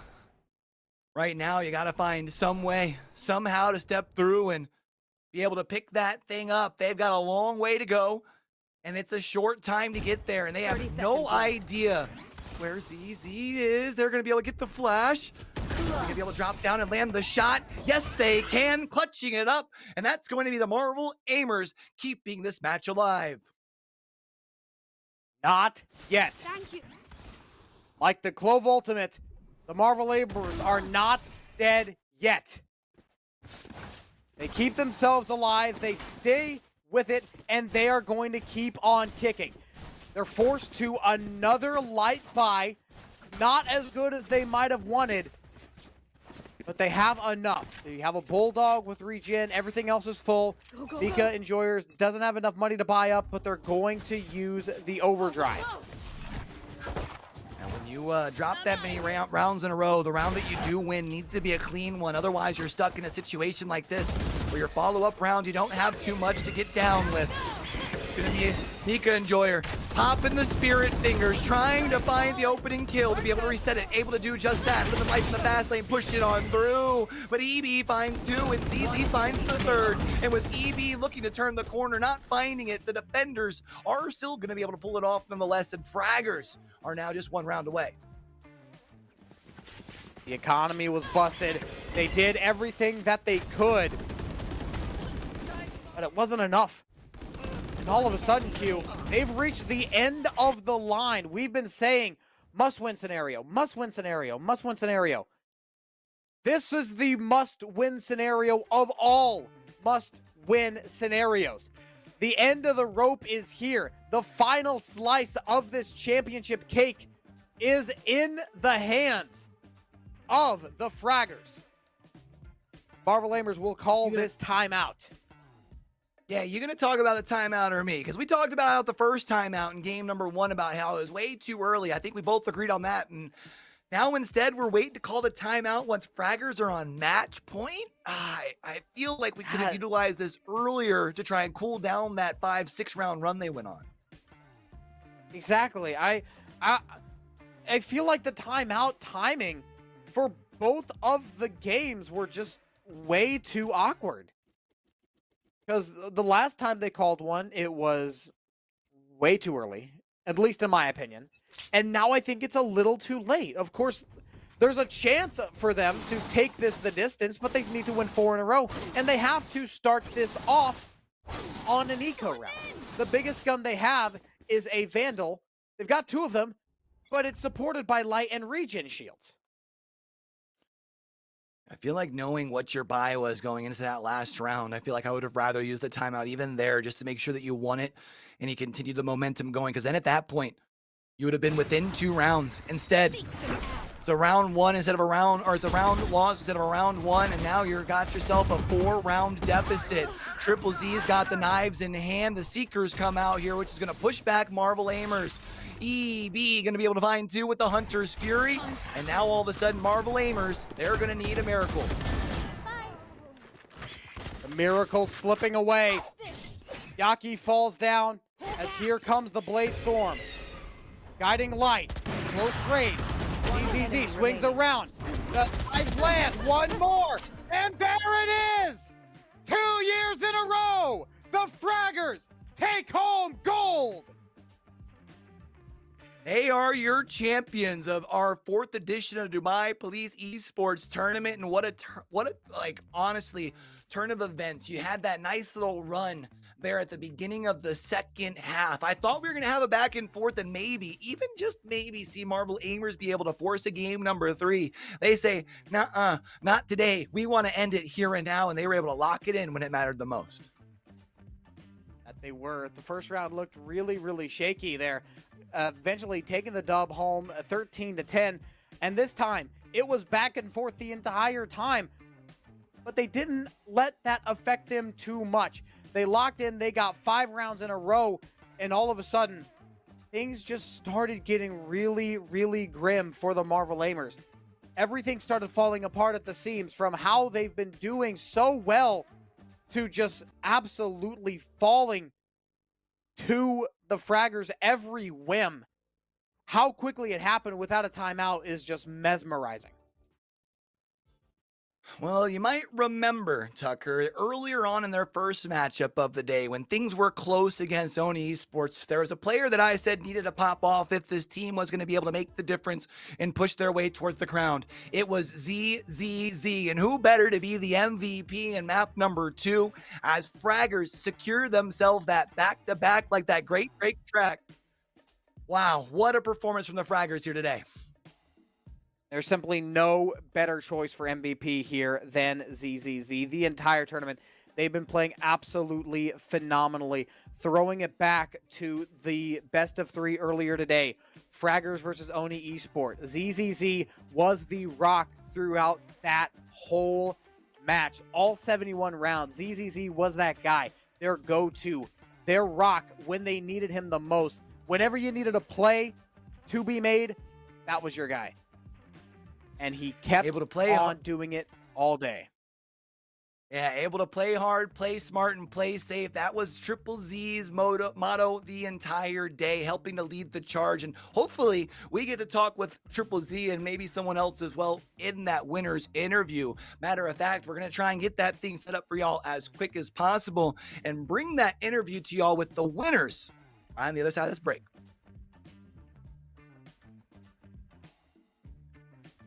Maybe? Thought we were going to a break? I thought we were going to a break before we sent things over to the interview, Tucker, but I think maybe we might just be hanging on for a second. Not quite. Hang on just a second. We got a little bit more that we want to talk about. I want to bring up the run of Marvel Aimers. Fantastic run throughout the first round, second, and the semifinals there.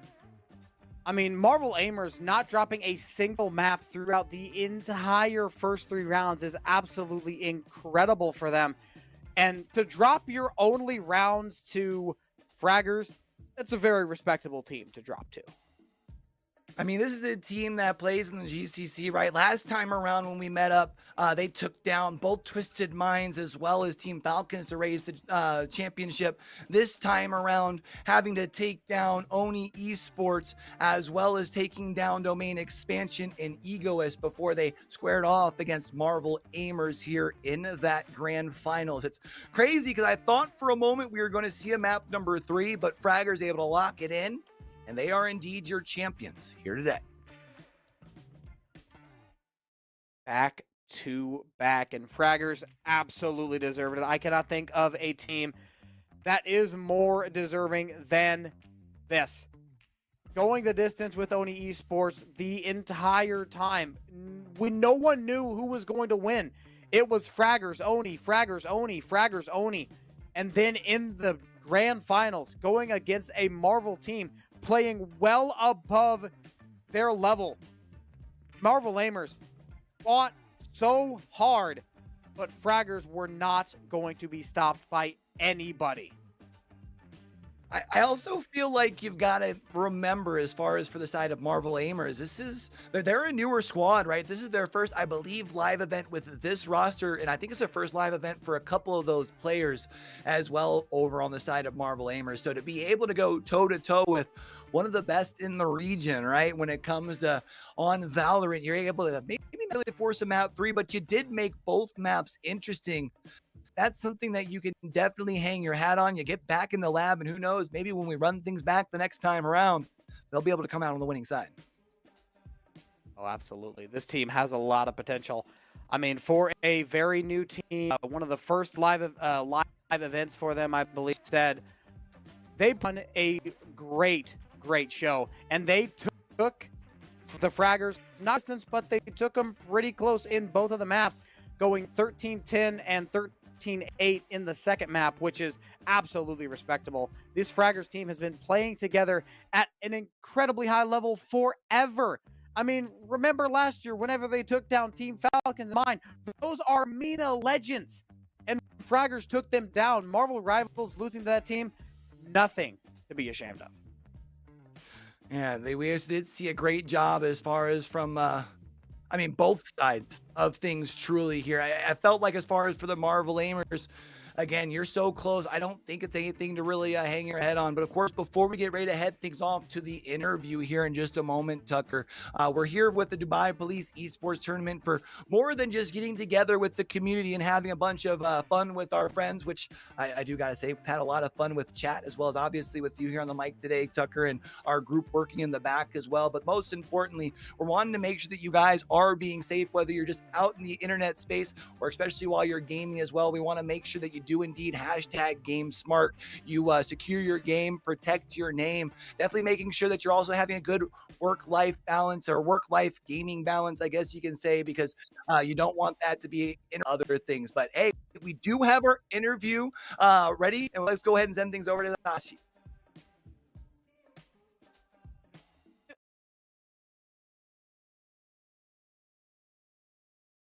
Police Esports Tournament, and I am joined with the first place winners for Valorant. We have a team Fraggers with us, with Vic and Casper. What's going on, guys? We're not happy? No, we are, but we're not happy with our performances.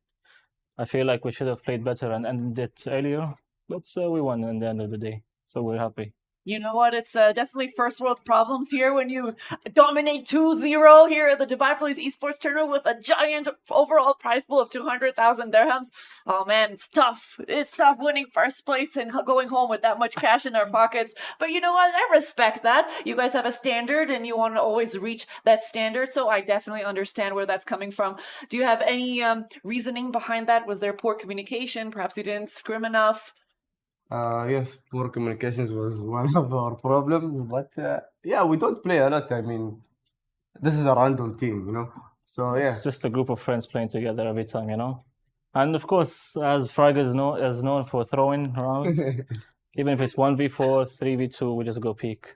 You know what? I'm not going to believe that you guys are a random team, because Team Fraggers is there every single tournament that I host. Yep. Every tournament that I'm involved with, Team Fraggers is there, and they're most of the time getting first place. So this is not a shocker for me. But you have something to add to that? yeah, Vic? but There's always a different Yeah. fifth or fourth. yeah, Oh, And Two it's players. his first time playing with us, so he won today. nice. Well done. Congratulations for being part of the winning team. Team Fraggers actually has been a name that has been echoing through everyone's mouth throughout the esports tournament. Everyone's like, yeah, we won today, but we have Fraggers next, and we're scared. We're horrified. You guys are the Baba Yaga of the Valorant scene here at the Dubai Police Esports Tournament, as well as the UAE. So you guys have definitely been leaving a mark. So you should be proud of that 100%. Is there any other words of advice that you want to give to any fans that could be watching right now? No, we appreciate everyone supporting us, and hopefully we continue winning Dubai Police and other tournaments too, of course. But for now, let's focus on Dubai Police. What about you, Vic? nothing to say. I thought. Nothing to say at all. You know what? He's just shocked by the amount of money and cash he's going to be walking away with. He's thinking about what he's going to be using it on. Well, congratulations again for our first place winner, Team Fraggers. We're going to head back to casters, but we will be back shortly as well to interview the second place team. So do not go anywhere. But for now, back to the casters. Taking first place here for the Dubai Police Esports Tournament, and seeming like they wanted more. They were able to have a more impressive of a win. I appreciate the Mamba mentality that sometimes all you can do is make sure you stack the dub. That's something you should be happy about, right, Tucker?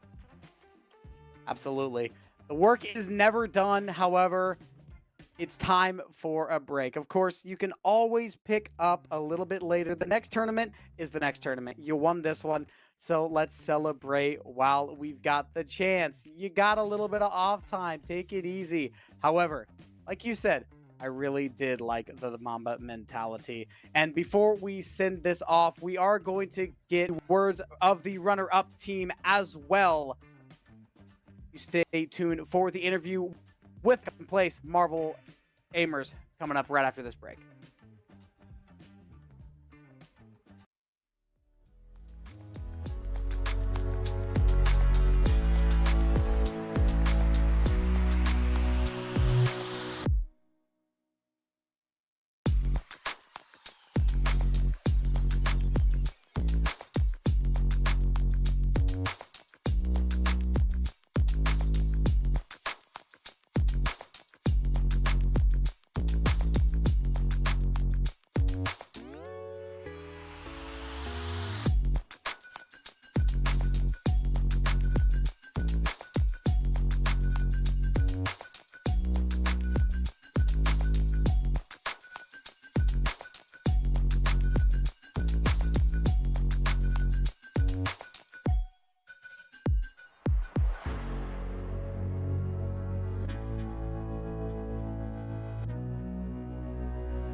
And we are back. You know, I know usually we like to end up as far as hearing from the winners, but I figured after such a special sort of run that we got to see here from Marvel Aimers, I mean, why not get a chance to talk to him, right? I mean, I feel like it's only fitting, Tucker.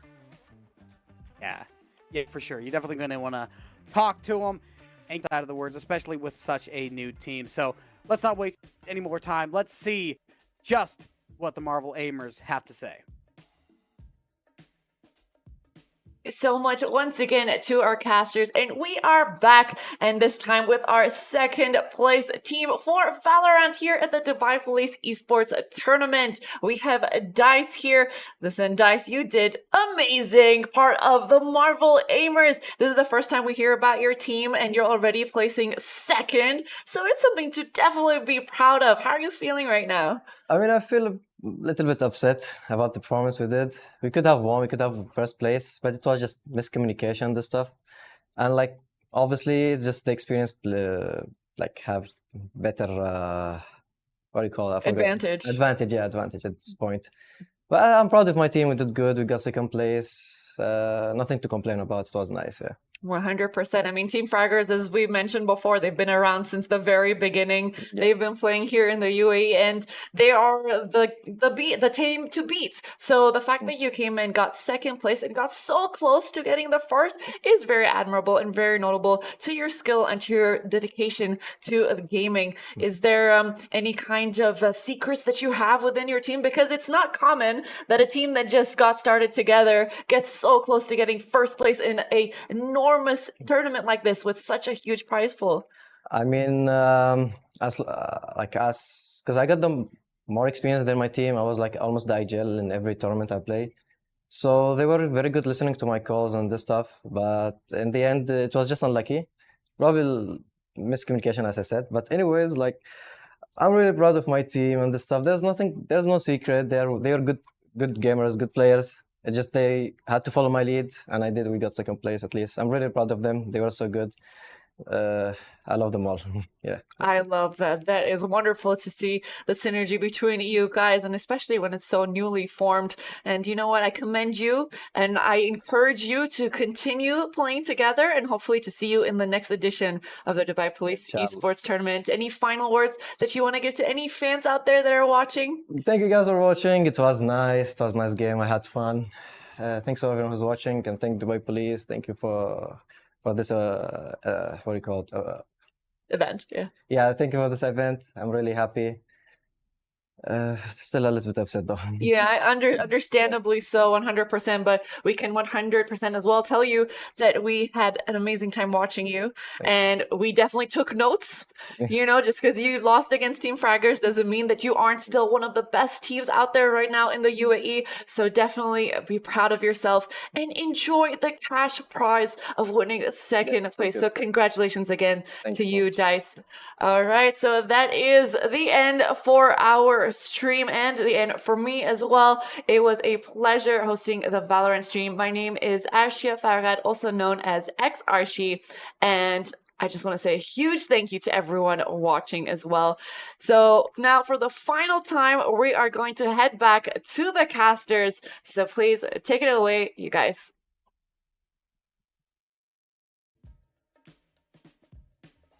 Thank you, Arshi. And Dice absolutely hit the nail on the head right there. It's very understandable to be upset at the second place post, but at the same time, you have proud of that roster. Fantastic things and fantastic scenes were put on the Marvel Aimers, only losing maps to one team, and that team ended up going the entire way. And we are done. And before we send it away, we want to talk to you about what the Dubai Police Esports Tournament is all about. And that is cybersecurity and staying safe while playing video games. Gotta make sure that think before you click, right? And you hashtag be respond. Tucker, this has been an absolute blast, and we appreciate everyone from our viewers across our multiple channels that we're on. I think we're on both on YouTube and Twitch, if I'm not mistaken. But not our people there in the facility on scene, XRG as well as far as hosting on scene. We had our course for our last couple of days. JT, Ramon, we had Nerds Cast stepping in as far as helping out today as well. I also want to make sure we're giving a big shout out to everybody in the back, man. It really does take a village. We have our producers and all working in the back to make sure that everything goes smooth. So make sure you see them around the community. Give them a big old virtual high five. Tucker did say that is going to do things up for us here this time around for the Dubai Police Esports. And so we do catch y'all back for the next one, man. Don't forget, with everything crazy going on in the world today, be true, be sincere, game hard and love hard. All right, y'all. That's Tucker. I'm Q. For the rest of the crew from the front to the back, have a great rest of your week. Peace.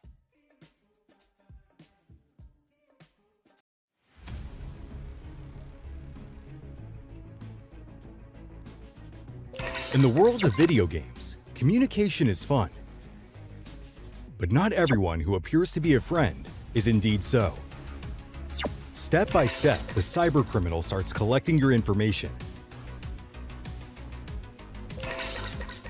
From here, cybercrimes begin. Blackmail, threats, and losses that go beyond the game. Don't hesitate to ask for help when you feel in danger. While playing online, 1. Avoid communicating with strangers. 2. Keep your personal information confidential. 3. Do not click on suspicious links. 4. Report via Dubai Police e-crime reporting platform. Your digital safety starts with a simple step. Be aware.